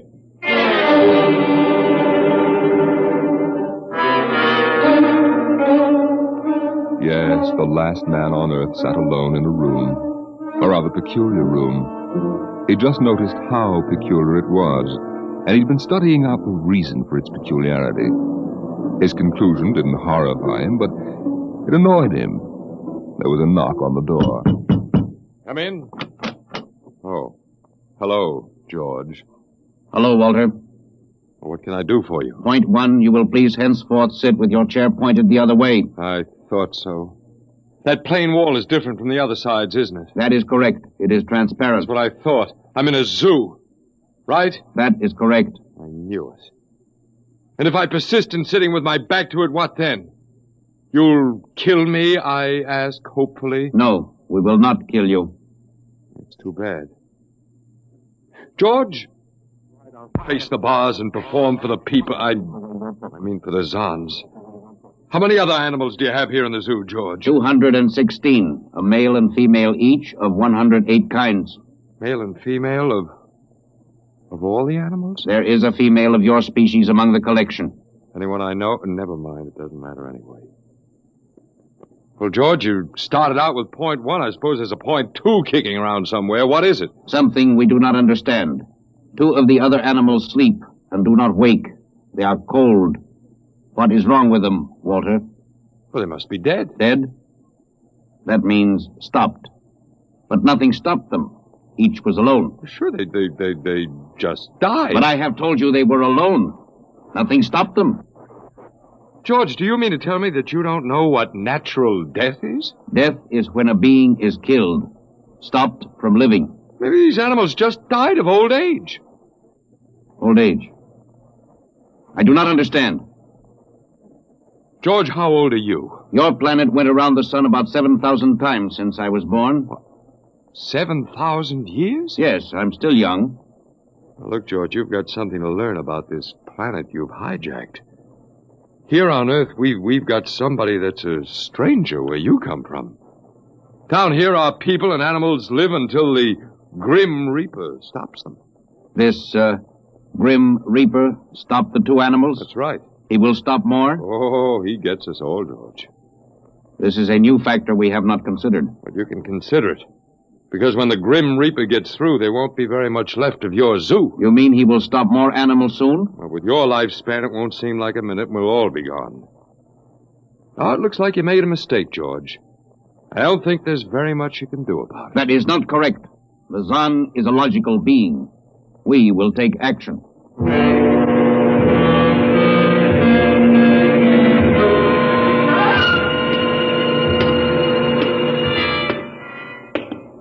Where are you taking me, George? We will be there shortly. You mean, it's moving day? That is correct. We are here now. You will live here now, Walter. It is a larger room. Well, be it ever so humble. Go inside. Be careful with those books, George. Don't lose... Excuse me. Who are you? What are you doing here?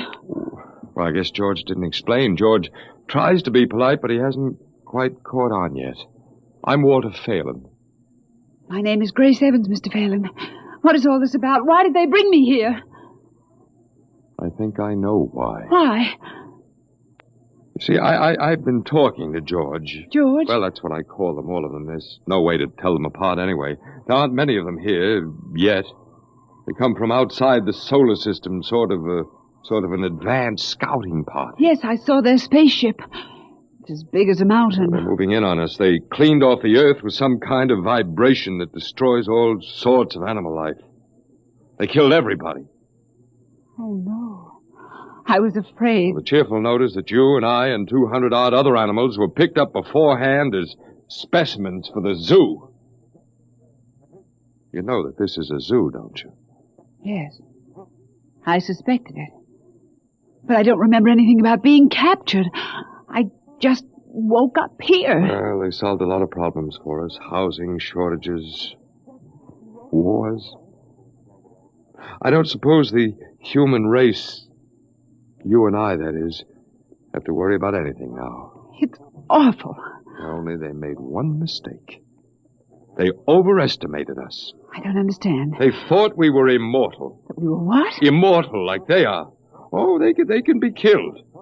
The Zans don't know what natural death is. They didn't know anyway until they lost 2 of us yesterday. You mean there are more than 2 of us? No more of our species. These were merely brother animals. A rabbit and a canary. And by the Zans' way of figuring time, the rest of us are only good for a few minutes apiece anyway. That's a joke on them.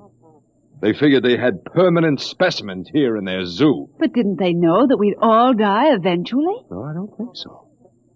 See, George told me he was 7,000 years old and he's supposed to be young. When they learned how quickly we die, well, they were probably shocked to the core. If they have core. How can you talk that way about it? Academic detachment. I learned it at faculty teas. At any rate, they've decided to reorganize their zoo 2 by 2. Oh. Sure, they figure we'll last longer collectively, if not individually. But if they think... That is, if you think for 1 minute... No, don't worry. I don't. But are they going to keep us locked up together in this one little room? I'm afraid so. It's horrible. I agree with you perfectly, my dear. But all personal considerations aside, the least favor we can do the human race is to let it end with us. I don't see much point in continuing it just for an exhibition in a zoo. How can you just sit here and lecture? Have it. But we've got to do something. Why? I don't know. It just seems we owe it to the human race to do something. You got a suggestion? There must be some way. They can be killed, you said. I think that anything that would kill one of us would kill one of them. You see, I figured it out, I think. George cut his... Well, I suppose you'd call it his hand when he brought in my books. It started to bleed, red blood, but I could see the cut closing just as he stood there. And by the time he left, it was healed. Don't understand. Don't you see, whatever factor there is in man that makes him grow old is missing in the Zan. They just go on and on and on until they're stopped. Yes. But suppose we killed one. There must be some way. Well, but what would be the use? They wouldn't even punish us. They'd just give us our food through a trap door and put a sign out saying, "Beware of the man, dangerous." I don't think they'd have to bother in your case. I don't see anything funny. I'm sorry. This reminds me of Martha. Martha? My wife. She died 2 years ago. I'm sorry. No, not at all. Oh, it'll be George with my books. Come in. Hello, George. Hello, Walter. Point 1, I have brought your books. Point 1, Well, what else is on your mind? Point 2, another creature sleeps and will not wake. A small feathered one called a duck. It happens, George. I warned you. Old Man Death, the Grim Reaper. I told you all about him. Walter, the Council of Zan has met. It has been decided logically that the only intelligent life to escape the vibration is you. Therefore, the logical conclusion is you are stopping these animals by some means unknown to us. George, you're off your trolley. You will tell me now how this is done. You boys afraid you're going to lose the whole zoo? It is necessary to save the remaining specimens as long as possible. If we do not get information, we may be forced to dispense with your species entirely. Now, wait a minute. This means you, Walter, and the female. Now, wait a minute, George. Don't go off half-cocked. Let me take a look at these animals that won't wake up. I will take you there now. Go first, Walter. After you, my dear George.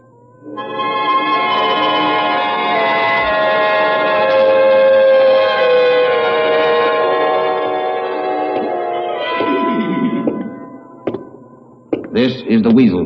You should have got him in the winter, George. The fur's worth more then. Then it's an ermine. This is the reptile cage. Here are the ducks. This is the male. The female has been stopped.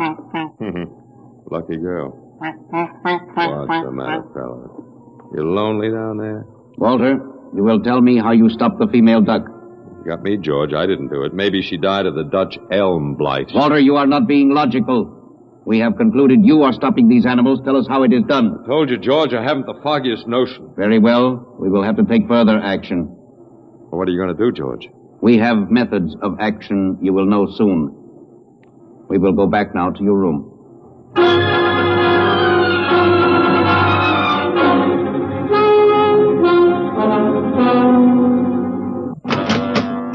What happened, Mr. Phelan? You can call me Walter. After all, George does, and we have more in common. Oh, please, what happened? Just a duck, a dead duck. George thinks I killed her by remote control. He thinks I'm holding out on him.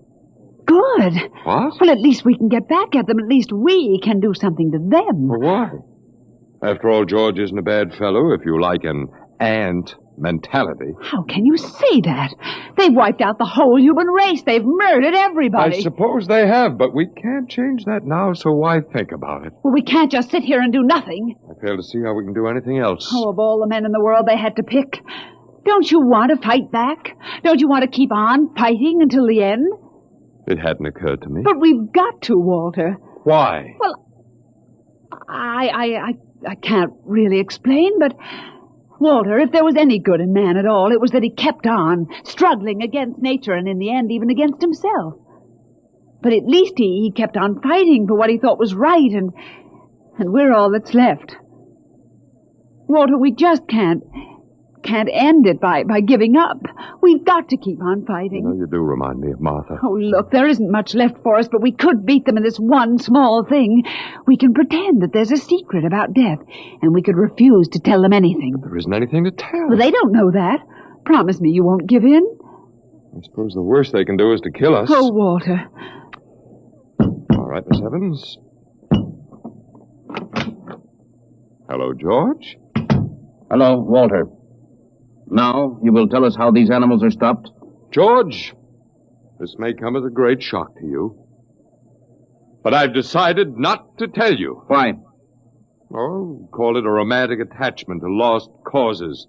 My grandfather was a Confederate officer. Walter, you are not being logical, but that is expected in lower life forms. You will come with me now, Walter. Where are you taking him? To the second level. Come now, Walter. You won't tell them. I can't guarantee anything, but as of now, I don't intend to. We've got to fight. Remember that, Walter. We've got to go out fighting. I think you're right. Come now, Walter. Goodbye. It's been a pleasure, Miss Evans. I am waiting. Come now, Walter. After you, my dear George.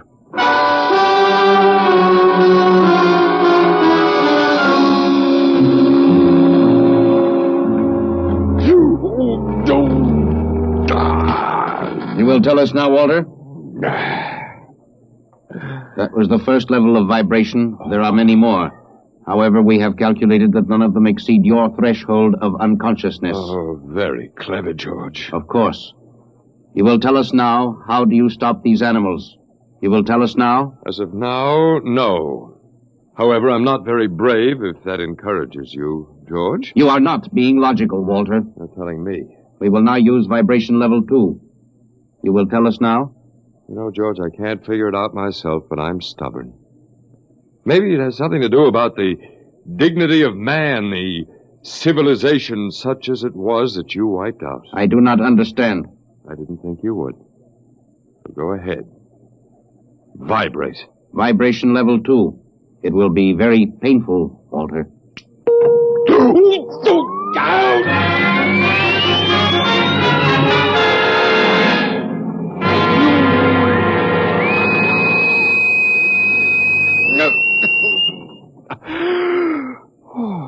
Walter? Walter? You are still conscious. Let me alone, George. You will tell us now. You will tell us how you stop the animals. Let me alone. We have had vibration levels 1 through 10. There are still 15 more before your threshold of unconsciousness. No, let me alone. Walter, listen to me. Another creature sleeps and will not wake. We must know now. That's tough. You better start vibrating again, George. No. What? It would not be logical. We have calculated that no further level of vibration will overcome your irrational psychological block. We conclude you will not tell. You mean you're going to let me go? That is correct. That's real nice of you, George. I appreciate it. We have calculated that the resistance of the female of your species will be lower. We will now place her under the vibrations. Oh, no, George, you can't do that. Why not, Walter? It is the logical plan. No, she couldn't take it. Yes, that is what we expect. Therefore, we will go and bring the woman here. No, now listen to me, George. There is no secret. Do you understand that? There's no secret. Those animals died from natural causes. And I'm telling you the truth. That is not a logical answer. We will get the woman. Well, I've told you the truth. Can't you understand? We must know now. The female animal caged next to the duck has been stopped. We must preserve the survivor. The animal next to the duck? We will bring the woman here. She will tell us after the vibration. No, listen, George. George, do you want the truth? You want to know how to save the mates of the animals that have been stopped? You will tell us now? Yes, I'll tell you. Take me to that stopped animal, and I'll tell you how to save its mate. Very well, Walter. You are being logical now. We will go.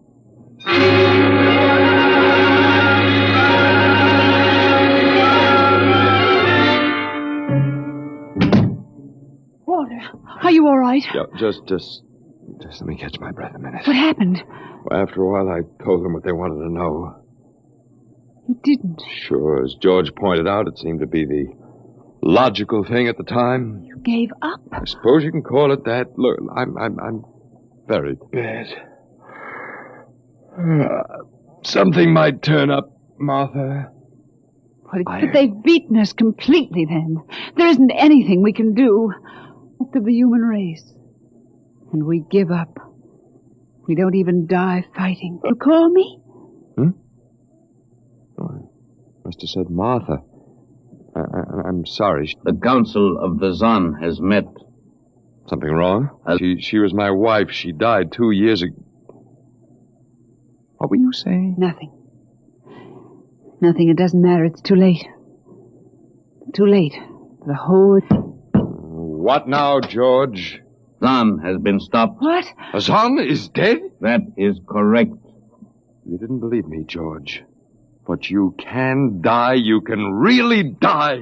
You'll have to get used to that if you're going to stay here. The Council has decided. A, you have in some way stopped this Zan. B, you and the woman must be eliminated. No, you got it wrong, George. I didn't stop that Zan. It's just death. It gets all of us here. You will be eliminated now. But, George, it won't do any good to kill us. It won't save you. Everything that lives on Earth must die. That is not logical. But it's true. The Council has decided. This time, you will have the full vibration. This time? Walter, what did they do to you? They have a rather effective third degree. They tortured you, Walter? Yes. And Walter, it was all my fault. I wouldn't even have tried without you. I suppose we have a last chance now to end with some dignity. I think you're a very brave man. Well, there isn't much else to do. Do we go now, George? Now, Walter. Wait, what's that? I have been told another Zan has died. Now will you believe me? The Council of the Zan meets now. 2 gone already, and you were with me, George. You know I didn't kill this one. What stopped him then? I told you it's old man death. You came to the wrong planet, George. Your immortality doesn't go down here. He can stop you, but you can't stop him. And you'll all die if you stick around. And now what? The Council has decided this is a place of death. We will leave your planet. Leave? You mean you're giving up? It is not safe for the Zan. Walter, they're leaving. They're really going. Go on then, George, and don't hurry back. It would not be logical to do so. We are leaving the Earth now. Goodbye, Walter. Goodbye, George.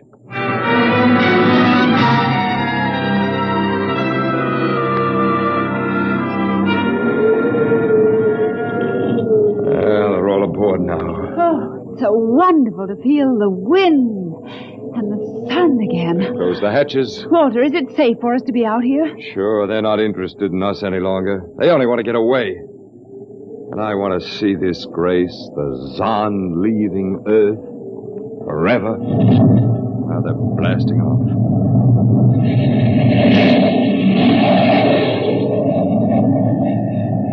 There they go. Yes, it's over now. Well, I suppose we might as well go back in. I still don't understand, Walter. What made them go? Oh, I just told them the facts of life. Of death, you mean? No, of life.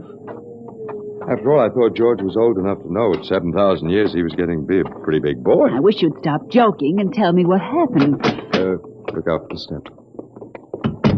Well, do you remember when the first animals died? Yes, the rabbit and the canary. And their mates just started to pine and waste away? Yes. Well, that worried the Zan. They wanted to keep the last specimens alive if they could. So finally I broke down and told them about affection. Affection? Mm-hmm. And then I introduced Donald.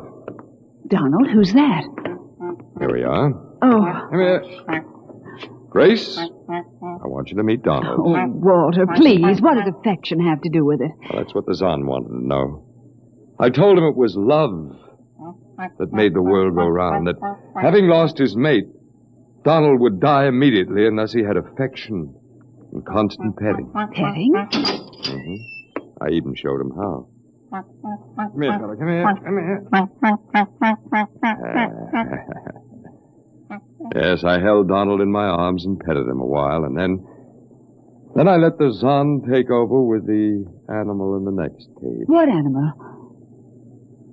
Take a look. Hey, watch out. Don't go Water. too close. It's a rattlesnake. Yes, it's a rattlesnake. The Zon's metabolism made it impossible for them to die of old age, but I had a hunch they could be poisoned. Then it was the snake that killed the two Zon. They never even knew what bit them. Then you outwitted them, Walter. I suppose. And I thought you'd just given up. Oh, Walter, I'm so proud of you. You don't have to be. I had given up. I probably wouldn't have fought at all if you hadn't pushed me. Well,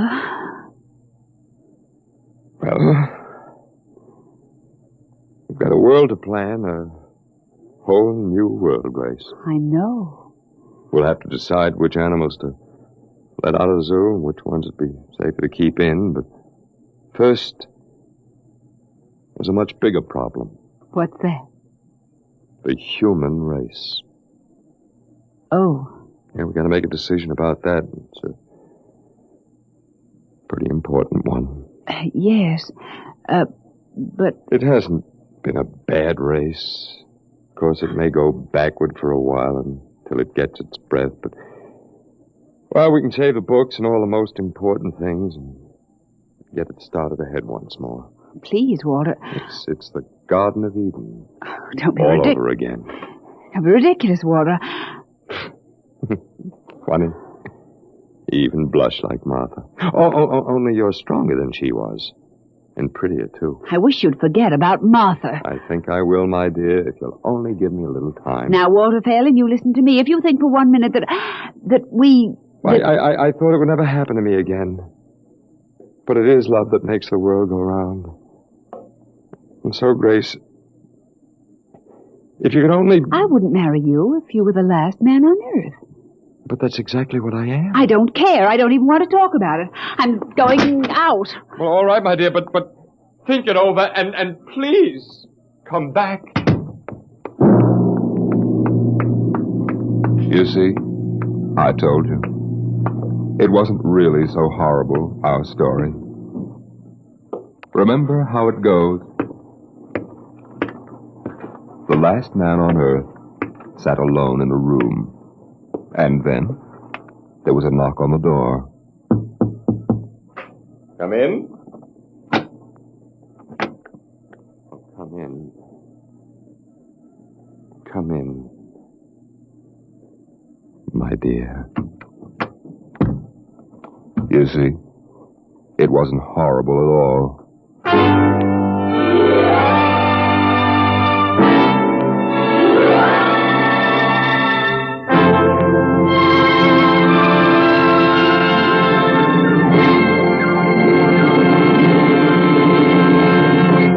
You have just heard the Frederick Brown story entitled Knock, an adventure in time, space, and the unknown world of the future. The world of Dimension X.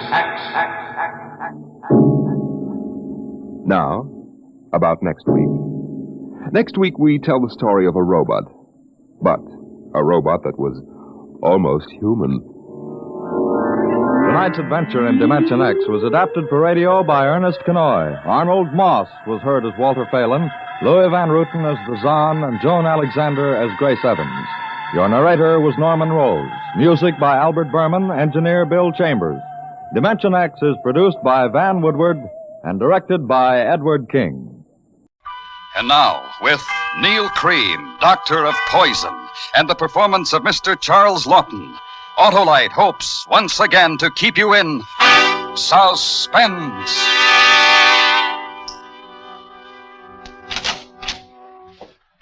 Dr. Cream. May I see her now, Doctor? Dr. Cream, there was nothing I could do. I'm sorry, terribly sorry. I tried everything. You tried everything? Sorry. I did what I could. It was too late. Don't go in now. Oh, I must go in. I must see her. I'm sorry. Emily, baby girl.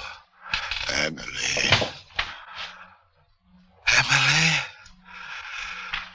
Doctor, my wife's dead. Come away. I'll attend to things. understand. She's dead. I wasn't with her. I didn't know, Emily, my love. My little girl. Dr. Creed, please, get up. She can't be my life. Emily.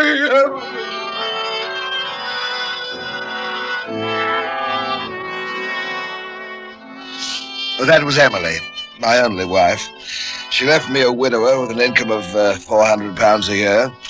It's rather extraordinary how long it took her to die. To look at the girl, you'd never have thought it. She was thin and sickly, but in possession of what must have been the constitution of an ox. I'd been poisoning her steadily for 6 months and expected her certainly to die within 3. It was a case history for the medical journal. So I wrote them a paper about it, anonymously, of course.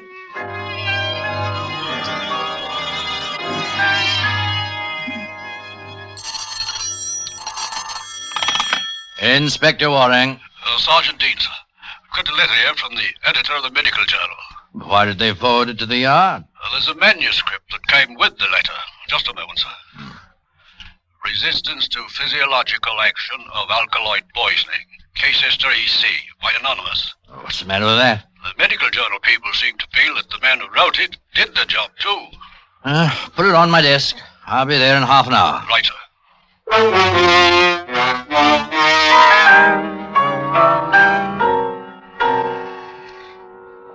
3 weeks after Emily died, I made arrangements to move to London. There was no trouble, but then I hadn't thought there would be. The good doctor had made out a certificate based upon the history which I supplied. I had decided upon a refined intestinal disorder which bore a magnificent Latin name and closely paralleled the symptoms brought about by the poison administered. So much for the late and unlamented Emily Cream.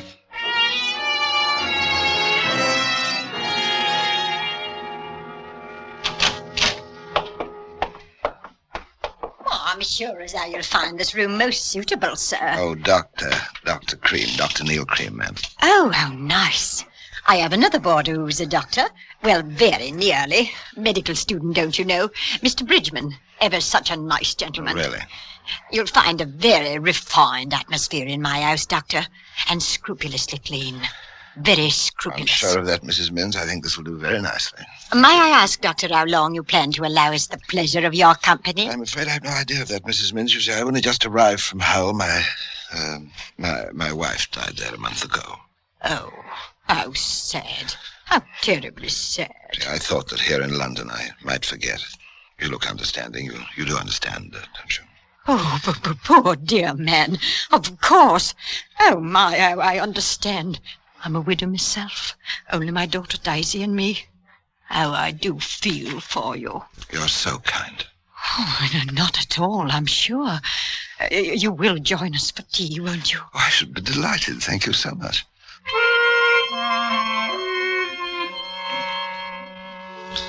I had found a boarding house in Bloomsbury off the Tottenham Court Road. The proprietress, Mrs. Minns, was a tall, bony sort of woman, a type that I particularly despise, not at all nourishing to a man of my disposition. Now, the daughter she'd mentioned I hoped would be a better prospect, but I knew that I would have to be careful there. After unpacking, I went down to tea. Oh! I'm awfully sorry. I didn't mean to bump. Oh, it's quite all right, I'm sure. You must be the new boarder, Dr. Cream. Yes, I've been asked into tea. Oh, they're waiting for you. You're in for it. I'll pass muster, as poor old Dad used to say. Dear, oh dear, is that dreadful? You'll see. As bad as that, huh? Worse. Oh, excuse me, I got to put the kettle on. Maid's day off, you know. May I help you? Oh, of course not. Then you could help me pass muster when we come back. Oh, you know, you're not at all what I expected. What did you expect? Well, from the way Mum talked, I don't know. Oh, all right, come along.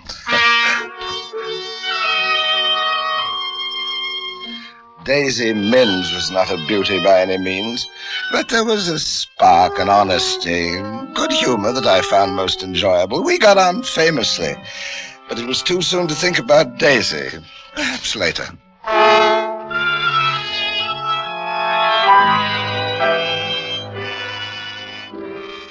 It was the evening of the 4th day after my arrival in London that I met Mildred Vickers.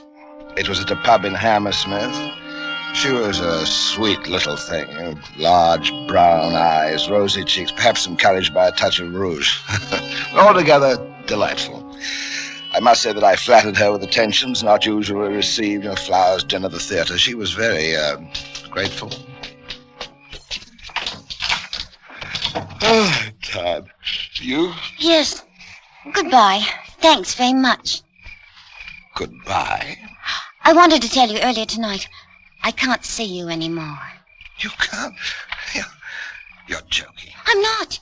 You've been a duck. We've had a lovely time, but it's finished. My young man's coming home tomorrow. He phoned me this morning from Southampton. His boat's come in. Your young man?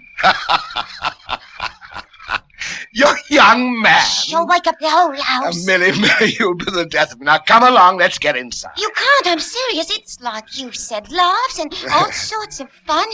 It's over. Now, you be a good boy and... Now, you get inside. Stop it. Don't you go pushing me. Millie, I'm sorry. I didn't mean to lose my temper, but the way you told me, it's a shock. I thought you were joking. I'm sorry. Really, I am. I'm very fond of you, Millie. A chap gets fonder, and then... well... One last kiss, Millie, just one last kiss. Of course. I knew you'd be a sport about it. Millie, I can't let you go. I can't. Oh, crikey. Now, Millie, let's talk it over. There's nothing to I'm talk. just going to sit quietly and talk. I promised I'm not going to make any trouble for you. I just want you to understand. Understand what? I'm tired. Now, please, it's not too much to ask. We'll just have one drink and you listen to me. And if you want me to go, I'll go. I'll quietly, no bother. Everything's serene. I'm sorry. It all sounds ever so sad, but my young man's coming in tomorrow. And... Will you stop talking about your young man? Millie, I didn't mean that. I'm not angry, but please, now, will you look here? There's so much that I can give you. I'm not young, anymore, but you found me attractive. You do find me attractive, don't you? Don't you? What are you smiling about? What the heck? What are you laughing at? Millie! Millie! Millie! Stop your shouting. You think I want the police on me? No. You want me to go? That's right. Well, I'll be as good as my word then, Millie. There's no hard feelings. Of course not, silly. Farewell drink? Not for me, thanks. Just a splash. We're going to drink to your young man. Wouldn't he just laugh if he knew? Wouldn't he just? You ought to find yourself a nice widow. Someone like you. And settle down. Yes, I know what you mean, Millie. Here we are. Thanks. No of it. Like a good boy. Millie, I suppose I really should tell you that I don't care about you at all. That nonsense that I was saying before. I didn't mean it, I don't quite understand why I said anything. You're not worth it. You're nasty little... Yeah. That burns, doesn't it? It doesn't burn for long, though. You annoyed me very much by chucking me over. Not that I cared because of you, but me, you see. And it isn't going to be long. I just want you to know. Can you hear me? I just want you to know that every time we went to a public place together, I was ashamed. Ashamed to be seen with someone like you. Good night.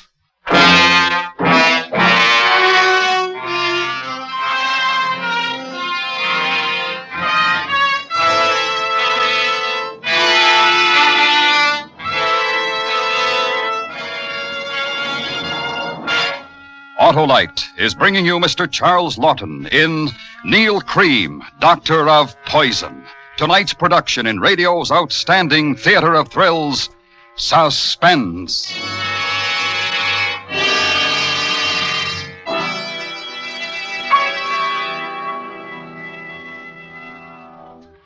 Say, Harlow, if I need a new coil for my car's Autolite electrical system, won't most any coil fit? Sure, Hap. And white shoelaces fit black shoes. But they don't match. Right you are, Hap. But every part in the Autolite electrical system does match perfectly with every other part to give your car the smoothest performance money can buy. You mean the Autolite coil, distributor, generator, they're all related? You bet they are, Hap, because the units that make up the complete Autolite electrical system and their thousands of component parts are all related by Autolite engineering design and manufacturing skill, and are used as original factory equipment on many leading makes of our finest cars, trucks, and tractors. Well, that's good enough for me, Harlow. So, friends, take a tip from me and specify Autolite original factory parts when replacements are needed for your Autolite-equipped car. You'll find it pays because you're always right with Autolite. And now, Autolite brings back to our Hollywood soundstage Mr. Charles Lawton in Elliot Lewis's production of Neal Cream, Doctor of Poison. A dramatic report well calculated to keep you in suspense.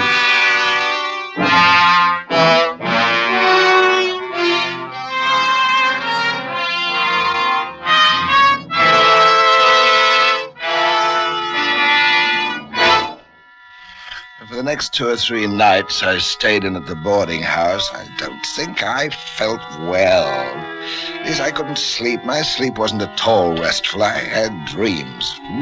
Horrible, frightening dreams. I remember that just before I dropped off to sleep one night, soon after Millie was taken, that I thought to myself that I must speak to Mrs. Mintz about the cooking.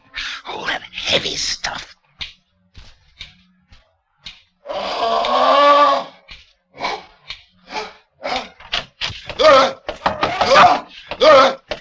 Dr. Cream!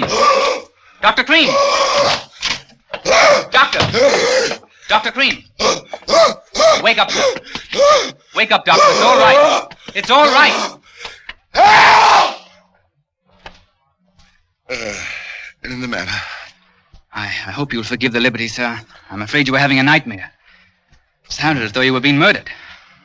Murdered? You thought I was, did I say anything? You screamed, sir. Oh, is that all? It sounded... Well, I'm awfully sorry. That's quite all right. It's very good of you to be concerned. You're that young medical student Mrs. Mintz told me about, aren't you, Mr. Bridgman, sir. Yeah, that's right, Bridgman. We should have a chat one day soon. Lunch, perhaps. You specializing? I haven't made up my mind yet, Doctor. Good. Lots of time for that, Yes. Well, I think I'd better go back to bed. I was sorry to have troubled you. Not at all, sir. Good night. Good night.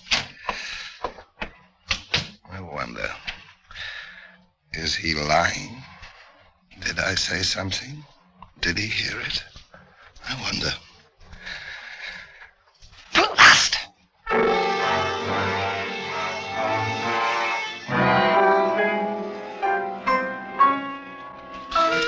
But 2 weeks passed and I was safe. Nobody knew, nobody, unless Mr. Edward Bridgman, the medical student. I'd taken him to lunch 2 or 3 times, and we talked medicine for the most part. But he had a way of looking curious and knowing. I decided to write the letter to Scotland Yard.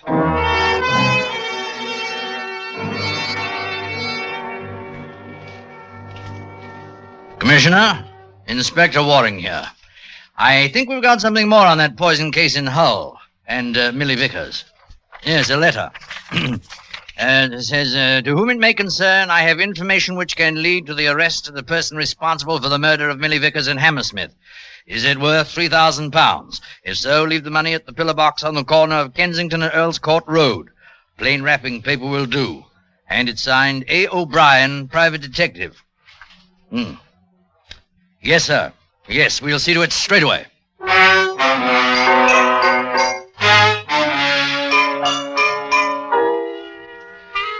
It was aggravating not to be able to learn whether the police had accepted my offer. I could have used the money, but other more important things were occupying my time. Mr. Bridgman. I loathe bright young men, and I had a feeling that he was watching me cleverly and carefully. I had to put a stop to that. He knew that was certain, so I took to following him. As far as I could make out, he didn't voice his suspicions to the police, but there was a girl. He met her from time to time, and one day when they were having tea together, I think he saw me. Because where I stood outside the tea shop, I saw Mr. Bridgman lean across the table and talk rapidly to his sweetheart, and that would have to be taken care of. It was. A week later. I beg your pardon. Oh, yes? Now, you must think me awfully rude, but aren't you Edward Bridgman's young lady? Why, yes, but I don't believe No, we haven't met. Oh. Edward's told me so much about you, though. I saw you together as I went by on the bus last week. You were coming out of a tea shop. That's right, in Oxford Street. Yes. Now, look here. Mm-hmm. I wanted to meet you for a long time to talk about Edward. Oh? Well, I mean, you're going together, and I saw... I suppose so, in a way. Exactly. I'm very fond of him, you know. As a matter of fact, I've spoken to some colleagues of mine in the profession, you understand. And your Edward has a future, I think. Why, that's sweet of you, Mr. No, it's Dr. Cream. Of course, he has spoken of you. You're staying at the same boarding house. Yes, we are. I hope he said nice things. Oh, yes, but you know Edward. He doesn't talk much about anybody, does he? Yes, that is what I wanted to talk to you about. Now, do you think we could go somewhere? Would you like a spot of tea which I could drink? Well, I don't know. You see, I really should please, it's really important to Edward.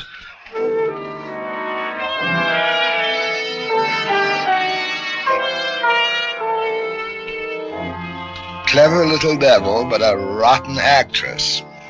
You know Edward, he doesn't talk much about anybody, does he? Because I could see through our plan perfectly well. Trap me into an admission of guilt and then call the police, but I was ready for that.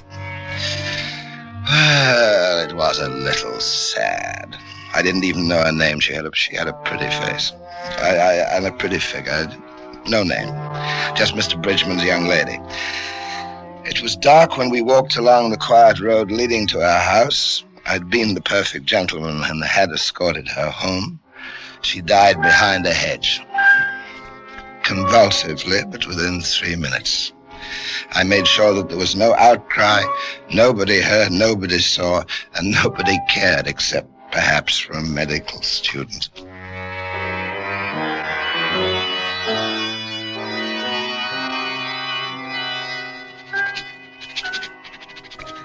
To whom it may concern, ask Mr. Edward Bridgman, who lives in Mrs. Min's boarding house, what he knows about the murders of Millie Vickers and Joyce Hamilton. He killed them both. I offer this information, greatest A. O'Brien, private detective. Yes? Evening, Dr. Cream. Hello, Daisy. Come in for a chat, or is it a sore throat? Neither. Mum asked me to ask you something. Oh. She wonders how long you'll be staying. Well, I'm perfectly happy. I hadn't thought of moving. Why? I don't know. Mum didn't say. I'll tell her what you said. Daisy, just a minute. Close the door like a good girl. I want to talk to you. Gentlemen lodgers' doors must be kept open when receiving female company. Drat that notice. I've read it too, and I just closed the door and don't be silly. Daisy, come here. Have you read about the murders, the poisoner? Oh, who hasn't? What do you think? Well, I don't. But Mum says he's one of those, you know. Hey, shall I tell you a secret? What? You won't tell. Of course not. What? I think I know who the murderer is. Really? Have you told the police? Well, yes. I wrote them a letter. I told them who it was. No. Who? Come here. Edward Bridgman. Oh, you're pulling my leg. It's a very pretty leg, Daisy, but I'm not. Oh, how do you know? I know it's Dottie. I know. I do. Oh, Dr. Cream, you are the one. Oh, I should know better than to listen to you, always joking. Well, I gotta go downstairs now. Mum will be wondering. Ta-ta. Daisy, wait. I've got to tell you something.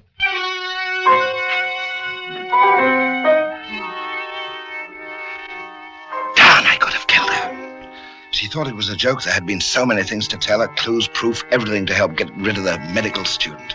And she wouldn't listen. And after she'd gone, I was afraid that she might remember. Damn, I could have killed her.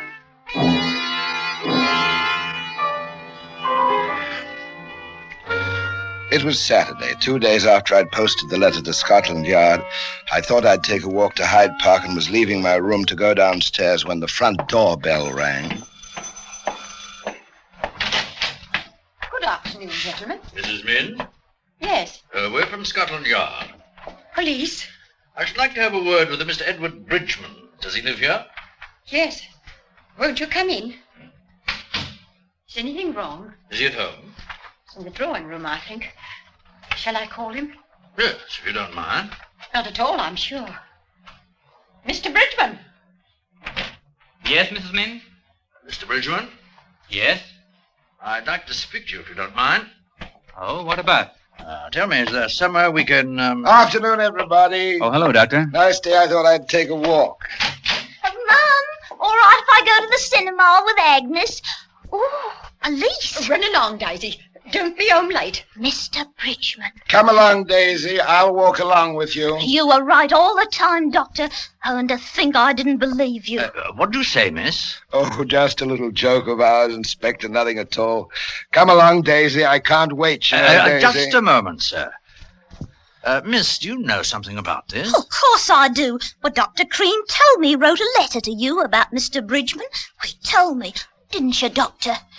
Dr. Cream? You wrote us a letter, signed A. O'Brien? Bridgman's your man, sir. I wanted to spare him the humiliation. That's your man. I told Daisy I thought he might try to harm What are you saying? I never... It's all right, Mr. Bridgman. I don't think we shall need to trouble you. Come along, Doctor, if you don't mind. There are a few questions we should like to ask you at the Yard. Oh, of course, of course.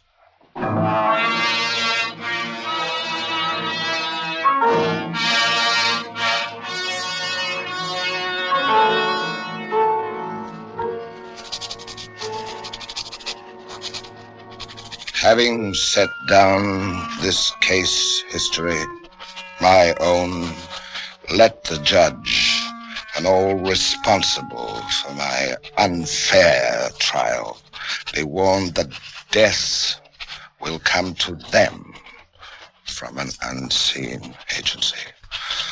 What I did in honor and right. No human power has the right to condemn me. Those that died because of their own misdeeds. I have been merely the instrument of justice. For this, I cannot hang. Neal Cream, M.D.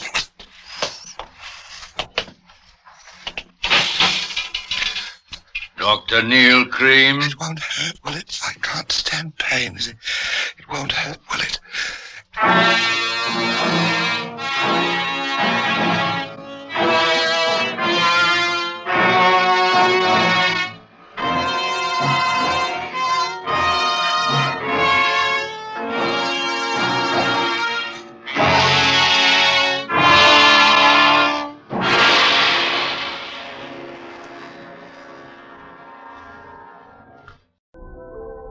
And now the Whistler's strange story.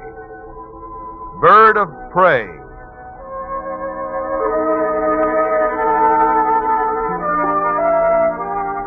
Eddie Smith was pleased, very pleased, and he congratulated himself, for the long trip from St. Louis to Havana was about to pay off. It had been quite a task tracking down the elusive, mysterious J.C. Raven, the big question mark of the literary world. Author of a half a dozen bestsellers, the man's true identity had remained a secret over a period of years. A secret that was shared by two men, Raven and his literary agent, Barclay Wells, who was as mysterious as his famous client. Of course, Eddie hadn't caught up with J.C. Raven, not yet. But he'd done the next best thing. He'd finally located Barclay Wells, who at the moment sat in a small, smoke-filled cafe on one of Havana's side streets sipping coffee, his eyes fastened on a slender, dark-haired beauty. Now, look, Mr. Wells, This story means a lot to me. It'll make a great magazine feature. Now, I'm willing to play along with your client's man of mystery routine, and I'll write the story any way you wish. But Mr. Wells. Huh? I'm very sorry, Mr. Smith. She is attractive, isn't she? Yeah, she? Yeah, the young lady in the floor show. Oh, yes. She reminds me of home and mother. Now, look, Mr. Wells, you and your client have built up a fine gimmick, the mystery angle, I mean, and I wouldn't want to hurt it. If you're worried that my story is going to... Mr. Smith, how did you find me? I own a Ouija board. Do you really? Oh, cut it out, Wells, cut it out. Now, listen, why don't you fix up an appointment for me to talk to this guy, Raven? Guy? Mr. Smith, has it ever occurred to you that J.C. Raven might be a woman? Sure, I'd kick the idea around, but I won't buy it. Now, take that last novel, Undertow. Could a dame have written it? Undertow? Oh, yes. Fine book. Yeah, and from what I read in the trades, it's going to be a terrific movie. And I also read that Imperial Studios are paging your boy and waving a big fat contract if he'll come out of hiding. Very true. We're not interested. We? My client isn't interested. By the way, Mr. Wells, what are you doing down here in Havana anyway? Business? Yes. Business, of course. Oh, yeah, sure. All the literary agents hang out in Havana. There's nothing to keep an agent in New York, Philadelphia, Boston. Nothing at all. What are you driving at, Mr. Smith? Oh, nothing. But, wouldn't it be funny if you turned out to be J.C. Raven? I? Oh, no, really? I'll tell you what. Suppose you drop around to my apartment tomorrow afternoon. We'll have another little chat, eh? I live at... Yeah, 36 Plaza del Norte, 3rd floor front. Say around, too? Well, do you mind if I walk along with you to the door? Why should I? Come right along, Mr. Smith.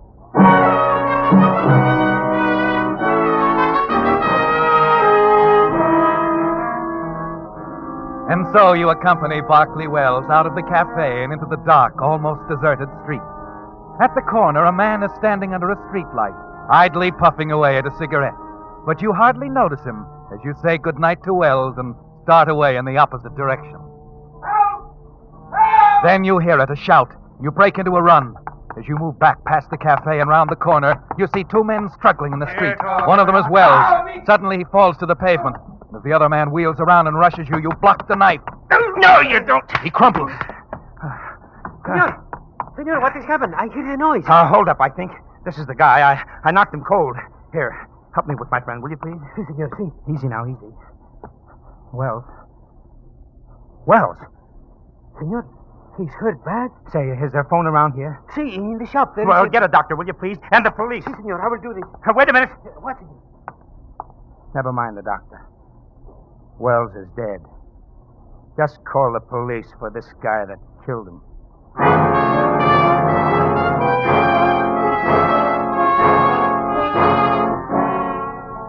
You watch the man disappear into the shop to call the police.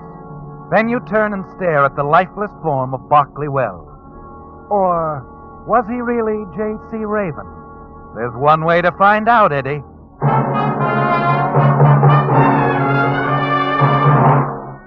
You stand in the shadows and watch the police pick up the killer. Then you slip away. A quarter of an hour later, you arrive at 36 Plaza del Norte and slip into the apartment, 3rd floor front. The first thing you find is a letter, an offer from Marcus Rosamond of Imperial Pictures addressed to J.C. Raven. Then you find it under some penciled notes in a desk drawer. A synopsis, a complete story plot, Eddie, for a brand new J.C. Raven novel. It's all here, Eddie, waiting for someone to write it. And then an idea hits you. The best idea you've ever had in your life.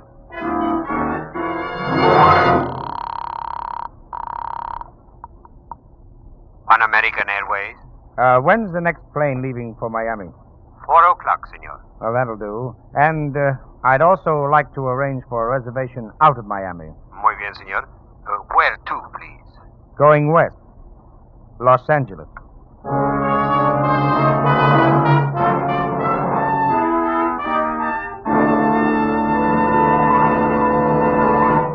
With the prologue of Bird of Prey, the Signal Oil Company is bringing you another strange story by The Whistler.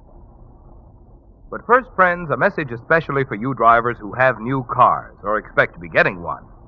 Just any motor oil won't do, you know, for today's high-efficiency motors. No, sir. They need special protection if they're to give you the long, trouble-free service you have a right to expect. That's why Signal Oil Company brought out Signal Premium Compounded Motor Oil, especially created to give modern motors this extra protection, and manufactured under strict laboratory control to ensure a uniform product. The result? Tests prove that this new type Signal Oil actually keeps motors cleaner and reduces wear, assuring you thousands of miles of trouble-free driving pleasure. So if you want to keep the performance of your car young, make your next oil change a change for the better. Switch to the new type Signal Oil. That's your guarantee of a sweeter running motor. Signal Premium Compounded Motor Oil. And now back to the Whistler.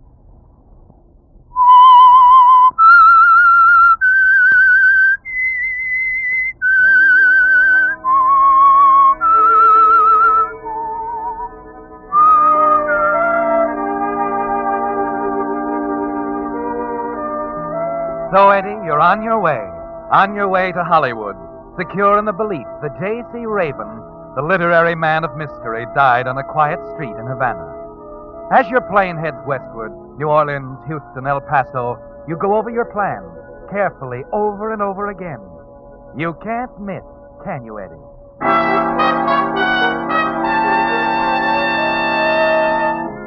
It's late Thursday afternoon when you arrive in Hollywood and check in at a fashionable hotel. Early the next morning, you walk into the offices of Imperial Studios. Good morning, sir. May I help you? Yes, Edgar Smith to see Mr. Rosamond. Do you have an appointment? Appointment? Honey, I don't need it. I'm sorry, sir. My dear girl, apparently you don't read the papers very much, do you? The papers? There was a small box item on the front page of this morning's Hollywood Reporter. What was it about? Why, wait a minute. Then you're... I'm Edgar Smith, and I want to see Mr. Rosamond. Now, if I may trouble you for an envelope, I'll just jot down a little note on this letter.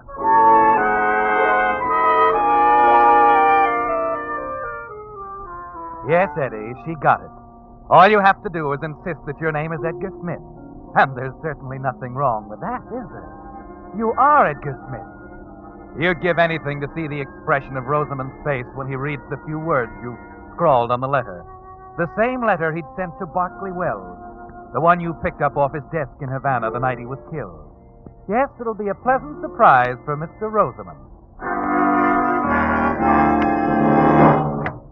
Come in, Mr. Smith. Come in, come in. Thank you.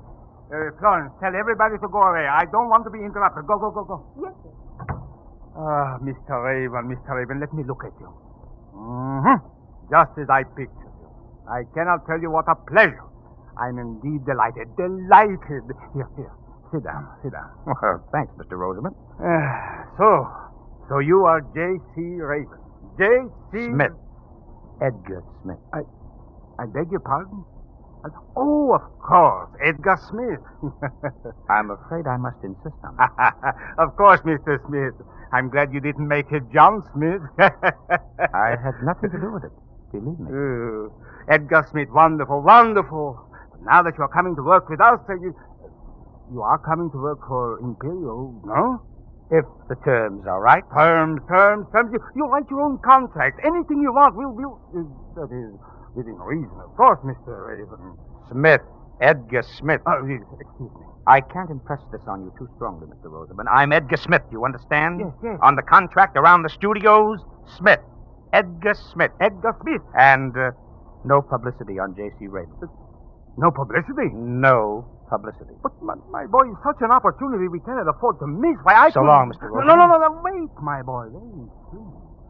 Look, think of what the publicity... So long, Mr. Rosamond. All right. No publicity. No publicity. Fine. And now, shall we discuss money, Mr. Rosamond?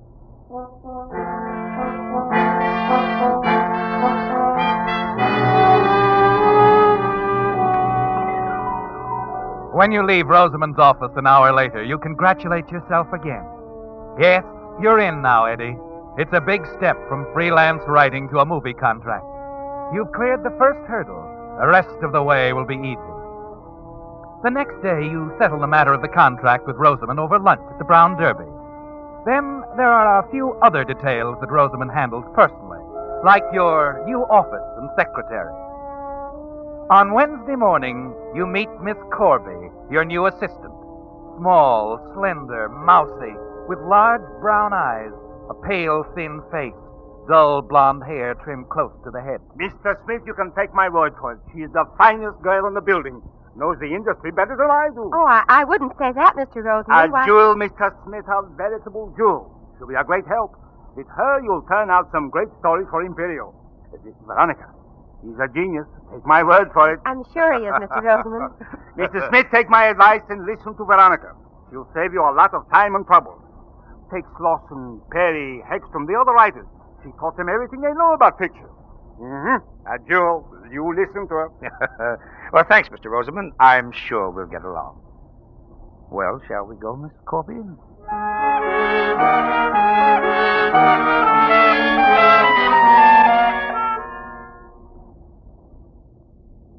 And this is your office, Mr. Smith. How do you like it? Oh, it'll do. But where's the trout stream? Oh, well, whenever you're ready, I'll be glad to take you around the studios. You'll want to meet a few of the... Time enough for that, Miss Corby. Right now, I'm more interested in getting to work. I have an idea for a story I want to get down on paper as soon as possible. Well, yes, but Now, you just park yourself out there in your little office like a good little girl and see that I'm not disturbed. Very well, Mr. Smith.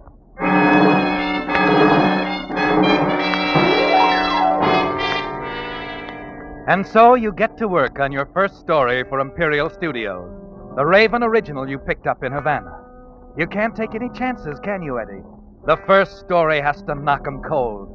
So in the days, the weeks that follow, you write and rewrite, while Miss Corby, with that hurt expression in her eyes, sits quietly in her office just outside your door. Only once do you change the Raven storyline, and that's to alter the ending. You like yours better than Raven. Yes, it sounds much better your way. Finally, you turn the script over to Miss Corby. Well, there you are, Miss Corby. Now, if you'll retype this for me. Yes, Mr. Smith. And when you're finished, put a copy on my desk and send one around to Rosamond. If you want me for anything, I'll be home sleeping the clock around. Okay? Very well. Oh, come on. Cheer up, sweetheart. I leave the script to your tender mercies and to Rosamond.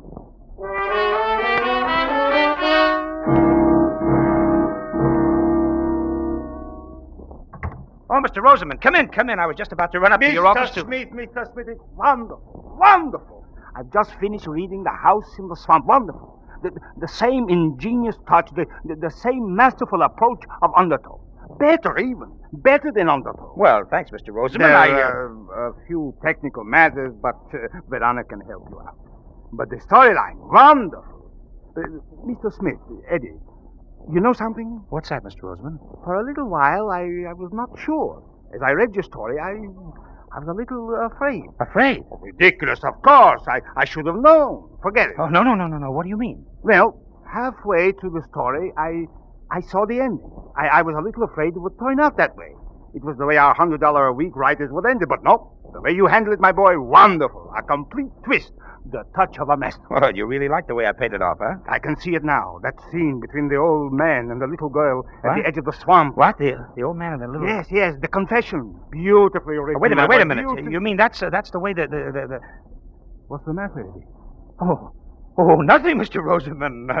Nothing.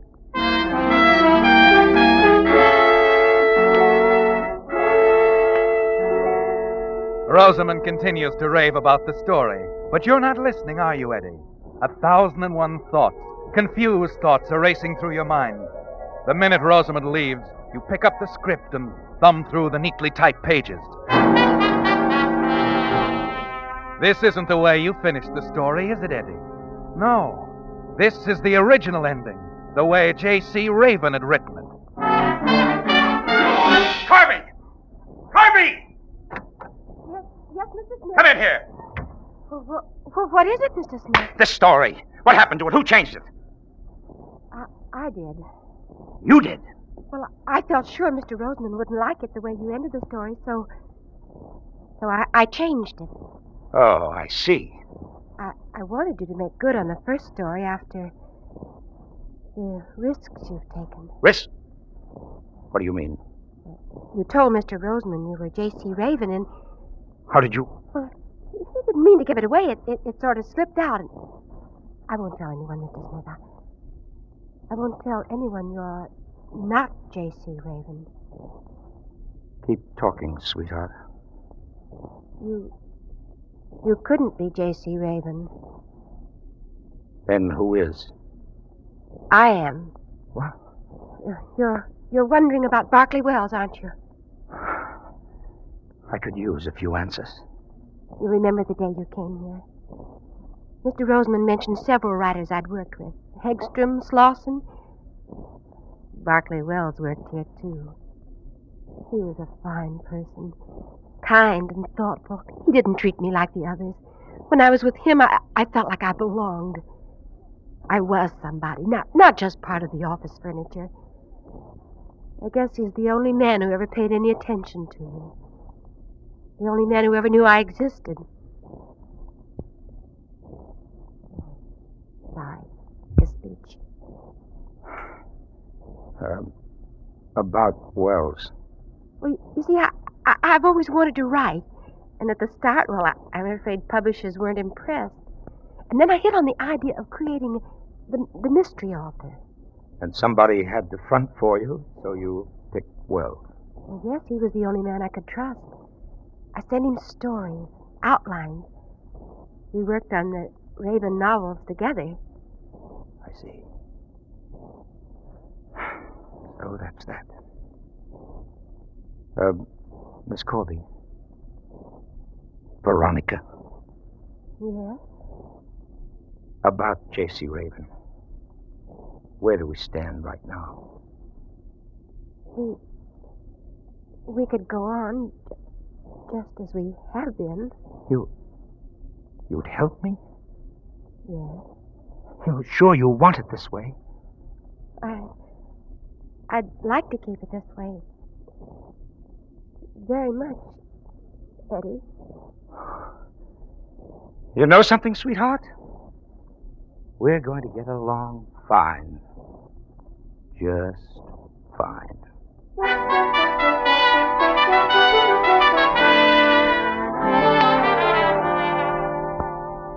In the weeks that follow, you spend quite a bit of time with Veronica, outside of office hours. Concerts, the supper clubs, weekends at Palm Springs, the races. It's the smart thing to do, isn't it, Eddie? Yes, you've got to put up with her if you're to continue as J.C. Raven. You can stand dull little Veronica for 2 years or so, and then you'll have enough money set aside to quit. Quit Imperial Studios and walk out on Veronica Corby. So your plan rolls along smoothly until that Saturday, the day you're taking her for a drive. You sit in the living room waiting for Veronica to finish dressing when the phone rings. Hello. This is Lieutenant Driscoll, Los Angeles Police. I'd like to speak with Miss Corby, Veronica Corby. Hello? I'm sorry she's not in. Oh? When do you expect her? It's hard to say. Who was that, Eddie? What? I said, who was that? Oh, the wrong number, darling. I couldn't understand what the guy was talking about. Oh. Well, I'm ready. Shall we go?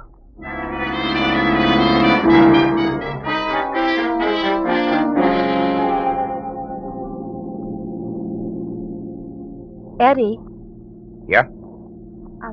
I've been wondering. Maybe I shouldn't bring it up now, but... What's on your mind? What really happened in Havana the night Berkeley Wells was killed? Why do you ask that? Well, I just wanted to know. The papers didn't have much information to give. The papers?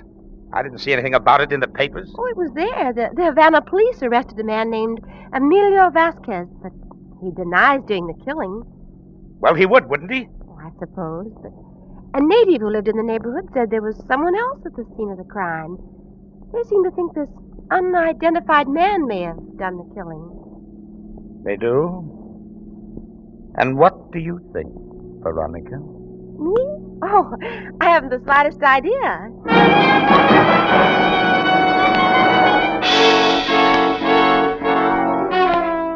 It all begins to add up now, doesn't it, Eddie? Veronica's been stringing you right along, keeping you around until she can turn you over to the police for a crime you didn't commit. She must have been in love with Wells, and now she thinks you killed him. You had the motive. She'd tell them how you came to Imperial Studios posing as J.C. Raven. She'll tell them you broke into Raven's apartment, stole the letter, the storyline. And if Vasquez sticks to his story, he'll get away with it, and you'll hang.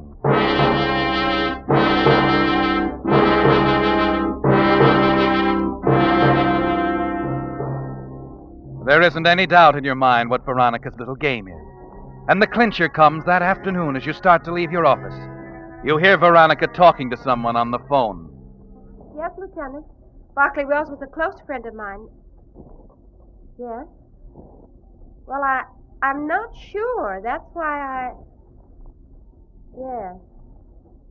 Yes, all right. I'll be there first thing in the morning. I'll tell you everything then. Oh, yes, Eddie? Veronica, darling, let's quit for the day, huh? Oh, well, I still have some typing to do. Oh, let it go.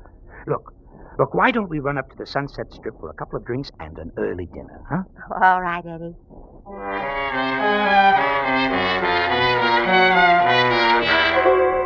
It's shortly after 7:30 that evening when you drop Veronica off in front of her apartment. After you say goodnight and watch Veronica go up the steps, you drive around the block and slip into the darkened alley running along the back of the apartment building. A few minutes later, you hurry into the rear entrance and dash up the stairs. You've got to silence Veronica before she gets a chance to talk with a police lieutenant. Why, Eddie? Aren't you going to ask me in? Oh, yes. Come in.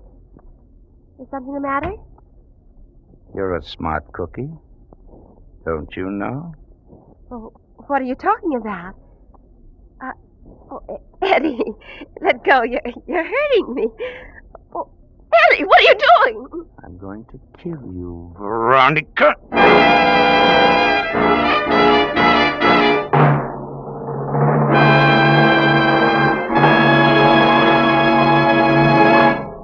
The Whistler will return in just a moment with a strange ending to tonight's story.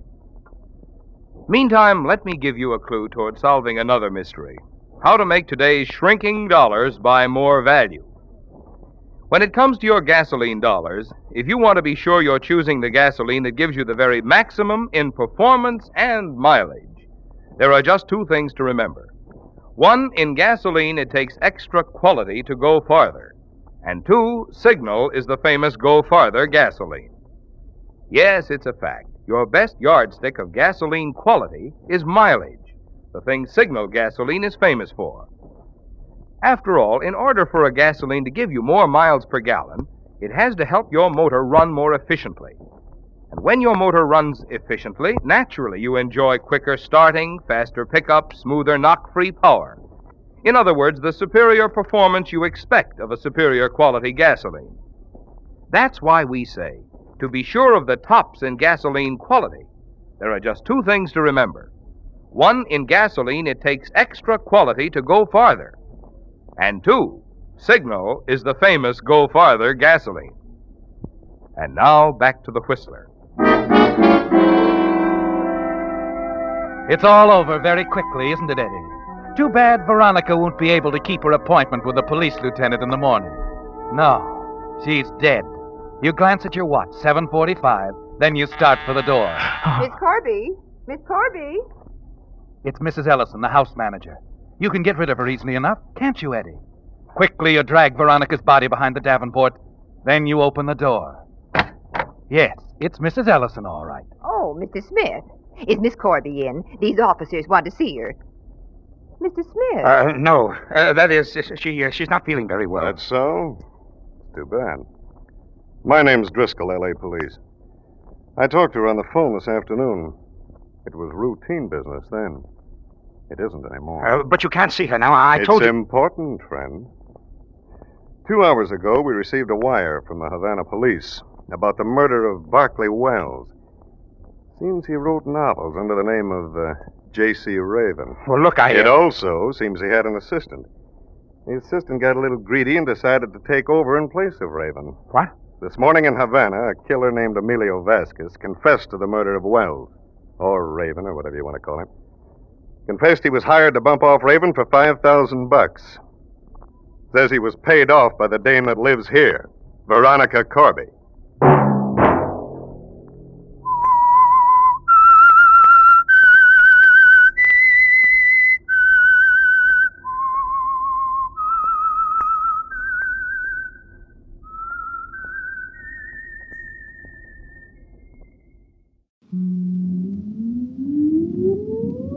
Countdown for blast off.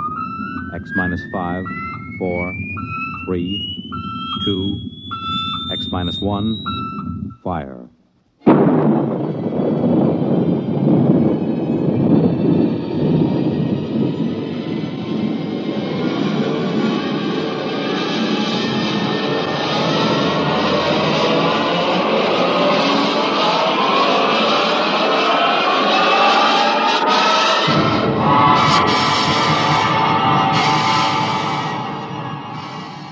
From the far horizons of the unknown come tales of new dimensions in time and space.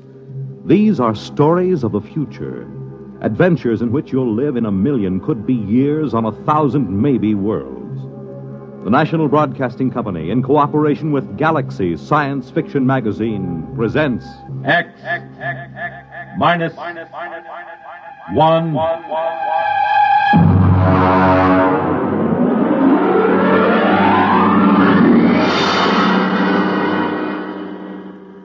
Tonight, A Wind is Rising by Finn O'Donovan. But first, hear this.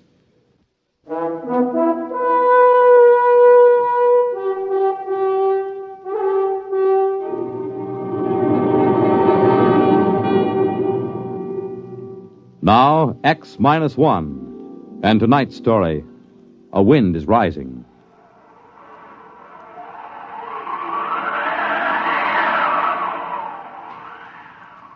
I'd only been on Corella for 8 months. Not long for a seasoned advanced exploration man like myself, but long enough to know one thing. Before long, I was going to kill me a native Corellan. Maybe I was a little edgy. When you have to live inside a steel and concrete capsule just listening to that fantastic wind howl 24 hours a day, it begins to get you. Anyway, it started when Smanik, he was our Corellan radio man, came up to my quarters to get me. Corellans are a dirty brown and look something like big spiders with 5 hairy tentacles. Yeah? Smanik, Earthman. Well? Other Earthman, tell Smanik, tell this Earthman, come pretty quick. Okay. You got lump sugar. What for? Smanik, do something favor. Get lump sugar. No, I don't have sugar. Now beat it. Maybe you got dead meat? Smanik like dead meat? No meat. Now get your slimy shape out of here. Leighton. Yeah, what's wrong? Come on down with me. Leighton, I don't think it's good to insult these Corellans. They have no feelings, you know that. They have no emotional nervous setup. Just the same, I don't think it's good. For who? For you. When you insult somebody by your own standards, you hurt yourself. Even if the object of your insult is a dead thing. Now look, Nerishev, I'm an advanced exploration expert. You're an anthropologist. You stick to your stuff, and I'll stick to mine. Sorry. Now, what's the fuss about? The water faucet. What about it? It isn't running. What? I pounded it and put a probe in. It must be blocked out at the storage tank. How could it be blocked out there? I don't know. Maybe the wind rolled a boulder at it. More likely one of those spiders like Smanik was fiddling with it. The natives have been told not to tamper with the water line. They don't like us. They might. I thought you said they were incapable of feeling like or dislike or any emotion. I did. I know they can't feel, but still somehow I get the sensation that they resent us. I'm glad we've only got one of them inside the station. Regardless of that, we can't live with our water supply cut off. Oh, listen to that wind. It'll be murder out there. I'll go. It's my turn. You wouldn't know what to do if you got there. It seems quite simple. Well, come to think of it, it could be a 2-man job if there's a boulder. The wind gauge reads 82 miles an hour. Just a light breeze on Corella. Maybe we ought to wait till it drops a little. Let's ask the gink. Why do we take him along? The gink? Well, he knows the terrain, and like all his kind, he's a fantastic sailor. But they take those woven land boats out in 100-mile winds with no qualms at all. The Brute, 14 tons, and it has a diesel engine. We don't need any sailors. If we have to use a steadying sail, I can handle it as well as any Spider-Man. Just a suggestion. You stick to anthropology. Open the locks, and we'll get the Brute out. I'll need Smonik to close the locks after us. Smonik? X-Man call. Clayton and I are going out in the heavy land car. What's the weather going to be like? Wind come up along little more. Not anything to be afraid. He got sugar. Oh, here you are, Smonik. Very good sailing today. You got sail on truck. We have a steadying sail made of steel. Woven reeds. More better. A more easy time. We know all about that. Open the lock, Nerishev.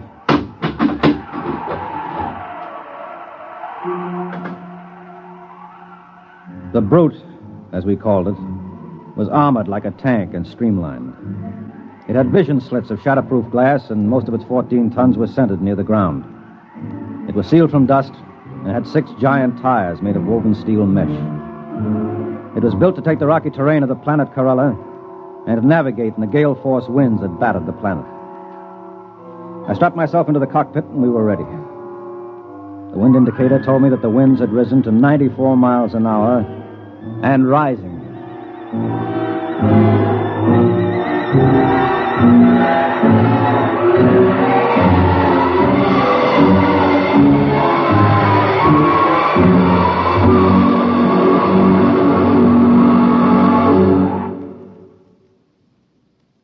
You're listening to A Wind is Rising, tonight's attraction on X-1. Time, nighttime. The lights dim down for the curtain in theaters on Broadway. A Hollywood star greets the first guests at her party in Beverly Hills. In Chicago, the police plan to close the ring on a band of desperate criminals. At a world-famous circus in Paris, France, the star trapeze artist climbs to a precarious perch high over the center ring. In a Las Vegas nightclub, a hush falls over the tables as one of the great singing stars of our time steps out onto the stage. And in New York's Radio City, the studio warning light flashes, "Stand by." Nightline is about to go on the air, taking you to wherever in the country, wherever in the world, exciting things are happening at night. To make you more than a spectator, to make you a participant in these events. This is Walter O'Keefe, inviting you to join us on Nightline, your line to exciting entertainment at night, every Monday through Thursday night over most of these NBC stations.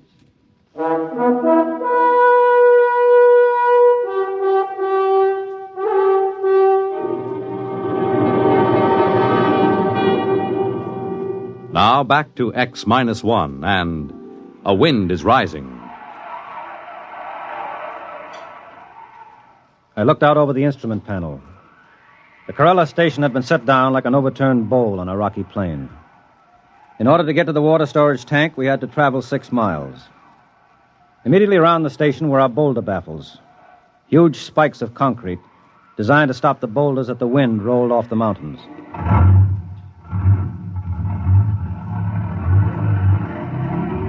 I shoved the Brute into gear, and we were on our way. Hang on, Nerishev. Here we go. The wind is up to 97. Do you suppose we're in for a storm? The gink said it was fine sailing weather. For a Corellan, maybe. Well, this baby can take it. You see the pipeline yet? The sand is pretty thick in the vision glass.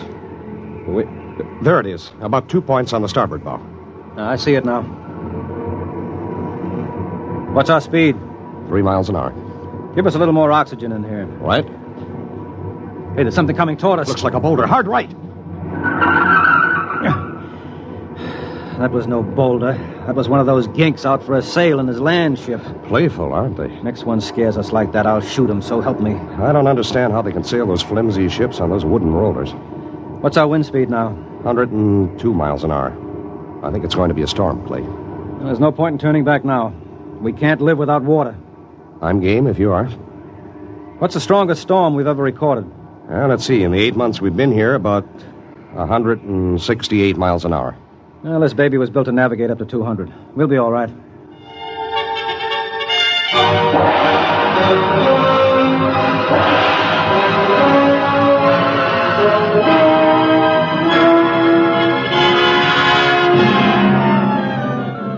had had 2 storms on Corella since Earthmen had been there. The first one had almost wiped out the station. That's why the boulder traps were built. The second one had leveled an entire mountain range on the other end of the plain. By the time we reached the water storage tanks, the wind was up to 113 miles an hour.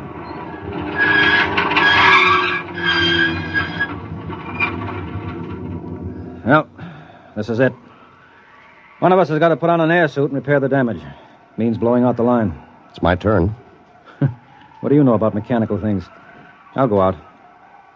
Fasten that nylon rope to me and winch it as I go along. I'll anchor the brute in the lee of the concrete breaker. Maybe you ought to wait till the wind dies down. It isn't dying down, it's rising. We can radio Smanik at the station and get a report. You think he'll give us a straight answer? I trust him. Hello, Smanik. This is Nereshev calling Smanik. This Smanik, Earthman. How long is this wind going to keep up? Long time. Maybe even longer. More than 2 hours? Yes. Okay. Clayton is going out to fix the pipe. We'll be back in an hour if everything holds. Okay.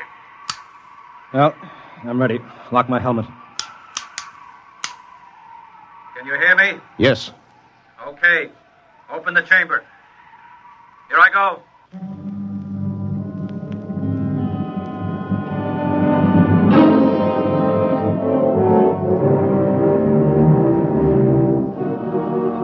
Outside, the wind thundered and roared like breaking surf. Once I was almost blown free, but the line held. By the time I crawled back into the ship, I'd cleared the water lines, but my suit was shredded and my air extractor was clogged with dust. The wind was up to 145 miles an hour and still rising. You all right? Yeah. All right, let's get this thing going. It's starting to shiver in the wind. Right.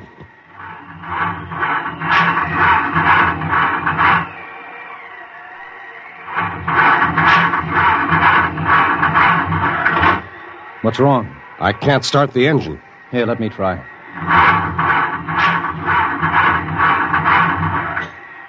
Sand. Sand in the bearings, in the injectors, every place. She'll never start. Good grief. Well, we'll have to sail her back. What? I said we'll have to sail her back. At wind speeds like this?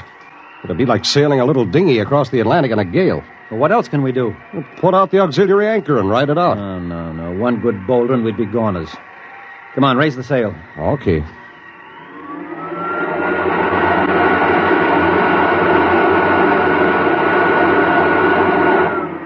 Release anchors.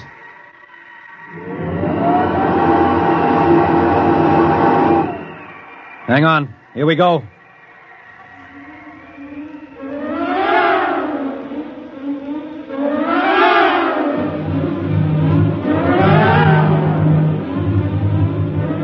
We raised the steel sail and tacked into the wind.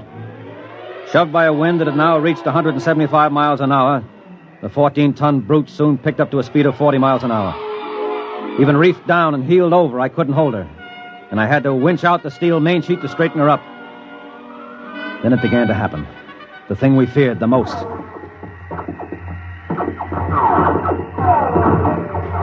What's that? The wind is tossing rocks at us. Oh. Well, as long as we're not capsized, we'll be okay. She's heeling at 45 now. It's no problem.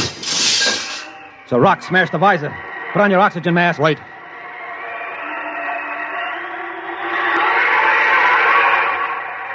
Man, she's boiling along now, 75 miles an hour. Clay, there's a boulder coming. Down the mountain. I can't head her up. Head off. No use, I'll have to jive. You can't. Hang on! Oh, he missed us. That boulder's as big as a city block. You're headed for the cliffs. Winch in the sheet again. We'll head up toward the station. No, it's no use. I can't head her up. We'll have to run with the wind. You can't run far. The cliffs are dead ahead. Let's drag the emergency anchor. Maybe it'll slow us down. Suppose it foul. Worry about that later. Drag it.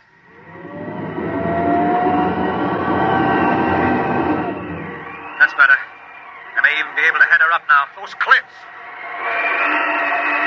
Holy smoke, look at that. A dozen Corella land ships sailing toward the station like it was a fine afternoon. They usually keep away from the station. There's no time to worry now. Winch in the sheet. I'm going to head up higher.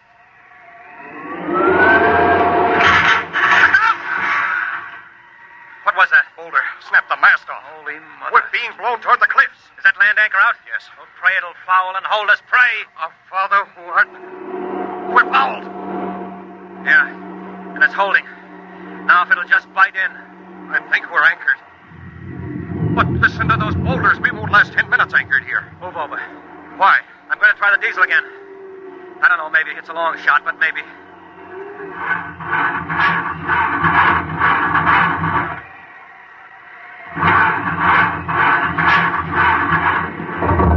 It's caught. It's caught. Come on, baby. Start. Start! That's it. She's running. She's running. All right, let go of that anchor. Warm up that coffee, Smanik. We're coming in.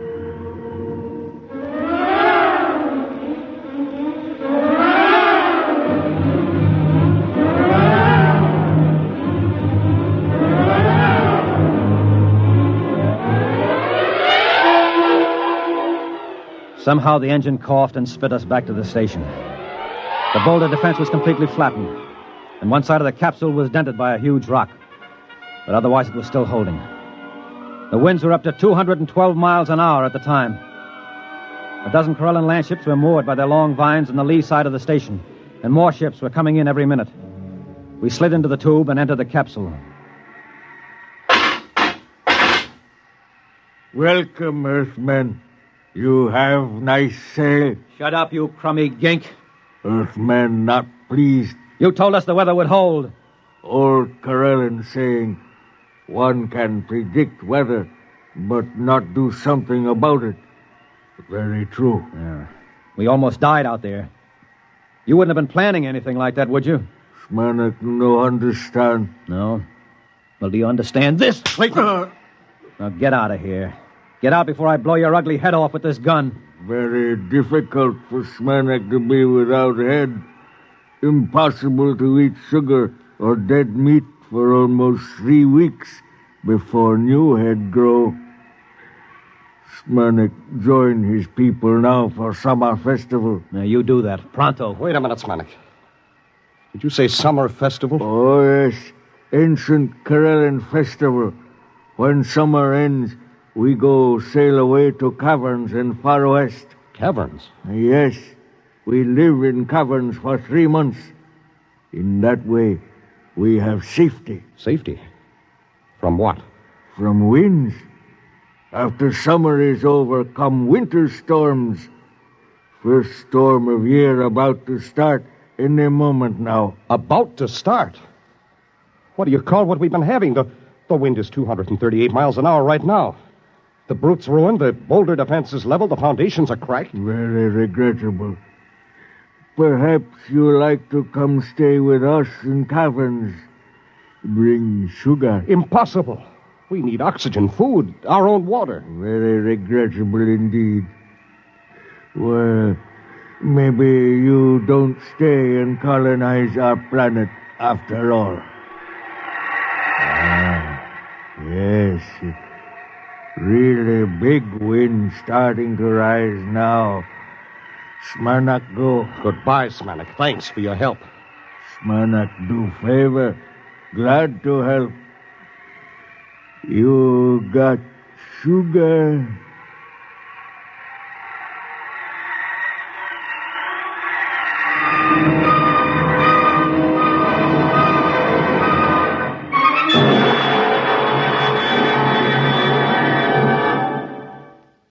Adventures in time and space, told in future tense. Dimension X!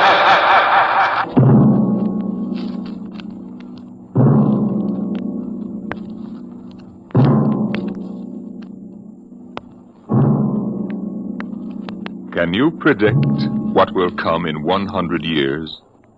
Or in 10? Or in the next minute? Some people think they can. Nuclear scientists, mathematicians, astronomers, biologists. They'll predict the shape of the future. Why? Because they make the future. Because they see beyond the known dimensions of time and space. Into the unknown. Dimension X. We go ahead now in time to 1965. We're on a vast concrete runway set in the desert of the Southwest. A giant metal ship stands before us, prow pointed for the stars.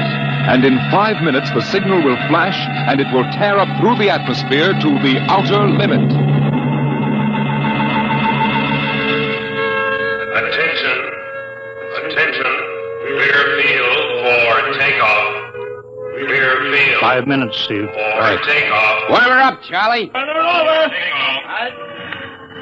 I want to go over procedure again, Steve. Don't worry, I got it straight. You just make sure. Okay. I take her up on jets to 50,000, then I cut in the rocket. No lower, or your tail blast will burn out 3 counties. I climb 4 minutes on rockets, then start maneuver tests. Remember that, no more than 4 minutes. Right. This ship isn't like those strato-rockets you've been testing. She's the first one built for outer space. If she works, she can go clear to the moon. If I'd have known that, I'd have brought my toothbrush. Well, not this trip. Now get this, Steve. You've got power there to clear the Earth's gravitational field. But remember, after you cut in the rockets, you've only got 10 minutes fuel. If you go beyond the outer limit and don't save fuel for the return... I know, I won't get down again. That's right, Steve. You'll drift off into space. Get that now. 10 minutes fuel. Gotcha. Now, as far as I'm concerned, this project is a lot more important than that cosmic ray bomb they're testing out in the Pacific tonight. Well, the Security Commission brass doesn't think so. I don't see any undersecretaries under anything. Don't worry. In the long run, our ship will make the CR bomb back-page stuff. But in the meantime, it's just as dangerous. Remember, half the principles in this ship are pure theory, Steve. Slide rule stuff. If anything goes wrong, we may have to scrape you off the landscape with a soup spoon. You have a charming sense of humor. Well, here's what I'm getting at. We're risking your neck in this test. If anything blows, we don't want to have the next man pull the same boner. I know, Hank. So keep your mic open and keep talking. If anything goes wrong, we want to know exactly why. And we won't be able to ask you. Let us know before you pull every switch. Before you do anything. You got that? Yeah. Even if you only have to blow your nose. All right, get those fuel lines away. Okay, Mr. Crow. Well, I guess that's about all, Steve. Hey, that reminds me. Look, if Mary calls, I'm just up on a milk run. I didn't tell her today was it. How is she? She's okay, but she's due about now, and I don't want her to be nervous. Hey, I didn't know the baby was that close. Yeah? Steve, I really ought to be sending a single man on this job. What, and cut me out of a soft paycheck? Forget it, Hank. You know you can't get anybody else who can take 15 G's acceleration when those rockets cut in. Yeah, I know. It's time, Steve. Yeah. Well, see you later. Don't worry, Hank. I'll sweat for both of us. Button her up, Charlie. So long, Hank. So long. We'll give you the light from control.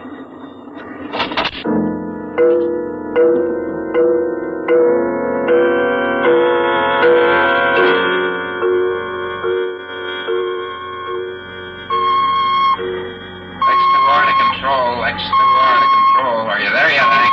Okay, Steve. Got you on the speaker. I'm ready to go. Mr. Hanson. Ready on radar, Sergeant? Check. Mr. Hanson, you better see this. What is it, Elsa? Message center for Steve. Mrs. Weston just left for the hospital. What? Hello, Steve. Yeah. Stand by a minute. Shall we hold the takeoff, Mr. Hanson? What?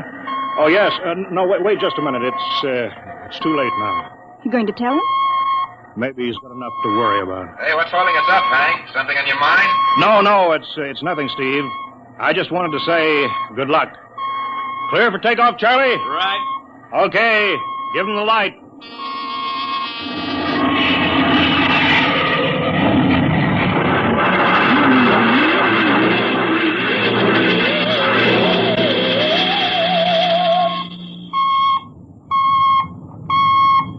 All right, Steve, I'm reading you clear. I'm at 40,000. Airspeed 600. She's running fine.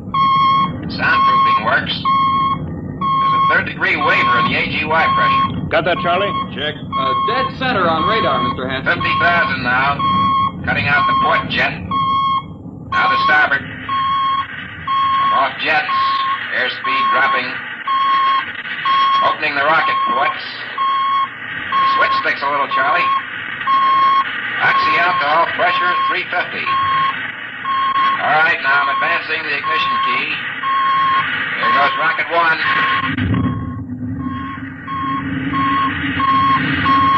Steve, you all right? Yeah. Feels like somebody slugged me with a sledgehammer. Airspeed now 1,200. Here goes number 2.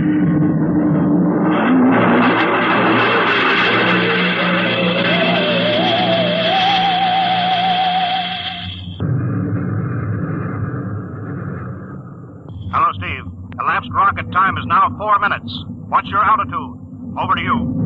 Speed 4,400. Still climbing. Altitude 297 miles. All right, you're at the outer limit. Level off for maneuver test. You've got exactly 6 minutes fuel left. Okay. Starting a 3-degree left bank. It's a little sluggish. There, it's all right now. There's a low vibration someplace. Maybe the cockpit hatch. I'm straightening out. 5 minutes fuel left. Now I'm starting a 3-degree Hey! What's the matter? What's wrong? There's something up here. Something shining. What are you talking about? There's something above me, Hank. I'm going to chase it. Steve, you're at the outer limit now. I can see it plain now. Steve, don't go any higher. You've only got 4 minutes left. You've only got... Getting static. I can't hear you, Hank. It's dead ahead now. Going to make a pass at it. Get a good look. Hey, it's swerving to meet me. It's dead ahead now. It's dead ahead.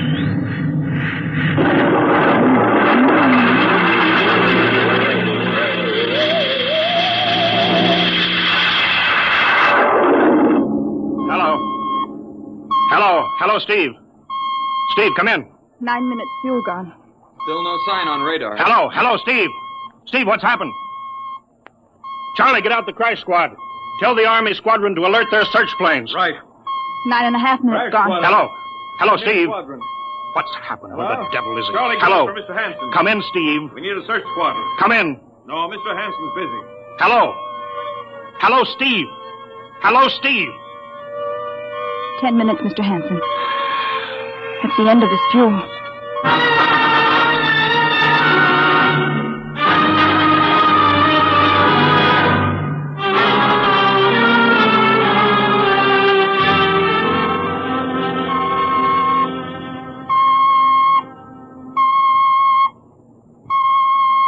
How long's it been now? 10 hours, Mr. Hanson. Nothing more on radar, Sergeant? Screen's blank. Colonel Corelli called in. Search planes are back. They didn't find anything. Should be some trace. Couldn't have bailed out, could he? You don't hit the silk at 4,400 miles an hour. Either went past the outer limit, ran out of fuel. Something blew, and we'll find the pieces scattered from here to the coast. Why does it have to be the best man? Always the best man. I'll get it. Charlie, Yes, I'll we've take it. got to figure out what was wrong. All right, I'll tell him. Something must have blown. Mr. Hanson, Yeah. There's a message from Northside Hospital for Steve. Well, what is it? Mrs. Weston's fine. It's a boy. Thank you, Elsie. It's a boy, Charlie. Oh. Fine. It's a boy. He didn't even know she went to the hospital. How am I going to tell Mary that? Wasn't your fault, Mr. Hanson. Ship had to be tested. Yeah, we'll build another one, and some other flying fool will shoot past the outer limit into space. Oh, I'm getting old, Charlie. You can remember when I used to take them up myself. Now I've got to send other men. It's a job, Mr. Hanson. Now I'm afraid. Every time I hear a jet go off, I jump. Every time I have to send someone up in a new model, I start to sweat. Mr. Hanson. Yeah? I think there's something on the radar. No flights scheduled in, are there, Elsie? We have the whole day cleared. It's coming in behind her. Here it comes over the building. What crazy jockey is buzzing the field like that? Is that an Army plane, Charlie? I can't see. It's turning. Charlie, alert the field. I know that engine. Steve! That's impossible. Look, that's his ship. It can't be. Well, there's no other model like that. It's Steve, all right. It's coming in. Thank God. Thank God.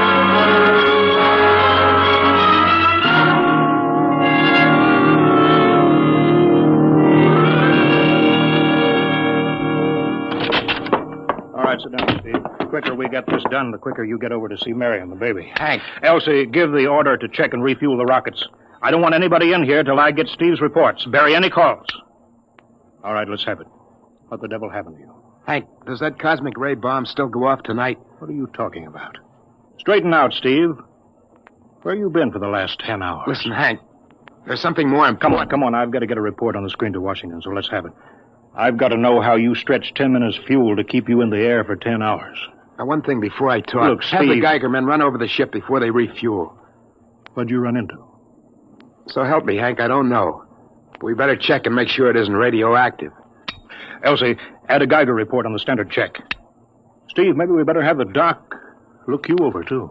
No, I'll be all right. They said I'd be all right. They? Look, son, I know you've had a tough time, but we've had this field on the alert for 10 hours. One of the Army boys cracked up looking for you, and he's hurt bad. So let's have the story. Let's have it straight.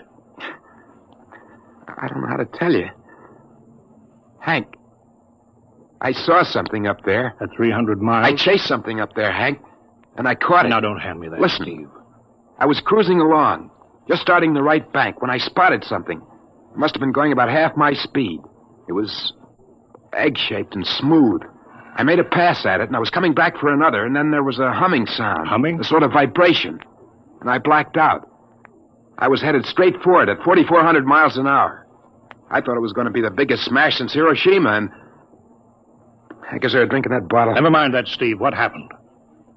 I came to inside their ship. Uh-huh.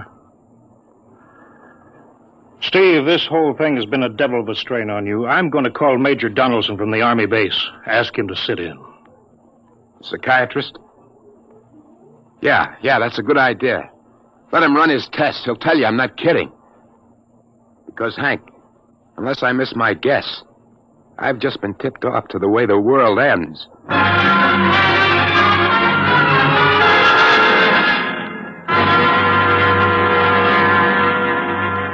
All right, Mr. Weston, suppose you continue your story. Yes, let's have it, Steve. You woke up inside the ship? Yes, and the place was jammed with machinery.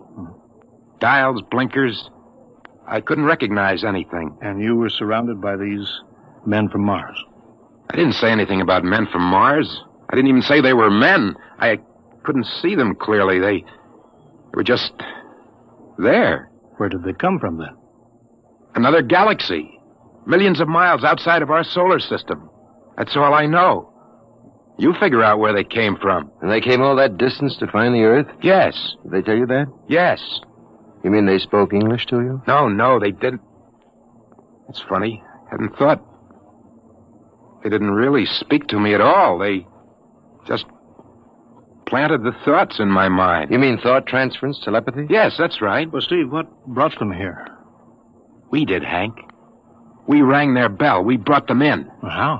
With our atomic explosions.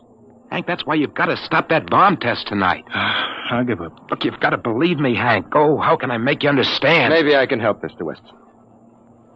Would you submit to narcopsychometry? What's that? Under proper drugs, I can put you back in this, ship. By suggestion. Then we can get a playback record of your memory pattern on the audio circuit. And how long will that take? Half an hour. We'll have to go over to the lab. Will you believe me if it checks? It will give us an accurate memory picture of what your mind reports. All right, let's go.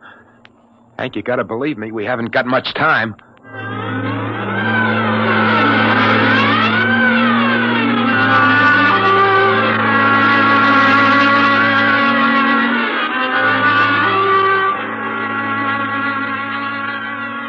You should be getting drowsy now.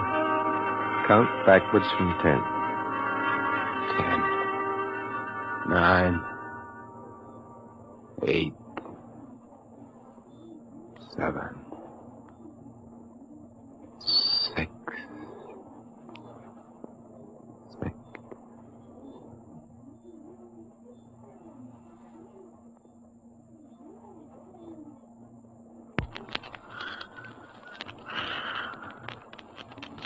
He's under.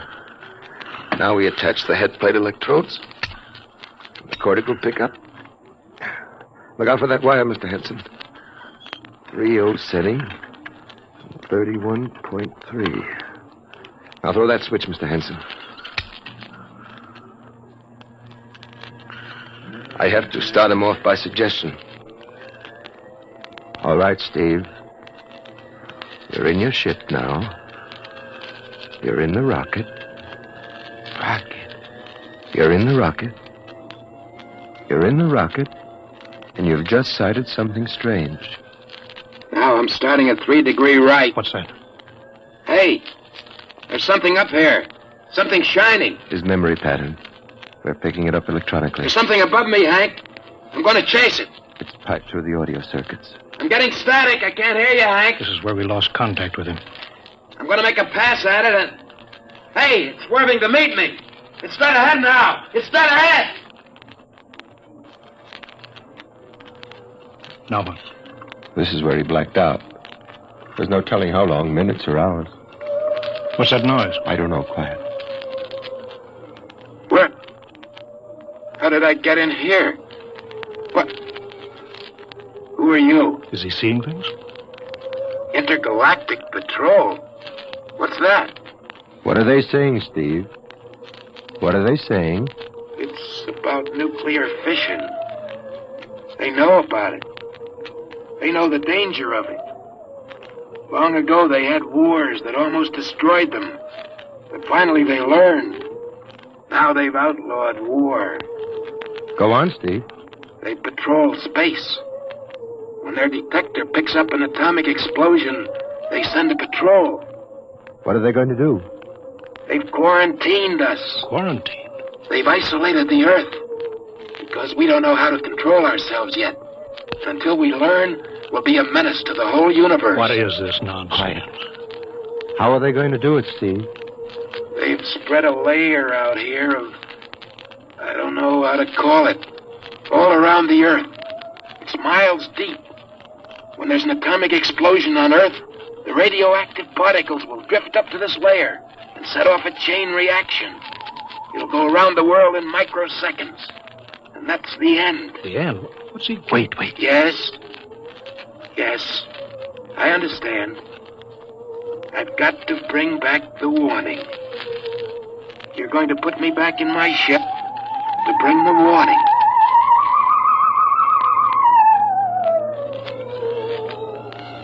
Now what? Blacked out again. I guess that's all. What does all that mean? It's what he remembers. Don't think that really happened. No.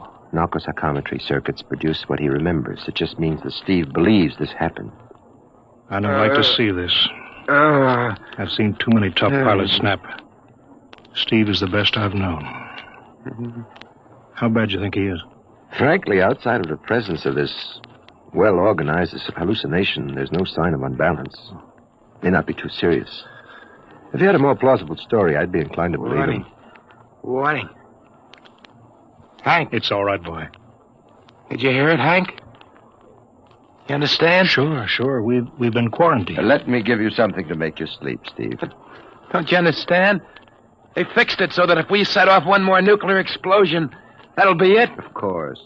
Don't roll your sleeve down. You don't believe me. Now, take it easy, Steve. But the test tonight. They're setting off the CR bomb. Hank, what time is it? 11:20. Well, it's scheduled for midnight. Hank, we gotta stop that bomb. Steve, let Donaldson give you the hypo. Hank, you've gotta believe me. I saw them. I got the warning. If we touch off that bomb tonight, it'll be the biggest galactic 4th of July of all time. The whole Earth will go up like a Roman candle. April 10th, 1965, the end. Now, look, Steve, you better calm down. Don't you want to see Mary and the baby? You've got a new son, remember? Yeah, that's just it, Hank. I want to see my son. I want him to live. If that bomb goes off, Hank, we've got to stop them. Mr. Hanson, I think we'd better get over to the base hospital. Hank, you've got to believe me. me. Sure, Steve. Maybe there is something to it. Look, it's out of your hands. I'll put it in a report and shove it into Washington in the morning. In the morning? There isn't going to be any morning, Hank. Don't you understand? You've got to call Washington now. Get the head of the Security Commission and postpone that test. Now, you know I can't do that, Steve. My neck would be out a mile. Besides, this is 1965, not 45. 20 countries have atomic bombs now. What's the use of stopping just this one? The rest will keep right on popping them Well, then off. we'll have to call an international conference. Can't you understand, Hank? The first one that goes off finishes us at the end.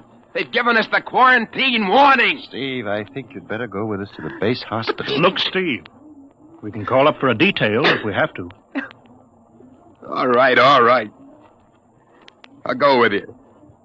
You don't need a straitjacket. That's the way, Steve. You'll probably feel better by morning. Let's go.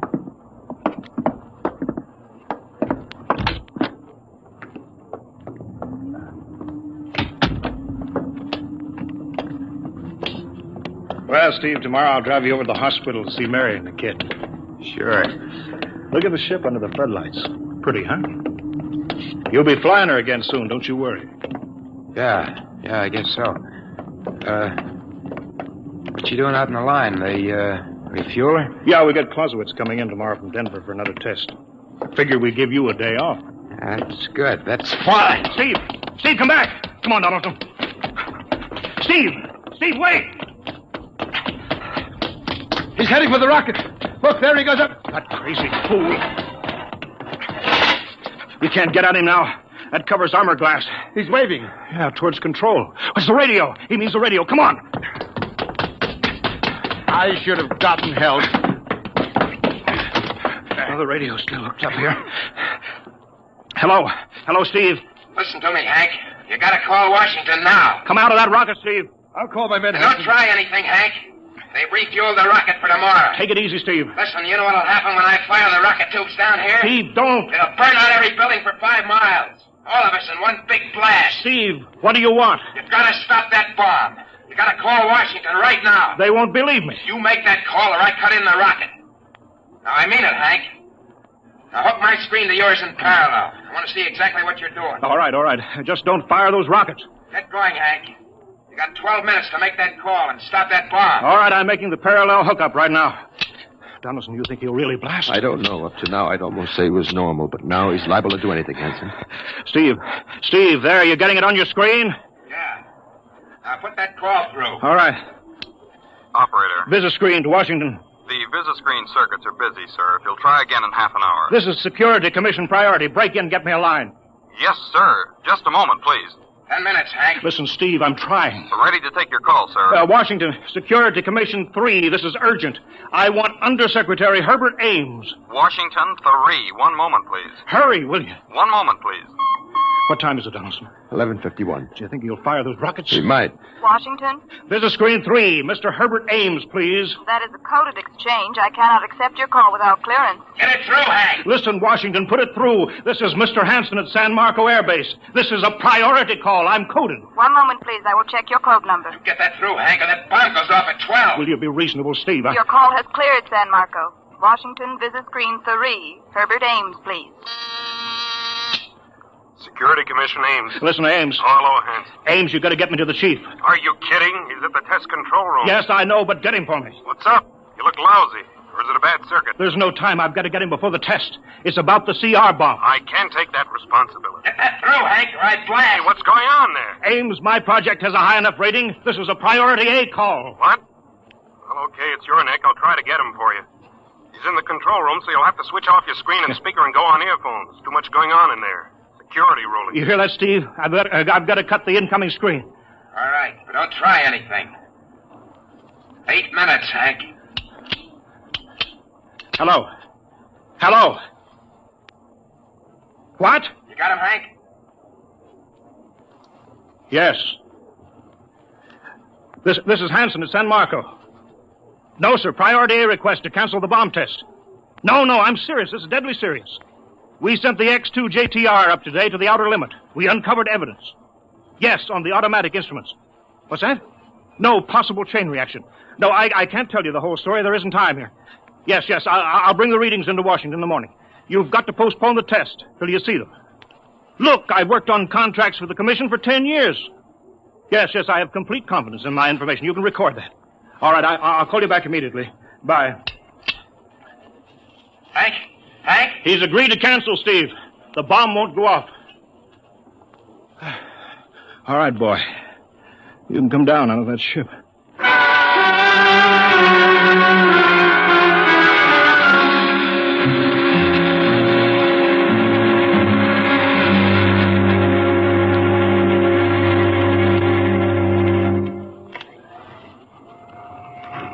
He's opening up. Here he comes. All right, Steve. Come on down. Sure, Hank. Just a second. Hank, I was scared. I was plain scared. Easy now. It's all over. The bomb won't go off. Thank God. Look, I want to see Mary and the baby. Can you get me transportation now? Well, wait a minute. It's almost 12. They won't let you in the hospital now. I want to see the baby. Sure you do, but you've been under a strain. I've got a shot for you here, Steve. Give you a good night's sleep. All right. Roll up your sleeve. Yeah, here. There, that'll make you sleep. Sergeant will find you a bed. Yes, sir. Come on, Mr. Weston. Okay. Good night, Hank. I'm kind of beat. It's been a tough night.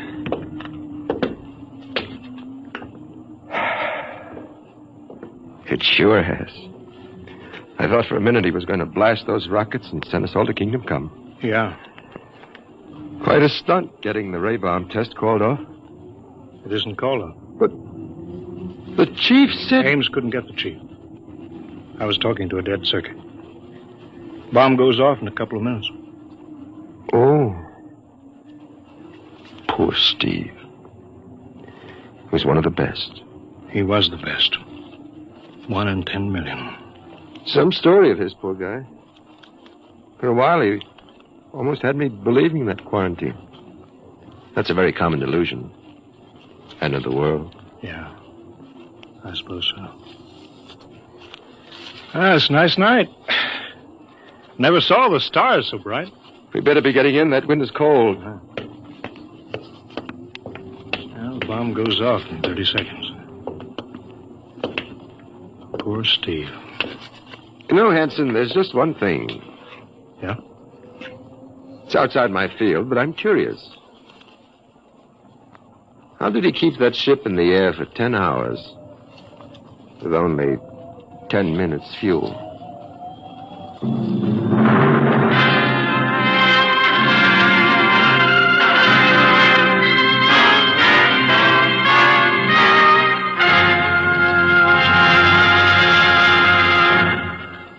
You have just heard The Outer Limits by Graham Dorr, an adventure in time, space, and the unknown Dimension X.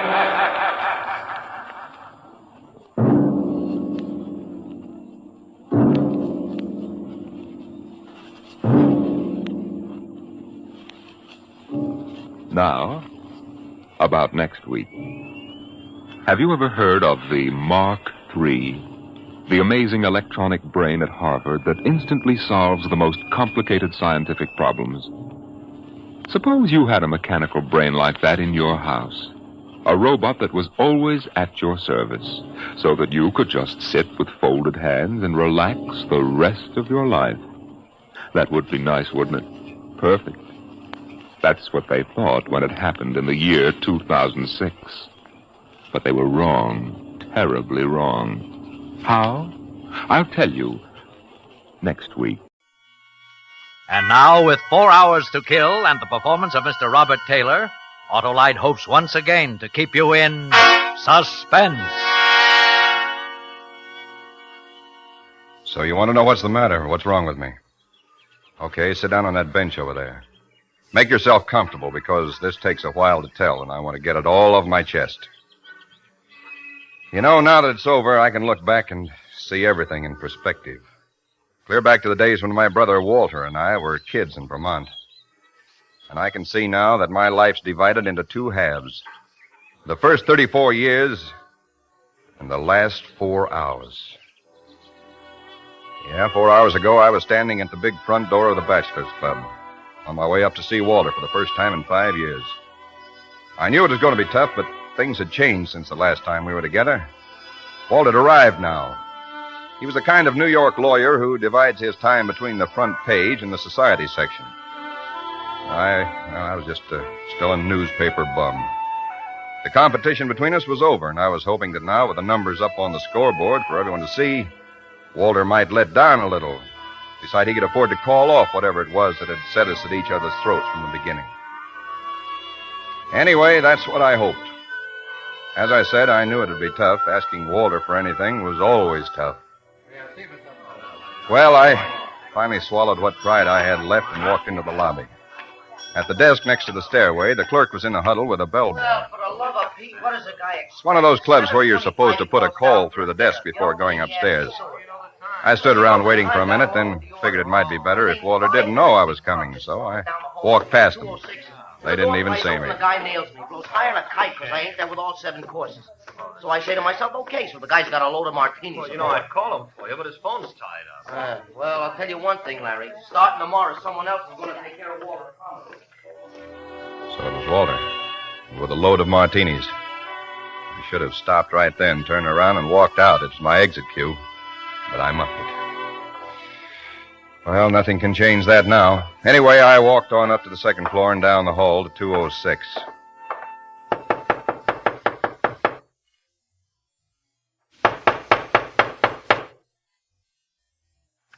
Well, it's about time you got here. Well, Oh. Hello, Walter. Theodore. That's right. Big brother Theodore. Well, come on in. You're just in time for dinner. The boy will be up in a minute. No, thanks, Walter. I haven't got too much time. Huh? You mean you're turning down a free meal? Oh, look, let's forget that stuff, shall we? We're grown up now. There's no point. Sure. Now, sit down. No, I won't be too long. Huh? Well, tell me, Ted, how are things on the paper in Buffalo? Okay, I guess. I quit yesterday. Oh, you quit? Yeah. Not fired. You quit. That's what I said. So, now you're out of a job, and you figure that Wait a minute, Walter. Let me tell you all of it. There's a guy I met in the service, Dan Allenby. He's down in Florida now, Fort Lauderdale. Look, here's a letter I got from him. He's buying a paper there, a little country sheet, 8 pages, twice a week. He wants me to go in with him. It's nothing big, Walter, but it's the kind of thing I've been looking for years. We can do something down there. The place is growing. We can double the circulation in 6 months. Dan's got all kinds of ideas, and so have I. He says that... What's the matter? What's so funny? You. I don't get it. All right, how much, Ted? Well, the price was $10,000. I'll need half of it. $5,000. That's right. Same song, 82nd verse. I'm not begging, Walter. Oh, what is it, then? I'm asking you for a loan. I'll sign a note. Well, what about it? What happened to your pride, Ted? I thought we agreed to forget I didn't agree to anything. You've not only lost what pride you had, you haven't even got any good sense. Okay, Walter. That answers my question. It's good for a laugh, though. Big brother Theodore crawling up on his belly to... Shut up, Walter. $5,000. You thought I just... I said shut up. Over. Hey, let go of me. I've had all of you I'm going to take. You hear that, Walter? I've had all... Let go of me. Okay, Walter. Okay. You've had that coming for a long time, Walter. Yeah, you're right. I was stupid, thinking you'd... Well, get up. Come on, Walter, get up. I won't bother you anymore. Walter. Walter.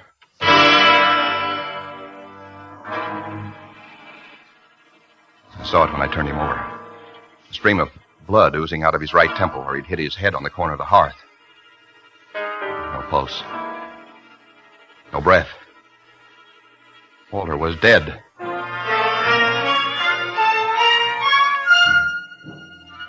In a spot like that, you don't think. You move. No one knew I was in New York. And I was sure the clerk and the bellboy hadn't seen me cross the lobby. If I could get out without being spotted, I had a chance. I picked up the letters from Allenby, went to the door and put my handkerchief over the knob. Turned back to give the room a last look before I left. That's when I saw it.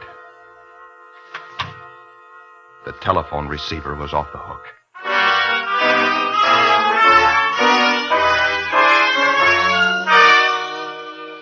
I remember I looked down at it like it was a poisonous snake or something.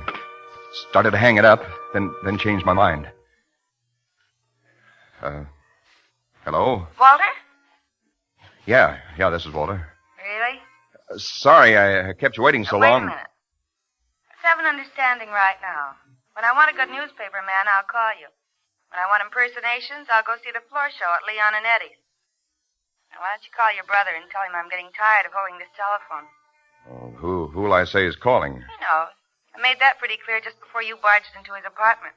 What makes you think I barged in? Just a guess. Am I warm? Not very. From this end, the dialogue sounded more like a Donnybrook than a pink tea. Well, look, let's not go don't into... apologize, Theodore. Walter's a Class A heel. He had it coming. Now go pick him up off the floor or wherever you left him and bring him to the phone. Well, he's out of the apartment right now. Why don't you just give me your name and number and He already has it. I gave it to him a year ago in a moment of weakness. Tell him I'll call him back in an hour or so when he's better able to talk. Hold it a minute. Your dinner, Mr. Pomeroy. Listen, Walter won't be back till late tonight. You'd better call him at his office in the morning. You got that? Yes, but he wants... Mr. Pomeroy? If I'd had any sense, I'd have given up right then with the bellboy pounding on the door, with that girl on the phone who could send me to the chair with a word. But as I said, in a spot like that, you don't think. Something else takes over. You in there, Mr. Pomeroy? I had to get my hands on that girl. I knew he'd have her number written down somewhere. There was nothing on the telephone stand. Nothing in the drawers but a couple of bridge score pads and some other junk. I wiped the knobs of the handkerchief and turned back to Walter, began searching his pockets. The bellboy was wrapping some keys outside when I found it. A little brown, leather-covered book with some names and numbers in it. I jumped toward the door, slid behind it just as it opened. Mr. Pomeroy, I knocked and I thought... Holy cow! Larry! Larry! Larry! The minute he turned the corner, I took off for the back stairway.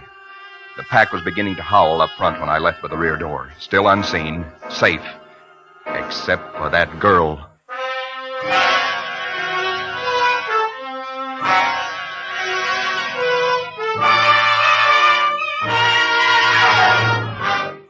Autolite is bringing you Mr. Robert Taylor in 4 Hours to Kill.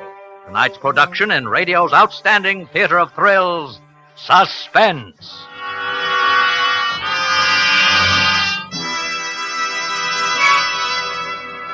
See here, Wilcox, you must let me try again. Okay, Hamhock, you're on. Something from Richard, perhaps. I was great as Richard III. Now is the winter of our discontent made glorious summer by... Autolite resistor spark plugs? Now you're cooking, my boy, because Autolite resistor spark plugs do get you started faster when it's cold. They let your engine idle smoother, run better on leaner gas mixtures, actually save you gas. The quality of mercy is not strained. And neither is the quality of Autolite resistor spark plugs. With their exclusive built-in 10,000 ohm Autolite resistor spark plugs give 200% longer electrode life. Reduce spark plug interference with radio and television. Is this a dagger which I see before me? Could be. And the answer to your visibility problems, chum, is Autolite Bullseye Sealed Beam Headlights. A horse, my kingdom for a horse. Oh, you'll never feel that way, pal, if your car's equipped with wide-gap Autolite resistor spark plugs. So see your friendly Autolite dealer and have him install a set of those wide-gap Autolite resistor spark plugs in your car. Remember, you're always right with Autolite. And now Autolite brings back to our Hollywood soundstage our star, Robert Taylor, in 4 Hours to Kill, a tale well calculated to keep you in suspense. I started across town toward Fifth Avenue, walking slowly, letting the cold night air work on my face. By now, the call was into headquarters, and a prowl car was on the way. In a half hour, the homicide men would be there with the police photographers. By 9, the story would be into the morning papers. They'd be out around midnight. Walter was front page stuff. And that girl who'd heard it all on the phone, she'd be able to read the headlines. And once she added it up, I was through. I had 4 hours to find her. Then, somehow, somewhere, I knew I had to kill her.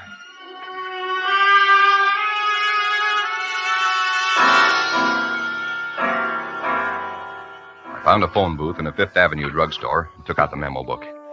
He'd scribbled first names and phone numbers on 4 or 5 pages. The rest of it was blank. No addresses, nothing else to go on. About a dozen of them belonged to women. So I started on number 1. Anna Lee had a Murray Hill number.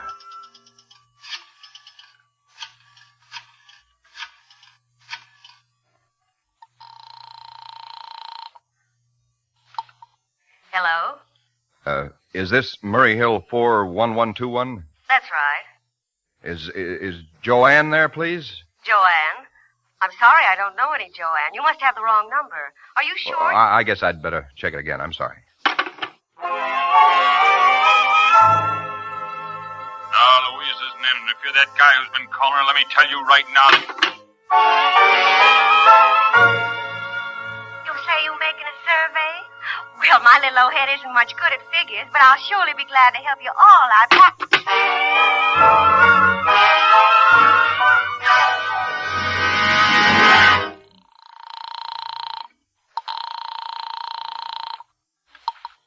Hello. Is this Maxine? That's right. Who's this? Didn't I talk to you a little while ago? Who?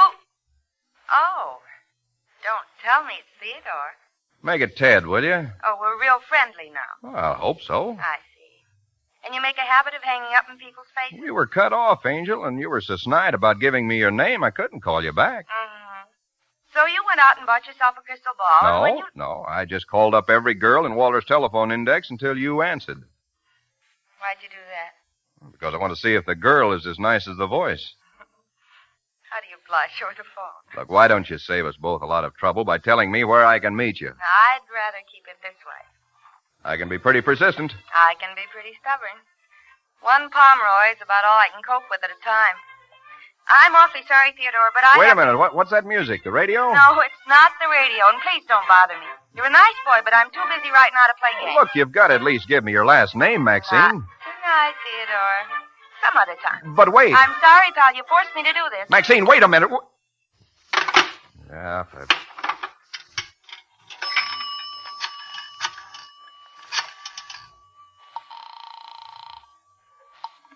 Information.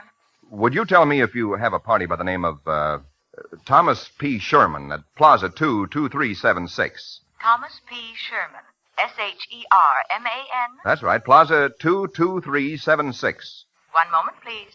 I looked at my watch. 9 o'clock. I could close my eyes and see that hotel room now. Jammed with the boys from the police beat, crowding around the medical examiner, grabbing for the phone, shooting questions at the lieutenant in charge. Hello, sir. Yes? We have no record of a Thomas P. Sherman at Plaza 22376. Oh, well, who is listed at that number? I'm sorry, sir. We do not give that information. What about the address of the number? I'm sorry, sir. We do Look, not... I've got to have it, operator. It's very urgent.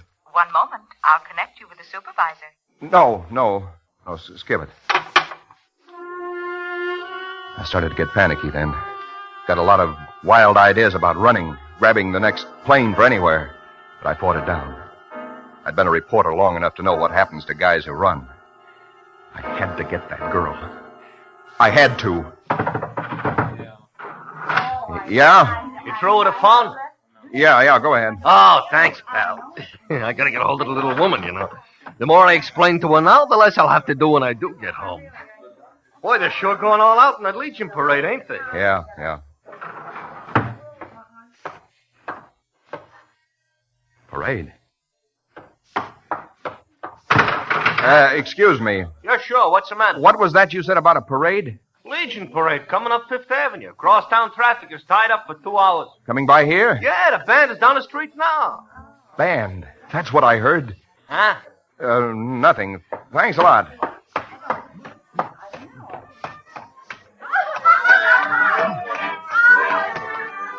Crowds were lining the curbs outside.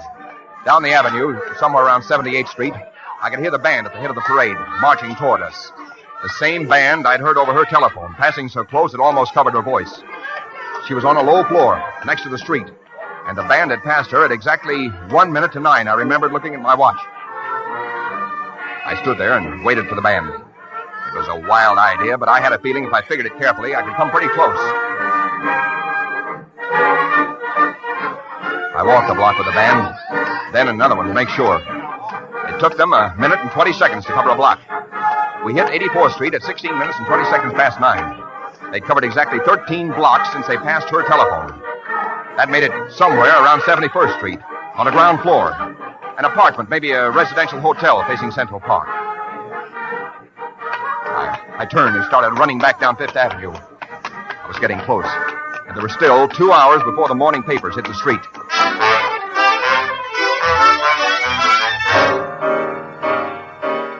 In the next hour and a half, I checked Fifth Avenue for 2 blocks on either side of 71st, going over nameplates and apartment doorways. There were 2 Maxines. I talked to one on the house phone. She must have been 70. and met the other one face to face, a hatchet-faced character who didn't appreciate being gotten out of bed by a drunk who had the wrong apartment. That left only one possibility. A residential hotel in the middle of the block. I decided I'd try calling her again. Walked past the cigar stand in the lobby to a row of phone booths at the rear. It was 10 minutes to 11. Time was running out.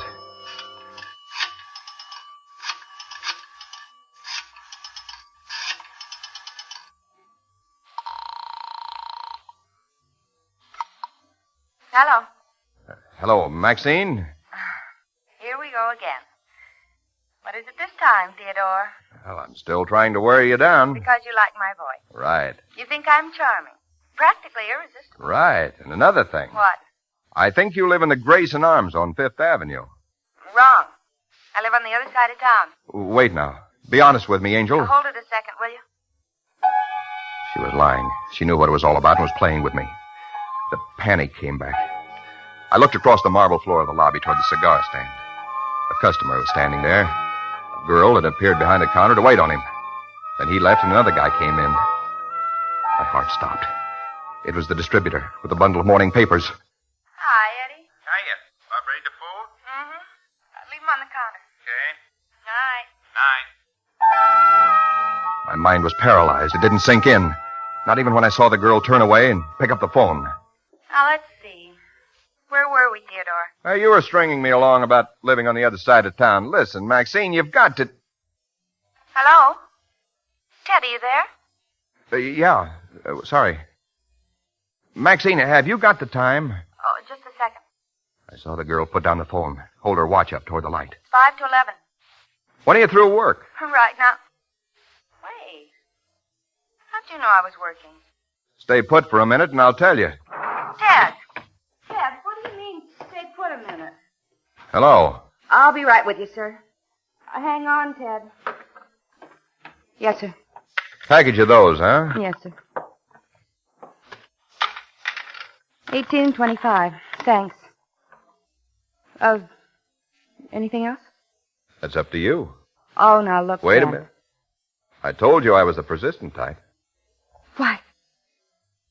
You're Ted. Disappointed? Oh, not exactly. How did you find I was calling from the booth over there. But how did you find this place? My crystal ball. Oh, you ought to get yourself a booth at the county fair. You'd make a fortune. It's only a sideline. Do you really live across town? Worst-looking brownstone on 75th. But it's home. Good, then I can walk you home. Walter won't like this. He won't mind. Okay, Theodore, I'm whipped. Let me lock up and get my things. I'll be with you in a minute. I waited while she shut things down, threw a tweed coat over her shoulders, put a blue felt hat with a feather in it on the back of her head. The face matched the voice. Dark hair, wide-set blue eyes with laugh wrinkles at the corners. I wasn't thinking about that then. I was thinking what a break it was she lived across town on the other side of Central Park. Ted, Huh? mind if I mention something? No, go ahead. We're going the wrong way. Main path across the park's down there. Yeah, I know. I just don't want to meet any cops. The park's closed after nightfall, you know. You don't mind? No? I don't mind. At the last minute, she grabbed a paper off the pile, folded it, and stuck it in her pocket without looking at it. We turned into a dark byway.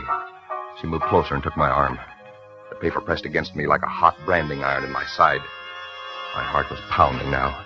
There was a choking lump in my throat. I hardly dared to talk. I'm sorry I gave you such a bad time tonight, Ted. Forget it. I guess I thought you'd be different. More like your brother. Why are we stopping? Why did you do it? What do you mean? You can let your hair down. Walter can't hear us. Why did I do what? You mean you do this every night? Huh? Call up strange women, tell them you've fallen in love with their voices? Oh. Well, let's not talk about that now. I don't get it, Ted. Look, I'll tell you later. Never mind. I just thought it was worth mentioning. Guess I was wrong. Night, Ted. I can make it the rest of the way alone. No, wait. I mean it. Let go of me. Quiet, Maxine. It's a cop. He'll hear us. I don't care. Hey! Anyone up there? I held her tight, my lips hard against hers. I heard the cop walk by on the main path 50 feet away. There in that dark byway, I could have done it. 10 seconds, maybe 20, and it'll be over. I'd be free. But I discovered something else. As I felt her respond, felt her arms tighten around me. I said it before, back in that room with Walter's body at my feet. I stopped thinking. Something else took over. I was like an animal, fighting for life, going on nerve and instinct. But there in that black pathway in the park, I began to think again, like a human being. And I knew that whatever it is that's born into a murderer wasn't in me. That, lover or hater, I could no more murder this girl in cold blood than I could fly to the moon.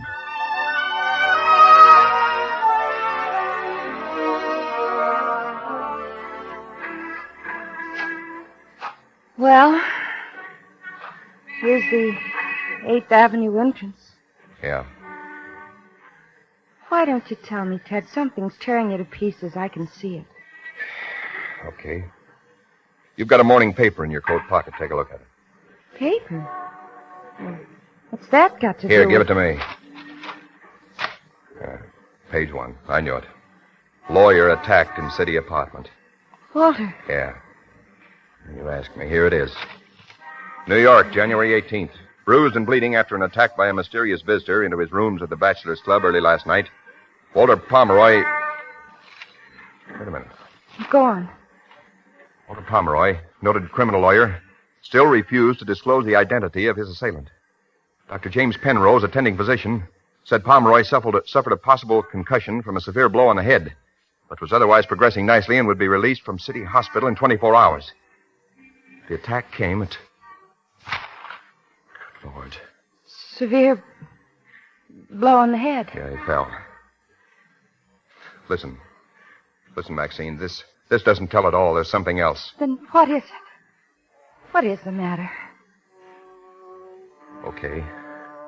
So you want to know what's the matter? What's wrong with me? Okay, sit down on that bench there. Make yourself comfortable because this takes a while to tell.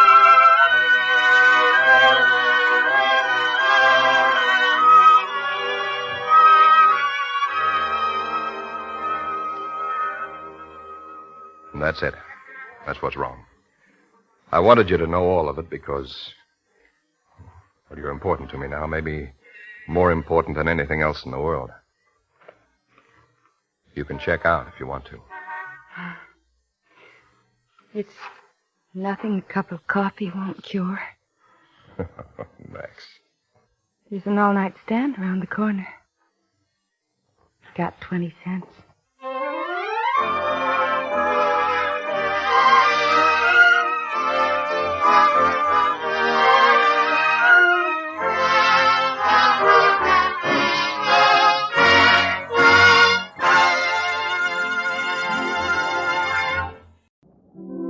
And now the Whistler's strange story. Till death do us part.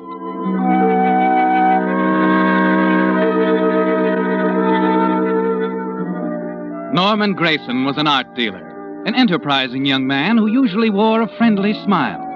Only last night, the sale of 6 original German manuscripts to the wealthy Richard Morris had brought him $50,000, enough to make anyone smile. But now the smile was gone, and Norman Grayson wasn't at all pleased with the way things were going. As he alighted from the cable car and walked along Divisadero Street toward the sumptuous funeral parlors of Carter and Duff, 1,000 confused thoughts raced through Grayson's mind. Thoughts that went back to last night at the Morris home in the Heights, where Morris's young and attractive wife had received him in the study. I hope you'll forgive me for asking you to come all the way out here at this late hour, Mr. Grayson. No, there's nothing to forgive. I was glad to come. It's only because of Richard. He's ill, you know. His heart. Yes, so I understand. Oh, but he'll be up and around very soon. Richard's like that. Bounces right back. Glad to hear that. The manuscripts, Mr. Grayson, that's all he's been talking about the past few days. He's determined to add them to his collection. I do hope the price will be right. 35,000, Mrs. Morris. 35,000. Mm-hmm. I see. Well, perhaps I shouldn't say this, Mr. Grayson. I don't suppose it's good business. What's that, Mrs. Knight? $35,000. It's really a bargain. Oh, you think so? I know so. I know manuscripts, too, Mr. Grayson. I've worked with them for some time. The Winston Galleries. I was there for 5 years. That's where I met Richard. You didn't know that? No, I had no idea, Mrs. Morris. Sometimes I think that's why Richard asked me to marry him. Just to have someone around to help with his collection. Oh, that must be Dr. Reed. Come in? Oh, come in, Doctor. Oh, pardon me, Mrs. Morris. I believe I left my overcoat in... Oh, yes, there it is. How is Richard? Slight improvement, I'd say, but still a pretty sick chap. Oh. Doctor, this is Mr. Grayson, Dr. Reed. Hello, Doctor. How are you, Mr. Grayson? Doctor, about Richard... Is there anything No, if he becomes restless later in the evening and can't sleep, you might... Yes, the prescription. Same dose as usual, I suppose. That's right. Call me in the morning. Good night, Mrs. Morris. Good night, Dr. Reed. Good night, Mr. Grayson. Night, Doctor. Oh, he's a dear. Really worries about Richard as much as I do. Well, Mr. Grayson, shall we go on up and have a chat with Richard?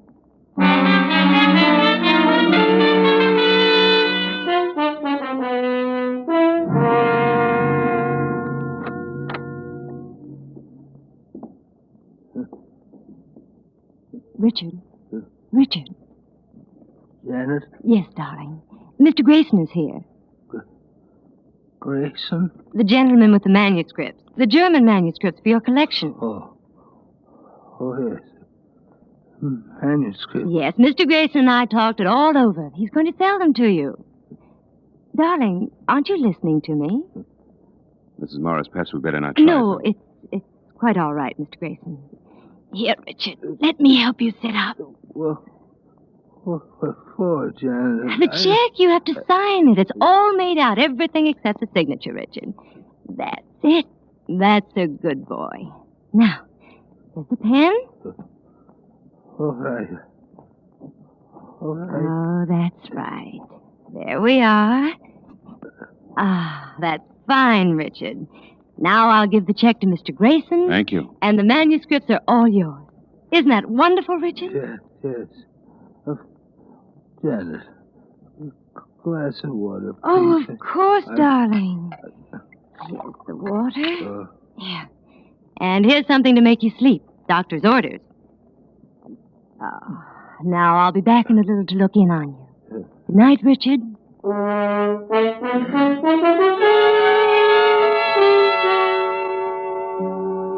You didn't know quite what to make of it, did you, Norman? You were puzzled about Mrs. Morris and the way she rushed the sale. And then the check. That puzzled you even more. Downstairs, as you walked towards the front entrance with Mrs. Morris. Mrs. Morris, the price I gave you on the manuscript was $35,000, but this check is for... $50,000. Yes. That was the sum my husband intended to pay. We feel it's no more than right. We still consider it a bargain. Thank you, Mrs. Morris. Of course, I won't refuse it. Good. You must drop around to see us soon. Perhaps we can have dinner when Richard's up and around again. Oh, thanks, Mrs. Morris, but I'm flying to New York at the end of the week, and Oh, dear. I had hoped we could see more of each other. We have so much to talk about. Well, I'm not leaving until Friday. Dinner tomorrow night, then? Sounds wonderful. We'll have cocktails at 6. I couldn't think of a better time. Love to have you, Mr. Grayson. Norman, isn't it? That's right. I'm Janet. See you tomorrow evening, then. Tomorrow evening it is, Janet.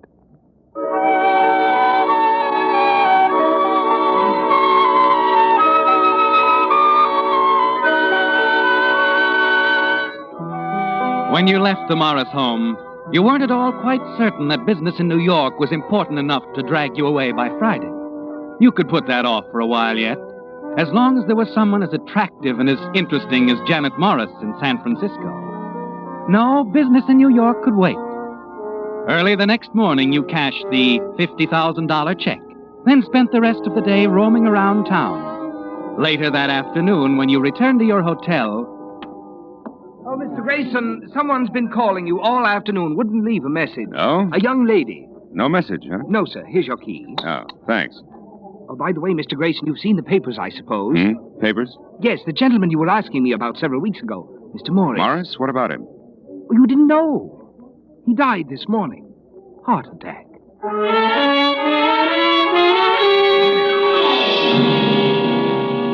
Yes, it was all there in the evening paper. Richard J. Morris, prominent Bay Area businessman, art collector, dead. You hurried up to your room and began to pack, and then the phone rang. Hello? Norman, this is Janet. Janet Morris.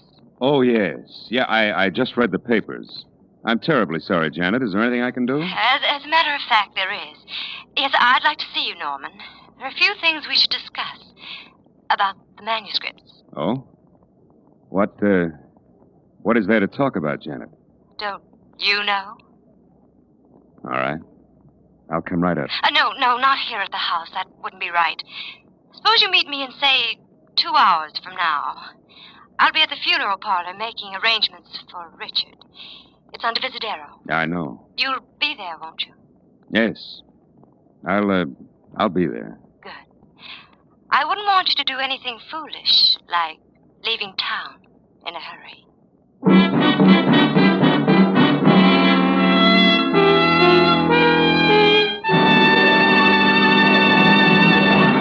With the prologue of Till Death Do Us Part, the Signal Oil Company is bringing you another strange story by The Whistler. But now, friends, a special announcement. The first announcement on what we honestly believe is today's greatest tire value, barring none. You can now buy a nationally advertised Lee Deluxe 4-ply tire with a 1-year written guarantee against road hazards for only $12.95 plus tax at Signal dealers from Canada to Mexico. That's in the popular 616 size. Other sizes proportionately low priced. Yes, you heard right. I said a top quality 616 Lee Deluxe 4-ply tire. The same tire that sold until yesterday for $15.25, now reduced to $12.95. This is your Signal dealer's special for summer driving safety. Just compare. Why, that's actually less than you would pay for a second-line quality tire of some brands. But get this. Never in 45 years has Lee of Conshohocken ever made anything less than top quality. And this rugged Lee tire at $12.95 with its patented double life cord construction is the same quality that has made Lee tires outstanding among leading brands. So now, right now, get your Signal dealer's trade-in offer for your old tires. When you do, you'll agree that comparison proves for quality, for value, your best tire buy today is a Lee Deluxe tire for only $12.95 plus tax, exclusively at Signal dealers. And now back to the Whistler.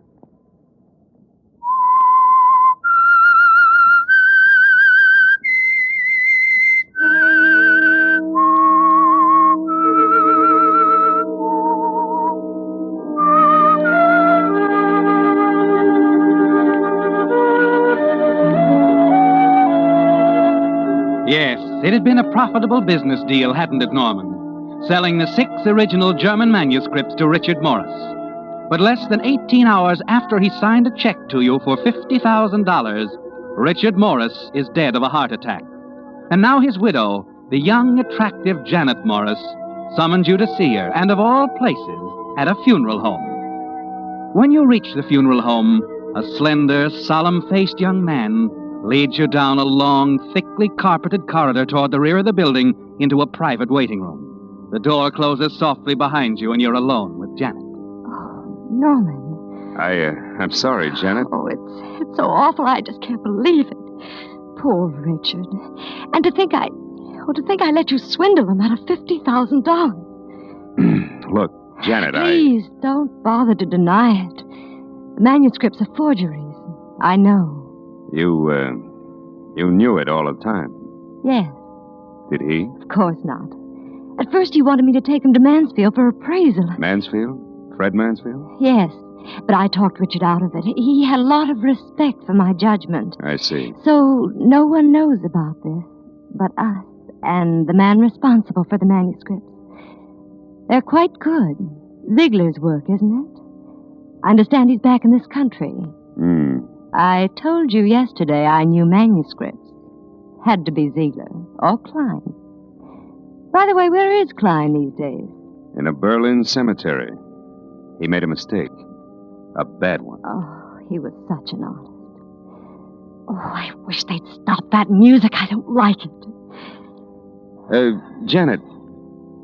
Yes? What are we going to do about the manuscripts? Well, I could turn the whole matter over to the police, but it would be such a bother. And, well, after what's happened, I just want to get away somewhere. So? So I think I'll give you the manuscript. That is, I'll sell them back to you, Norman. For $50,000? Yes. You wouldn't consider the original price, $35,000. Oh, no, Richard wouldn't like that. I'm afraid I'll have to insist on $50,000. Are you in the market, Norman? I'll have to think it over. Well, all right. Janet. Yes? You know I can't figure you out. Oh? I mean about the money. Morris must have left you a fortune. Why should you worry about $50,000? $50,000 is very important. You see, there's a catch to the fortune. It's tied up in trust. I'm to get only $800 a month. Oh, that's awfully tough, isn't it? It is, when one is used to the things I am. Richard planned it that way. My own good, you know. Wasn't that thoughtful of him? Yeah. So when I came along, you saw your chance to grab off a little pin money, huh? Money that he'd never know you had. That's why you upped the ante from $35,000 to $50,000 on that check. Yes. Wasn't that thoughtful of me? You knew it was coming back to Baby. Smart. Very smart. Norman, people will be arriving soon. I'm afraid I can't talk to you anymore. I'll give you till tomorrow night to think it over. It's nice of you. 8 o'clock. The house. And Norman... Yeah? Don't forget to bring the money. I'll tie a string around my finger.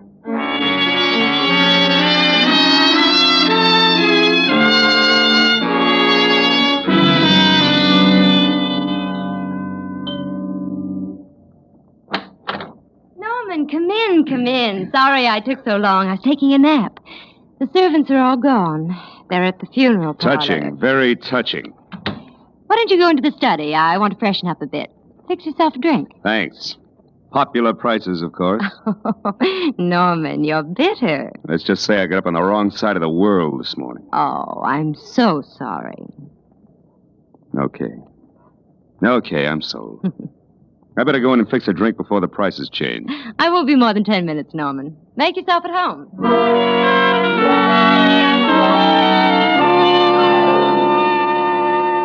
You stand in the hallway, listening to Janet's footsteps overhead. Then a door closes. Silently, you slip up the stairs, past Janet's room to the far end of the corridor. If only you can get your hands on the manuscripts. A moment later, you step into Richard's room, quickly cross to the desk by the window and begin your search. Minutes pass. Frantically, you continue to look for the manuscripts. Glance at your watch. Janet will be going back downstairs any minute. You need time, Norman, more time. The manuscripts are in the house somewhere. And then... Your eyes fall on the nightstand next to the empty bed. The nightstand. And the half-dozen bottles of medicine. You pick up the small blue bottle. You remember this one, don't you? Sleeping tablets. You stick them in your pocket. In less than a minute, you're back in the study downstairs.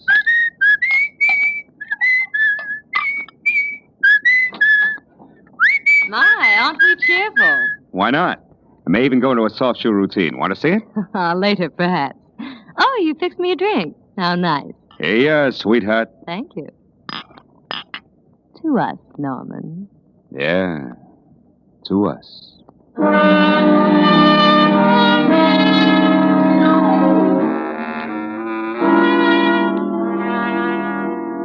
You know, Janet, it's a funny thing about Ziegler. Seems to pop up in the most unexpected places. I remember the last time I saw him. London. It was right after the Marcus affair. You remember it, don't you, Janet? Janet. What? What did you say, Norman? The Marcus affair. The paintings. Oh, yes. Yes, I seem to remember. What's the matter, sweetheart? Don't you feel well? No. I feel fine. Just sleepy, I guess. I suppose it's stuffy in here. Oh. What you need is another drink, huh? Janet. No. I don't think so. What were you saying about... Ziegler? Oh, yes. Right after the war, It won't be I ran long into now, him in will a it, pub. Norman? Your voice drones on and on. Janet can hardly keep her eyes open. And then finally she drops off to sleep. You keep talking. Then you get to your feet and walk over to her. Janet? Janet? Janet! Oh. Fallen asleep, have you, darling? Don't worry. You haven't got enough to keep you asleep. Too long. Just long enough for me to finish here. Oh, by the way, I hadn't finished telling you how I got the manuscripts. How Klein stole them from Ziegler. And how I had to kill Klein to get them back. Yes. It was a bad mistake on Klein's part.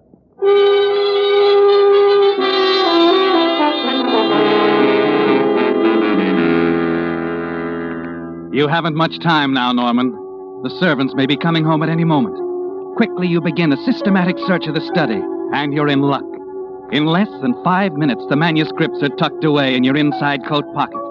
You leave Janet sleeping peacefully in the chair and slip out the